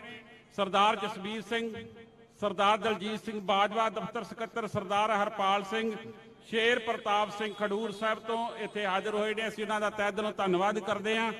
ਸਰਦਾਰ ਜਗਜੀਤ ਸਿੰਘ ਚੋਲਾ ਸਾਹਿਬ, ਯੂਥ ਵਿੰਗ ਦੇ ਪ੍ਰਧਾਨ ਸਰਦਾਰ ਗਗਨਦੀਪ ਸਿੰਘ, ਸੁਰ ਸਿੰਘ, ਬਲਜਿੰਦਰ ਸਿੰਘ ਮੋਹਨਪੁਰ, ਸਰਦਾਰ ਸ਼ਮਸ਼ੇਰ ਸਿੰਘ ਬਰਾੜ ਜ਼ਿਲ੍ਹਾ ਪ੍ਰਧਾਨ ਅੰਮ੍ਰਿਤਸਰ ਦਿਹਾਤੀ, ਸਰਦਾਰ ਕੁਲਵੰਤ ਸਿੰਘ ਕੋਟਲਾ, ਸਰਦਾਰ ਜਗਜੀਤ ਸਿੰਘ ਰਾਮਪੁਰਾ, ਸਰਦਾਰ ਕੁਲਵੰਤ ਸਿੰਘ ਕਾਲੋਵਾਲ, ਸੁਖਜਿੰਦਰ ਸਿੰਘ ਕਨੇਡੀ ਬਟਾਲਾ ਤੋਂ ਇੱਥੇ ਹਾਜ਼ਰ ਹੋਏ ਨੇ। ਤਹਿ ਦਿਲੋਂ ਧੰਨਵਾਦ ਕਰਦੇ ਹਾਂ। ਸਰਦਾਰ ਹਰਪ੍ਰੀਤ ਸਿੰਘ ਹੈਪੀ, ਗੁਰਿੰਦਰ ਸਿੰਘ ਲਾਡੀ, ਅਰਸ਼ਦੀਪ ਸਿੰਘ, ਨਿਸ਼ਾਨ ਸਿੰਘ, ਅਜੀਤ ਸਿੰਘ, ਹਰਪ੍ਰੀਤ ਸਿੰਘ, ਸਰਦਾਰ ਗੁਰਲਾਲ ਸਿੰਘ, ਬਹਾਦਰ ਸਿੰਘ, ਸੁਖਵੰਤ ਸਿੰਘ, ਬੀਬੀ ਬਲਕਰਨ ਕੌਰ ਜ਼ਿਲ੍ਹਾ ਪ੍ਰਧਾਨ ਫਾਜ਼ਿਲਕਾ, ਸਰਦਾਰ ਬਲਦੇਵ ਸਿੰਘ ਦਿਆਲਪੁਰਾ, ਹਲਕਾ ਕਰਤਾਰਪੁਰ ਜਲੰਧਰ ਤੋਂ ਸਾਥੀਆਂ ਸਮੇਤ ਪੁੱਜੇ ਨੇ। ਅਸੀਂ ਤਹਿ ਦਿਲੋਂ ਧੰਨਵਾਦ ਕਰਦੇ ਹਾਂ। ਸਰਦਾਰ ਸ਼ੇਰ ਸਿੰਘ, ਸੂਜਾ ਸਿੰਘ ਸਲੇਮਗੜ੍ਹ, ਮੋਤਾ ਸਿੰਘ ਬੰਗਾ, ਸ਼ਮਸ਼ੇਰ ਸਿੰਘ ਬਰਾੜ, ਸਰਦਾਰ ਕੁਲਵੰਤ ਸਿੰਘ ਸਰਪੰਚ, ਸੁਖਦੇਵ ਸਿੰਘ ਸਰਪੰਚ, ਕਰਨਜੀਤ ਸਿੰਘ ਸੰਧੂ, ਸੁਖਦੇਵ ਸਿੰਘ ਬਰਾੜ, ਸਰਦਾਰ ਪ੍ਰਭ ਸਿਮਰਨ ਸਿੰਘ, ਸਰਦਾਰ ਰਜਿੰਦਰਪਾਲ ਸਿੰਘ ਬਠਿੰਡਾ ਸ਼ਹਿਰੀ ਪ੍ਰਧਾਨ, ਗੁਰਚਰਨ ਸਿੰਘ ਕੋਟਲੀ ਐਗਜ਼ੈਕਟਿਵ ਮੈਂਬਰ, ਗੁਰਚਰਨ ਸਿੰਘ ਭਗਤਾ, ਭੁਪਿੰਦਰ ਸਿੰਘ ਪੱਪੀ, ਭੋਲਾ ਸਿੰਘ ਧੂੜਕੋਟ, ਜਰਨੈਲ ਸਿੰਘ ਦੋਦਰ ਆਪਣੇ ਇੱਕ ਬੱਸ ਨਾਲ ਇੱਥੇ ਪਹੁੰਚੇ ਨੇ। ਤਹਿ ਦਿਲੋਂ ਧੰਨਵਾਦ ਕਰਦੇ ਹਾਂ। ਸੁਖਮੰਦਰ ਸਿੰਘ, ਸਰਦਾਰ ਇਕਬਾਲ ਸਿੰਘ ਬੱਸਾਂ ਲੈ ਕੇ ਆਏ ਨੇ। ਸਭਨਾਂ ਦਾ ਤਹਿ ਦਿਲੋਂ ਧੰਨਵਾਦ ਕਰਦੇ ਹਾਂ। ਸਰਦਾਰ ਬਲਰਾਜ ਸਿੰਘ, ਬੀਬੀ ਅਮਨਦੀਪ ਕੌਰ, ਜਰਨੈਲ ਸਿੰਘ ਦੋਦਰ, ਮਹਿੰਦਰਪਾਲ ਸਿੰਘ, ਕਬਾਲ ਸਿੰਘ, ਬਲੌਰ ਸਿੰਘ, ਜਸਵੰਤ ਸਿੰਘ, ਸੋ ਅਨੰਨਿਆ, ਹਰਜੀਤ ਸਿੰਘ ਸਰਕਲ ਪ੍ਰਧਾਨ ਬਲਾਕ ਫਿਰੋਜ਼ਵਾਲ ਜ਼ਿਲ੍ਹਾ ਮੋਗਾ, ਸੁਖਰਾਜ ਸਿੰਘ, ਸੋ ਸਰਦਾਰ ਕੁਲਵੰਤ ਸਿੰਘ ਕੋਟਲਾ ਗੁੱਜਰ ਪ੍ਰਧਾਨ ਹਲਕਾ, ਸਰਦਾਰ ਸਰਬਜੀਤ ਸਿੰਘ ਜਲੰਧਰ ਖਾਲਸਾ ਜਿਹੜੇ ਐਮਪੀ ਦੀ ਚੋਣ ਲੜੇ ਸੀ, ਉਹਨਾਂ ਦੇ ਨਾਲ ਸਰਦਾਰ ਗੁਰਪ੍ਰੀਤ ਸਿੰਘ, ਸਰਦਾਰ ਗੁਰਮੇਲ ਸਿੰਘ, ਬੀਬੀ ਕੁਲਵਿੰਦਰ ਕੌਰ, ਇਹ ਸਾਰੇ ਹਾਜ਼ਰ ਹੋਏ ਨੇ। ਜ਼ਿਲ੍ਹਾ ਪ੍ਰਧਾਨ ਪੁਲਿਸ ਜ਼ਿਲ੍ਹਾ ਖੰਨਾ ਵੱਲੋਂ ਬਲਵਿੰਦਰ ਸਿੰਘ, ਜਤਿੰਦਰ ਸਿੰਘ, ਰਲਾਵ ਸਿੰਘ, ਮੁਖਤਿਆਰ ਸਿੰਘ ਡਡਵਿੰਡੀ, ਸੀਨੀਅਰ ਮੀਤ ਪ੍ਰਧਾਨ ਜ਼ਿਲ੍ਹਾ ਕਪੂਰਥਲਾ ਆਪਣੇ ਜਥੇ ਸਮੇਤ ਹਾਜ਼ਰ ਹੋਏ ਨੇ। ਸੰਦੀਪ ਸਿੰਘ, ਸੰਤੋਖ ਸਿੰਘ, ਬਲਰਾਜ ਸਿੰਘ, ਮਲਕੀਤ ਸਿੰਘ ਇੱਥੇ ਹਾਜ਼ਰ ਹੋਏ ਨੇ। ਅਸੀਂ ਸਭਨਾਂ ਦਾ ਤਹਿ ਦਿਲੋਂ ਧੰਨਵਾਦ ਕਰਦੇ ਹਾਂ। ਵਾਹਿਗੁਰੂ ਜੀ ਕਾ ਖਾਲਸਾ, ਵਾਹਿਗੁਰੂ ਜੀ ਕੀ ਫਤਿਹ। ਗੁਰੂ ਰੂਪ ਖਾਲਸਾ ਜੀ, ਵਾਹਿਗੁਰੂ ਜੀ ਕਾ ਖਾਲਸਾ, ਵਾਹਿਗੁਰੂ ਜੀ ਕੀ ਫਤਿਹ। ਮੈਂ ਦੁਬਾਰਾ ਫੇਰ ਸੰਗਤ ਦੇ ਚਰਨਾਂ 'ਚ ਬੇਨਤੀ ਕਰਨੀ ਚਾਹੁੰਦਾ ਕਿ ਜਿਹੜੀ ਸੰਗਤ ਅੱਗੇ ਨੂੰ ਆ ਰਹੀ ਹੈ, ਅੱਗੇ ਸਾਰੀਆਂ ਕੁਰਸੀਆਂ ਭਰ ਚੁੱਕੀਆਂ ਨੇ, ਕਿਰਪਾ ਕਰਕੇ ਸਾਈਡਾਂ ਦੇ ਕੁਰਸੀਆਂ ਲੱਗੀਆਂ ਨੇ, ਉੱਥੇ ਬੈਠਣ ਦੀ ਕਿਰਪਾਲਤਾ ਕਰੋ। ਜਿਹੜੇ ਵੀਰ ਖੜੇ ਨੇ ਉਹ ਵੀ ਬੈਠ ਜਾਓ ਜੀ। ਹੁਣ ਮੈਂ ਬੇਨਤੀ ਕਰੂੰਗਾ ਸਰਦਾਰ ਪਲਵਿੰਦਰ ਸਿੰਘ ਜੀ ਤਲਵਾੜਾ, ਆਗੂ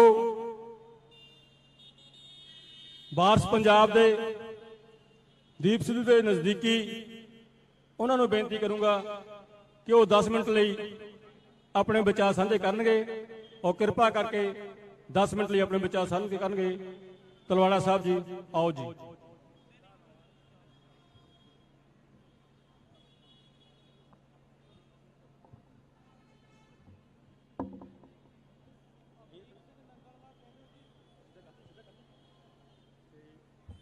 ਨਹੀਂ ਦੂਰ ਹੈ, ਇੱਥੇ ਠੀਕ ਹੈ।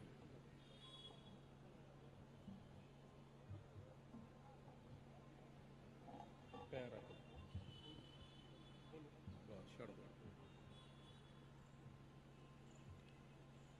ਵਾਹਿਗੁਰੂ ਜੀ ਕਾ ਖਾਲਸਾ ਵਾਹਿਗੁਰੂ ਜੀ ਕੀ ਫਤਿਹ। ਜਮਹੂਰੀਅਤ ਬਹਾਲੀ ਕਰਾਉਣ ਨੂੰ ਫਿਰਦੇ ਆ, ਹਨਾ? ਫਤਿਹ ਦਾ ਆਪਣੇ ਕੋਲ ਜਵਾਬ ਨਹੀਂ ਹੈਗਾ। ਜਿੰਨਾ ਚਿਰ ਗੁਰੂ ਕੇ ਸਿੱਖ ਇੱਕ ਦੂਸਰੇ ਨੂੰ ਮਿਲਣ ਵੇਲੇ ਚੜ੍ਹਦੀ ਕਲਾ ਵਾਲੀ ਫਤਿਹ ਨਹੀਂ ਬੁਲਾਉਂਦੇ, ਉਹਨਾਂ ਚਿਰ ਕੁਛ ਫਤਿਹ ਨਹੀਂ ਹੋਣਾ। ਗੁਰੂ ਕੇ ਸਿੱਖੋ, 10ਵੇਂ ਪਾਤਸ਼ਾਹ ਇਹ ਗੱਲ ਕਹਿ ਕੇ ਗਏ ਨੇ।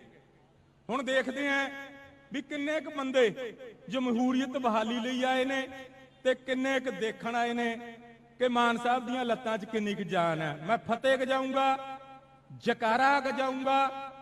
ਨਰਿੰਦਰ ਮੋਦੀ ਉਹਨਾਂ ਦਾ ਸਿਸਟਮ ਗਿੱਲਾ ਹੋ ਜਾਣਾ ਚਾਹੀਦਾ, ਔਰ ਅਮਿਤ ਸ਼ਾਹ ਉਹਨਾਂ ਦਾ, ਤਾਂ ਪੰਥ ਦੀ ਚੜ੍ਹਦੀ ਕਲਾ ਹੋਣੀ ਹੈ। ਬਾਬਾ ਹਰੀ ਸਿੰਘ ਨਲੂਏ ਹੋਣੀ, ਬਾਬਾ ਬੰਦਾ ਸਿੰਘ ਬਹਾਦਰ ਹੋਣੀ, ਸੰਤ ਜਰਨੈਲ ਸਿੰਘ ਹੋਣੀ, ਭਾਈ ਗੁਰਜੰਟ ਸਿੰਘ ਹੋਣੀ, ਭਾਈ ਰਿਸ਼ਪਾਲ ਸਿੰਘ ਹੋਣੀ, ਸਾਡੇ ਸਾਰੇ ਗੁਰੂ ਕੇ ਸਿੱਖ ਮੈਂ ਆਪਸ 'ਚ ਮਿਲਦੇ ਦੇਖੇ ਨੇ ਤੇ ਉਹ ਫਤਿਹ ਪੂਰੀ ਚੜ੍ਹਦੀ ਕਲਾ ਨਾਲ ਬਣਾਉਂਦੇ ਹੁੰਦੇ ਸੀ। ਗੁਰੂ ਕੇ ਸਿੱਖੋ, ਜਮਹੂਰੀਅਤ ਬਹਾਲੀ ਲਈ ਜਿਹੜੇ ਆਏ ਹੋ, ਹੁਣ ਪਤਾ ਲੱਗ ਜੂਗਾ। ਵਾਹਿਗੁਰੂ ਜੀ ਕਾ ਖਾਲਸਾ ਵਾਹਿਗੁਰੂ ਜੀ ਕੀ ਫਤਿਹ। ਸਿੱਖ ਕੌਮ ਦੇ ਰਾਜਨੀਤਿਕ ਬੱਬਰ ਸ਼ੇਰ ਤਾਂ ਬਹੁਤ ਬਣ ਜਾਂਦੇ ਨੇ, ਹਨਾ? ਬੱਬਰ ਸ਼ੇਰ ਉਹ ਜਿਹਦੀ ਗਰਦਨ ਤੇ ਜੱਤ ਹੁੰਦੀ ਆ, ਉਹ ਹੁੰਦਾ। ਸਿੱਖ ਕੌਮ ਦੇ ਬੱਬਰ ਸ਼ੇਰ ਸਰਦਾਰ ਸਿਮਰਨਜੀਤ ਸਿੰਘ ਮਾਨ ਲਈ ਜਿਹੜੇ ਆਏ ਹੋ, ਜਿਹੜੇ ਉਹਨਾਂ ਲਈ ਦਿਨ ਰਾਤ ਇੱਕ ਕਰ ਰਹੇ ਹੋ, ਹੁਣ ਮੈਂ ਜਕਾਰਾ ਛੱਡੂੰਗਾ, ਹੱਥ ਖੜਾ ਕਰਕੇ ਉਹਦਾ ਜਵਾਬ ਦਿਓ। ਬੋਲੇ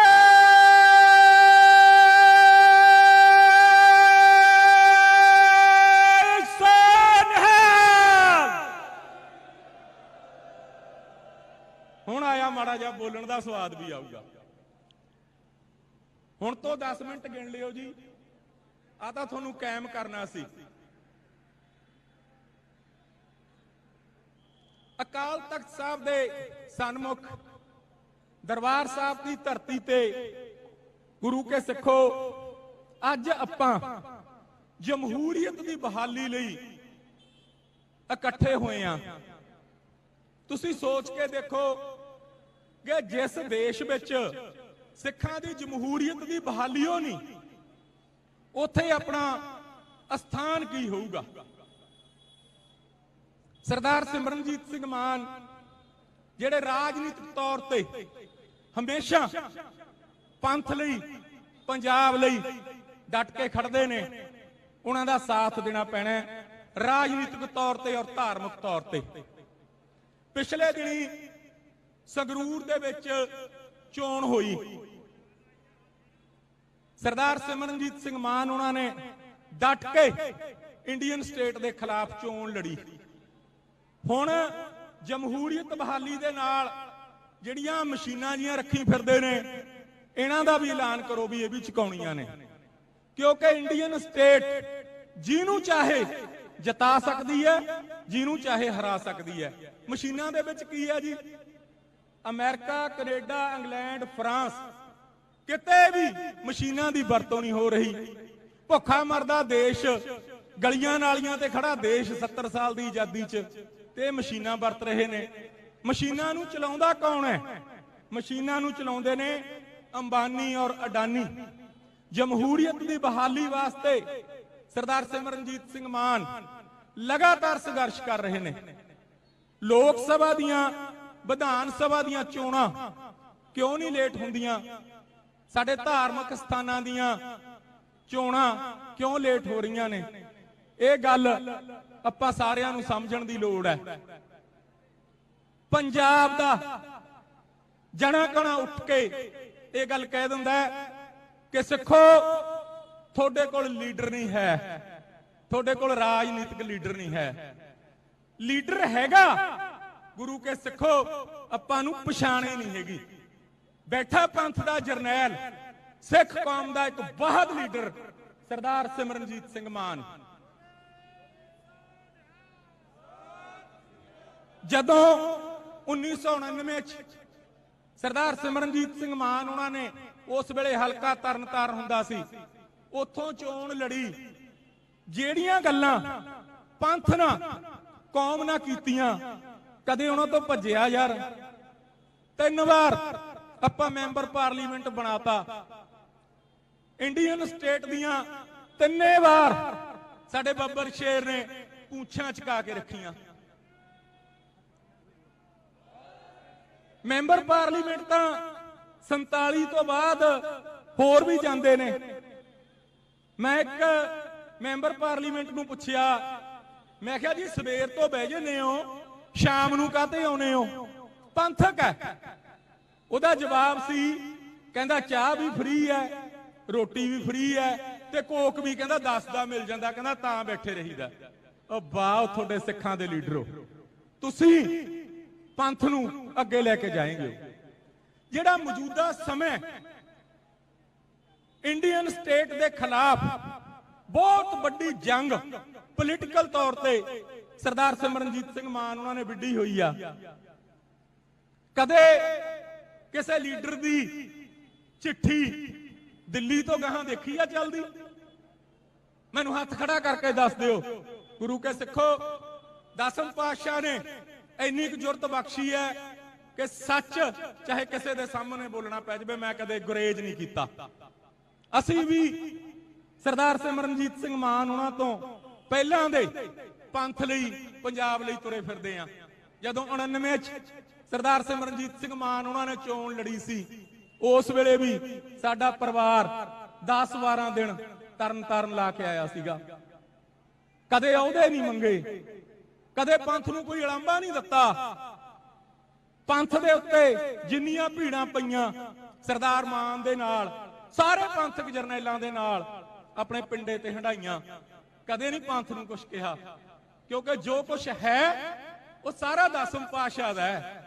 ਆਪਾਂ ਬਹੁਤ ਬੜੇ ਭੁਲੇਖੇ ਪਾਲ ਲੈਂਦੇ ਆ ਕਿ ਖਾਨੀ ਮੈਂ ਕੀ ਕਰਤਾ। ਗੁਰੂ ਕੇ ਸਿੱਖੋ, ਪੰਥ ਦੇ ਵਿੱਚ ਮੈਂ ਨਾਉਂ ਦੀ ਕੋਈ ਚੀਜ਼ ਨਹੀਂ।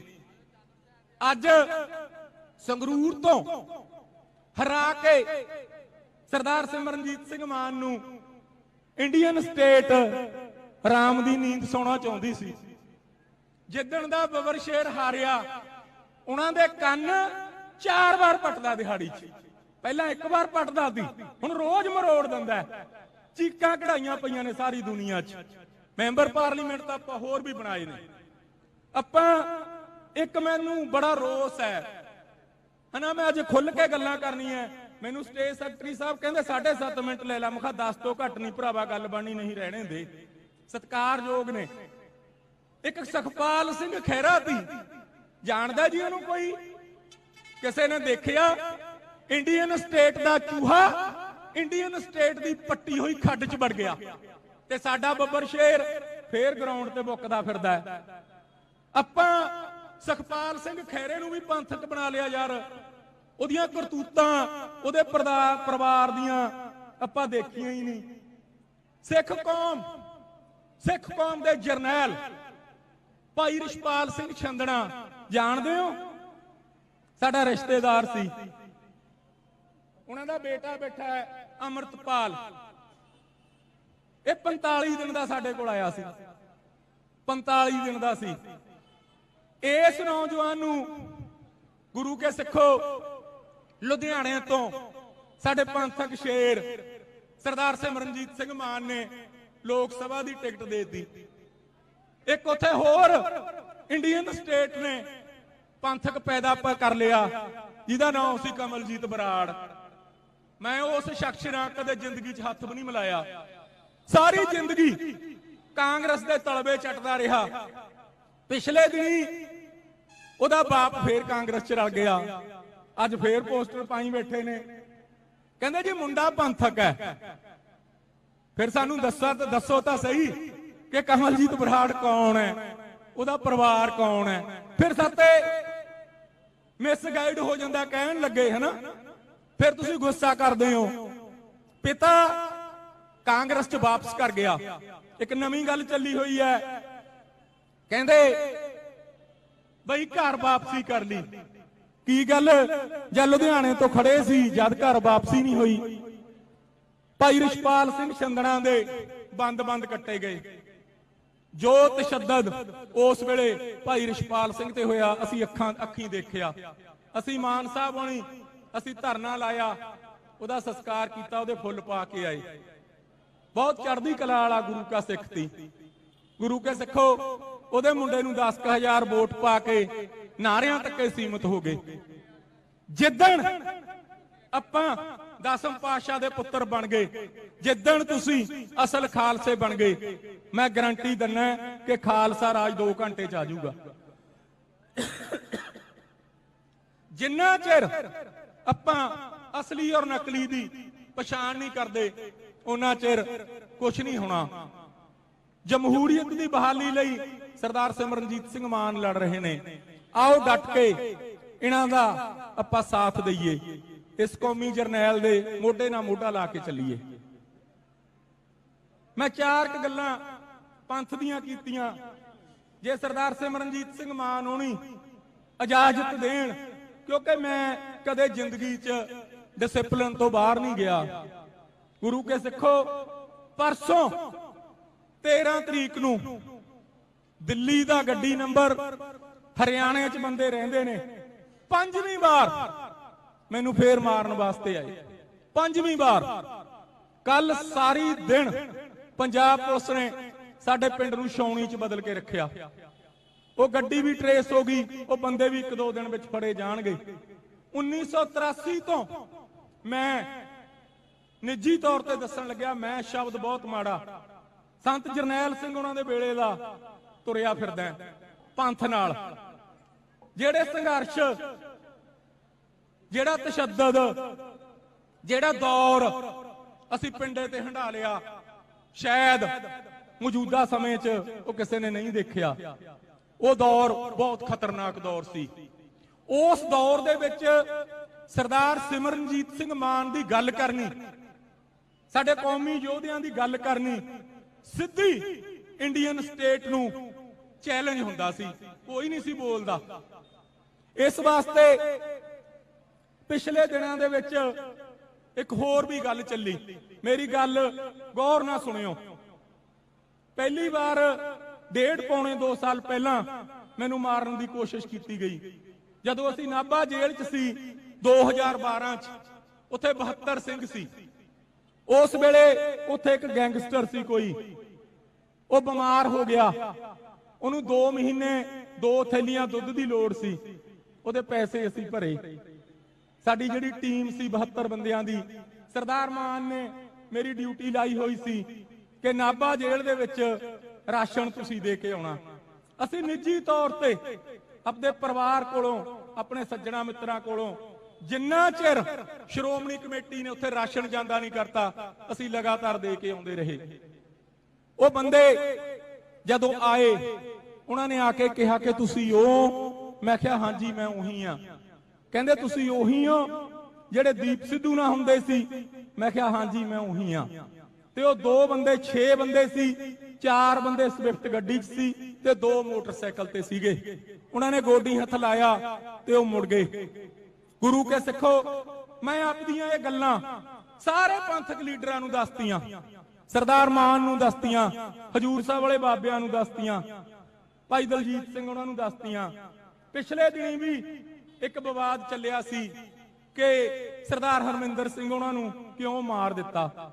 ਭਰਾ ਮਾਰੂ ਜੰਗ ਦੇ ਵਿੱਚ ਪੰਥ ਨੂੰ ਪੈਣਾ ਨਹੀਂ ਚਾਹੀਦਾ। ਮੈਂ ਉਸ ਗੱਲ ਨੂੰ ਨੇੜੇ ਲਾਉਣ ਲਈ ਪੂਰਾ ਤਰੱਦਦ ਕਰ ਰਿਹਾ ਕਿ ਉਹ ਗੱਲ ਨੇੜੇ ਲੱਗੇ। ਬੈਠੇ ਨੇ ਸਰਦਾਰ ਬਲੇਰ ਸਾਹਿਬ, ਮੇਰੀ ਇਹਨਾਂ ਨਾਲ ਗੱਲ ਹੋਈ ਹੈ, ਮਾਨ ਸਾਹਿਬ ਨਾਲ ਵੀ ਮੈਂ ਕਰਕੇ ਆਇਆ, ਇਹ ਨੇੜੇ ਲਾਵਾਂਗੇ। ਪਰ ਮੈਨੂੰ ਇੱਕ ਗੱਲ ਦੱਸੋ, ਜੇ ਕੋਈ ਮਾਰਨ ਆ ਜਾਵੇ, ਉਹਨੂੰ ਅਸੀਂ ਠੋਕਤਾ, ਫੇਰ ਨਾ ਕਹੋ ਕਿ ਪੰਥ ਦਾ ਜਰਨੈਲ ਮਾਰਤਾ ਜਾਂ ਫਲਾਣਾ ਮਾਰਤਾ। ਫੇਰ ਤਾਂ 10ਵੇਂ ਪਾਤਸ਼ਾਹ ਕਹਿ ਕੇ ਗਏ ਨੇ ਨਾ ਕਿ ਚੱਲ ਕੇ ਆਏ ਨੂੰ ਦੇਗ ਤੇ ਚੜ ਕੇ ਆਏ ਨੂੰ ਤੇਗ। ਆ ਜਿਹੜੀਆਂ ਪਿਸਤੌਲੜੀਆਂ ਜੀਆਂ ਦਿਖਾ ਕੇ ਗੁਰੂ ਕੇ ਸਿੱਖੋ ਤੁਸੀਂ ਸਾਨੂੰ ਡਰਾਉਣਾ ਚਾਹੁੰਦੇ ਹੋ ਨਾ, ਇਹਨਾਂ ਨਾਲ ਤਾਂ ਕਦੇ ਜਵਾਕ ਵੀ ਨਹੀਂ ਸੀ ਸਾਡੇ ਖੇਲੇ। ਅਸੀਂ ਹਥਿਆਰ ਚਲਾਉਣੇ ਹੀ ਛੱਡੇ ਨੇ, ਰੱਖੇ ਨਹੀਂ ਹਲੇ।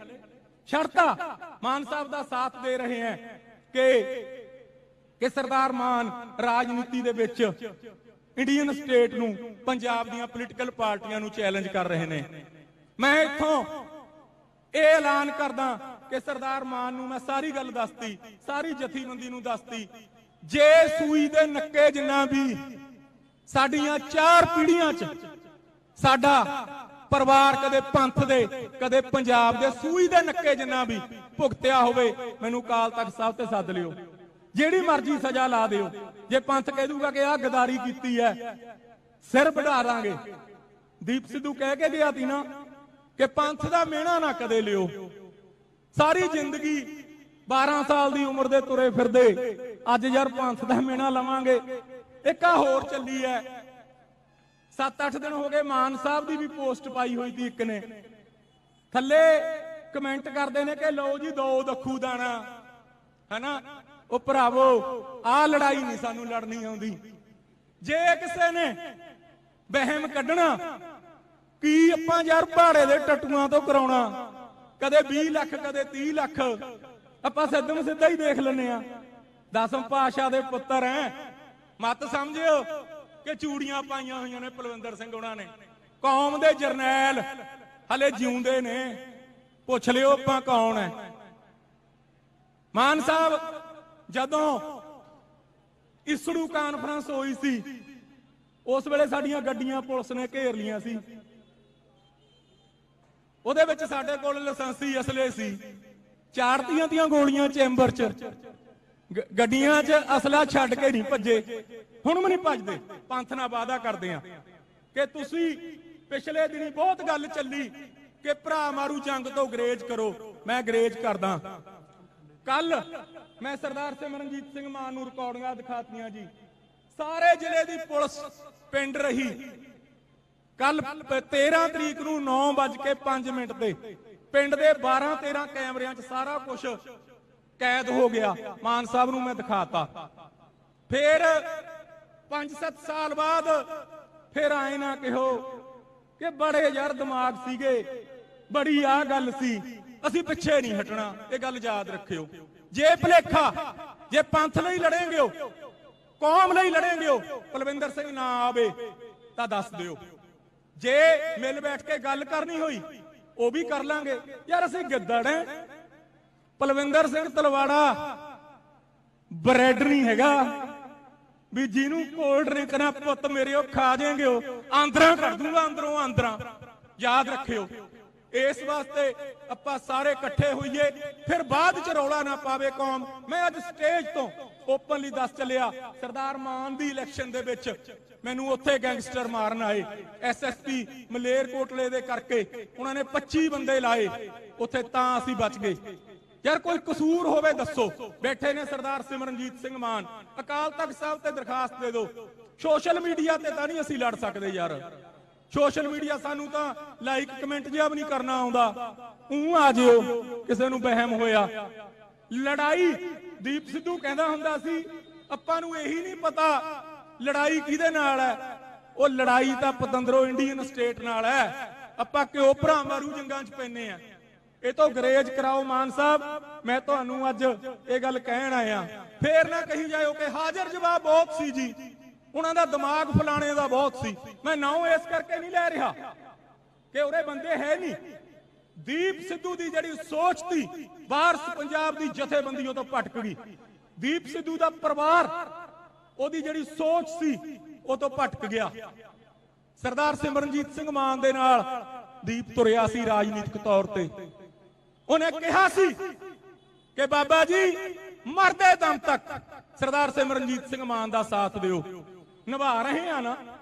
ਕਦੇ ਹੋਰ ਦੇਖਿਆ ਕਿਤੇ, ਕਦੇ ਪੰਥ ਦੀ ਲੜਾਈ ਹੋਵੇ, ਮਾਨ ਸਾਹਿਬ ਬੈਠੇ ਨੇ, ਕਦੇ ਟਿਕਟ ਮੰਗੀ ਹੋਵੇ ਯਾਰ, ਕਦੇ ਕੋਈ ਅਹੁਦਾ ਮੰਗਿਆ ਹੋਵੇ, ਕੋਈ ਇੱਕ ਫੋਨ ਕਰ ਦੇਣ। ਬਲੇਰ ਸਾਹਿਬ ਬੈਠੇ ਨੇ, ਇਹਨਾਂ ਨੇ ਫੋਨ ਕਰਿਆ, ਹਾਲਾਂਕਿ ਮੇਰੀ ਸਿਹਤ ਠੀਕ ਨਹੀਂ ਸੀ, ਮੈਨੂੰ ਪੁਲਿਸ ਨੇ ਕਿਹਾ ਸੀ ਕਿ ਜ਼ਿਲ੍ਹੇ ਤੋਂ ਬਾਹਰ ਨਹੀਂ ਜਾਣਾ। ਮਾਨ ਸਾਹਿਬ ਨੇ ਮੈਨੂੰ ਕਿਹਾ ਕਿ ਤੈਂ ਆਉਣਾ, ਬਲੇਰ ਸਾਹਿਬ ਨੇ ਕਿਹਾ, ਹਰਮਨ ਉਹਨਾਂ ਨੇ ਕਿਹਾ, ਅਸੀਂ ਆਏ। ਨਹੀਂ ਤਾਂ ਇਹ ਸਮਝਣਾ ਸੀ ਕਿ ਖਣੀ ਡਰ ਗਏ। ਡਰ ਡੋਰ ਨਹੀਂ ਹੈਗਾ। ਸੰਤ ਜਰਨੈਲ ਸਿੰਘ ਉਹਨਾਂ ਦੀ ਗੋਦੀ 'ਚ ਬੈਠੇ ਐ। ਕਦੇ ਇੰਡੀਅਨ ਸਟੇਟ ਦੀਆਂ ਲੇਲੜੀਆਂ ਨਹੀਂ ਕੱਢੀਆਂ, ਕਦੇ ਇੰਡੀਅਨ ਸਟੇਟ ਦੇ ਜਾ ਕੇ ਮਿੰਨਤਾਂ ਨਹੀਂ ਕੀਤੀਆਂ। 10ਵੇਂ ਪਾਤਸ਼ਾਹ ਦੇ ਪੁੱਤਰ ਐ। ਐਂ ਵੀ ਨਾ ਸਮਝ ਲਿਓ ਕਿ ਲਾਇਸੈਂਸ ਹੈ ਨਹੀਂ, ਫੇਰ ਘਰੇ ਲਾ ਦਾਂਗੇ ਜੇ ਪੰਥ ਨੂੰ ਲੋੜ ਪਈ। ਵਾਹਿਗੁਰੂ ਜੀ ਕਾ ਖਾਲਸਾ, ਵਾਹਿਗੁਰੂ ਜੀ ਕੀ ਫਤਿਹ। ਗੁਰੂ ਰੂਪ ਖਾਲਸਾ ਜੀ, ਵਾਹਿਗੁਰੂ ਜੀ ਕਾ ਖਾਲਸਾ, ਵਾਹਿਗੁਰੂ ਜੀ ਕੀ ਫਤਿਹ।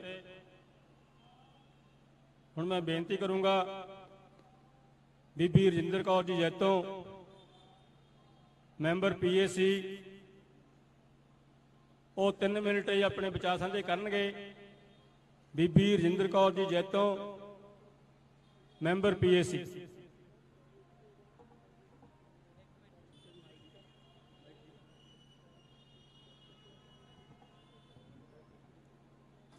ਗੁਰੂ ਰਾਮਦਾਸ ਪਾਤਸ਼ਾਹ ਦੀ ਨਿੱਘੀ ਗੋਦ ਵਿੱਚ ਬੈਠੀ ਸਾਧ ਸੰਗਤ, ਮੇਰੀ ਸਮੁੱਚੀ ਲੀਡਰਸ਼ਿਪ ਫਤਿਹ ਦੀ ਸਾਂਝ ਪਾਈਏ। ਵਾਹਿਗੁਰੂ ਜੀ ਕਾ ਖਾਲਸਾ, ਵਾਹਿਗੁਰੂ ਜੀ ਕੀ ਫਤਿਹ। ਅੱਜ ਆਪਾਂ ਜਮਹੂਰੀਅਤ ਬਹਾਲ ਦਿਵਸ ਤੇ ਆਏ ਆ। ਭਾਵੇਂ ਇੰਡੀਆ ਆਪਣੇ ਆਪ ਨੂੰ ਸਭ ਤੋਂ ਵੱਡਾ ਲੋਕਤੰਤਰ ਕਹਿੰਦਾ ਹੈ, ਪਰ ਇਹਦੇ ਵਿੱਚ ਲੋਕਤੰਤਰ ਕਿਤੇ ਹੈ ਨਹੀਂ। ਇੱਥੇ ਘੱਟ ਗਿਣਤੀਆਂ ਸੇਫ ਨਹੀਂ। ਮਨੀਪੁਰ ਵਿੱਚ ਈਸਾਈ ਬੀਬੀਆਂ ਨੂੰ ਨੰਗਿਆਂ ਕਰਕੇ ਤੋਰਿਆ ਗਿਆ। ਹਰਿਆਣੇ ਦੇ ਵਿੱਚ ਮੁਸਲਮਾਨ ਭਰਾਵਾਂ ਨੂੰ ਇਸ ਕਰਕੇ ਮਾਰਿਆ ਗਿਆ ਕਿ ਉਹਨਾਂ ਦੀ ਪਤੀਲੀ ਵਿੱਚ ਗਊ ਮਾਸ ਰਿੱਝਿਆ। ਇਸ ਗੱਲ ਦਾ ਸ਼ੱਕ ਹੈ। ਔਰ ਸਿੱਖਾਂ ਨਾਲ ਹੋਰ ਵੀ ਵੱਧ ਤੋਂ ਬਦਤਰ ਸਲੂਕ। ਸਾਡੀ ਇੱਕ ਬੱਚੀ ਜੋ ਕਿ ਵਕੀਲ ਸੀ, ਜੱਜ ਦਾ ਪੇਪਰ ਦੇਣ ਜਾ ਰਹੀ ਸੀ ਰਾਜਸਥਾਨ 'ਚ, ਉਸ ਬੱਚੀ ਨੂੰ ਕਕਾਰ ਲਾਉਣ ਲਈ ਮਜਬੂਰ ਕੀਤਾ ਗਿਆ। ਕਿੱਥੇ ਹੈ ਲੋਕਤੰਤਰ? ਅੱਜ ਇੰਡੀਅਨ ਗਵਰਨਮੈਂਟ ਨਾਲ ਸਾਡੀ ਲੜਾਈ ਹੈ। ਜਦੋਂ ਦਾ ਦੇਸ਼ ਆਜ਼ਾਦ ਹੋਇਆ ਉਸ ਤੋਂ ਜਸਟ ਬਾਅਦ ਸਾਰੇ ਡੀਸੀਆਂ ਨੂੰ ਸਰਕੂਲੇਸ਼ਨ ਜਾਰੀ ਕਰਕੇ ਕਹਿਤਾ ਸੀ ਸਿੱਖ ਇੱਕ ਜਰਾਇਮ ਪੇਸ਼ਾ ਕੌਮ ਹੈ। ਸਿੱਖ ਇੱਕ ਜਰਾਇਮ ਪੇਸ਼ਾ ਕੌਮ ਹੈ। 1955 ਵਿੱਚ ਦਰਬਾਰ ਸਾਹਿਬ ਤੇ ਇੰਡੀਅਨ ਪੁਲਿਸ ਚੜੀ ਸੀ। ਇਹ ਇਤਿਹਾਸ ਦੀਆਂ ਗੱਲਾਂ। ਕਿੱਥੇ ਅਸੀਂ? ਜਮਹੂਰੀਅਤ ਹੈ ਕਿੱਥੇ? 1925 ਵਿੱਚ ਸ਼੍ਰੋਮਣੀ ਕਮੇਟੀ ਬੜੀ ਜੱਦੋ-ਜਹਿਦ ਨਾਲ ਹਾਸਲ ਕੀਤੀ ਸੀ। ਬੜੀਆਂ ਕੁਰਬਾਨੀਆਂ ਹੋਈਆਂ। ਸਾਡੀ ਮਿੰਨੀ ਪਾਰਲੀਮੈਂਟ ਹੈ। ਅੱਜ ਸੈਂਟਰ ਦਾ ਜ਼ੋਰ ਲੱਗਿਆ ਕਿ ਸਰਦਾਰ ਮਾਨ ਵਰਗਾ ਸੁਹਿਰਦ ਬੰਦਾ, ਕੌਮ ਦਾ ਲੀਡਰ, ਕੌਮ ਦਾ ਜਰਨੈਲ ਜੇ ਸ਼੍ਰੋਮਣੀ ਕਮੇਟੀ ਤੇ ਅੱਗੇ ਆ ਗਿਆ ਤਾਂ ਸਾਨੂੰ ਮੂੰਹ ਤੋੜਵਾ ਜਵਾਬ ਦੇਗਾ। ਸ਼੍ਰੋਮਣੀ ਕਮੇਟੀ ਕੋਲ ਇੰਨਾ ਪੈਸਾ ਹੈ। ਸ਼੍ਰੋਮਣੀ ਕਮੇਟੀ ਦੇ ਇਲੈਕਸ਼ਨ ਕਿਉਂ ਨਹੀਂ ਹੋ ਰਹੇ? ਕਿ ਇੰਡੀਅਨ ਸਟੇਟ ਚਾਹੁੰਦੀ ਹੈ ਕਿ ਇੱਥੇ ਬਾਦਲ ਕਾਬਜ ਰਵੇ। ਜਾਂ ਅਸੀਂ ਇਲੈਕਸ਼ਨ ਉਦੋਂ ਕਰਾਈਏ ਜਦੋਂ ਮਾਹੌਲ ਬਾਦਲਾਂ ਦਾ ਸਾਜ਼ਗਾਰ ਹੋਵੇ। ਸੋ ਗੁਰੂ ਪਿਆਰਿਓ, ਜਿਵੇਂ ਤਲਵਾੜਾ ਸਾਹਿਬ ਨੇ ਦੱਸਿਆ ਕਿ ਅਸੀਂ ਪਛਾਣ ਹੀ ਨਹੀਂ ਕਰ ਸਕੇ ਸਾਡੀ ਲੜਾਈ ਕਿਹਦੇ ਨਾਲ ਹੈ। ਸਾਡੀ ਲੜਾਈ ਇੰਡੀਅਨ ਸਟੇਟ ਨਾਲ ਹੈ। ਸਾਡੇ 32 ਸਾਲਾਂ ਤੋਂ ਸਿੰਘ ਜੇਲ੍ਹਾਂ 'ਚ ਪਏ ਐ।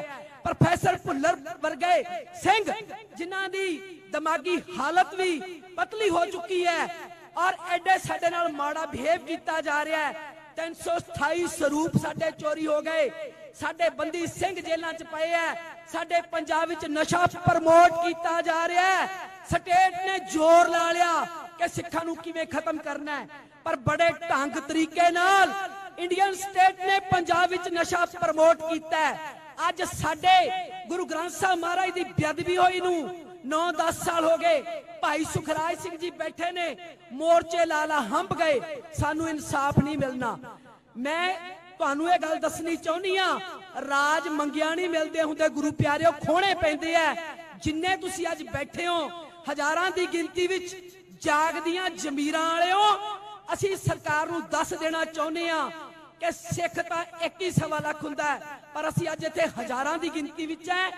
ਅਸੀਂ ਆਪਣੇ ਅਧਿਕਾਰ ਲੈ ਲੈਣੇ ਆ। ਉਹ ਦਿਨ ਦੂਰ ਨਹੀਂ ਜਦੋਂ ਇੱਥੇ ਖਾਲਸੇ ਦਾ ਰਾਜ ਹੋਏਗਾ। ਅੱਜ ਬਾਦਲ ਕਿਆਂ ਨੂੰ ਆਪਣੇ ਕੀਤੇ ਦਾ ਖਮਿਆਜਾ ਭੁਗਤ ਰਹੇ ਆ। ਅੱਜ ਉਹਨਾਂ ਦੀ ਜਿਹੜੀ ਇਲੈਕਸ਼ਨ ਦੀ ਹੈਗੀ ਹੈ ਰੇਸ਼ੋ 6% ਪਹੁੰਚ ਗਈ। ਉਹਨਾਂ ਨੇ ਗੁਰੂ ਗ੍ਰੰਥ ਸਾਹਿਬ ਮਹਾਰਾਜ ਦੀ ਬੇਅਦਬੀ ਉਹਨਾਂ ਦੇ ਟਾਈਮ ਵਿੱਚ ਹੋਈ। ਉਹਨਾਂ ਨੇ ਇਨਸਾਫ ਕੀ ਦੇਣਾ ਸੀ, ਸਗੋਂ 2 ਸਿੰਘ ਸ਼ਹੀਦ ਹੋਏ, ਪੁਲਿਸ ਨੂੰ ਅਣਪਛਾਤੀ ਦੱਸਿਆ ਤੇ ਬਦਲੇ ਵਿੱਚ 2 ਸਿੰਘਾਂ ਦੀ ਸ਼ਹੀਦੀ ਹੋਈ। ਤੇ ਜਦੋਂ ਗੁਰੂ ਗ੍ਰੰਥ ਸਾਹਿਬ ਮਹਾਰਾਜ ਦੇ ਸਰੂਪਾਂ ਦੀ ਗੱਲ ਆਈ, ਰੁਪਿੰਦਰ ਜਸਵਿੰਦਰ 5 ਗਰਾਈ ਦੇ 2 ਮੁੰਡੇ ਫੜ ਕੇ ਆਲ ਵਰਲਡ ਵਿੱਚ ਸੰਦੇਸ਼ ਦਿੱਤਾ ਕਿ ਸਿੱਖ ਆਪ ਹੀ ਆਪਣੇ ਗੁਰੂ ਦੀ ਬੇਅਦਬੀ ਕਰਦੇ ਆ। ਸੋ ਗੁਰੂ ਪਿਆਰਿਓ, ਅੱਜ ਜਿੰਨੇ ਤੁਸੀਂ ਬੈਠੇ ਹੋ ਸਾਰਿਆਂ ਨੂੰ ਮੇਰਾ ਸਿਰ ਝੁਕਦਾ ਹੈ। ਅੱਜ ਸਾਡੀ ਕੌਮ ਕੋਲ ਜਰਨੈਲ ਹੈ ਸਰਦਾਰ ਸਿਮਰਨਜੀਤ ਸਿੰਘ ਮਾਨ, ਜਿਨੇ 40 ਸਾਲ ਕੌਮ ਦੀ ਸੇਵਾ ਕੀਤੀ ਹੈ। ਨਾ ਵਿਕਿਆ ਨਾ ਝੁਕਿਆ, ਜਿਵੇਂ ਤਲਵਾੜਾ ਸਾਹਿਬ ਨੇ ਕਿਹਾ, ਇੰਡੀਅਨ ਸਟੇਟ ਦੇ ਨੱਕ ਵਿੱਚ ਦਮ ਕਰਕੇ ਰੱਖਦਾ।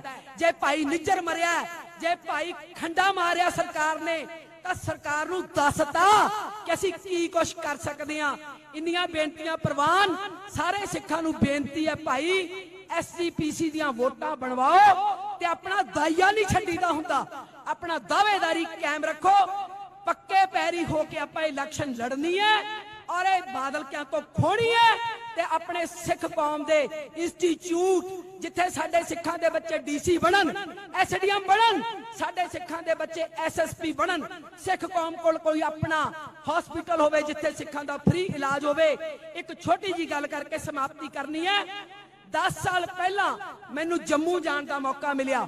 ਉੱਥੋਂ ਦੀ ਪ੍ਰਬੰਧਕ ਕਮੇਟੀ ਨੇ ਲਿਖ ਕੇ ਲਾਇਆ ਸੀ ਕਿ ਡਾਕਟਰੀ ਦੀ ਪੜ੍ਹਾਈ ਅਸੀਂ ਫ੍ਰੀ ਕਰਾਵਾਂਗੇ, ਭਾਵੇਂ ਕਰੋੜ ਰੁਪਇਆ ਲੱਗ ਜੇ, ਸ਼ਰਤ ਹੈ ਕਿ ਉਹ ਬੱਚਾ ਅੰਮ੍ਰਿਤਧਾਰੀ ਹੋਣਾ ਚਾਹੀਦਾ ਹੈ, ਉਹਦੇ ਪੇਰੈਂਟਸ ਅੰਮ੍ਰਿਤਧਾਰੀ ਹੋਣੇ ਚਾਹੀਦੇ ਹੈ, ਤੇ ਸਾਡੇ ਕੋਲ ਤਾਂ ਕਰੋੜਾਂ ਰੁਪਈਆਂ ਦਾ ਬਜਟ ਹੋਊਗਾ।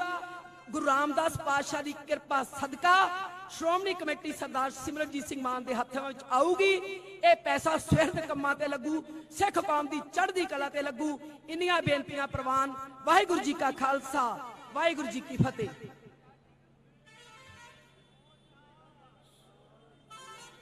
ਵਾਹਿਗੁਰੂ ਜੀ ਕਾ ਖਾਲਸਾ, ਵਾਹਿਗੁਰੂ ਜੀ ਕੀ ਫਤਿਹ।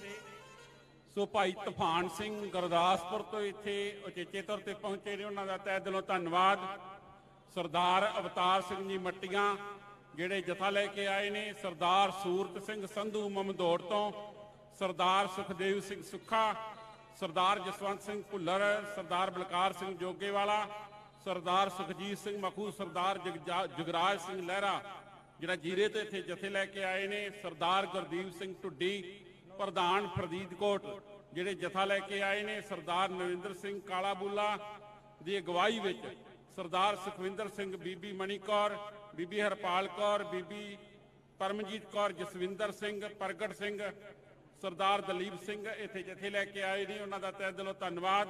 ਸਰਦਾਰ ਮਹਿੰਦਰਪਾਲ ਸਿੰਘ ਮਹਿਤੇ ਤੋਂ ਇੱਕ ਬੱਸ ਤੇ 2 ਗੱਡੀਆਂ, ਸਰਦਾਰ ਬਲਕਾਰ ਸਿੰਘ ਬਾਲੀਆ, ਸਰਦਾਰ ਤਰਲੋਕ ਸਿੰਘ ਪ੍ਰਧਾਨ ਸ਼ਹਿਰੀ ਜੰਡਿਆਲਾ ਆਪਣੇ ਜਥੇ ਲੈ ਕੇ ਆਏ ਨੇ, ਤਹਿ ਦਿਲੋਂ ਧੰਨਵਾਦ। ਭਾਈ ਤੂਫਾਨ ਸਿੰਘ ਖਾਲਸਾ ਗੁਰਦਾਸਪੁਰ ਤੋਂ ਆਪਣੇ ਜਥੇ ਨਾਲ ਪਹੁੰਚੇ ਨੇ, ਸਰਦਾਰ ਗੁਰਬਚਨ ਸਿੰਘ ਪਵਾਰ, ਸਰਦਾਰ ਕੁਲਵੰਤ ਸਿੰਘ ਮਜਾਇਲ, ਜਸਵਿੰਦਰ ਸਿੰਘ ਕਥਾਵਾਚਕ, ਭਗਵਾਨ ਸਿੰਘ ਸੰਧੂ, ਸਰਦਾਰ ਧੀਰ ਸਿੰਘ ਇੱਥੇ ਪਹੁੰਚੇ ਨੇ, ਉਹਨਾਂ ਦਾ ਤਹਿ ਦਿਲੋਂ ਧੰਨਵਾਦ। ਸਰਦਾਰ ਹਿਰਦੇਪਾਲ ਸਿੰਘ ਅਤੇ ਸਰਦਾਰ ਓਂਕਾਰ ਸਿੰਘ ਜਿਹੜੇ ਜਲੰਧਰ ਤੋਂ ਤੇ ਕਪੂਰਥਲੇ ਤੋਂ ਇੱਥੇ ਪਹੁੰਚੇ ਨੇ, ਉਹਨਾਂ ਦਾ ਤਹਿ ਦਿਲੋਂ ਧੰਨਵਾਦ। ਸਰਦਾਰ ਗੁਰਪ੍ਰੀਤ ਸਿੰਘ ਜ਼ਿਲ੍ਹਾ ਪ੍ਰਧਾਨ ਮੋਗਾ ਪਹੁੰਚੇ ਨੇ ਯੂਥ ਦੇ, ਉਹਨਾਂ ਦਾ ਤਹਿ ਦਿਲੋਂ ਧੰਨਵਾਦ। ਜ਼ਿਲ੍ਹਾ ਬਰਨਾਲਾ ਤੋਂ ਕਿਸਾਨ ਵਿੰਗ ਪ੍ਰਧਾਨ ਸਰਦਾਰ ਗੁਰਤੇਜ ਸਿੰਘ ਅਸਪਾਲ, ਸਰਦਾਰ ਜਸਵੀਰ ਸਿੰਘ ਸੰਘੇੜਾ, ਬੱਗਾ ਸਿੰਘ ਅਸਪਾਲ, ਕੁਲਵਿੰਦਰ ਸਿੰਘ ਕਰਮਗੜ੍ਹ ਆਪਣੇ ਜਥੇ ਸਮੇਤ ਇੱਥੇ ਪਹੁੰਚੇ ਨੇ, ਉਹਨਾਂ ਸਭਨਾਂ ਦਾ ਤਹਿ ਦਿਲੋਂ ਧੰਨਵਾਦ ਕਰਦੇ ਹਾਂ। ਸਰਦਾਰ ਗੁਰਨੈਬ ਸਿੰਘ ਜੀ ਰਾਮਪੁਰਾ ਸੰਗਰੂਰ ਤੋਂ ਆਪਣੇ ਜਥੇ ਨਾਲ, ਸਰਦਾਰ ਨਰਿੰਦਰ ਸਿੰਘ ਕਾਲਾਬੂਲਾ ਤੇ ਸਰਦਾਰ ਜਸਵਿੰਦਰ ਸਿੰਘ ਬੀਬੜ, ਮਨਜਿੰਦਰ ਸਿੰਘ ਕਲੇਰ ਬਾਗੜੀਆਂ, ਸਰਦਾਰ ਸਰਬਜੀਤ ਸਿੰਘ ਜੀ ਤਰਨਤਾਰਨ ਆਪਣੇ ਸਾਥੀਆਂ ਸਮੇਤ ਆਏ ਨੇ, ਜਗਜੀਤ ਸਿੰਘ ਮੋਗਾ, ਹਰਨੀਤ ਸਿੰਘ ਧਰਮਕੋਟ ਤੋਂ, ਸਰਕਲ ਜਥੇਦਾਰ ਸ਼੍ਰੋਮਣੀ ਅਕਾਲੀ ਦਲ ਅੰਮ੍ਰਿਤਸਰ ਸੁਖਵਿੰਦਰ ਸਿੰਘ, ਹਰਮੇਲ ਸਿੰਘ ਯੋਧੇ ਟੀਮ ਵੱਲੋਂ ਪਿਤਾ ਹਰਮੇਲ ਸਿੰਘ ਯੋਧੇ, ਮਾਤਾ ਹਰਮੇਲ ਸਿੰਘ ਯੋਧੇ ਜੀ ਇੱਥੇ ਪਹੁੰਚੇ ਨੇ, ਤਹਿ ਦਿਲੋਂ ਧੰਨਵਾਦ ਕਰਦੇ ਹਾਂ। ਸਰਦਾਰ ਦਰਸ਼ਨ ਸਿੰਘ ਜੀ ਮੰਡੇਰ 7 ਬੱਸਾਂ ਦਾ ਕਾਫਲਾ ਲੈ ਕੇ ਸਰਦਾਰ ਗੋਬਿੰਦ ਸਿੰਘ ਸੰਧੂ ਦੇ ਅਗਵਾਈ ਵਿੱਚ ਸਰਦਾਰ ਬਰਨਾਲੇ ਤੋਂ ਇੱਥੇ ਪਹੁੰਚੇ ਨੇ, ਸਭਨਾਂ ਦਾ ਤਹਿ ਦਿਲੋਂ ਧੰਨਵਾਦ। ਜ਼ਿਲ੍ਹਾ ਫਤਿਹਗੜ੍ਹ ਸਾਹਿਬ ਤੋਂ ਸਰਦਾਰ ਸ਼ਿੰਗਾਰਾ ਸਿੰਘ ਬਡਲਾ, ਸਰਦਾਰ ਧਰਮ ਸਿੰਘ ਕਲੋੜ ਅਤੇ ਸਰਦਾਰ ਗੁਰਪ੍ਰੀਤ ਸਿੰਘ ਝਾਂਪੁਰ ਆਪਣੇ ਜਥੇ ਨਾਲ ਪਹੁੰਚੇ ਨੇ, ਸਭਨਾਂ ਦਾ ਤਹਿ ਦਿਲੋਂ ਧੰਨਵਾਦ। ਫਰੀਦਕੋਟ ਤੋਂ ਗੁਰਜੰਟ ਸਿੰਘ ਬਰਾੜ, ਜਸਵੰਤ ਸਿੰਘ ਤੇ ਸਰਦਾਰ ਕੁਲਵੰਤ ਸਿੰਘ ਪਹੁੰਚੇ ਨੇ, ਤਹਿ ਦਿਲੋਂ ਧੰਨਵਾਦ। ਸਰਦਾਰ ਸੁਖਮੰਦਰ ਸਿੰਘ ਖੋਸਾ, ਰਣਧੀਰ ਸਿੰਘ, ਜਥੇਦਾਰ ਅਮਰੀਕ ਸਿੰਘ ਜੀ ਨੰਗਲ, ਜਥੇਬੰਦਕ ਸਕੱਤਰ ਮਾਝਾ ਜ਼ੋਨ, ਉਹ ਬੱਸਾਂ ਦੇ ਕਾਫਲੇ ਲੈ ਕੇ ਆਏ ਨੇ, ਉਹਨਾਂ ਦਾ ਤਹਿ ਦਿਲੋਂ ਧੰਨਵਾਦ।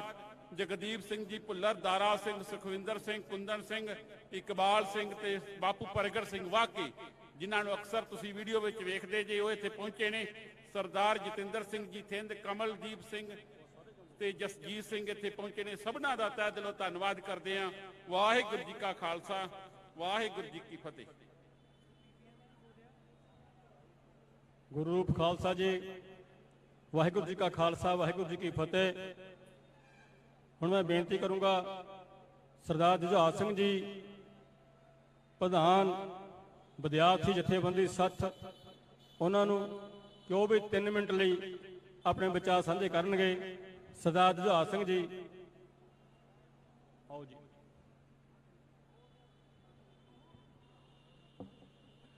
ਦਸਮ ਪਾਤਸ਼ਾਹ ਦੀ ਬਖਸ਼ੀ ਫਤਿਹ ਨਾਲ ਸਾਂਝ ਪਾਈਏ। ਵਾਹਿਗੁਰੂ ਜੀ ਕਾ ਖਾਲਸਾ, ਵਾਹਿਗੁਰੂ ਜੀ ਕੀ ਫਤਿਹ। ਮੈਂ ਸਿਰਫ 2 ਤੋਂ 3 ਮਿੰਟ ਲੈਣੇ ਆ ਤੇ ਜੋ ਮੇਰਾ ਵਿਸ਼ਾ ਆ, ਮੈਂ ਮਾਸ ਕਮਿਊਨੀਕੇਸ਼ਨ ਪੱਤਰਕਾਰੀ ਦਾ ਰਿਸਰਚ ਸਕਾਲਰ ਆ ਤੇ ਮੈਂ ਉਸੇ ਸਬੰਧ 'ਚ ਤੁਹਾਡੇ ਨਾਲ ਗੱਲ ਕਰਨੀ ਕਿ ਸੰਸਥਾਵਾਂ ਦੀ ਜਿਹੜੀ ਲੋੜ ਆ ਉਹ ਕਿਉਂ ਹੁੰਦੀ ਆ। ਸਿੱਖਾਂ ਨੇ ਅੰਗਰੇਜ਼ਾਂ ਦੇ ਆਉਣ ਤੋਂ ਪਹਿਲਾਂ ਤੱਕ ਜਿੰਨੀਆਂ ਵੀ ਜੰਗਾਂ ਲੜੀਆਂ ਵਾ, ਉਹਦੇ ਵਿੱਚ ਸਿੱਖ ਕਦੀ ਵੀ ਦੁਸ਼ਮਣ ਦੇ ਨੈਰੇਟਿਵ ਦਾ ਸ਼ਿਕਾਰ ਨਹੀਂ ਬਣੇ। ਸਿੱਖਾਂ ਨੂੰ ਇਹ ਗੱਲ ਸਪਸ਼ਟ ਹੁੰਦੀ ਸੀ ਕਿ ਆਹ ਸਾਡਾ ਦੁਸ਼ਮਣ ਆ ਤੇ ਅਸੀਂ ਇਹਦੇ ਨਾਲ ਕਿਸੇ ਜੰਗ ਦੇ ਵਿੱਚ ਉਤਰੇ ਹੋਏ ਆ। ਪਰ ਜਿਹੜੀ ਨਵੀਂ ਚੀਜ਼ ਪੱਛਮ ਤੋਂ ਜਿਹੜੇ ਕੋਲੋਨਾਈਜ਼ਰ ਲੈ ਕੇ ਆਏ ਆ, ਉਹ ਇਹ ਲੈ ਕੇ ਆਏ ਕਿ ਤੁਹਾਡੇ ਵਿੱਚੋਂ ਇੱਕ ਹਿੱਸੇ ਨੂੰ ਇਹ ਗੱਲ ਜਚਾਉਣੀ ਕਿ ਤੁਹਾਡੀ ਕਮਿਊਨਿਟੀ ਦੀ ਲੜਾਈ ਲੜ ਰਹੇ ਬੰਦੇ ਗਲਤ ਆ ਤੇ ਜਿਨ੍ਹਾਂ ਦੇ ਨਾਲ ਲੜਾਈ ਲੜ ਰਹੇ ਆ ਉਹ ਕਿਤੇ ਨਾ ਕਿਤੇ ਇਨਸਾਫ ਪਸੰਦ ਦਾ ਨਿਆਂਕਾਰੀ ਆ, ਉਹ ਤੁਹਾਡੇ ਨਾਲ ਨਿਆਂ ਕਰਨਗੇ। ਇਹ ਗੱਲ ਹਿੰਦੁਸਤਾਨ ਨੇ ਖਾਸ ਕਰਕੇ ਸਿੱਖਾਂ ਨਾਲ ਵਰਤੀ ਹੈ ਕਿ ਪਹਿਲੀ ਵਾਰੀ ਇਤਿਹਾਸ 'ਚ ਇਦਾਂ ਹੋਇਆ ਕਿ ਸਿੱਖਾਂ ਦਾ ਇੱਕ ਵੱਡਾ ਤਬਕਾ ਜਿਹੜਾ ਆ ਉਹ ਆਜ਼ਾਦੀ ਦੀ ਲੜਾਈ ਲੜ ਰਹੇ ਸਿੱਖਾਂ ਦੇ ਖਿਲਾਫ ਹਿੰਦੁਸਤਾਨ ਦੀ ਗੋਦੀ 'ਚ ਬੈਠਾ ਆ। ਉਹ ਕਿਵੇਂ ਹੋ ਸਕਿਆ? ਸਾਡੇ ਸਾਹਮਣੇ ਵੱਡਾ ਸਵਾਲ ਇਹ ਹੈ ਕਿ ਇਹ ਚੀਜ਼ਾਂ ਪੋਸੀਬਲ ਕਿਵੇਂ ਹੋਈਆਂ ਕਿ ਸਿੱਖਾਂ ਦਾ ਸਭ ਤੋਂ ਪੜ੍ਹਿਆ ਲਿਖਿਆ ਵਰਗ ਜਿਹਨੂੰ ਚੀਜ਼ਾਂ ਦੀ ਸਮਝ ਆ, ਉਹਨੂੰ ਕਿਉਂ ਲੱਗਾ ਕਿ ਸੰਤ ਜਰਨੈਲ ਸਿੰਘ ਖਾਲਸਾ ਭਿੰਡਰਾਂ ਵਾਲਿਆਂ ਦਾ ਵਿੱਢਿਆ ਸੰਘਰਸ਼ ਗਲਤ ਆ। ਉਹਦੇ ਪਿੱਛੇ ਜਿਹੜੀ ਗੱਲ ਅਸੀਂ ਮੀਡੀਆ ਦੀ ਕਰਦੇ ਆ ਕਿ ਮੀਡੀਆ ਜਿਹੜਾ ਨੈਰੇਟਿਵ ਬਣਾਉਂਦਾ ਆ, ਉਹ ਰਾਤ ਤੋਂ ਦਿਨ ਚੜ੍ਹਨ ਤੱਕ ਲੋਕਾਂ ਦੇ ਖਿਆਲ ਬਦਲ ਸਕਦਾ ਆ, ਪਰ ਉਹਦੇ ਵਾਸਤੇ ਇੱਕ ਗਰਾਊਂਡ ਤਿਆਰ ਕੀਤੀ ਜਾਂਦੀ ਆ। ਜਿੱਦਣ ਤੁਹਾਡਾ ਬੱਚਾ ਸਕੂਲ 'ਚ ਜਾਂਦਾ ਆ, ਸਕੂਲ ਤੋਂ ਲੈ ਕੇ college, university, education board, UGC ਤੱਕ, ਸਰਕਾਰੀ ਦਫ਼ਤਰਾਂ ਤੱਕ ਜਦੋਂ ਜਨ ਗਣ ਮਨ ਚੱਲਦਾ ਆ, ਜਦੋਂ 15 ਅਗਸਤ 26 ਜਨਵਰੀ ਮਨਾਈ ਜਾਂਦੀ ਆ, ਹਰ ਗੱਲ ਦੇ ਵਿੱਚ ਜਿੱਦਾਂ ਹੁਣ ਸਾਰੇ ਦੇਸ਼ 'ਚ ਰਾਸ਼ਟਰੀ ਭਾਸ਼ਾ ਹਿੰਦੀ ਦਾ ਦਿਵਸ ਮਨਾਉਣ ਦੀ ਗੱਲ ਚੱਲ ਰਹੀ ਆ, ਤਾਂ ਮੀਡੀਆ ਇੱਕ ਬੜਾ ਛੋਟਾ ਜਿਹਾ ਹਿੱਸਾ ਆ। ਉਸ ਤੋਂ ਪਹਿਲਾਂ ਜਿੰਨੇ ਵੀ ਸਰਕਾਰ ਦੇ ਅਦਾਰੇ ਆ, ਸਰਕਾਰ ਦੇ ਅੰਡਰ ਚੱਲਦੇ ਅਦਾਰੇ ਆ, ਚਾਹੇ ਉਹ ਪੰਜਾਬ ਬੋਰਡ ਆ, CBSE ਬੋਰਡ ਆ, DAV ਸਕੂਲ ਨੇ, ਯੂਨੀਵਰਸਿਟੀਆਂ ਨੇ, ਉਹਨਾਂ ਦੇ ਵਿੱਚ ਨਿਤ ਦਿਨ ਰਾਸ਼ਟਰਵਾਦ ਦਾ ਜਿਹੜਾ ਘੋਟ ਕੇ ਤੁਹਾਡੇ ਬੱਚਿਆਂ ਦੇ ਦਿਮਾਗ 'ਚ ਪਾਇਆ ਜਾਂਦਾ ਆ ਤੇ ਤੁਹਾਡੇ ਉਹਨਾਂ ਅਦਾਰਿਆਂ 'ਚੋਂ ਆਏ ਸਿੱਖ ਨੂੰ ਇਹ ਮਹਿਸੂਸ ਨਹੀਂ ਹੁੰਦਾ ਕਿ ਦਰਬਾਰ ਸਾਹਿਬ ਤੇ ਫੌਜ ਚੜ੍ਹਨੀ ਜਿਹੜੀ ਗਲਤ ਆ। ਦਰਬਾਰ ਸਾਹਿਬ ਤੇ ਚੜ੍ਹ ਰਹੀ ਫੌਜ ਦੀ ਅਗਵਾਈ ਕਰ ਰਿਹਾ ਜਿਹੜਾ ਜਰਨੈਲ ਜਸਬੀਰ ਰਾਣਾ, ਇੱਕ ਸਿੱਖ, ਇਹ ਕਹਿੰਦਾ ਕਿ ਸਭ ਤੋਂ ਪਹਿਲੀ ਪਲਟੂਨ ਮੈਂ ਅੰਦਰ ਲੈ ਕੇ ਜਾਊਂਗਾ। ਤਾਂ ਇਹ ਨਹੀਂ ਕਿ ਉਹ ਗੁਰੂ ਗ੍ਰੰਥ ਸਾਹਿਬ ਨੂੰ ਸਿੱਖ ਨਹੀਂ ਮੰਨਦਾ, ਇਹ ਨਹੀਂ ਕਿ ਉਹ ਦੁਸ਼ਟ ਪਾਪੀ ਆ, ਉਹਦੇ ਅੰਦਰ ਰਾਸ਼ਟਰਵਾਦ ਉਹਦੀਆਂ ਰਗਾਂ 'ਚ ਇਸ ਹੱਦ ਤੱਕ ਘਰ ਕਰ ਚੁੱਕਾ ਹੁੰਦਾ ਆ ਕਿ ਉਹਨੂੰ ਗੱਲ ਮਹਿਸੂਸ ਨਹੀਂ ਹੁੰਦੀ। ਦੁਨੀਆ ਦੀ ਸਭ ਤੋਂ ਕਰੂਪ, ਦੁਨੀਆ ਦੀ ਸਭ ਤੋਂ ਭੈੜੀ ਤਸਵੀਰ ਵੇਖਣੀ ਆ ਤੇ ਬਾਬਾ ਮਾਨੋਚਾਲ ਦੀ ਸ਼ਹੀਦੀ ਵਾਲੀ ਤਸਵੀਰ, ਮੰਜੇ ਤੇ ਪਿਆ ਬਾਬਾ ਮਾਨੋਚਾਲ ਸ਼ਹੀਦ ਹੋਇਆ, ਉਹਦੇ ਪਿੱਛੇ 4 ਸਾਬਤ ਸੂਰਤ ਸਿੱਖ ਖੜੇ ਦੰਦੀਆਂ ਕੱਢ ਰਹੇ ਆ। ਦੁਨੀਆ ਦੀ ਸਭ ਤੋਂ ਕਰੂਪ ਤਸਵੀਰ ਆ। ਜੇ ਉਹਨਾਂ 4 ਸਾਬਤ ਸੂਰਤ ਸਿੱਖਾਂ ਨੂੰ ਇਹ ਮਹਿਸੂਸ ਹੋਇਆ ਆ ਕਿ ਬਾਬਾ ਮਾਨੋਚਾਲ ਦੀ ਸ਼ਹੀਦੀ ਸਹੀ ਆ, ਇਹਦਾ ਮਾਰਿਆ ਜਾਣਾ ਬਿਲਕੁਲ ਸਹੀ ਆ, ਤਾਂ ਸਮਝੋ ਕਿ ਸਿਸਟਮ ਤੁਹਾਡੇ ਰਗਾਂ ਦੇ ਵਿੱਚ ਕਿੱਥੋਂ ਤੱਕ ਘਰ ਕਰ ਚੁੱਕਾ ਆ। ਤਾਂ ਇਹ ਨੈਰੇਟਿਵ ਦਾ ਜਵਾਬ ਤੁਸੀਂ ਨੈਰੇਟਿਵ ਨਾਲ ਦੇ ਸਕਦੇ ਜੀ। ਤਾਂ ਉਹਦਾ ਪਹਿਲਾ ਜਿਹੜਾ ਸਾਡਾ ਕਰਨ ਵਾਲਾ ਕੰਮ ਇਹ ਹੁੰਦਾ ਕਿ ਅਸੀਂ ਮੀਡੀਆ ਦੇ ਚੈਨਲ ਬਣਾਈਏ, ਆਪਾਂ ਅਖਬਾਰ ਚਲਾਈਏ। ਉਹਦੇ ਉੱਤੇ ਸਰਕਾਰ ਕਿਸੇ ਟਾਈਮ ਵੀ ਪਾਬੰਦੀ ਲਾ ਸਕਦੀ ਆ। ਮਸ਼ੀਨਰੀ ਦਾ ਮੁਕਾਬਲਾ ਹਮੇਸ਼ਾ ਮਸ਼ੀਨਰੀ ਕਰ ਸਕਦੀ ਆ ਤੇ ਤੁਹਾਨੂੰ ਛੇਵੇਂ ਪਾਤਸ਼ਾਹ ਜਿਹੜੀ ਮਸ਼ੀਨਰੀ ਦੇ ਕੇ ਗਏ ਆ, ਉਹ ਮੀਰੀ ਪੀਰੀ ਦਾ ਸਿਧਾਂਤ ਆ, ਉਹ ਅਕਾਲ ਤਖਤ ਆ, ਉਹ 52 ਹੁਕਮਾਂ ਦੇ ਵਿੱਚ ਇੱਕ ਹੁਕਮ ਆ ਕਿ ਸਿੱਖ ਨੇ ਰਾਜਨੀਤੀ ਪੜ੍ਹਨੀ ਵੀ ਆ, ਸਮਝਣੀ ਵੀ ਆ ਤੇ ਰਾਜਨੀਤੀ ਕਰਨੀ ਵੀ ਆ। ਇਸ ਮਸ਼ੀਨਰੀ ਦਾ, ਹਿੰਦੁਸਤਾਨ ਦੀ ਮਸ਼ੀਨਰੀ ਜਿਹੜੀ ਤੁਹਾਡੇ ਦਰਵਾਜ਼ੇ ਤੇ ਖੜੀ ਆ, ਜਿਹਦੇ ਦਫ਼ਤਰਾਂ 'ਚ ਤੁਸੀਂ ਰੋਜ਼ ਕੰਮ ਕਰਾਉਣ ਜਾਂਦੇ ਹੋ, ਜਿਹਦੇ ਅਦਾਰੇ 'ਚ ਤੁਹਾਡੇ ਬੱਚੇ ਪੜ੍ਹਦੇ ਆ, ਉਹਦਾ ਜਵਾਬ ਸਿੱਖਾਂ ਦੀ ਮਸ਼ੀਨਰੀ ਕਿਵੇਂ ਦੇ ਸਕਦੀ ਆ? ਜਿੱਦਣ ਤੁਹਾਡੀਆਂ ਸਟੇਜਾਂ ਤੇ, ਜਿੱਦਣ ਅਕਾਲ ਤਖਤ ਤੇ, ਜਿੱਦਣ ਮੰਜੀ ਸਾਹਿਬ ਦੀਵਾਨ ਹਾਲ 'ਚ ਤੇ ਜਿੱਦਣ ਸਾਰੀਆਂ ਪੰਥਕ ਕਾਨਫਰੰਸਾਂ 'ਚ ਸ਼ਹੀਦੀ ਜੋੜ ਮੇਲਿਆਂ 'ਚ ਤੁਹਾਡੀ ਗੱਲ ਹੋਊਗੀ, ਤੁਹਾਡੇ ਰਾਗੀ, ਤੁਹਾਡੇ ਢਾਡੀ, ਤੁਹਾਡੇ ਕਵੀਸ਼ਰ ਜਦੋਂ ਇਹ ਗੱਲ ਤੁਹਾਨੂੰ ਦੱਸਣਗੇ ਕਿ ਸ਼ਬਦ ਗੁਰੂ ਦੀ ਕਥਾ ਤੋਂ ਬਾਅਦ ਕਿ ਤੁਹਾਡੀ ਕੌਮ ਦੇ ਹਾਲਾਤ ਕੀ ਆ, ਤੁਸੀਂ ਗੁਲਾਮੀ ਦੀ ਕਿਹੜੀ ਗਲਫਤ 'ਚ ਡਿੱਗ ਚੁੱਕੇ ਜੇ, ਜਿੱਦਣ ਸਟੇਟ ਸਭ ਕੁਝ ਬੰਦ ਕਰ ਸਕਦੀ ਆ, ਤੁਹਾਡੇ ਅਖਬਾਰ, ਤੁਹਾਡੇ ਚੈਨਲ, ਤੁਹਾਡੇ ਪੇਜ, ਸਟੇਟ ਤੁਹਾਡੀਆਂ ਸਟੇਜਾਂ, ਤੁਹਾਡੇ ਦੀਵਾਨ ਬੰਦ ਨਹੀਂ ਕਰ ਸਕਦੀ।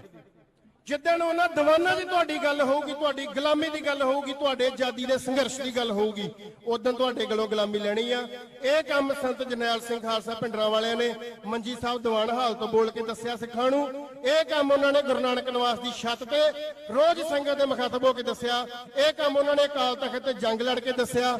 ਇਹ ਕੰਮ ਉਦੋਂ ਹੋ ਸਕਦਾ, ਤੁਹਾਡੇ ਤਖਤ, ਤੁਹਾਡੀਆਂ ਸਟੇਜਾਂ, ਤੁਹਾਡੇ ਦੀਵਾਨ ਉਦੋਂ ਆਜ਼ਾਦ ਹੋ ਸਕਦੇ ਆ ਜਿੱਦਣ ਸ਼੍ਰੋਮਣੀ ਗੁਰਦੁਆਰਾ ਪ੍ਰਬੰਧਕ ਕਮੇਟੀ ਦਾ ਪ੍ਰਬੰਧ ਤੁਹਾਡੇ ਹੱਥ ਚਾਹੂਗਾ। ਜਿਸ ਕੰਮ ਲਈ ਸਰਦਾਰ ਸਿਮਰਜੀਤ ਸਿੰਘ ਮਾਨ, ਉਹਨਾਂ ਦੀ ਪਾਰਟੀ ਤੇ ਹੋਰ ਵੀ ਸਿੱਖ ਜਥੇਬੰਦੀਆਂ ਯਤਨਸ਼ੀਲ ਨੇ, ਹਰ ਸਿੱਖ ਦਾ ਫਰਜ਼ ਬਣਦਾ ਆ। ਜਿੱਦਣ ਧਰਮ ਯੁੱਧ ਮੋਰਚਾ ਲੱਗਾ ਸੀ ਸਿੱਖਾਂ ਲਈ, ਪ੍ਰਾਇਮਰੀ ਕੀ ਸੀ ਕਿ ਜੇ 500 ਦੀ ਗ੍ਰਿਫਤਾਰੀ ਦੀ ਕੌਲ ਤੇ 5000 ਗ੍ਰਿਫਤਾਰੀ ਹੋਣੀ ਚਾਹੀਦੀ ਆ। ਸਿੱਖਾਂ ਦੇ ਆਪ ਦੇ ਨਿੱਜੀ ਕੰਮ ਧੰਦੇ ਸੈਕੰਡਰੀ ਹੋ ਗਏ ਸੀ।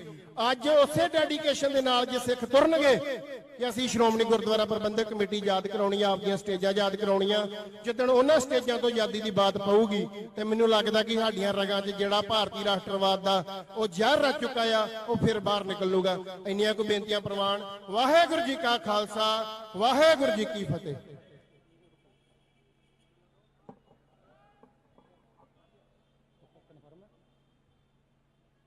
ਗੁਰੂ ਰੂਪ ਖਾਲਸਾ ਜੀ, ਵਾਹਿਗੁਰੂ ਜੀ ਕਾ ਖਾਲਸਾ, ਵਾਹਿਗੁਰੂ ਜੀ ਕੀ ਫਤਿਹ। ਸਾਡੇ ਦਰਮਿਆਨ ਸ਼ਹੀਦ ਭਾਈ ਅਵਤਾਰ ਸਿੰਘ ਜੀ ਖੰਡਾ, ਜੋ ਇੰਡੀਅਨ ਸਟੇਟ ਨੇ ਸ਼ਹੀਦ ਕਰਵਾਏ ਨੇ, ਉਹਨਾਂ ਦਾ ਪਰਿਵਾਰ ਵੀ ਸਾਡੇ 'ਚ ਹਾਜ਼ਰ ਹੈ। ਉਹਨਾਂ ਦਾ ਧੰਨਵਾਦ। ਉਹਨਾਂ ਦੇ ਖੰਡਾ ਸਾਹਿਬ ਦੇ ਨਾਂ ਤੇ ਆਪਾਂ ਇੱਕ ਜੈਕਾਰਾ ਗਜਾਵਾਂਗੇ, ਬੋਲੇ ਸੋ ਨਿਹਾਲ, ਸ੍ਰੀ ਅਕਾਲ।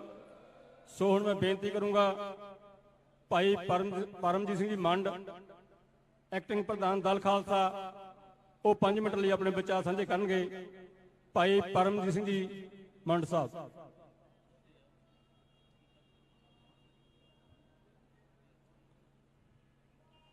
ਅੰਮ੍ਰਿਤਸਰ ਸਾਹਿਬ ਦੀ ਪਵਿੱਤਰ ਧਰਤੀ ਦੇ ਉੱਤੇ ਇਕੱਤਰ ਹੋਈ ਗੁਰੂ ਰੂਪ ਗੁਰੂ ਸਵਾਰੀ ਖਾਲਸਾ ਸਾਧ ਸੰਗਤ ਜੀ, ਵਾਹਿਗੁਰੂ ਜੀ ਕਾ ਖਾਲਸਾ, ਵਾਹਿਗੁਰੂ ਜੀ ਕੀ ਫਤਿਹ।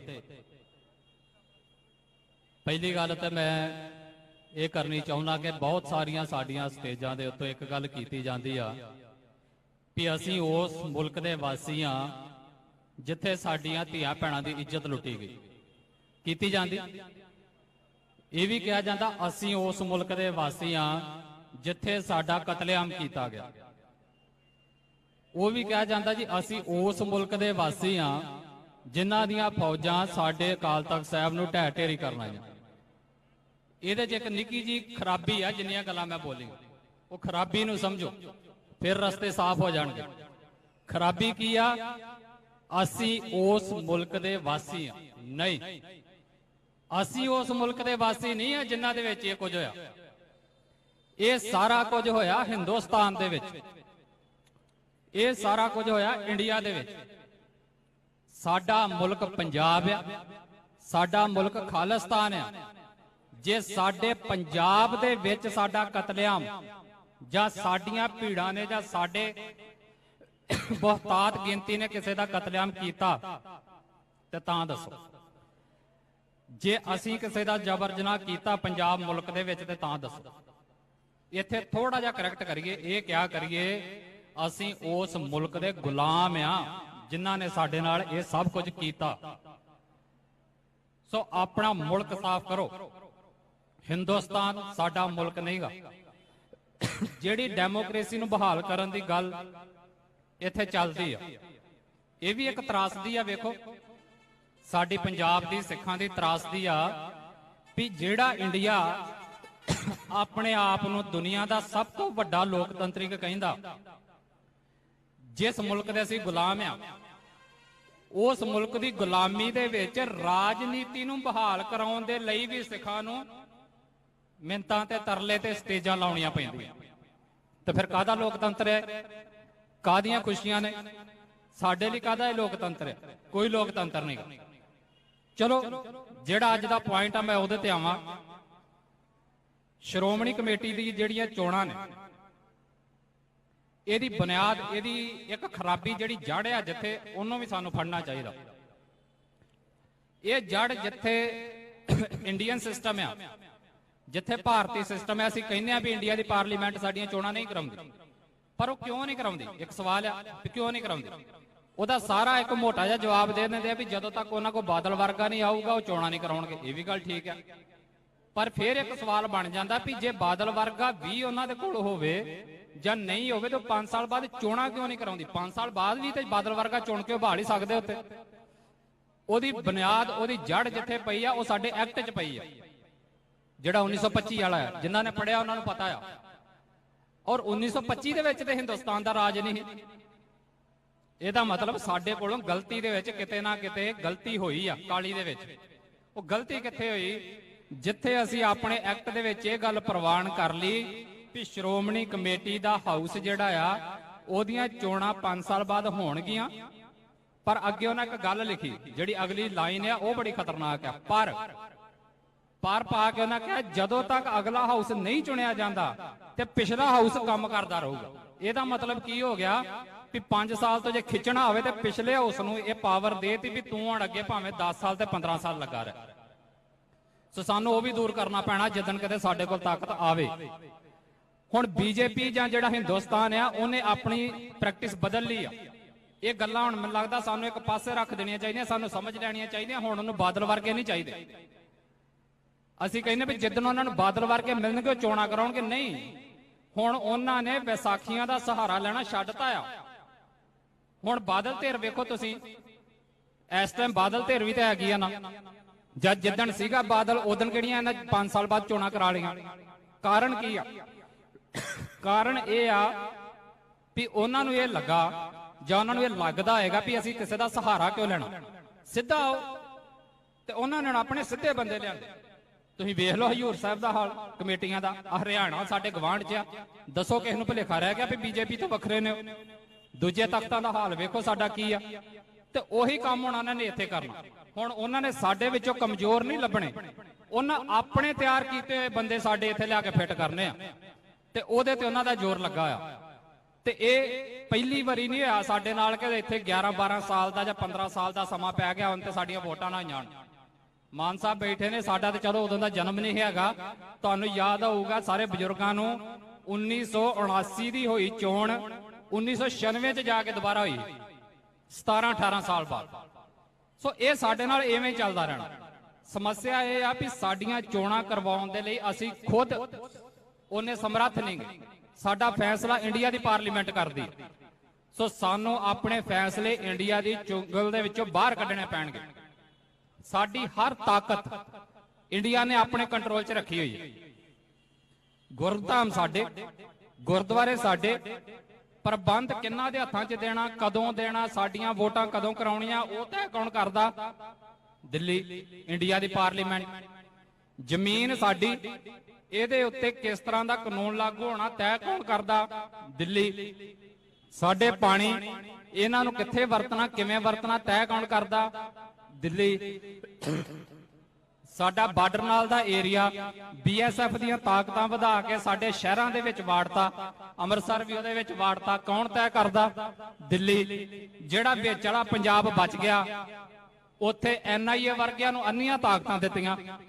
ਤੇ NIA ਦੀ ਤਾਕਤ ਵੇਖੋ ਤੁਸੀਂ। ਅਸੀਂ ਕਈ ਵਾਰੀ ਪਾਵਰ ਲੈਣ ਦੇ ਲਈ ਬੜੇ ਹੁੰਨੇ ਆ ਵੀ ਸਾਨੂੰ ਪਾਵਰ ਲੈਣੀ ਚਾਹੀਦੀ ਹੈ। ਉਹ ਠੀਕ ਹੈ, ਆਪਣੀ ਲੜਾਈ ਦਾ ਇੱਕ ਹਿੱਸੇਦਾਰ ਰੱਖੋ, ਪਰ ਨਾਲ ਦੀ ਨਾਲ ਰਿਐਲਿਟੀ ਨੂੰ ਵੀ ਸਮਝੋ। ਪਾਵਰ ਪੰਜਾਬ ਦੇ ਮੁੱਖ ਮੰਤਰੀ ਦੀ ਇਸ ਟਾਈਮ ਇੰਨੀ ਕਿਹਾ ਕਿ NIA ਦੀ ਗੱਡੀ ਦਿੱਲੀੋਂ ਚੱਲੇ ਤੇ ਪੰਜਾਬ ਦਾ ਮੁੱਖ ਮੰਤਰੀ ਉਸ ਗੱਡੀ ਨੂੰ ਡੱਕ ਨਹੀਂ ਸਕਦਾ। ਤੇ ਪੰਜਾਬ ਪੁਲਿਸ ਦੀ ਪਾਵਰ ਇੰਨੀ ਕਿਹਾ ਕਿ ਉਹ ਸਿਰਫ NIA ਦੀ ਗੱਡੀ ਨੂੰ ਰਾਹ ਦੱਸ ਸਕਦੇ ਆ ਵੀ ਤੂੰ ਜਿਹਦੇ ਘਰ ਜਾਣਾ ਉਹਦਾ ਘਰ ਹੋਈ। ਡੱਕ ਨਹੀਂ ਸਕਦੇ।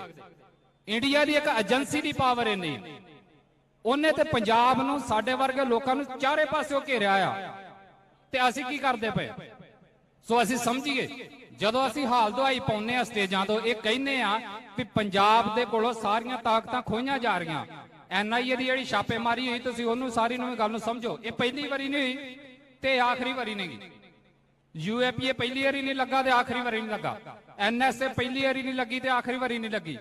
ਇਹ ਲੱਗਣੀਆਂ ਨੇ ਸਾਡੇ ਉੱਤੇ। ਪਰ ਜੇ ਹੁਣ ਇਹਦਾ ਅੱਗੇ ਹੱਲ ਕੀ ਆਵੇ? ਇੱਕ ਹੱਲ ਤੇ ਉਹ ਆ ਜਿਹੜਾ ਅਸੀਂ ਸਾਰੀਆਂ ਸਟੇਜਾਂ ਤੋਂ ਕਹਿੰਦੇ ਆ ਵੀ ਖਾਲਿਸਤਾਨ ਤੋਂ ਬਿਨਾਂ ਸਾਡਾ ਕੋਈ ਹੱਲ ਨਹੀਂ, ਤੇ ਹੁੰਦਾ ਵੀ ਐਵੇਂ। ਪਰ ਸਮੱਸਿਆ ਉੱਥੇ ਆ ਜਾਂਦੀ ਜਦੋਂ ਇੱਕ ਵੱਡਾ ਹਿੱਸਾ ਸਿੱਖਾਂ ਦਾ, ਸਾਡਾ ਹੀ, ਸਾਨੂੰ ਮਤ ਦੇਣ ਲੱਗ ਪੈਂਦਾ ਵੀ ਨਹੀਂ ਜੀ ਤੁਸੀਂ ਤੇ ਖਾਲਿਸਤਾਨ ਦੀ ਗੱਲ ਕਰਕੇ ਤੇ ਮਾਹੌਲ ਖਰਾਬ ਕਰਨ ਦੀਆਂ ਗੱਲਾਂ ਕਰਦੇ ਹੋ। ਤੇ ਇੱਥੋਂ ਤੱਕ ਚੱਲ ਜਾਂਦਾ ਹੈ ਵੀ ਇਹ ਵੀ ਕਹਿਣ ਲੱਗ ਪੈਂਦਾ ਜੀ ਸੰਤ ਜਰਨੈਲ ਸਿੰਘ ਨੇ ਤਾਂ ਕਦੀ ਖਾਲਿਸਤਾਨ ਮੰਗਿਆ ਨਹੀਂ। ਜਿਹੜੀ ਗੱਲ ਜੁਝਾਰ ਨੇ ਕੀਤੀ, ਇਹ ਆ ਸਿਸਟਮ ਦੀ ਗੁਲਾਮੀ। ਵੀ ਹੁਣ ਸਾਡਾ ਜ਼ੋਰ ਲੱਗ ਗਿਆ ਵੀ ਸੰਤ ਜਰਨੈਲ ਸਿੰਘ ਨੂੰ ਵੀ ਇਹ ਤੈਅ ਕਰੀਏ ਵੀ ਹਿੰਦੁਸਤਾਨੀ ਆਓ, ਵੀ ਉਹ ਮੁਲਕ ਦੇ ਵਿਰੋਧੀ ਨਹੀਂ, ਵੀ ਉਹਨੇ ਤਾਂ ਖਾਲਿਸਤਾਨ ਮੰਗਿਆ ਨਹੀਂ। ਜਿਹੜਾ ਸ਼ਖਸ ਸ਼ਹਾਦਤ ਦੇ ਗਿਆ ਅਕਾਲ ਤਖਤ ਦੇ ਇੱਕ ਫੌਜ ਦੇ ਖਿਲਾਫ ਲੜਦਿਆਂ, ਮੁਲਕ ਦੇ ਖਿਲਾਫ ਲੜਦਿਆਂ, ਸਾਡੇ ਪ੍ਰਚਾਰਕਾਂ ਦਾ ਜ਼ੋਰ ਲੱਗ ਗਿਆ ਸਟੇਜਾਂ ਤੋਂ ਕਹਿੰਦੇ ਆ ਵੀ ਉਹਨੇ ਤਾਂ ਕਦੀ ਖਾਲਿਸਤਾਨ ਨਹੀਂ ਮੰਗਿਆ। ਦੱਸੋ, ਸਗੋਂ ਖਾਲਿਸਤਾਨ ਤੇ ਇੱਕ ਮਾਣ ਵਾਲੀ ਗੱਲ ਆ ਸਾਡੇ ਵਾਸਤੇ। ਅਸੀਂ ਉਹਨੂੰ ਬਦਨਾਮੀ ਚ ਕਦੋਂ ਦਾ ਲੈ ਗਏ ਆ ਵੀ ਸੰਤਾਂ ਦੇ ਨਾਲ ਖਾਲਿਸਤਾਨ ਜੋੜ ਕੇ ਉਹਨਾਂ ਦੀ ਸ਼ਖਸੀਅਤ ਨੂੰ ਬਦਨਾਮ ਕੀਤਾ ਜਾ ਰਿਹਾ। ਇਹ ਕਿੰਨੇ ਵਾੜਿਆ ਸਾਡੇ ਮਨਾਂ 'ਚ? ਸਿਸਟਮ ਨੇ ਵਾੜਿਆ। ਸੋ ਖਾਲਿਸਤਾਨੀ ਹੋਣਾ ਮਾਣ ਦੇ ਨਾਲ ਕਹੋ ਤੇ ਖਾਲਿਸਤਾਨ ਦੇ ਲਈ ਲੜੋ, ਪਰ ਉਸ ਲੜਾਈ ਦੇ ਵਿੱਚ ਜਿਹੜੀਆਂ ਇਹ ਲੜਾਈਆਂ ਨੇ ਨਿੱਕੀਆਂ ਨਿੱਕੀਆਂ, ਇਹਨਾਂ ਨੂੰ ਵੀ ਨਾਲ ਸਾਨੂੰ ਕੈਰੀ ਕਰਨਾ ਪਏਗਾ। ਸ਼੍ਰੋਮਣੀ ਕਮੇਟੀ ਦੀਆਂ ਚੋਣਾਂ ਆਣ ਚਾਹੇ ਦੂਸਰੀਆਂ ਲੜਾਈਆਂ ਨੇ, ਔਰ ਉਹਦੇ ਵਿੱਚ ਜਿਹੜਾ ਇੱਥੇ ਸੁਝਾਅ ਆਇਆ ਮੈਂ ਉਹਦੇ ਨਾਲ ਪੂਰੀ ਤਰ੍ਹਾਂ ਸਹਿਮਤ ਹਾਂ। ਅਸੀਂ ਇਸ ਟਾਈਮ ਬਹੁਤ ਹਿੱਸਿਆਂ 'ਚ ਵੰਡੇ ਪਏ ਹਾਂ, ਜਿਨ੍ਹਾਂ ਨੇ ਈਵਨ ਤੁਸੀਂ ਇਹ ਵੀ ਵੇਖੋ ਜਿਹੜੀਆਂ ਧਿਰਾਂ ਨੇ, ਜਿਹੜੀਆਂ ਸਾਡੇ ਵਰਗੀਆਂ ਧਿਰਾਂ ਨੇ ਸ਼੍ਰੋਮਣੀ ਕਮੇਟੀ ਦੀ ਇਲੈਕਸ਼ਨ ਕਰਾਉਣ ਦੇ ਲਈ ਜ਼ੋਰ ਲਾ ਰਹੇ ਆ, ਸਾਡੇ 'ਚ ਵੀ ਕਿੰਨੇ ਵੱਖਰੇ ਵੇ। ਸੋ ਘੱਟੋ ਘੱਟ ਮੈਂ ਇਹ ਚਾਹੁੰਦਾ ਵੀ ਬੇਸ਼ੱਕ ਬਾਅਦ 'ਚ ਕੱਲੇ ਕੱਲੇ ਲੜ ਲਈਏ, ਕੋਈ ਗੱਲ ਨਹੀਂ। ਜੇ ਜਿਹੜੇ ਇਹ ਚਾਹੁੰਦੇ ਆ ਵੀ ਚੋਣਾਂ ਕਰਾਈਆਂ ਜਾਣ, ਘੱਟੋ ਘੱਟ ਉਹ ਤੇ ਅਸੀਂ ਬੈਠੀਏ ਇੱਕ ਜਗ੍ਹਾ ਦੇ ਉੱਤੇ। ਬਾਅਦ 'ਚ ਲੋਕਾਂ ਨੂੰ ਮੈਂ ਇੱਕ ਵੱਡੇ ਪ੍ਰਪੇਖ ਦੇ ਵਿੱਚ ਇਹ ਗੱਲ ਕਹਿ ਦੇਣੀ ਚਾਹੁੰਦਾ ਆ, ਪੰਜਾਬ ਹਿੰਦੁਸਤਾਨ ਦੀ ਇਸ ਟਾਈਮ ਕਲੋਨੀ ਆ। ਤੁਹਾਡਾ ਸਾਰਾ ਕੁਝ ਖੋਇਆ ਗਿਆ, ਦੱਸੋ ਹੋਰ ਕਲੋਨੀ ਹੁੰਦੀ ਕੀ ਆ? ਸਾਡੇ ਲੋਕ ਕਹਿਣ ਲੱਗ ਪੈਂਦੇ ਵੀ ਗੁਲਾਮੀ ਨਹੀਂ ਹੈਗੀ। ਹੋਰ ਗੁਲਾਮੀ ਕੀ ਹੁੰਦਾ? ਹੁਣ ਤੁਹਾਨੂੰ ਗਿੱਟਿਆਂ ਤੋਂ ਸੰਗਲ ਪਾ ਕੇ ਸੜਕਾਂ ਤੇ ਘਸੀਟਣ, ਫੇਰ ਹੀ ਮੰਨੋਗੇ? ਕਿਹੜੀ ਚੀਜ਼ ਆ ਪੰਜਾਬ ਦੇ ਕੋਲ ਰਹਿ ਗਈ? ਜਦੋਂ ਸਾਰਾ ਕੁਝ ਲੁੱਟ ਕੇ ਲੈ ਗਿਆ ਤੇ ਹੋਰ ਕਿਹੜੀ ਤਰੀਕੇ ਦੇ ਨਾਲ ਗੁਲਾਮੀ ਤੇ ਕਿਹੜੀ ਤਰੀਕੇ ਦੇ ਨਾਲ ਸਾਡੀ ਕਲੋਨੀ ਬਣਨੀ ਪੰਜਾਬ? ਸੋ BSF ਤੋਂ ਲੈ ਕੇ NSA ਤੱਕ ਦੀਆਂ ਤਾਕਤਾਂ ਸਾਰੀਆਂ ਤੇ ਜਿਸ ਤਰੀਕੇ ਨਾਲ ਵਰਤਿਆ ਜਾਂਦਾ ਆ, ਇਹ ਸਾਰਾ ਕੁਝ ਇਸ ਗੱਲ ਨੂੰ ਸ਼ੋਅ ਕਰਦਾ ਆ ਕਿ ਪੰਜਾਬ ਦੇ ਕੋਲ ਇਸ ਟਾਈਮ ਕੋਈ ਤਾਕਤ ਨਹੀਂ ਰਹਿ ਗਈ। ਤੇ ਜੇ ਤਾਕਤ ਆਉਣੀ ਆ ਸਾਡੇ ਕੋਲ ਤੇ ਉਹਦੇ ਲਈ ਸਾਡੇ ਇੰਸਟੀਟਿਊਸ਼ਨਸ ਆਜ਼ਾਦ ਹੋਣੇ ਚਾਹੀਦੇ ਆ। ਤੇ ਇੰਸਟੀਟਿਊਸ਼ਨਸ ਆਜ਼ਾਦ ਹੋਣ ਦੇ ਨਾਲ ਨਾਲ ਜਦੋਂ ਤੱਕ ਸਾਡਾ ਮੁਲਕ ਪੰਜਾਬ ਖਾਲਿਸਤਾਨ ਇੰਡੀਆ ਦੇ ਕਬਜ਼ੇ ਤੋਂ ਆਜ਼ਾਦ ਨਹੀਂ ਨਾ ਹੋ ਜਾਂਦਾ, ਉਦੋਂ ਤੱਕ ਇੰਸਟੀਟਿਊਸ਼ਨ ਵੀ ਰੱਦੀ ਰਹਿਣਗੇ। ਸੋ ਸਾਡੀ ਲੜਾਈ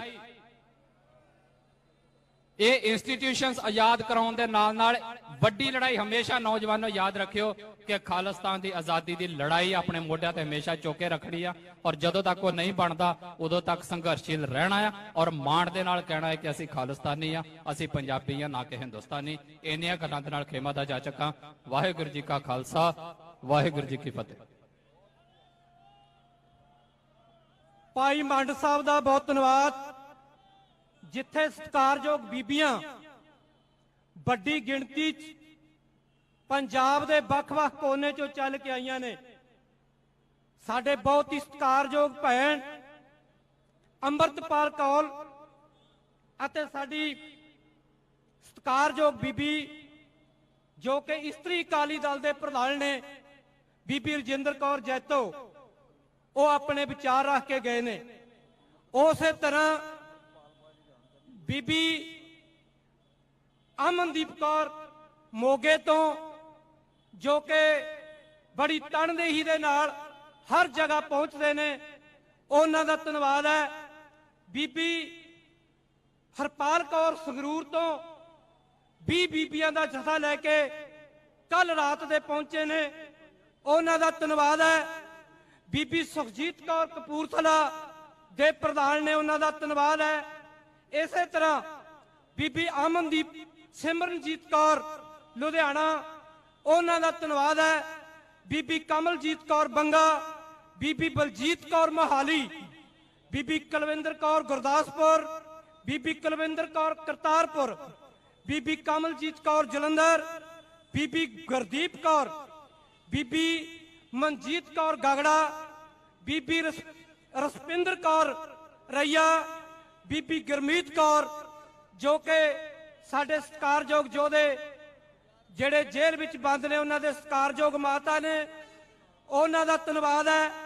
ਇਸੇ ਤਰ੍ਹਾਂ ਸਾਡੇ ਬਹੁਤ ਹੀ ਸਤਿਕਾਰਯੋਗ ਜ਼ਿਲ੍ਹਾ ਪ੍ਰਧਾਨ, ਜਿਨ੍ਹਾਂ ਨੂੰ ਅਸੀਂ ਸਮੇਂ ਦੀ ਨਿਜਾਕਤ ਨੂੰ ਸਮਝਦੇ ਹਾਂ, ਸਮਾਂ ਨਹੀਂ ਦੇ ਸਕੇ, ਜਿਨ੍ਹਾਂ 'ਚ ਦਰਸ਼ਨ ਸਿੰਘ ਮੰਡੇਰ ਬਰਨਾਲਾ, ਡਾਕਟਰ ਗੁਰਬਚਨ ਸਿੰਘ ਜੀ ਪੁਆਰ ਗੁਰਦਾਸਪੁਰ, ਪ੍ਰੀਤਮ ਸਿੰਘ ਜੀ ਲੁਧਿਆਣਾ, ਸਰਦਾਰ ਗੁਰਨੈਲ ਸਿੰਘ ਜੀ ਰਾਮਪੁਰਾ ਸੰਗਰੂਰ, ਸਰਦਾਰ ਬਲਰਾਜ ਸਿੰਘ ਜੀ ਖਾਲਸਾ ਮੋਗਾ, ਸਰਦਾਰ ਗੁਰਚਰਨ ਸਿੰਘ ਜੀ ਭੋਲਰ, ਹਰਜੀਤ ਸਿੰਘ ਜੀ ਮੀਆਂਪੁਰ ਤਰਨਤਾਰਨ, ਸ਼ਮਸ਼ੇਰ ਸਿੰਘ ਬਰਾੜ ਅੰਮ੍ਰਿਤਸਰ ਦੇ ਪ੍ਰਧਾਨ, ਪਰਮਿੰਦਰ ਸਿੰਘ ਜੀ ਬਾਲਿਆਂ ਵਾਲੀ ਜੋ ਕਿ ਬਠਿੰਡੇ ਦੇ ਪ੍ਰਧਾਨ ਨੇ, ਬਲਬੀਰ ਸਿੰਘ ਜੀ ਬਛੋਆਣਾ ਮਾਨਸਾ ਦੇ ਪ੍ਰਧਾਨ ਨੇ, ਹਰਦੀਪ ਸਿੰਘ ਜੀ ਸਹਿਜਪੁਰਾ ਜੋ ਕਿ ਦਿਹਾਤੀ ਪ੍ਰਧਾਨ ਨੇ ਪਟਿਆਲਾ ਦੇ, ਰਣਜੀਤ ਸਿੰਘ ਜੀ ਸੰਤੋਖਗੜ੍ਹ ਜਿਹੜੇ ਰੋਪੜ ਦੇ ਪ੍ਰਧਾਨ ਨੇ, ਸੰਗਾਰਾ ਸਿੰਘ ਜੀ ਬਾਡਲਾ ਜਿਹੜੇ ਫਤਿਹਗੜ੍ਹ ਸਾਹਿਬ ਦੇ ਪ੍ਰਧਾਨ ਨੇ, ਬਲਵਿੰਦਰ ਸਿੰਘ ਜੀ ਕਾਕਾ ਪ੍ਰਧਾਨ ਖੰਨਾ, ਇਸੇ ਤਰ੍ਹਾਂ ਹਰਦੇਵ ਸਿੰਘ ਜੀ ਪੱਪੂ ਜਿਹੜੇ ਮਰੇਲਕੋਟਲੇ ਦੇ ਪ੍ਰਧਾਨ ਨੇ, ਗੁਰਦੀਪ ਸਿੰਘ ਜੀ ਖੁਣਖੁਣ ਜ਼ਿਲ੍ਹਾ ਪ੍ਰਧਾਨ ਹੁਸ਼ਿਆਰਪੁਰ, ਸਰਦਾਰ ਗੁਰਦੀਪ ਸਿੰਘ ਜੀ ਟੁੱਡੀ ਜ਼ਿਲ੍ਹਾ ਪ੍ਰਧਾਨ ਫਰੀਦਕੋਟ, ਬਲਦੇਵ ਸਿੰਘ ਜੀ ਬੜਿੰਗ ਜ਼ਿਲ੍ਹਾ ਪ੍ਰਧਾਨ ਮੁਕਤਸਰ, ਸਰਦਾਰ ਸੁਖਜੀਤ ਸਿੰਘ ਜੀ ਡਰੌਲੀ ਜੋ ਕਿ ਜ਼ਿਲ੍ਹਾ ਪ੍ਰਧਾਨ ਨੇ ਜਲੰਧਰ ਦੇ, ਇਸੇ ਤਰ੍ਹਾਂ ਹੀ ਪੀਐਸਸੀ ਦੇ ਕਮੇਟੀ ਦੇ ਮੈਂਬਰ ਸਤਿਕਾਰਯੋਗ ਡਾਕਟਰ ਹਰਜਿੰਦਰ ਸਿੰਘ ਜੀ ਜਾਖੂ ਸਾਹਿਬ ਸਟੇਜ ਤੇ ਬਿਰਾਜਮਾਨ ਨੇ, ਜਥੇਦਾਰ ਹਰਭਜਨ ਸਿੰਘ ਜੀ ਕਸ਼ਮੀਰੀ, ਬਲਦੇਵ ਸਿੰਘ ਜੀ ਗਾਗੜਾ, ਬਲਕਾਰ ਸਿੰਘ ਜੀ ਭੋਲਰ, ਗੁਰਚਰਨ ਸਿੰਘ ਜੀ ਭੋਲਰ, ਸਤਿਕਾਰਯੋਗ ਓਂਕਾਰ ਸਿੰਘ ਜੀ ਬਰਾੜ, ਹਰਦੇਵ ਸਿੰਘ ਜੀ ਪੱਪੂ, ਗੁਰਨੈਬ ਸਿੰਘ ਰਾਮਪੁਰਾ, ਬਹਾਦਰ ਸਿੰਘ ਜੀ ਪਸੌੜ, ਤੇਜਿੰਦਰ ਸਿੰਘ ਜੀ ਦਿਉੜ, ਜਤਿੰਦਰ ਸਿੰਘ ਥਿੰਨ, ਐਡਵੋਕੇਟ ਜਗਮੀਤ ਸਿੰਘ, ਬਲਰਾਜ ਸਿੰਘ ਜੀ ਮੋਗਾ, ਹਰਵੰਸ ਸਿੰਘ ਜੀ ਸਲੇਮਪੁਰ, ਇਹਨਾਂ ਸਾਰੇ ਆਗੂਆਂ ਦਾ ਬਹੁਤ ਧੰਨਵਾਦ ਹੈ। ਇਸੇ ਤਰ੍ਹਾਂ ਹੀ ਪਾਰਟੀ ਦੇ ਜਨ ਸਕੱਤਰ ਪ੍ਰੋਫੈਸਰ ਮਹਿੰਦਰਪਾਲ ਸਿੰਘ, ਮਾਸਟਰ ਕਰਨੈਲ ਸਿੰਘ ਨਾਰੀਕੇ, ਕੁਲਦੀਪ ਸਿੰਘ ਜੀ ਪਾਗੋਵਾਲ, ਕੁਸ਼ਲਪਾਲ ਸਿੰਘ ਜੀ ਮਾਨ, ਅੰਮ੍ਰਿਤਪਾਲ ਸਿੰਘ ਜੀ ਸੰਧੜਾ, ਹਰਪਾਲ ਸਿੰਘ ਜੀ ਬਲੇਰ, ਉਪਕਾਰ ਸਿੰਘ ਜੀ ਸੰਧੂ ਅਤੇ ਦਾਸ ਗੁਰਜਨ ਸਿੰਘ ਕੱਟੂ, ਐਡਵੋਕੇਟ ਸਿਮਰਜੀਤ ਸਿੰਘ ਜੀ, ਸਾਡੇ ਵਪਾਰ ਮੰਡਲ ਦੇ ਪ੍ਰਧਾਨ ਨਵਨੀਤ ਸਿੰਘ ਜੀ ਗੋਪੀ, ਇਹਨਾਂ ਸਾਰੇ ਆਗੂਆਂ ਦਾ ਸਟੇਜ ਵੱਲੋਂ ਬਹੁਤ ਬਹੁਤ ਧੰਨਵਾਦ। ਅਗਲੀ ਕਾਰਵਾਈ ਸਰਦਾਰ ਬਹਾਦਰ ਸਿੰਘ ਜੀ। ਗੁਰੂ ਰੂਪ ਖਾਲਸਾ ਜੀ, ਆਪ ਜੀ ਨੂੰ ਸੂਚਨਾ ਦਿੱਤੀ ਜਾਂਦੀ ਹੈ ਕਿ 9 ਅਕਤੂਬਰ ਨੂੰ ਪਿੰਡ ਗਦਲੀ ਵਿਖੇ ਹਰਜਿੰਦਰ ਸਿੰਘ ਜੀ ਜਿੰਦਾ, ਸੁਖਦੇਵ ਸਿੰਘ ਜੀ ਸੁੱਖਾ ਹਰ ਸਾਲ ਦੀ ਤਰ੍ਹਾਂ ਉਹਨਾਂ ਦੀ ਬਰਸੀ ਮਨਾਈ ਜਾਂਦੀ ਹੈ। ਆਪਾਂ ਸਾਰਿਆਂ ਨੇ ਉੱਥੇ ਵੀ ਹਾਈ ਲਵਾਉਣੀ ਹੈ। ਉਹਨਾਂ ਦੇ ਸੰਬੰਧ ਵਿੱਚ ਆਪਾਂ ਜਕਾਰਾ ਜਾਵਾਂਗੇ, ਬੋਲੇ ਸੋ ਨਿਹਾਲ। ਗੁਰੂ ਰੂਪ ਖਾਲਸਾ ਜੀ, ਅਗਲੀ ਬੇਨਤੀ ਹੈ ਕਿ ਸਟੇਜ ਦੀ ਸਮਾਪਤੀ ਤੋਂ ਬਾਅਦ ਲੰਗਰ ਪ੍ਰਸ਼ਾਦੇ ਦਾ ਪ੍ਰਬੰਧ ਇੱਥੇ ਹੀ ਤੁਹਾਡਾ ਕੀਤਾ ਗਿਆ ਹੈ। ਸਾਰੀਆਂ ਸੰਗਤਾਂ ਨੇ ਸਟੇਜ ਦੀ ਸਮਾਪਤੀ ਤੋਂ ਬਾਅਦ ਪ੍ਰਧਾਨ ਸਾਹਿਬ ਦੇ ਬੋਲਣ ਤੋਂ ਬਾਅਦ ਲੰਗਰ ਪ੍ਰਸ਼ਾਦਾ ਛਕ ਕੇ ਜਾਣਾ ਹੈ। ਤੁਹਾਡੇ ਸਿਰਫ 20 ਮਿੰਟ ਹੋਰ ਲੈਣੇ ਨੇ। ਸੋ ਮੈਂ ਬੇਨਤੀ ਕਰੂੰਗਾ ਸਾਡੇ ਵਕੀਲ ਸਿਮਰਨਜੀਤ ਸਿੰਘ ਜੀ ਜੋ ਕਿ ਲੀਗਲ ਸੈੱਲ ਦੇ ਪ੍ਰਧਾਨ ਨੇ, ਉਹ 5 ਮਿੰਟਾਂ ਲਈ ਆਪਣੇ ਵਿਚਾਰ ਸਾਂਝੇ ਕਰਨਗੇ। ਸਿਮਰਨਜੀਤ ਸਿੰਘ ਜੀ। ਗੁਰੂ ਕੀ ਨਗਰੀ ਔਰ ਸਿੱਖ ਪੰਥ ਦੀ ਰਾਜਧਾਨੀ ਵਿੱਚ ਅੱਜ ਮੌਜੂਦ ਕੌਮ ਦੇ ਨਾਇਕ ਸਰਦਾਰ ਸਿਮਰਨਜੀਤ ਸਿੰਘ ਮਾਨ ਔਰ ਖਾਲਸਾ ਪੰਥ ਦੇ ਬੜੇ ਅਹਿਮ ਸਾਰੇ ਆਗੂ ਸਟੇਜ ਤੇ ਬੈਠੇ ਹੋਏ ਨੇ। ਫਤਿਹ ਪ੍ਰਵਾਨ ਕਰਨਾ ਹੈ। ਵਾਹਿਗੁਰੂ ਜੀ ਕਾ ਖਾਲਸਾ, ਵਾਹਿਗੁਰੂ ਜੀ ਕੀ ਫਤਿਹ। ਯੂਨਾਈਟਿਡ ਨੇਸ਼ਨਸ ਨੇ 15 ਸਤੰਬਰ ਨੂੰ ਦੁਨੀਆ ਦੇ ਹਰ ਕੋਨੇ ਦੇ ਉੱਪਰ ਲੋਕਤੰਤਰ ਨੂੰ ਮਜ਼ਬੂਤ ਕਰਨ ਲਈ ਅੱਜ ਦਾ ਦਿਨ ਰੱਖਿਆ ਹੈ। ਤੇ ਸਰਦਾਰ ਈਮਾਨ ਸਿੰਘ ਮਾਨ ਹੋਣਾ ਨੇ ਪਿਛਲੇ 2 ਸਾਲ ਤੋਂ ਇਹ ਇਸ਼ੂ ਪੰਥ ਦੀ ਕਚਹਿਰੀ 'ਚ ਰੱਖਣ ਦੀ ਕੋਸ਼ਿਸ਼ ਕੀਤੀ ਹੈ ਕਿ ਜਿਹੜੀ ਸ਼੍ਰੋਮਣੀ ਗੁਰਦੁਆਰਾ ਪ੍ਰਬੰਧਕ ਕਮੇਟੀ ਹੈ 29 ਜੁਲਾਈ 1925 ਨੂੰ ਸਿੱਖ ਕੌਮ ਨੇ ਬਹੁਤ ਸੰਘਰਸ਼ ਕਰਕੇ ਬਣਾਈ ਹੈ। ਮੈਂ ਤੁਹਾਨੂੰ ਦੱਸਣਾ ਚਾਹੁੰਦਾ ਕਿ ਇਹ ਸ਼੍ਰੋਮਣੀ ਗੁਰਦੁਆਰਾ ਪ੍ਰਬੰਧਕ ਕਮੇਟੀ ਬਣਾਉਣ ਲਈ 451 ਦੇ ਕਰੀਬ ਸਿੱਖਾਂ ਨੂੰ ਸ਼ਹਾਦਤਾਂ ਦੇਣੀਆਂ ਪਈਆਂ ਨੇ, 30,000 ਦੇ ਕਰੀਬ ਸਿੱਖਾਂ ਨੂੰ ਜੇਲ੍ਹਾਂ 'ਚ ਜਾਣਾ ਪਿਆ ਹੈ, 2,000 ਦੇ ਕਰੀਬ ਜਿਹੜੇ ਸਿੱਖ ਨੇ ਉਹਨਾਂ ਨੂੰ ਸਜ਼ਾਵਾਂ ਹੋਈਆਂ ਨੇ, ਔਰ ਵੱਖ-ਵੱਖ ਅਖਬਾਰਾਂ ਦੇ 54 ਐਡੀਟਰਾਂ ਨੂੰ ਸਜ਼ਾਵਾਂ ਕੀਤੀਆਂ ਨੇ ਉਦੋਂ ਅਦਾਲਤਾਂ ਨੇ। 1925 ਤੋਂ ਬਾਅਦ 1947 ਤੱਕ ਇਹ ਜਿਹੜਾ ਸਾਡਾ ਹਾਊਸ ਹੈ ਇਹਦੀਆਂ ਇਲੈਕਸ਼ਨਸ ਲਗਾਤਾਰ ਹੋ ਰਹੀਆਂ ਨੇ।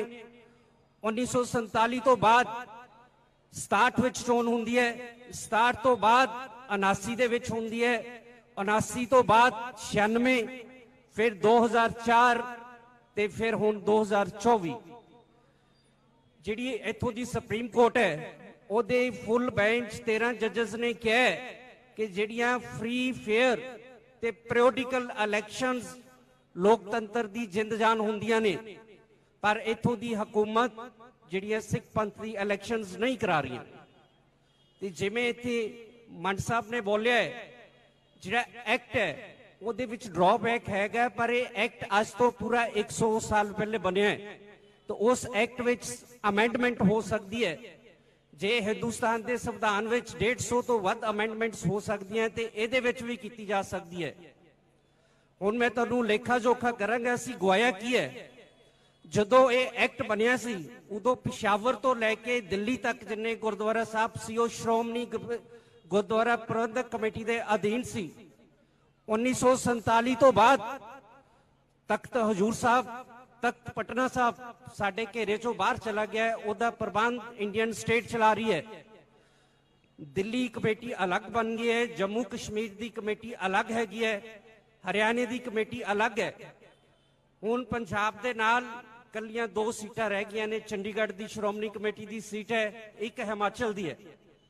ਤੇ ਜਿਹੜੀ ਇਹ ਸ਼੍ਰੋਮਣੀ ਕਮੇਟੀ ਹੈ ਜਿਹੜੀ ਕਦੇ ਪਿਸ਼ਾਵਰ ਤੋਂ ਲੈ ਕੇ ਦਿੱਲੀ ਤੱਕ ਹੋਇਆ ਕਰਦੀ ਸੀ, ਅੱਜ ਉਹ 12 ਜ਼ਿਲ੍ਹਿਆਂ ਦੀ ਜਿਹੜੀ ਪੰਜਾਬ ਦੇ ਪ੍ਰੈਨਾ 12 ਜ਼ਿਲ੍ਹੇ ਨੇ ਉਹਨਾਂ ਦੀ ਕਮੇਟੀ ਬਣ ਕੇ ਰਹਿ ਗਈ ਹੈ।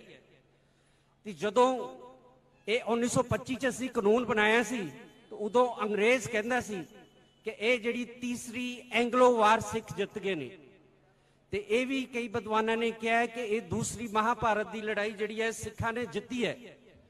ਦੁਨੀਆ ਦੇ ਵਿੱਚ ਈਸਾਈਆਂ ਨੇ 2000 ਸਾਲ ਰਾਜ ਕੀਤਾ ਹੈ, ਪਰ ਤੁਹਾਨੂੰ ਮੈਂ ਦੱਸਣਾ ਚਾਹੁੰਦਾ ਕਿ ਕਿਸੇ ਵੀ ਚਰਚ ਦੇ ਵਿੱਚ ਇਸ ਕਿਸਮ ਨਾਲ ਇਲੈਕਸ਼ਨ ਰਾਹੀਂ ਪ੍ਰਬੰਧ ਚਲਾਉਣ ਦਾ ਤਰੀਕਾ ਨਹੀਂ ਹੈ।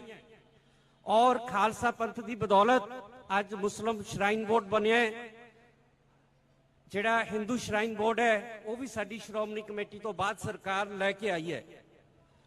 ਹੁਣ ਸਰਕਾਰ ਕੀ ਚਾਹੁੰਦੀ ਹੈ? ਸਰਕਾਰ ਆਪ ਦੇ ਬੰਦਿਆਂ ਰਾਹੀਂ ਸਾਡੀ ਸ਼੍ਰੋਮਣੀ ਕਮੇਟੀ ਔਰ ਤਖਤਾਂ ਉੱਪਰ ਕਬਜ਼ਾ ਕੀਤਾ ਹੋਇਆ ਹੈ। ਉਹੀ ਕਾਰਨ ਹੈ ਕਿ ਪਿਛਲੇ ਵੇਖੋ 1984 ਦੇ ਵਿੱਚ ਇੰਡੀਅਨ ਸਟੇਟ ਨੇ ਤੁਹਾਡਾ ਅਕਾਲ ਤਖਤ ਸਾਹਿਬ ਢਾ ਦਿੱਤਾ ਹੈ। 25-30 ਹਜ਼ਾਰ ਸਿੱਖ ਜਿਹੜਾ ਹੈ ਉਹਨਾਂ ਦੀਆਂ ਵੱਖ-ਵੱਖ ਜਿਹੜੀਆਂ ਜਿਵੇਂ ਨਾਜ਼ੀਜ਼ ਨੇ, ਜਿਹੜਾ ਉਸ ਵੇਲੇ ਜਵਾਹਰ ਲਾਲ ਨਹਿਰੂ ਸੀ ਉਹ ਦੋਨੋਂ ਐਜੂਕੇਟਡ ਬੰਦੇ ਸੀ, ਉਹਨਾਂ ਨੇ ਆਪ ਦੇ ਕੌਮ ਦੇ ਇੰਟਰਸਟ ਵਾਚ ਕੀਤੇ ਨੇ।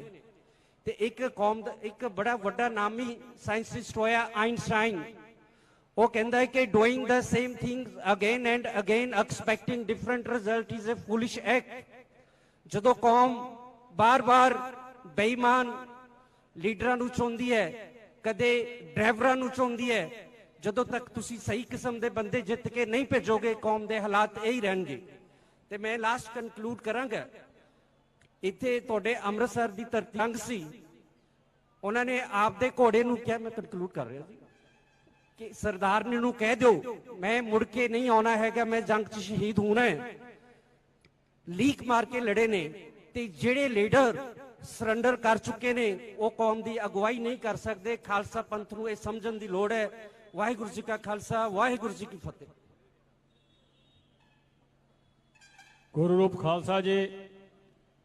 ਹੁਣ ਮੈਂ ਬੇਨਤੀ ਕਰੂੰਗਾ ਸਰਦਾਰ ਹਰਪਾਲ ਸਿੰਘ ਜੀ ਬਲੇਰ ਜੋ ਕਿ ਪਾਰਟੀ ਦੇ ਜਨਰਲ ਸਕੱਤਰ ਨੇ, ਔਰ ਜਿਹੜਾ ਇਹ ਇਕੱਠ ਕੀਤਾ ਗਿਆ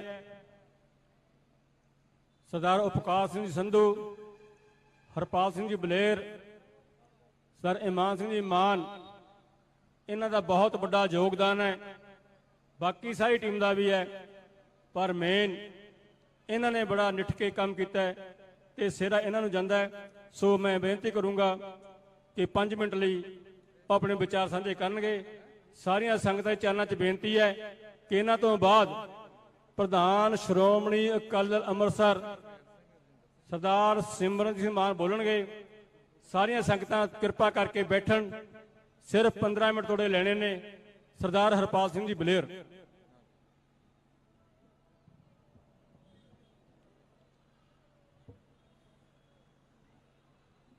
ਗੁਰੂ ਰੂਪ, ਗੁਰੂ ਪਿਆਰੀ ਸਾਧ ਸੰਗਤ ਜੀ, ਆਪ ਸਭ ਨੂੰ ਮੈਂ 10ਵੇਂ ਪਾਤਸ਼ਾਹ ਪੁੱਤਰਾਂ ਦੇ ਦਾਨੀ ਦੀ ਬਖਸ਼ੀ ਹੋਈ ਫਤਿਹ ਅਰਜ ਕਰਨ ਲੱਗਾ। ਗੱਜ ਕੇ ਬੁਲਾਇਓ ਵਾਹਿਗੁਰੂ ਜੀ ਕਾ ਖਾਲਸਾ, ਵਾਹਿਗੁਰੂ ਜੀ ਕੀ ਫਤਿਹ। ਸਤਿਕਾਰਯੋਗ ਖਾਲਸਾ ਜੀ, ਤੁਸੀਂ ਬੜੇ ਲੰਮੇ ਸਮੇਂ ਤੇ ਬੈਠੇ ਹੋ ਤੇ ਮੇਰੇ ਤੋਂ ਬਾਅਦ ਕੌਮ ਦੇ ਮਹਾਨ ਜਰਨੈਲ ਸਰਦਾਰ ਸਿਮਰਨਜੀਤ ਸਿੰਘ ਮਾਨ ਜੀ ਨੇ ਆਪ ਜੀ ਦੇ ਨਾਲ ਰੂਬਰੂ ਹੋਣਾ ਹੈ ਔਰ ਅਹਿਮ ਵਿਚਾਰਾਂ ਜਿਹੜੀਆਂ ਕਰਨੀਆਂ ਹੈ, ਜਿਹੜੀਆਂ ਤੁਸੀਂ ਪੱਲੇ ਬੰਨ ਕੇ ਜਾਣਾ ਹੈ ਕਿ ਅਸੀਂ ਅੱਜ ਖਮਿਆਜਾ ਕੀ ਭੁਗਤ ਰਹੇ ਹਾਂ। ਇਹ ਜਮਹੂਰੀਅਤ ਦਿਨ ਮਨਾਉਣ ਦਾ ਕਾਰਨ ਕੀ ਹੈ, ਇਹ ਕਿਉਂ ਸ਼ੁਰੂ ਕੀਤਾ ਹੈ ਤੇ ਕਿੰਨੇ ਕੀਤਾ ਹੈ, ਫਰਜ਼ ਕਿਹਦਾ ਬਣਦਾ ਸੀ, ਇਹ ਸਾਰਾ ਕੁਝ ਤੁਸੀਂ ਲੇਖਾ ਜੋਖਾ ਕਰਨਾ ਹੈ। ਸੋ ਸਤਿਕਾਰਯੋਗ ਖਾਲਸਾ ਜੀ, ਮੈਂ ਤੁਹਾਨੂੰ ਦੱਸਣਾ ਚਾਹੁੰਦਾ ਹੈ, ਗੱਲਾਂ ਬਹੁਤ ਚੱਲਦੀਆਂ ਨੇ ਕਿ ਸਾਡੇ ਪੁਰਖਿਆਂ ਨੇ ਬੁੱਢਾ ਦਲ ਤੇ ਤਰਨਾ ਦਲ ਬਣਾਇਆ ਸੀ ਤੇ ਉਹ ਬੁੱਢਾ ਦਲ 40 ਸਾਲ ਉਮਰ ਵਾਲੇ ਤੇ ਉਸ ਤੋਂ ਵੱਧ ਵਾਲਿਆਂ ਦਾ ਤੇ ਤਰਨਾ ਦਲ 40 ਸਾਲ ਤੋਂ ਘੱਟ ਵਾਲਿਆਂ ਦਾ। ਤੇ ਲੇਖਾ ਜੋਖਾ ਇਹ ਸੀ ਕਿ ਸਰਦਾਰ ਕਪੂਰ ਸਿੰਘ ਜੀ ਨੇ ਜਿਹੜੀ ਨਵਾਬੀ ਉਹ 5 ਪਿਆਰਿਆਂ ਦੇ ਚਰਨਾਂ ਨਾਲ ਆ ਕੇ ਆਪਣੇ ਪ੍ਰਵਾਨ ਕੀਤੀ, ਉਹਦਾ ਮਤਲਬ ਸੀ ਕਿ ਜਿਹੜੀ ਨਵਾਬੀ ਅੱਜ ਤੁਹਾਡਾ ਲੀਡਰ ਸਰਦਾਰ ਸਿਮਰਨਜੀਤ ਸਿੰਘ ਮਾਨ ਪ੍ਰਵਾਨ ਨਹੀਂ ਕਰ ਰਿਹਾ, ਇਹ ਨਵਾਬੀ ਜਦੋਂ ਸਰਦਾਰ ਕਪੂਰ ਸਿੰਘ ਨੇ ਕੀਤੀ ਤੇ ਉਹਨਾਂ ਕਿਹਾ ਇਹ ਜੁੱਤੀ ਨਾਲ ਲਾ ਕੇ 5 ਪਿਆਰਿਆਂ ਨਾਲ ਮੈਨੂੰ ਦਿਓ ਤਾਂ ਕਿ ਮੈਂ ਇਹਨੂੰ ਸਿਧਾਂਤ ਤੋਂ ਤੇ ਧਰਮ ਤੋਂ ਉੱਚਾ ਨਾ ਸਮਝ ਲਵਾਂ, ਇਹ ਸਾਡੇ ਪੈਰਾਂ ਦੀ ਚੀਜ਼ ਹੈ। ਸੋ ਮੈਂ ਤੁਹਾਨੂੰ ਦੱਸਣਾ ਚਾਹੁੰਦਾ ਹੈ, ਉਦੋਂ ਵੀ ਹਕੂਮਤਾਂ ਨੇ ਸਾਜ਼ਿਸ਼ ਤਹਿ ਤੇ ਨਵਾਬੀ ਦਿੱਤੀ ਕਿ ਇਹਦੇ ਨਾਲ ਲੜ ਕੇ ਜਿਹੜੇ ਸਿੱਖ ਆਪਸ ਵਿੱਚ ਪਾੜ ਜਾਣਗੇ ਤਾਂ ਸਾਡਾ ਰਸਤਾ ਸਿੱਧਾ ਹੋ ਜਾਊਗਾ, ਪਰ ਸਰਦਾਰ ਕਪੂਰ ਸਿੰਘ ਨੇ ਐਸਾ ਨਹੀਂ ਹੋਣ ਦਿੱਤਾ। ਉਹਨਾਂ ਨੇ ਜਥੇਬੰਦਕ ਕੀਤੇ ਲੋਕ ਤੇ ਗਿਣਤੀ ਵਧਾਈ ਕੌਮ ਦੀ, ਸਰਕਾਰ ਨੂੰ ਰਾਸ ਨਾ ਆਈ ਤੇ ਉਹਨਾਂ ਫਿਰ ਦੁਬਾਰਾ ਹਮਲਾ ਸ੍ਰੀ ਦਰਬਾਰ ਸਾਹਿਬ ਤੇ ਕਰ ਦਿੱਤਾ। ਫਿਰ ਸਾਨੂੰ ਜੰਗਲਾਂ ਦੇ ਵਿੱਚ ਜਾ ਕੇ ਲੜਾਈਆਂ ਤੇ ਜੰਗਾਂ ਲੜਨੀਆਂ ਪਈਆਂ। ਸਤਿਕਾਰਯੋਗ ਖਾਲਸਾ ਜੀ, ਅੱਜ ਇੰਨਾ ਸਮਾਂ ਨਹੀਂ ਮੈਂ ਸਪਸ਼ਟ ਕਰ ਸਕਾਂ ਕਿ ਅਸੀਂ ਹੁਣ ਕਿਹੜੇ ਖੂਹ ਦੇ ਵਿੱਚ ਡਿੱਗੇ ਆ ਤੇ ਨਿਕਲਣਾ ਕਿਤਰਾ ਹੈ। ਮੈਂ ਤੁਹਾਨੂੰ ਇੰਨੀ ਬੇਨਤੀ ਕਰਨੀ ਚਾਹੁੰਦਾ ਹੈ ਕਿ ਤੁਹਾਨੂੰ ਪਛਾਣ ਜ਼ਰੂਰ ਕਰਨੀ ਪਊਗੀ। ਇੱਥੇ ਬਹੁਤ ਵੱਡੀ ਗਿਣਤੀ ਦੇ ਵਿੱਚ ਸੀਆਈਡੀ ਵਾਲੇ ਵੀ ਬੈਠੇ ਹੋਣਗੇ, ਸਾਨੂੰ ਨਹੀਂ ਪਤਾ ਲੱਗਦਾ ਉਹ ਕੌਣ ਹੈ ਕਿਉਂਕਿ ਉਹਨਾਂ ਪੱਗਾਂ ਬੱਧੀਆਂ। ਉਹਨਾਂ ਨੇ ਵੀ ਦਾੜੇ ਪ੍ਰਕਾਸ਼ ਕੀਤੇ ਐ, ਉਹ ਗਵਰਨਮੈਂਟ ਨੂੰ ਤੁਹਾਡੀ ਇੱਕ ਇੱਕ ਗੱਲ ਦੱਸਣ ਗਿਆ ਜੇ ਇੱਥੇ ਕੌਣ ਕੌਣ ਆਇਆ ਤੇ ਕੀ ਕੀ ਬੋਲ ਕੇ ਗਿਆ ਹੈ। ਮੈਂ ਤੁਹਾਨੂੰ ਦੱਸਣਾ ਚਾਹੁੰਦਾ ਹੈ ਕਿ ਜਿਹਦੀ ਪਾਰਖੂ ਅੱਖ ਹੁੰਦੀ ਉਹ ਪਛਾਣ ਲੈਂਦੇ ਆ। ਇੱਥੇ ਮੈਨੂੰ ਇਮਾਨ ਸਿੰਘ ਦੱਸਦੇ ਸੀ ਕਿ ਆ ਮੈਂ ਕਦੀ ਚੈਨਲ ਵਾਲਾ ਨਹੀਂ ਵੇਖਿਆ, ਮੈਂ ਕਿਹਾ ਗੋਰਾ ਵੀਰ ਹੈ, ਬਾਹਰ ਤੋਂ ਆਇਆ ਹੈ, ਅੰਤਾਜਾ ਹੀ ਇਹ ਲਾਇਆ, ਸ਼ਾਇਦ ਹੋ ਵੀ ਉਹ ਗੋਰਾ ਹੀ ਸਕਦਾ ਹੈ। ਸੋ ਮੈਂ ਤੁਹਾਨੂੰ ਦੱਸਣਾ ਚਾਹੁੰਦਾ ਹੈ, ਆਪਣੇ ਲੀਡਰ ਨੂੰ ਪਛਾਣਨ ਦਾ ਯਤਨ ਕਰੋ, ਨਹੀਂ ਤੇ ਖਵਾਰ ਹੁੰਦੇ ਫਿਰਾਂਗੇ ਆਪਾਂ। ਜਿੰਨਾ ਚਿਰ ਤੁਸੀਂ ਸ਼੍ਰੋਮਣੀ ਅਕਾਲੀ ਦਲ ਅੰਮ੍ਰਿਤਸਰ 1 ਮਈ 1994 ਨੂੰ ਐਲਾਨਨਾਮਾ ਹੋਇਆ ਸ੍ਰੀ ਅਕਾਲ ਤਖਤ ਸਾਹਿਬ ਤੋਂ, ਇਹ ਸੰਤ ਜਰਨੈਲ ਸਿੰਘ ਖਾਲਸਾ ਭਿੰਡਰਾਂ ਵਾਲਿਆਂ ਦੀ ਪਾਰਟੀ ਹੈ। ਇਹ ਸਰਦਾਰ ਸਿਮਰਨਜੀਤ ਸਿੰਘ ਮਾਨ ਨੇ ਇਹਨੂੰ ਕੋਈ ਦਾਗ ਨਹੀਂ ਲੱਗਣ ਦਿੱਤਾ, ਨਰੋਲ ਰੱਖੀ ਹੈ। ਕਦੀ ਵੀ ਵਜ਼ੀਰੀਆਂ ਤੇ ਨਵਾਬੀਆਂ ਪ੍ਰਵਾਨ ਨਹੀਂ ਕੀਤੀਆਂ, ਇਸੇ ਕਰਕੇ ਕਿ ਮੈਂ ਇਹਨੂੰ ਸਾਫ਼ ਸੁਥਰੀ ਰੱਖਣਾ ਚਾਹੁੰਦਾ ਹੈ। ਜਿਹਦੇ ਜੀ ਇਹਨੂੰ ਦਾਗ ਨਹੀਂ ਲੱਗਣ ਦੇਣਾ। ਕੀ ਅਸੀਂ ਉਹਦੇ ਤੇ ਆਪਣੀ ਸਿਆਸਤ ਨਹੀਂ ਸਿਰਜ ਸਕਦੇ? ਸਾਨੂੰ ਕਿਉਂ ਵੱਖਰੇ ਵੱਖਰੇ ਧੜੇ ਬਣਾਉਣੇ ਪੈਂਦੇ ਆ, ਕਿਉਂ ਵੱਖਰੀਆਂ ਵੱਖਰੀਆਂ ਪਾਰਟੀਆਂ ਬਣਾਉਂਦੀਆਂ ਪੈਂਦੀਆਂ? ਜੇ ਤੇ ਇਹਦੇ ਵਿੱਚ ਕੋਈ ਕਮੀ ਹੈ ਤੇ ਸਿੱਖ ਕੌਮ ਦੱਸੇ। ਅਕਾਲ ਤਖਤ ਸਾਹਿਬ ਦਾ ਜਥੇਦਾਰ, ਇੱਕ ਪਰਿਵਾਰ ਦਾ ਜਥੇਦਾਰ, ਲੋਕਾਂ ਨੇ ਆਸ ਲਾਈ ਸੀ ਕਿ ਇਹ 10 ਸਾਲ ਵਾਸਤੇ ਇਹਨਾਂ ਨੂੰ ਸੱਥਾਂ ਦੇ ਵਿੱਚੋਂ ਪਾਸੇ ਕਰ ਦੂਗਾ, ਸ਼ਾਇਦ ਕੌਮ ਨੂੰ ਇਨਸਾਫ ਮਿਲ ਜੂਗਾ ਤੇ ਅਕਾਲ ਤਖਤ ਸਾਹਿਬ ਫਿਰ ਬਾਬਾ ਜਿਹੜਾ ਅਕਾਲੀ ਫੂਲਾ ਸਿੰਘ ਦੀ ਤਰਜਮਾਨੀ ਕਰਨ ਵਾਲਾ ਦਿਸੂਗਾ, ਪਰ ਐਸਾ ਨਹੀਂ ਹੋਇਆ। ਸੋ ਮੈਂ ਤੁਹਾਨੂੰ ਬੇਨਤੀ ਕਰਨੀ ਚਾਹੁੰਦਾ, ਸਤਿਕਾਰਯੋਗ ਖਾਲਸਾ ਜੀ, ਇੱਥੇ ਤੁਹਾਡੇ ਕੋਲ ਹੁਣ ਤੁਹਾਡੇ ਗ੍ਰੰਥ ਵੀ ਰੋਲ ਤੇ ਪੰਥ ਵੀ ਰੋਲ ਤੇ ਬਾਕੀ ਕੀ ਬਚਿਆ? ਜਿਹਦੇ ਪਿਓ ਨੂੰ ਕੋਈ ਦਾੜੀ ਤੋਂ ਫੜ ਕੇ ਰੂੜੀਆਂ ਤੇ ਖਿਲਾਰ ਦੇ, ਕੀ ਉਹ ਅਮਨ ਚੈਨ ਨਾਲ ਬਹਿੰਦਾ? ਉਹ ਉਹਨਾਂ ਚਿਰ ਨਹੀਂ ਬਹਿੰਦਾ ਜਿੰਨਾ ਚਿਰ ਆਪਣੇ ਪਿਓ ਦੀ ਬੇਅਦਬੀ ਦਾ ਬਦਲਾ ਨਾ ਲੈ ਲੇ। ਇੱਥੇ ਸੁਖਰਾਜ ਸਿੰਘ ਬੈਠਾ ਲੰਮੇ ਸਮੇਂ ਤੋਂ। 14 ਅਕਤੂਬਰ ਨੂੰ ਉੱਥੇ ਸਮਾਗਮ ਬਹਿਬਲ ਕਲਾਂ ਦੇ ਵਿੱਚ, 19 ਅਕਤੂਬਰ ਨੂੰ ਗਦਲੀ ਦੇ ਵਿੱਚ ਤੇ 31 ਅਕਤੂਬਰ ਨੂੰ ਦਿੱਲੀ ਦੇ ਵਿੱਚ ਸ਼੍ਰੋਮਣੀ ਅਕਾਲੀ ਦਲ ਅੰਮ੍ਰਿਤਸਰ ਮਨਾਉਂਦਾ ਹੈ। ਸੋ ਆਪਾਂ ਸਾਰੀਆਂ ਗੱਲਾਂ ਚੇਤੇ ਰੱਖ ਕੇ ਇੱਥੇ ਮੇਰੇ ਕੋਲ ਹਰਮੇਲ ਸਿੰਘ ਜੋਧੇ ਦਾ ਮੰਮੀ ਡੈਡੀ, ਸਰਦਾਰ ਪੁਰਸ਼ੋਤਮ ਸਿੰਘ ਦਾ ਪਰਿਵਾਰ, ਨਾਲ ਜਗਦੀਸ਼ ਸਿੰਘ ਦਾ, ਨਾਲ ਗੁਰਪ੍ਰੀਤ ਸਿੰਘ ਸਾਡੇ ਵੀਰ ਜਿਹੜਾ ਸਾਡੇ ਇਲਾਕੇ ਤੋਂ, ਤੇ ਨਾਲ ਓਂਕਾਰ ਸਿੰਘ ਸੁਰ ਸਿੰਘ, ਮੈਂ ਸਮਝਦਾ ਉਹਨਾਂ ਦੇ ਪਰਿਵਾਰ ਆਏ ਆ।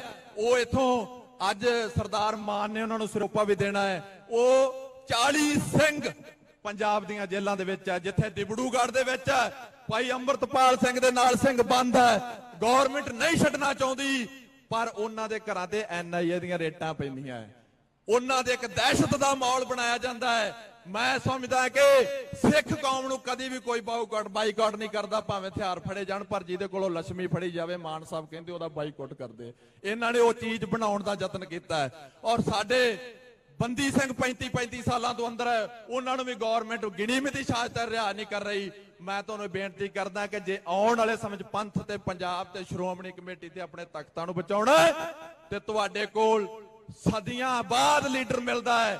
20ਵੀਂ ਸਦੀ ਦਾ ਮਹਾਨ ਜਰਨੈਲ ਸੰਤ ਜਰਨੈਲ ਸਿੰਘ ਖਾਲਸਾ ਪਿੰਡਰਾਂ ਵਾਲੇ, ਉਹ ਤੁਹਾਨੂੰ ਸਦੀਆਂ ਤੱਕ ਨਹੀਂ ਮਿਲ ਸਕਦੇ। ਤੇ 21ਵੀਂ ਸਦੀ ਦਾ ਮਹਾਨ ਜਰਨੈਲ ਸਰਦਾਰ ਸਿਮਰਨਜੀਤ ਸਿੰਘ ਮਾਨ ਤੁਹਾਨੂੰ ਸਦੀਆਂ ਤੱਕ ਨਹੀਂ ਜੇ ਲੱਭਣਾ, ਜਿਹੜਾ 42 ਸਾਲ ਤੱਕ ਆਪਣੀ ਇੱਕੇ ਸਟੈਂਡ ਤੇ ਤੁਹਾਡੀ ਲੜਾਈ ਲੜਦਾ ਆ ਰਿਹਾ ਤੇ ਅੱਜ ਵੀ ਤੁਹਾਡੀਆਂ ਜਿਹੜੀਆਂ ਲੋੜਾਂ ਵਾਸਤੇ ਤੁਰਿਆ ਫਿਰਦਾ। ਮੈਂ ਤੁਹਾਨੂੰ ਬੇਨਤੀ ਕਰਦਾ ਹਾਂ, ਤੁਸੀਂ ਅੱਜ ਹਰਮੇਲ ਸਿੰਘ ਜੋਧੇ ਦਾ ਪਰਿਵਾਰ ਆਇਆ, 40 ਸਿੰਘ ਹੈ, ਗਵਰਨਮੈਂਟ ਨਹੀਂ ਛੱਡ ਰਹੀ, ਔਰ ਇਹਨਾਂ ਨੂੰ ਵੀ ਆਪਾਂ ਸਨਮਾਨਿਤ ਕਰਨਾ। ਔਰ ਮੈਂ ਆਸ ਕਰਦਾ ਕਿ ਤੁਸੀਂ ਇੱਥੇ ਆਏ ਹੋ, ਮੈਂ ਤੁਹਾਡਾ ਧੰਨਵਾਦ ਕਰਦਾ। ਵੀਰ ਗੁਰਜੰਟ ਸਿੰਘ ਧਗਾਣਾ ਤੇ ਸਾਡਾ ਬਲਦੇਵ ਸਿੰਘ ਧਾਰੀਵਾਲ, ਮਹਿਲ ਸਿੰਘ ਤਲਵੰਡੀ, ਦਿਲਬਾਗ ਸਿੰਘ ਸੇਰੋ ਸਾਡੇ ਹਲਕਾ ਇੰਚਾਰਜ ਨੇ, ਬੇਅੰਤ ਸਿੰਘ ਜੀ ਤੇ ਸਤਵਿੰਦਰਪਾਲ ਸਿੰਘ ਜੀ ਮਿੰਟੂ ਤੇ ਚਾਨਣ ਸਿੰਘ ਜੀ, ਸਾਡੇ ਘਰਿਆਲੇ ਤੋਂ ਸ਼ੇਰ ਪ੍ਰਤਾਪ ਸਿੰਘ ਜੀ, ਬਲਵਿੰਦਰ ਸਿੰਘ ਜੀ ਸਾਡੇ ਵੈਰੋਵਾਲ ਸਾਹਿਬ, ਤੇ ਨਾਲ ਸਾਡੇ ਹਲਕਾ ਖਡੂਰ ਸਾਹਿਬ ਦੇ ਜਿਹੜੇ ਦਫ਼ਤਰ ਸਕੱਤਰ ਨੇ ਦਲਜੀਤ ਸਿੰਘ ਜੀ ਬਾਜਵਾ, ਹਰਪਾਲ ਸਿੰਘ ਬਚੜੇ ਤੇ ਬਲਜੀਤ ਸਿੰਘ ਬੁੱਟਰ, ਸਰਬਜੀਤ ਸਿੰਘ ਸਰਪੰਚ ਖਾਨਪੁਰ, ਦਲਬੀਰ ਸਿੰਘ ਜੀ ਤੇ ਸਾਡੇ ਚਮਕੌਰ ਸਿੰਘ ਜੀ ਬਲੇਰ, ਸਾਡੇ ਸਾਰੇ ਜਥੇਦਾਰਾਂ ਦਾ ਬਹੁਤ ਬਹੁਤ ਧੰਨਵਾਦ। ਵੱਡੀ ਗਿਣਤੀ 'ਚ ਬੱਸਾਂ ਲੈ ਕੇ ਆਏ। ਦੂਜੀ ਬੇਨਤੀ ਇਹ ਵੀ ਹੈ, ਮੈਂ ਦੱਸਣਾ ਚਾਹੁੰਦਾ ਸਮਾਂ ਚਾਹੀਦਾ ਸੀ ਗੱਲ ਕਰਨ ਵਾਸਤੇ, ਪਰ ਘੱਟ ਹੈ। ਸੋ ਜਿੰਨੀਆਂ ਵੀ ਅੱਜ ਤੱਕ ਪਾਰਟੀਆਂ ਤੁਸੀਂ ਵੇਖਦੇ ਹੋ, ਸੰਪਰਦਾ ਵੇਖਦੇ ਹੋ, ਜਿੰਨੀਆਂ ਵੀ, ਕਿ ਇਹਨਾਂ ਨੇ ਕਦੀ ਵਕੀਲ ਕਰਕੇ ਹਾਈ ਕੋਰਟ 'ਚ ਆਪਣੇ ਯੋਧਿਆਂ ਦੇ ਕੇਸ ਲੜੇ? ਨਹੀਂ ਲੜੇ। ਜੇ ਲੜੇ ਹੁੰਦੇ ਤੇ ਸ਼੍ਰੋਮਣੀ ਕਮੇਟੀ ਸਾਡੀ ਆਪਣੀ ਗੱਲ ਕਰਦੀ ਹੁੰਦੀ ਤੇ ਕਿਸੇ ਨੇ ਕੀ ਮਜਾਲ ਸੀ ਪੰਜਾਬ 'ਚੋਂ ਬਾਹਰ ਜਾ ਕੇ ਦਿਲਾਂ 'ਚ ਬੰਦ ਕਰ ਦਿੰਦੇ। ਕਿਸੇ ਨੇ ਆਪਣਾ ਫਰਜ਼ ਹੀ ਅਦਾ ਨਹੀਂ ਕੀਤਾ। ਦਿੱਲੀ ਨਾਲ ਘਿਓ ਖਿਚੜੀ ਹੋ ਕੇ ਸਾਡੀ ਨਸਲਕੁਸ਼ੀ ਕੀਤੀ ਹੈ। ਸ਼੍ਰੋਮਣੀ ਅਕਾਲੀ ਦਲ ਅੰਮ੍ਰਿਤਸਰ ਹਾਈ ਕੋਰਟ ਦੇ ਵਿੱਚ, ਸਿਵਲ ਕੋਰਟ ਦੇ ਵਿੱਚ, ਸੈਸ਼ਨ ਕੋਰਟ ਦੇ ਵਿੱਚ ਅੱਗੇ ਵੀ ਕੇਸ ਲੜਦਾ ਹੈ, ਜਿਹੜੇ ਗ੍ਰਿਫਤਾਰੀਆਂ ਹੋਈਆਂ ਤੇ ਹੁਣ ਵੀ ਲੜੂਗਾ।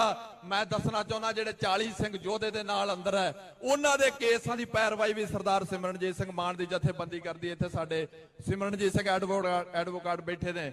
ਸਾਨੂੰ ਮੈਂ ਇਹ ਬੇਨਤੀ ਕਰਦਾ ਕਿ ਅੱਗੇ ਵੀ ਇਹ ਜਿਹੜੀਆਂ ਪਾਰਟੀ ਦੇ ਫਰਜ਼ ਉਹ ਪੂਰੇ ਪਾਰਟੀ ਕਰਦੀ ਆਈ ਹੈ ਤੇ ਕਰਦੀ ਰਹੂਗੀ। ਹੋਰ ਕਿਸੇ ਤੋਂ ਅਸੀਂ ਆਸ ਵੀ ਨਹੀਂ ਕਰ ਸਕਦੇ।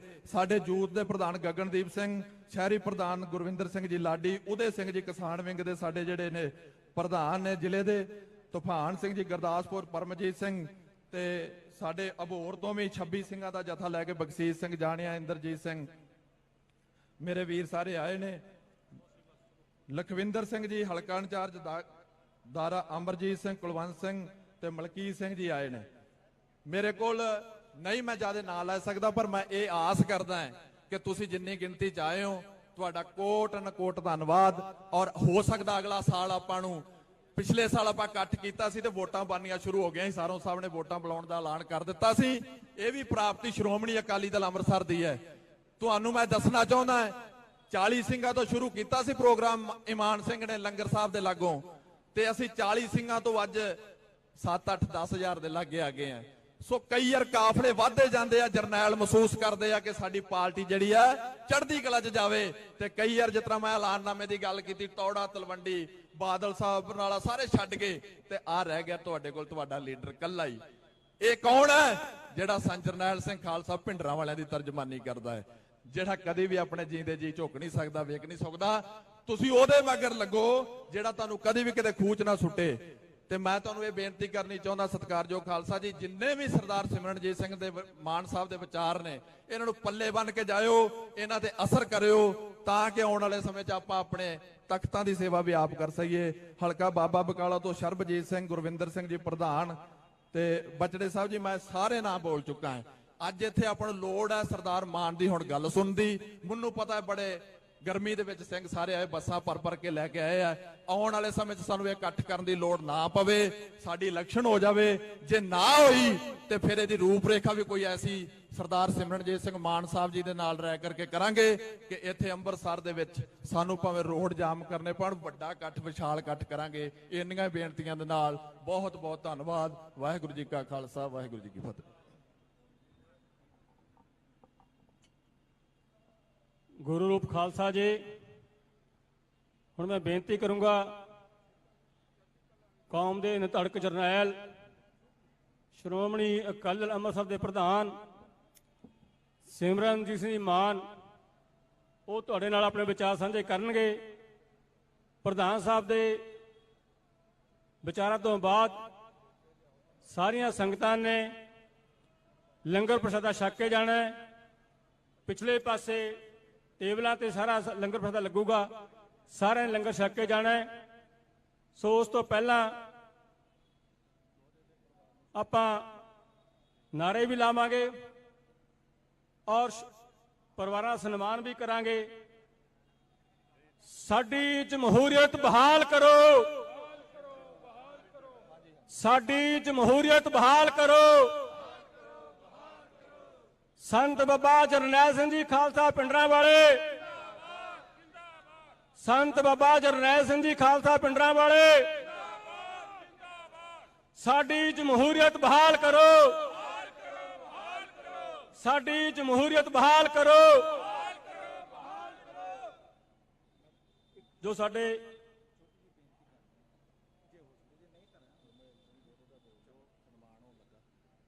ਹਰਮੇਲ ਸਿੰਘ ਜੋਧੇ ਦੇ ਪਰਿਵਾਰ, ਬਾਪੂ ਜੀ ਅਤੇ ਮਾਤਾ ਜੀ ਆ ਜਾਣ, ਸਾਰਿਆਂ ਦਾ ਪ੍ਰਧਾਨ ਸਾਹਿਬ ਸਨਮਾਨ ਕਰਨਗੇ।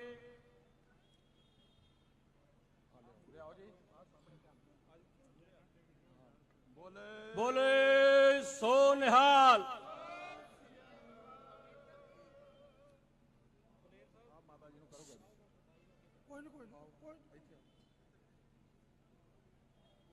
ਬੋਲੇ ਸੋ ਨਿਹਾਲ।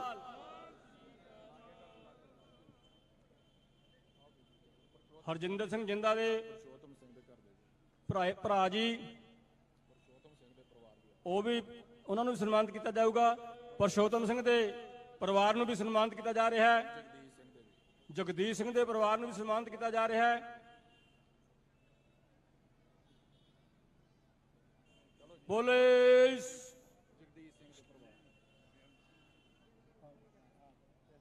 ਅਮਰਤ ਕੌਰ ਜੀ, ਸ਼ਹੀਦ ਭਾਈ ਬੇਅੰਤ ਸਿੰਘ ਜੀ, ਉਹਨਾਂ ਨੂੰ ਸਨਮਾਨਿਤ ਕੀਤਾ ਜਾ ਰਿਹਾ ਹੈ। ਹਰਜਿੰਦਰ ਸਿੰਘ ਜਿੰਦਾ ਦੇ ਭਰਾ, ਉਹਨਾਂ ਨੂੰ ਵੀ ਸਨਮਾਨਿਤ ਕੀਤਾ ਜਾ ਰਿਹਾ ਹੈ। ਬੋਲੇ ਸੋ ਨਿਹਾਲ।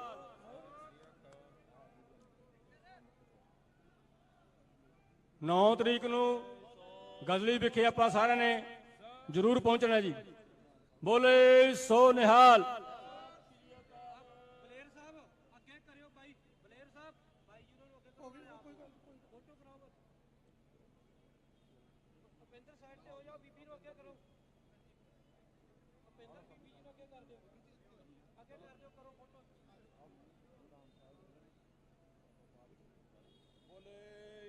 ਬੋਲੇ ਸੋ ਨਿਹਾਲ।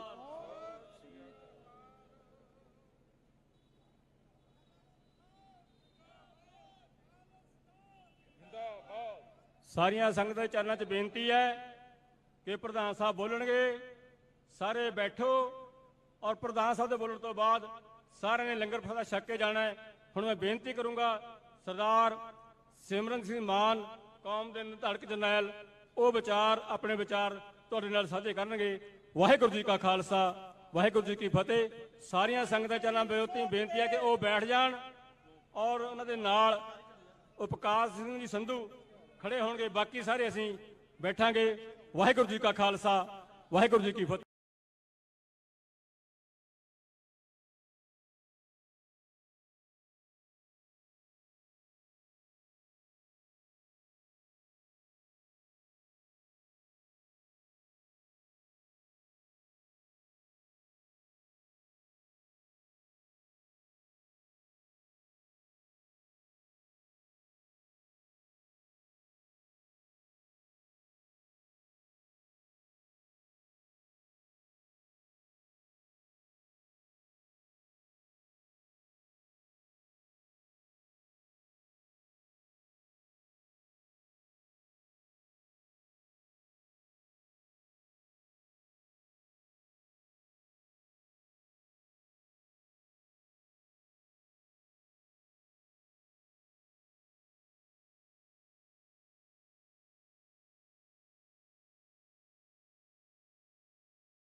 ਆਪਣੇ ਰਾਜ ਬਾਬਾ ਬੰਦਾ ਸਿੰਘ ਬਹਾਦਰ ਦਾ, ਮਹਾਰਾਜਾ ਰਣਜੀਤ ਸਿੰਘ ਦਾ ਸਥਾਪਿਤ ਕਰਨ ਨੂੰ, ਪਰ ਹੁਣ ਕੀ ਅਸੀਂ ਆਪਣੀਆਂ ਇਲੈਕਸ਼ਨਾਂ ਪਾਰਲੀਮੈਂਟ ਦੀਆਂ ਨਹੀਂ ਕਰਾ ਸਕਦੇ?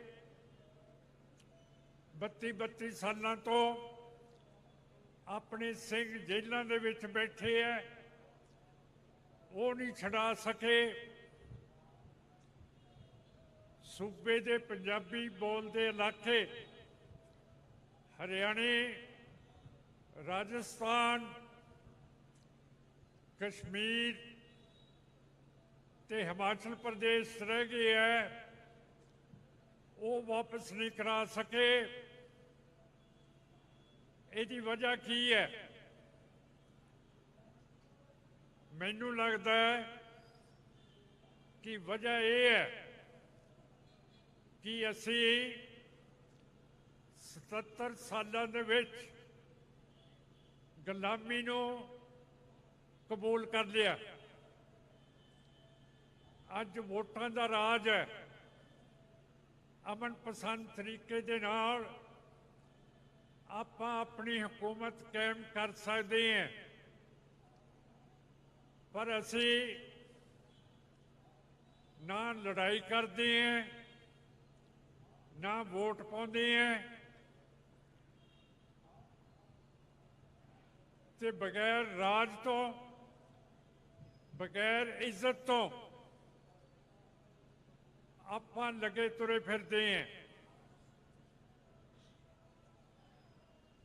ਕਦੇ ਅਸੀਂ ਵੋਟ ਬਾਦਲਾਂ ਨੂੰ ਪਾ ਦਿੰਦੇ ਹਾਂ, ਕਾਂਗਰਸ ਨੂੰ ਪਾ ਦਿੰਦੇ ਹਾਂ, ਆਮ ਪਾਰਟੀ ਨੂੰ ਪਾ ਦਿੰਦੇ ਹਾਂ, ਜਿਨ੍ਹਾਂ ਦਾ ਰਿਸ਼ਤਾ ਸਾਡੇ ਨਾਲ ਹੈ ਹੀ ਨਹੀਂ। ਹੁਣ ਮੈਨੂੰ ਦੱਸੋ, 4 ਜੂਨ 3-4 ਮਹੀਨੇ ਹੋਏ ਆ, ਇਲੈਕਸ਼ਨ ਹੋਏ ਹੈ। ਜੂਨ ਦਾ ਮਹੀਨਾ ਸਿੱਖ ਕੌਮ ਦੇ ਲਈ ਬੜਾ ਗਰਮ ਤੇ ਤੱਤਾ ਹੈ, ਕਿਉਂ ਕਰਕੇ 6 ਤਰੀਕ ਨੂੰ ਸੈਂਟਰ ਬੀਜੇਪੀ ਤੇ ਇੰਦਰਾ ਗਾਂਧੀ ਤੇ ਸਾਡੇ ਦਰਬਾਰ ਸਾਹਿਬ ਤੇ 36 ਹੋਰ ਗੁਰਦੁਆਰਿਆਂ ਦੇ ਉੱਤੇ ਫੌਜੀ ਅਟੈਕ ਕਰਤੇ ਸੀਗੇ। ਸੰਤ ਜਰਨੈਲ ਸਿੰਘ ਭਿੰਡਰਾਂਵਾਲੇ ਤੇ ਸਾਡੇ ਲੀਡਰ ਤੇ ਸਾਡੇ ਸਿੰਘ ਸ਼ਹਾਦਤਾਂ ਦੇ ਕੇ, ਪਰ ਤਾਂ ਵੀ ਅੱਜ ਭੰਬਲ ਭੂਸੜਾ ਪਿਆ ਹੋਇਆ ਹੈ ਕਿ ਸੰਤ ਜਰਨੈਲ ਸਿੰਘ ਭਿੰਡਰਾਂਵਾਲੇ ਕਦੇ ਵੀ ਖਾਲਿਸਤਾਨ ਦੀ ਗੱਲ ਨਹੀਂ ਕਰਕੇ ਗਏ। ਇਹ ਮੈਂ ਨਹੀਂ ਕਹਿੰਦਾ, ਇਹ ਉਹ ਕਹਿੰਦੇ ਹੈ ਜਿਨ੍ਹਾਂ ਨੇ ਸੰਤ ਜਰਨੈਲ ਸਿੰਘ ਭਿੰਡਰਾਂਵਾਲਿਆਂ ਦੇ ਨਾਲ ਆਪਣੀਆਂ ਉਮਰਾਂ ਲਾਤੀਆਂ, ਉਹਨਾਂ ਨਾਲ ਰਹੇ ਹੈ। ਕੀ ਗੁਲਾਮ ਰਹਿ ਕੇ ਅਸੀਂ ਕੀ ਖੱਟਿਆ? ਗੁਲਾਮੀ ਦੇ ਵਿੱਚ ਕੋਈ ਖੱਟ ਸਕਦਾ ਹੈ? ਕੋਈ ਸਿਪਾਹੀ ਸਾਨੂੰ ਫੜ ਕੇ ਲੈ ਜਾਂਦਾ, ਕੋਈ ਦਿੱਲੀ ਦੀ ਏਜੰਸੀ ਸਾਡੇ ਉੱਤੇ ਛਾਪੇ ਮਾਰਦੀ ਹੈ, ਕੋਈ ਕੁਛ ਕਰਦਾ, ਇਹ ਕੋਈ ਇੱਜ਼ਤ ਹੈ? ਮੈਨੂੰ ਇਹਦੀ ਸਮਝ ਨਹੀਂ ਆਉਂਦੀ ਕਿ ਆਪਾਂ ਕਿਉਂ ਆਪਣੀ ਵੋਟ ਉਹਨਾਂ ਨੂੰ ਪਾਉਂਦੇ ਹਾਂ ਜਿਨ੍ਹਾਂ ਨੇ ਬਲੂ ਸਟਾਰ ਕਰਾਇਆ ਹੋਵੇ। 4 ਤਰੀਕ ਨੂੰ ਵੋਟਾਂ ਪੈਂਦੀਆਂ, 6 ਤਰੀਕ ਨੂੰ ਘੱਲੂਘਾਰਾ ਦਿਵਸ ਹੈ ਤੇ ਅਸੀਂ ਪੰਜਾਬ ਦੇ ਵਿੱਚੋਂ ਪਾਰਲੀਮੈਂਟ ਨੂੰ 8 ਕਾਂਗਰਸ ਦੇ MP ਜਿਤਾ ਕੇ ਭੇਜਤੇ ਜਿਨ੍ਹਾਂ ਨੇ ਸਾਡੇ ਉੱਤੇ ਜ਼ਬਰ ਕੀਤਾ, ਦਰਬਾਰ ਸਾਹਿਬ ਦੇ ਉੱਤੇ ਹਮਲੇ ਕਰਾਏ ਤੇ BJP ਦੀ ਗਿਣਤੀ ਵੋਟਾਂ ਦੀ ਅੱਗੇ ਤੋਂ ਵੱਧ ਗਈ ਹੈ। ਆਮ ਪਾਰਟੀ ਨੇ ਸਾਡੇ ਲਈ ਕੀ ਕੀਤਾ? 92 ਸੀਟਾਂ ਅਸੈਂਬਲੀ 'ਚ ਆਪਾਂ ਨੇ ਦੇਤੀਆਂ। ਤੁਸੀਂ ਮੈਨੂੰ ਦੱਸੋ ਕਿ ਇਹਦੇ ਵਿੱਚ ਕੀ ਸਿਆਣਪ ਹੈ? ਕਦੇ ਆਪਾਂ ਸਿਆਣੀ ਗੱਲ ਹੀ ਕਰ ਲਿਆ ਕਰੀਏ। ਜਦੋਂ ਮੈਨੂੰ ਤੁਸੀਂ ਨਵਾਂ ਜੀਵਨ ਦਿੱਤਾ 1999 ਦੇ ਵਿੱਚ, ਵੋਟਾਂ ਪਾ ਕੇ ਮੈਨੂੰ ਛਡਾਇਆ, ਮੈਂ ਤੁਹਾਡੇ ਮਾਝੇ ਦਾ MP ਬਣਿਆ। ਜਿੱਥੇ ਮੈਂ ਜਾਂਦਾ ਮੈਂ ਲੋਕਾਂ ਦੇ ਰਿਵਾਜ ਦੇਖਦਾ, ਕੰਮ ਦੇਖਦਾ, ਹਾਲਤ ਦੇਖਦਾ। ਉਦੋਂ ਮੈਨੂੰ ਇੱਕ ਚੀਜ਼ ਨਜ਼ਰ ਆਈ ਕਿ ਵੱਡਾ ਘਰ ਹੋਵੇ ਛੋਟਾ ਘਰ ਹੋਵੇ, ਹਰੇਕ ਦੇ ਘਰ ਦੇ ਵਿੱਚ ਖੋਤਾ ਬੰਨਿਆ ਹੁੰਦਾ ਸੀ। ਕੋਈ ਪੱਠੇ ਢੋਣ ਨੂੰ, ਕੋਈ ਇੱਟਾਂ ਢੋਣ ਨੂੰ, ਕੋਈ ਕੁਛ ਵੀ, ਪਰ ਖੋਤੇ ਨੂੰ ਆਪਾਂ ਕਹਿੰਦੇ ਹਾਂ ਕਿ ਇਹ ਬੇਵਕੂਫ ਜਾਨਵਰ ਹੈ। ਪਰ ਸਾਧ ਸੰਗਤ ਜੀ, ਤੁਹਾਨੂੰ ਪਤਾ ਹੈ ਜੇ ਕਿਸੇ ਪੈਸੇ ਤੋਂ, ਵੱਟ ਤੋਂ ਖੋਤਾ ਠੇਡਾ ਖਾ ਜੇ, ਉਹਦੀਆਂ ਅੱਖਾਂ ਬੰਨ ਦੋ, ਉਹਨੂੰ ਕਹੋ ਚੱਲ, ਉਹ ਰਸਤੇ ਨਹੀਂ ਜਾਂਦਾ ਹੈਗਾ।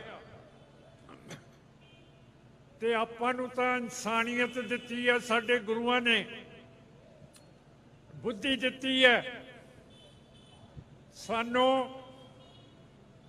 ਦੁਨੀਆ ਦਾ ਮੁਕਾਬਲਾ ਕਰਨ ਦੇ ਲਈ 10 ਗੁਰੂ ਸਾਹਿਬਾਨ ਨੇ ਕੁਰਬਾਨੀਆਂ ਦਿੱਤੀਆਂ।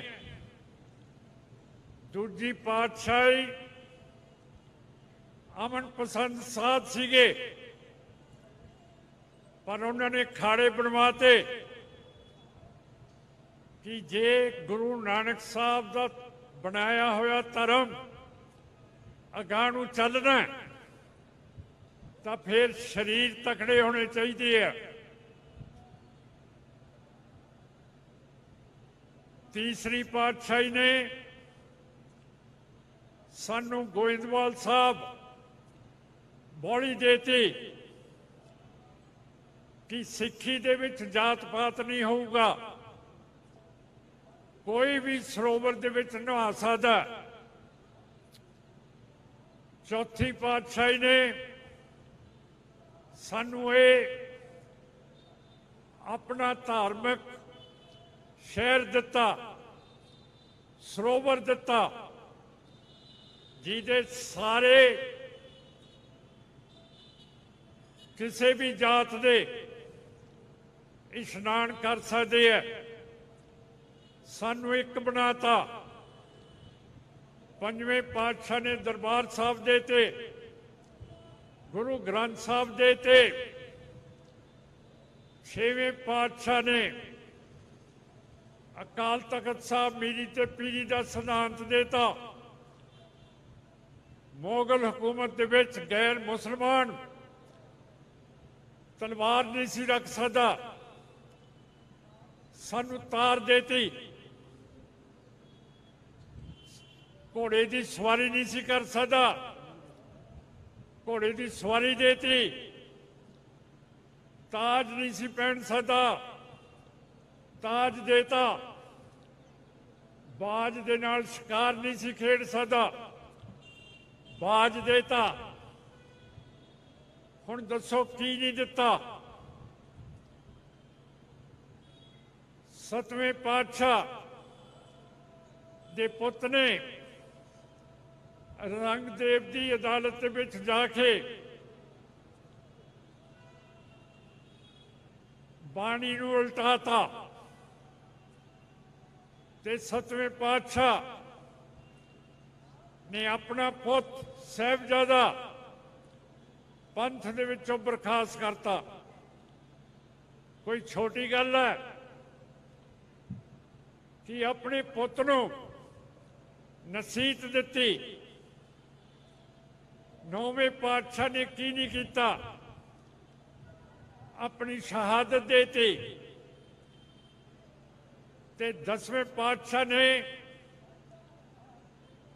ਗੱਦੀ ਦੇਤੀ ਗੁਰੂ ਗ੍ਰੰਥ ਸਾਹਿਬ ਨੂੰ।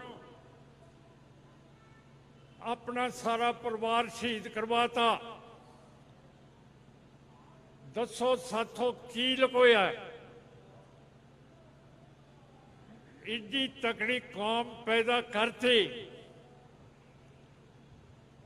ਕਿ ਜੇ ਅੰਗਰੇਜ਼ ਆਇਆ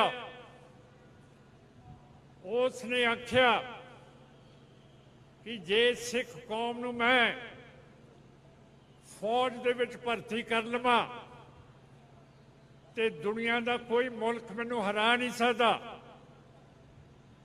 ਤੇ ਪਹਿਲੇ ਦੁਨੀਆ ਜੰਗ ਦੇ ਵਿੱਚ, ਦੂਜੇ ਦੁਨੀਆ ਦੇ ਜੰਗ ਦੇ ਵਿੱਚ ਸਿੱਖ ਫੌਜਾਂ ਨੇ ਜਮਹੂਰੀਅਤ ਪੱਖੀ ਮੁਲਕਾਂ ਨੂੰ ਜਿਤਾਤਾ, ਜਦ ਕਿ ਨਹਿਰੂ, ਗਾਂਧੀ ਤੇ ਪਟੇਲ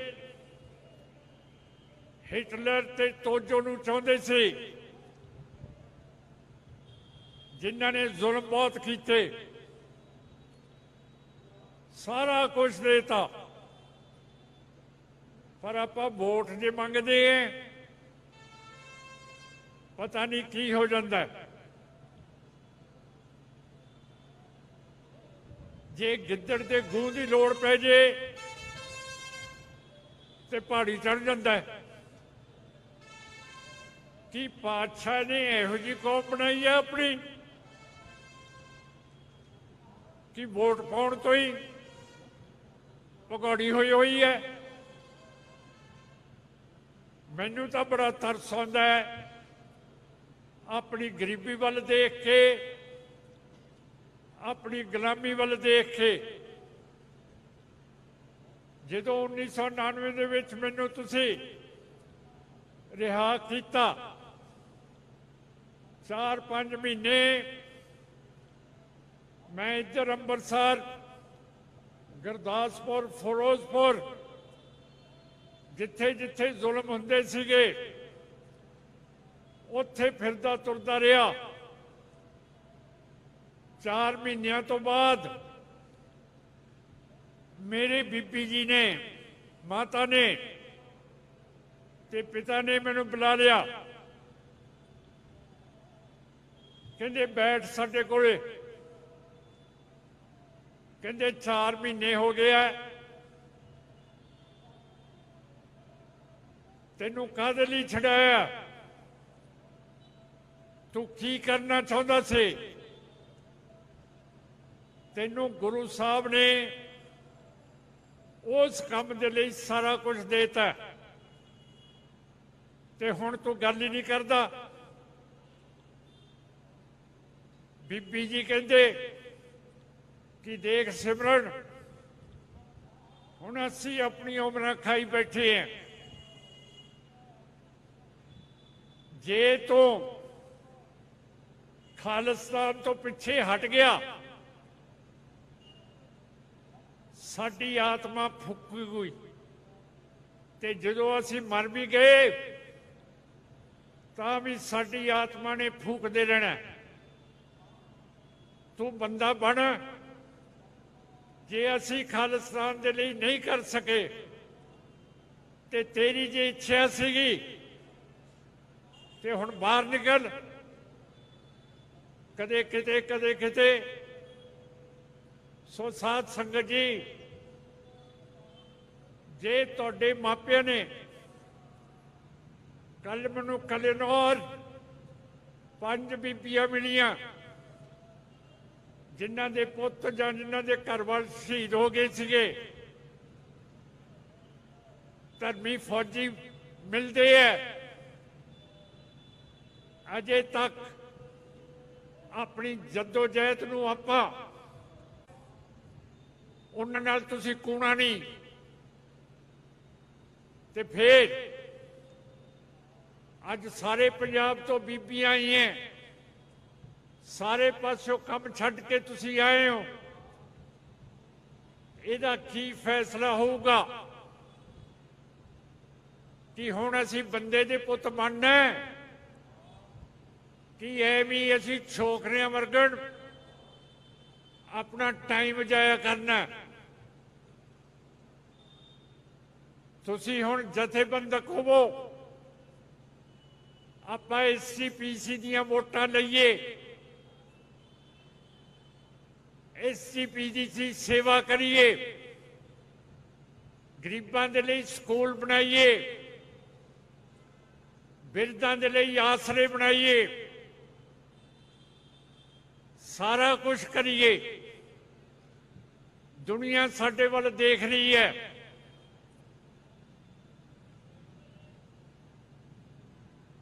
ਜਿਵੇਂ ਬਿੱਲੀ ਕਬੂਤਰ ਦੇ ਲਾਗੇ ਲੱਗਦੀ ਹੈ, ਕਬੂਤਰ ਅੱਖਾਂ ਮੀਟ ਲੈਂਦਾ ਹੈ ਕਿ ਮਹਾਰਾਜ ਨੇ ਇਹੋ ਜਿਹੀ ਕੌਮ ਬਣਾਈ ਹੈ ਕਿ ਜ਼ੁਲਮ ਦੇ ਅੱਗੇ ਆਪਾਂ ਅੱਖਾਂ ਮਿੱਟੀ ਰੱਖਣੀ ਹੈ, ਆਪਾਂ ਨੇ ਅੱਗੇ ਨਹੀਂ ਤੁਰਨਾ।